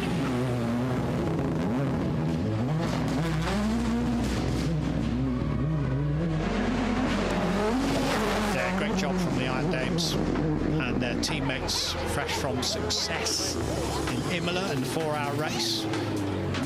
Iron Dames also third and podium at Le Mans this year. And there's Max McRae, who won in Hungary in the Junior European Rally Championship in March of this year. Yeah, his first ERC Junior win under his belt, and it was quite special to watch. We've seen a plethora of fantastic cars today and mistakes, as you can see here on the Delta Donut from the Audi. That's Peter van der Putten. You see, I missed some of those because I was out and about with the camera, but they gave that quite a thump, didn't he? A roar from the spectators and a roar from the engines here on the Forest Rally stage as Hayden Pan flings the Hyundai WRC through the start segment. That little boy thinks he's driving as well, flicking the wheel around. Brilliant. Hey, he could be a star of the future. You never know. You've seen it first here on the coverage of the Goodwood stage. That was Mark Higgins, and this time climbing up the bank in the very precious Fiat 131. And then this was the Evo 6 with Tommy Mackinnon's name on the side of it. Lepti car. And we had the Audi Quattro. This Quattro specially built Dakar cars, the two of them here. Great to watch. Chris Dakin, former chief engineer at the RAF, going on in his Subaru.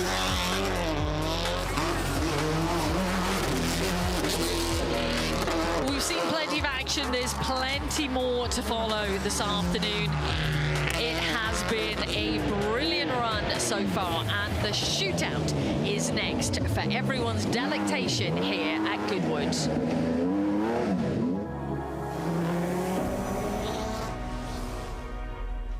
Let's take a look at the results from this afternoon so far.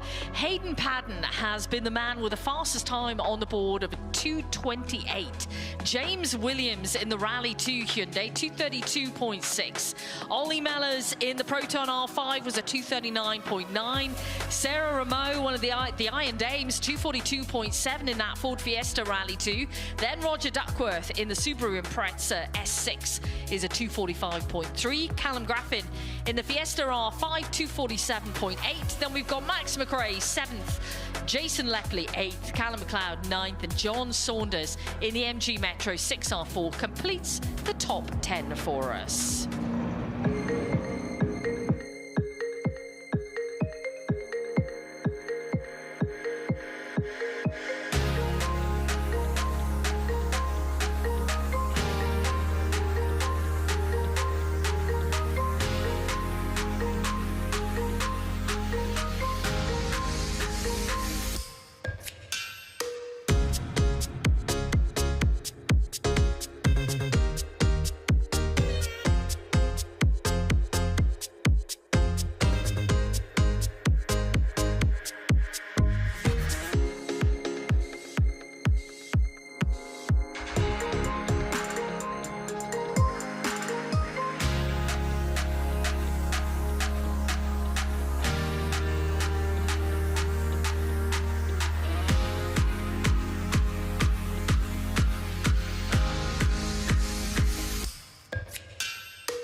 So many brilliant events that Goodwood puts on every year. Of course, the members meeting, the Festival of Speed, Revival later on in the year, and I need to get to Goodwood. That sold it to me right there. Welcome back to the Festival of Speed. We are waiting for supercars, batch 6 to head up the hill. The likes of Aston Martin, Bugatti. We've also got Ferrari, a huge contingent of those Gordon Murray's automotive cars, and Maserati, amongst a few that we are paying homage to.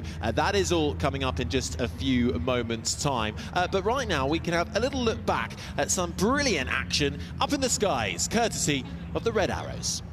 Goodwood Festival of Speed, it's the Red Arrows!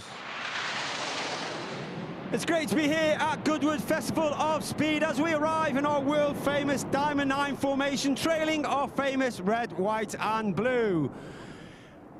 Arriving in our Diamond 9 for our 60th anniversary in 2024, bringing the team around to the left is squad leader John Bond. He's Red 1, our new team leader for 2024. The team now come around to our left-hand side with Reds 8 and 9 and trail for one of the most popular, if not the most popular manoeuvre that we fly. Get your cameras ready for the colourful, the dynamic, it's Tornado! Reds 8 and 9 roll around the rest of the formation, watching for the colour change as Red 1 brings the team down the line.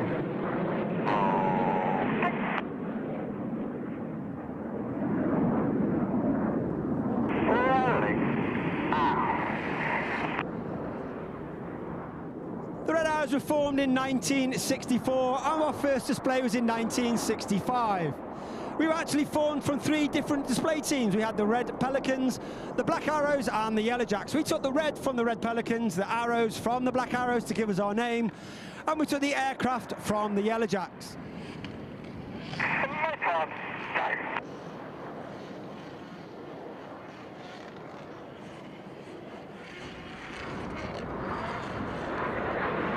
The team flew the night right the way up until 1980 when we took control of the Hawk T-Mark 1. That's the aircraft that we still fly today. The Hawk itself is actually 50 years old this year. And a lot of the pilots that have flown it in the past over those 50 years attribute to her to a very small, agile sports car, an extremely fun aircraft to fly, and perfect for the job of the Red Arrows. Look directly to your front, over the bridges and over the trees. You've got Hannah running in, reds 8 and 9, rolling red and blue for the Hannah break.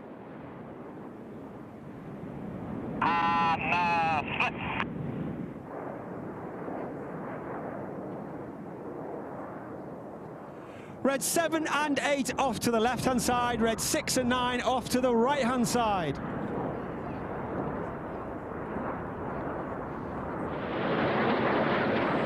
Coming in from the left-hand side at over 450 miles per hour is red 9, Flight Lieutenant Patrick Kershaw, known as Paddy.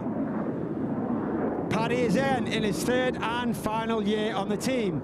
He's a former Tornado GR4 pilot, a former Typhoon pilot, as he lines up with Enid in the distance for the Goose.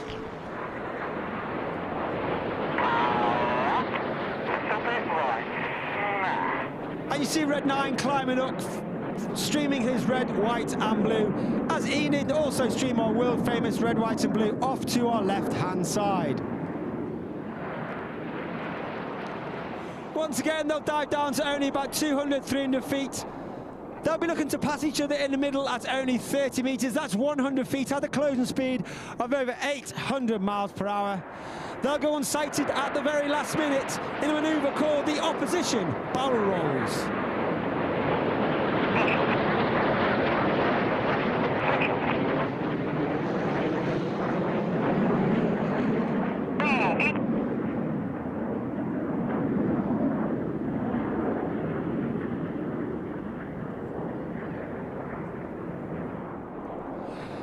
As the synchro pair leave, look to your right-hand side on the 45, you see Enid running back in with a white smoke in trail.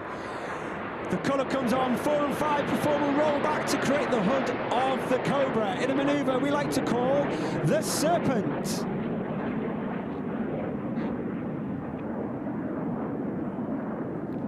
Once again, Enid trailing our famous red, white and blue.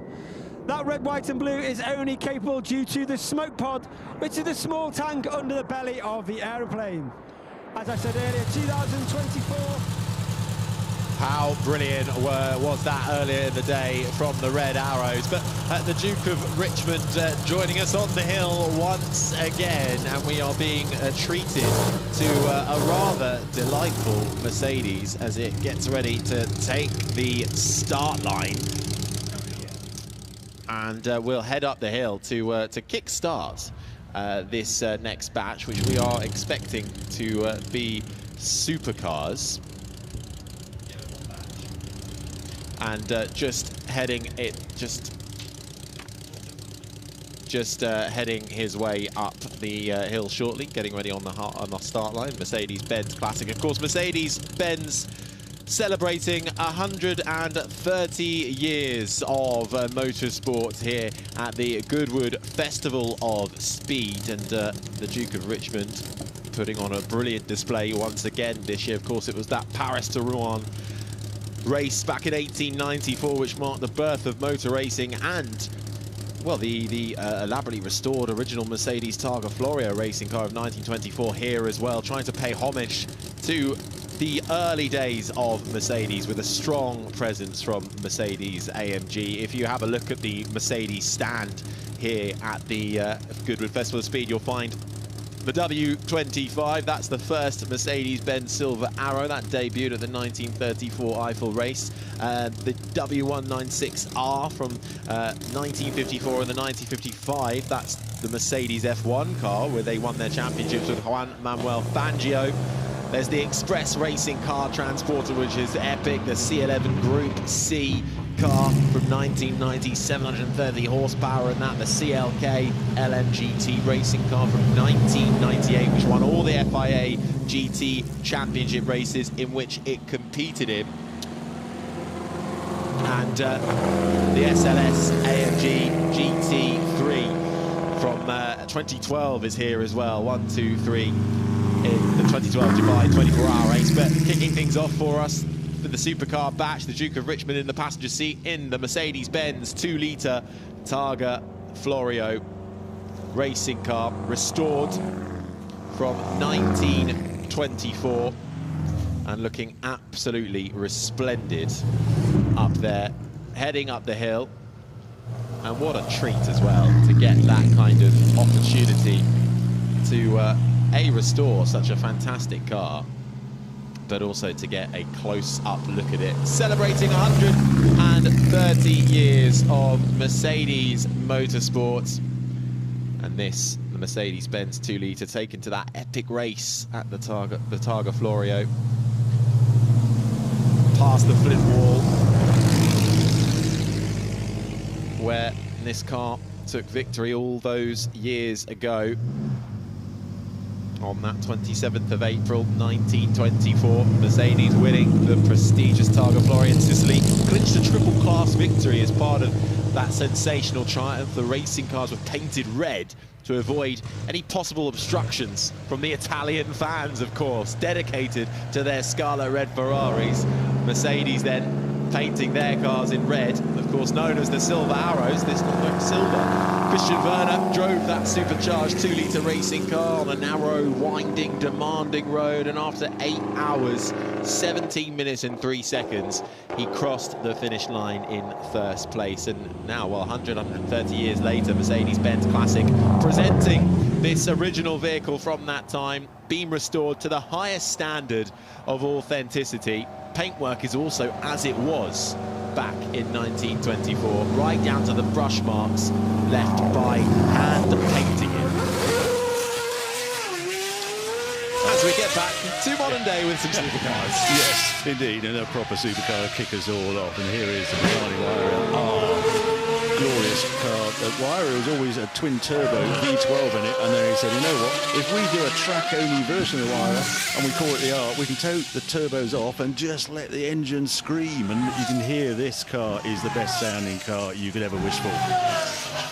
The Pagani Huayra Art track car developed without any rule constraints, with one exception: safety, inspired by the timeless charm of Le Mans cars and the World Sports Car Championship of the 1960s and 70s, and you can really see that echoed in the design. Yeah, and I spoke to the owner of this car. I said, why did he buy this car? And he said, just the noise it made. I just had to own it. Well, from Pagani to Ferrari, as we get a look at this 296 GTS. Yeah, and the GTS stands, this is the convertible version. It's a hardtop, folding hardtop, 296 V6, and it's hybrid car. Yeah, there is a plug-in electric motor, isn't there? Yeah, and it just flies, and we're all worried when it went to V6. You shouldn't be worried, it still sings like you expect Ferrari.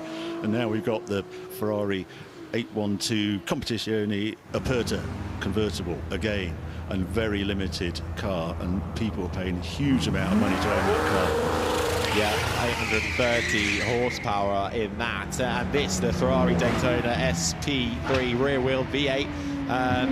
Ferrari Daytona SP3, Pat Blakeney at the wheel, and this, again, another beautiful design from Ferrari. Again, and this is the one, these are the special versions. They are production, but you have to be right up the list to even be offered to buy one of these cars. I think this one is the one the roof comes off. Just looking at that panel on it, and it's attached at the moment. But it was based on the Ferrari 812, and it's 8 incredible racing cars from Le Mans, the GT series from the 70s. Yeah, this inspired by that 1967 Daytona 24-hour Ferrari, paying homage, and we see that more and more in today's designs from these top manufacturers. I just love this. There's no reason to produce it, just because they can and people want to buy them, and they're very special cars. Across the line, looking rather quick as it takes the checkered flag at the finish line to a hypercar. Where do you sit on the supercar ladder? Are you, well, I don't know what's on the bottom end of a supercar ladder, but the top end certainly seems like it's a hypercar, and that is one of them, the McLaren Solus GT. Rob Bell at the wheel. This took the win at the hill climb last year, and a single-seater, central seating position, and it's a powerful beast. I think it's amazing that they actually produced this car, because we got used to McLaren just using the twin-turbo V8, and then they came up with the Solus GT, and it's a V10 Judd engine, normally aspirating 840 horsepower, and just sounds fantastic. Blink and you'll miss it. Developed by two-time Formula 1 world champion Mika Hakkinen. Indeed, his name, Mika, is emblazoned on the headrest of the seat. And, well, he's not the only Formula 1 champion that wants to have that imprint on cars. This is the Aston Martin Valiant, the most extreme front-engine car ever, and it has been designed with Fernando Alonso in mind. In fact, it's basically Fernando Alonso's wish list of things he wants on a car. Where they do, the production version is the Valor. He went along and said, could we turn it into a track car? Could I have one? And they tell me it's his track car. I'm just seeing who's actually driving. He did drive it earlier up the hill. He was just finding his way around the hill. It's Rob Gray driving this car. But, yeah, 230 horsepower. And the main thing about this car, it has a 6-speed manual. So, yeah, that was the whole point of it. You'll notice the Valor has 3 exhausts, the Valiant has 4.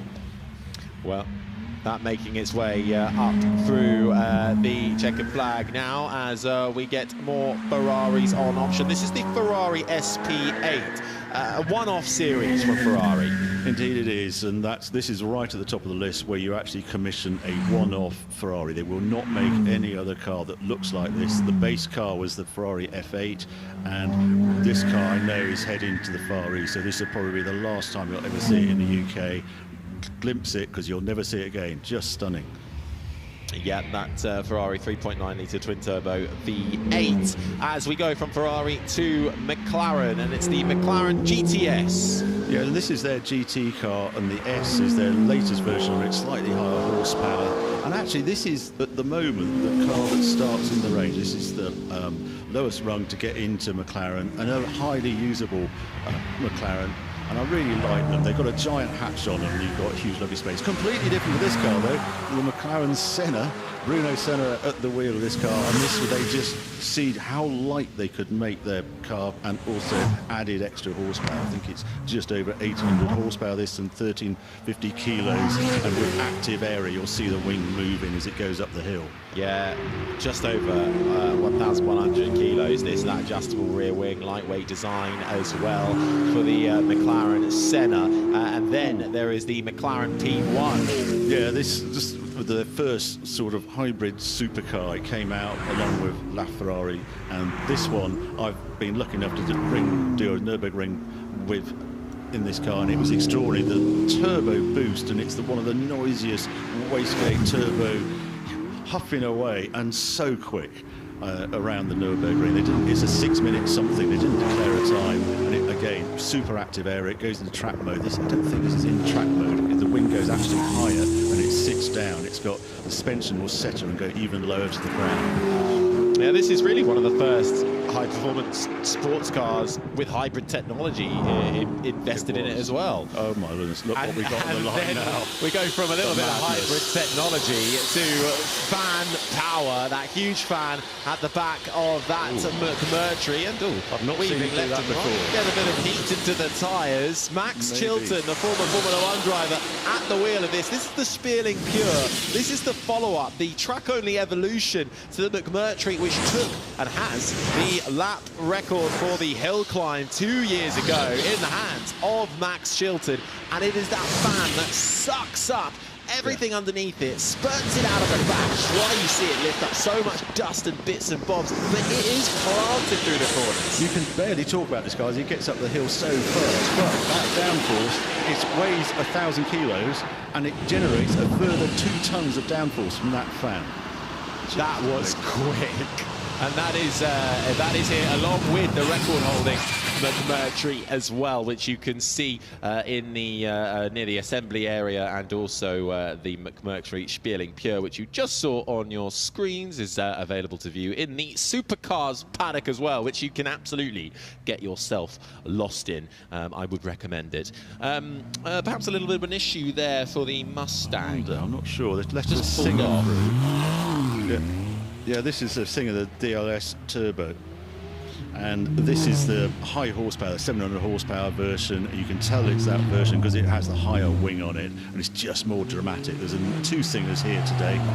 Marina Franchetti, who's part of the development team, one of the main drivers for the Singer these days, and giving feedback and developing these cars behind the scenes. And they're amazing how far they've come. A beautiful car to look at, and the detail is stunning.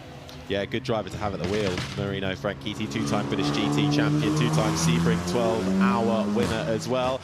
Now this is rather unique. The Zagato La Squadra AGTZ twin tail. Yes, I was given a demonstration of this car, and this is the long tail version. That rear of that car you can bolt on and off if should you want to, but there was back in the 70s there was an LPA 110 that raced at Le Mans in long tail and short tail form. This was a very enterprising Polish dealer, supercar dealer, Squadra, and they commissioned this car with Zagato, and they're going to create 19 of them, as I understand it. When I spoke to them, they'd already sold 10 of them, 650,000 euros a pop. And the passenger absolutely loving life in the passenger seat. Indeed, the Lamborghini behind has caught up the Revolto just behind it.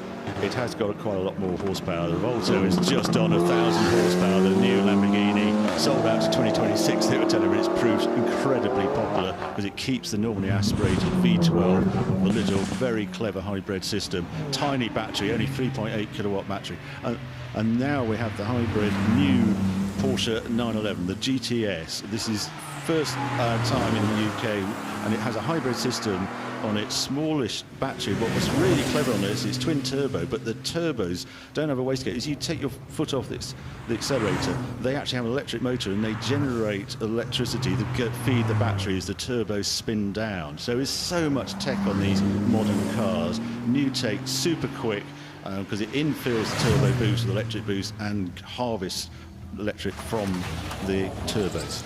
Yeah, Porsche with a full-on display here. This is the Porsche Taycan Turbo GT, 0 to 62 in 4.8 seconds, 3.8 kilowatt max power, 143 miles per hour top speed, 510 mile range. The Turbo GT, though, is the super quick 900 horsepower version of the Taycan. They come in various flavours. This is the top one, as I understand it, and it's done incredible time around the North. Just set a new record for electric cars.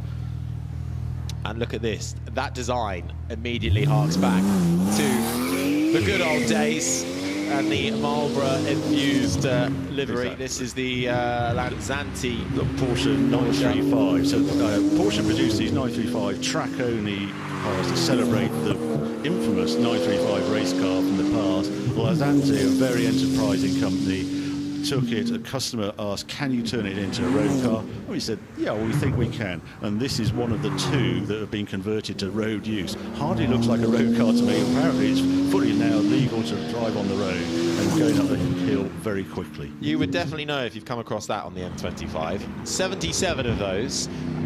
And now this from Bugatti is something out of this world. Unbelievable, this car. Yeah, they thought, how light could we make a Bugatti? Well, this car, they stripped nearly half a ton out of a Bugatti. It's still 1,600 horsepower. Andy Wallace at the wheel, he's the development driver for Bugatti. Just glorious to see. That Bugatti as well, the last car from them with the 8-litre W16 turbo charged engine. So that is something to behold. As we have the Koenigsegg Jesko Absolute now heading its way up the hill. There's two versions of Jesko. There's Jesko Attack and Jesko Absolute. As I understand, this is the Absolute, and that means it has a higher top speed. Yes, because it's super slippery and huge horsepower from this. 1280 horsepower on pump fuel, or 1,600 horsepower on E85 fuel, which they use in Scandinavia. Making its way up the hill next. This is, you don't see many of these. Single-seater central seating position. The Singer 21C, Chris Ward at the wheel of this. Fascinating car, this. I didn't realise it is actually, it has 3 electric motors and V8. It's done in America, 950 horsepower from the engine, 11,000 RPM, and a total of 1,250 horsepower with electric motors and 1,250 kilos in weight, and just a small battery on it. Super quick. Incredible technology. I'm dying to have a closer look at this car. I think I said a single-seater. I think it's just a central seating position, because there is a car in the back. So I take my words back on that one. It's a hybrid sports car, and that wing on the back developed by 3D printing. They can do anything these days, and they 80 units of that being sold to customers. As next up, heading its way on the start line, we get a glimpse of the T50S Niki Lauda XP2 from Gordon Murray. And Darrow Franchitti at the wheel. And this one is a track-only special, so this has the greatest sound of all the Gordon Murray automotive because it's free exhaust, and you can just hear it sing up to its 12,000 RPM rev limit just going up the hill. Adjustable aero on this rear-mounted delta wing, inspired by the front wing of the 1983 Brabham, the BT, the BT52 F1 car. With the fan at the back of it, yeah. It's very clever technology, as you'd expect from Gordon Murray. Now, we've seen a number of these Maserati MC20s today. There's, I think, 3 versions. Blue Victory, this one, that was their race car. They did a Corsa version in this colour, and they've got the MC12 livery with a white and blue as well going up the hill. And this one, obviously, is the Spider. Well, there you go. There's the MC12 coloured scheme on an MC20, which is their new carbon fibre supercar that Maserati entered the market with a couple of years ago. V6 on its 620 horsepower, but all carbon construction.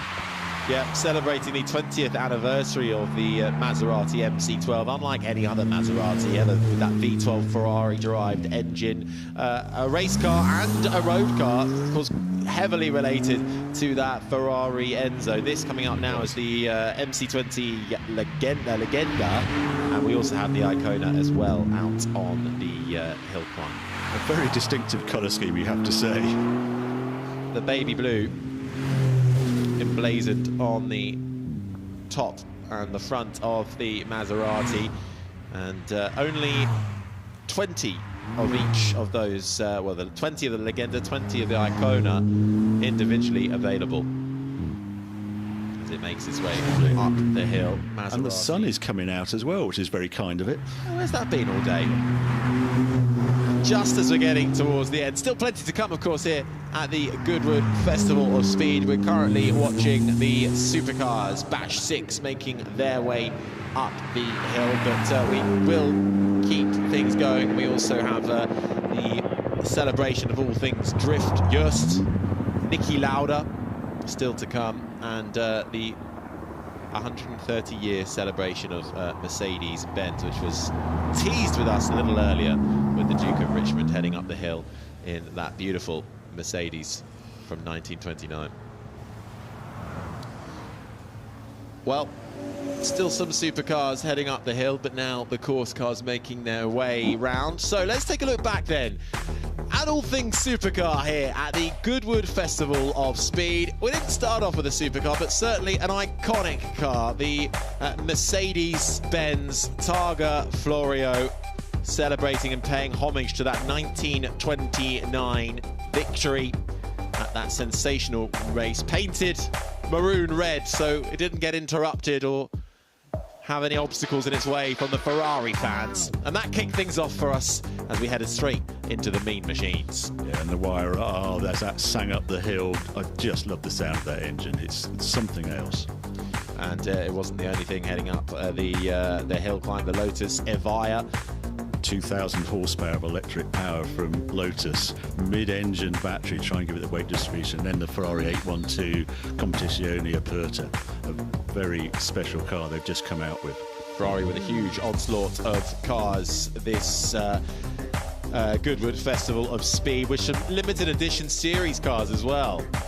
Yes, we've got Daytona SP3 there. And then we turn to McLaren and the Opus, the V10 engine, Judd engine car we saw go up the hill earlier. Yeah, that McLaren Solus GT, the hypercar, which took the hill climb win last year. More Ferraris to feast your eyes on as well. And the drivers certainly enjoying their time out there. But it wasn't Ferrari, the only brand showing off their supercars. McLaren were here with pretty much their entire range almost, with the McLaren P1. It's great to see the P1. Yeah, we've seen a number of P1s this year, and then the McNulty, what a car that is. Every time you see it, you're just shocked as you see it whiz past. 1,000 horsepower. And McMurtry, as you say, heading up the hill. Singer here with their reimagined Porsches. David and making its way up the hill, along with Bugatti, and celebrating all things Bugatti in that absolutely splendid car. That was the supercar action, but we can now catch up with David Green, who is with His Grace. Your Grace, it looks a little cosy in there. Yeah, no, it's great, isn't it? Pretty tight. I mean, can you imagine doing the Targa Florio in this 100 years ago, flat out in those Sicilian roads? It's absolutely terrifying. We say that a lot about these endurance races. It's just incredible, isn't it, what these guys... Skipping up the road here, I mean, what that must have been like for hours and hours and hours around those roads. How was it for a minute? Yeah, it was good. It was good. And, of course, it was painted red so that the crowd didn't throw things at it, because it looked like a Ferrari then. I saw you punch the air as you came over the finish line there. I thought Mark's did a great run. I thought we deserved 100 years after Targa Florio. Car specially built to be here. It was a bit of an exciting moment. Well, it's a wonderful car. Just on the festival, second day in, how are you feeling? Better than I was yesterday, so that's good. First day is always difficult. Had a difficult, you know, bit of a difficult build-up in the wet and everything, but no good. It's been a great day, and hopefully everyone's having a fabulous time. Well, it's stayed dry. We're all enjoying it, and it's good fun here at the top paddock. Good, good. No, great to be here. Enjoy. Thank you. Max, not quite record-breaking, but you didn't look like you were hanging around there. Yeah, no, we absolutely weren't hanging about. It's absolutely great to have the McMurtry Spearling Pure, this is our pre-production customer car. This is a quicker car on the whole. Probably up the hill climb, it's maybe a bit slower than our record car because it's a bigger battery geared to a higher top speed to slower on the acceleration. But this one's a lot more polished product to drive. It's fantastic, and customers next year are going to be receiving their car very similar to this. So for the layman, you had the record-breaking car, obviously, a couple of years ago. Now the Pure is more like, let's call it the production version? Exactly that. This isn't the production, but it's a lot closer. So this has got wider Michelin LMP2 tyres, which have these lovely flared arches and cutaways. So it's a more attractive, slightly wider stanced car. The record car is very much a point-and-squirt A to B car, which is fantastic coming up the hill. This is probably a little bit more enjoyable. The hill climb car's on a hill climb tyre which comes in straight away. This is an LMP2 tyre, which probably needs a bit more time. But it's a pleasure to be here. It's so amazing to be with McMurtry for the third year, a place we now call home. I mean, I've always been coming here since I was a small kid, and to come back here and have the record and everyone love the car is fantastic. You haven't got a wedding to nip off to tomorrow, have you? No, I haven't, but I'm actually racing my Cortina at the Revival in September, and I'm typically got a family wedding on the Saturday, so I'm going to be driving in the owner's race on the Sunday. You always like to make it difficult for yourself. I do, but I will do anything to get to Goodwood because we're all here, we're all smiling. It's the best place on the planet to be here today. Well, we'll be looking out for you on Sunday morning at Revival. Thank you so much.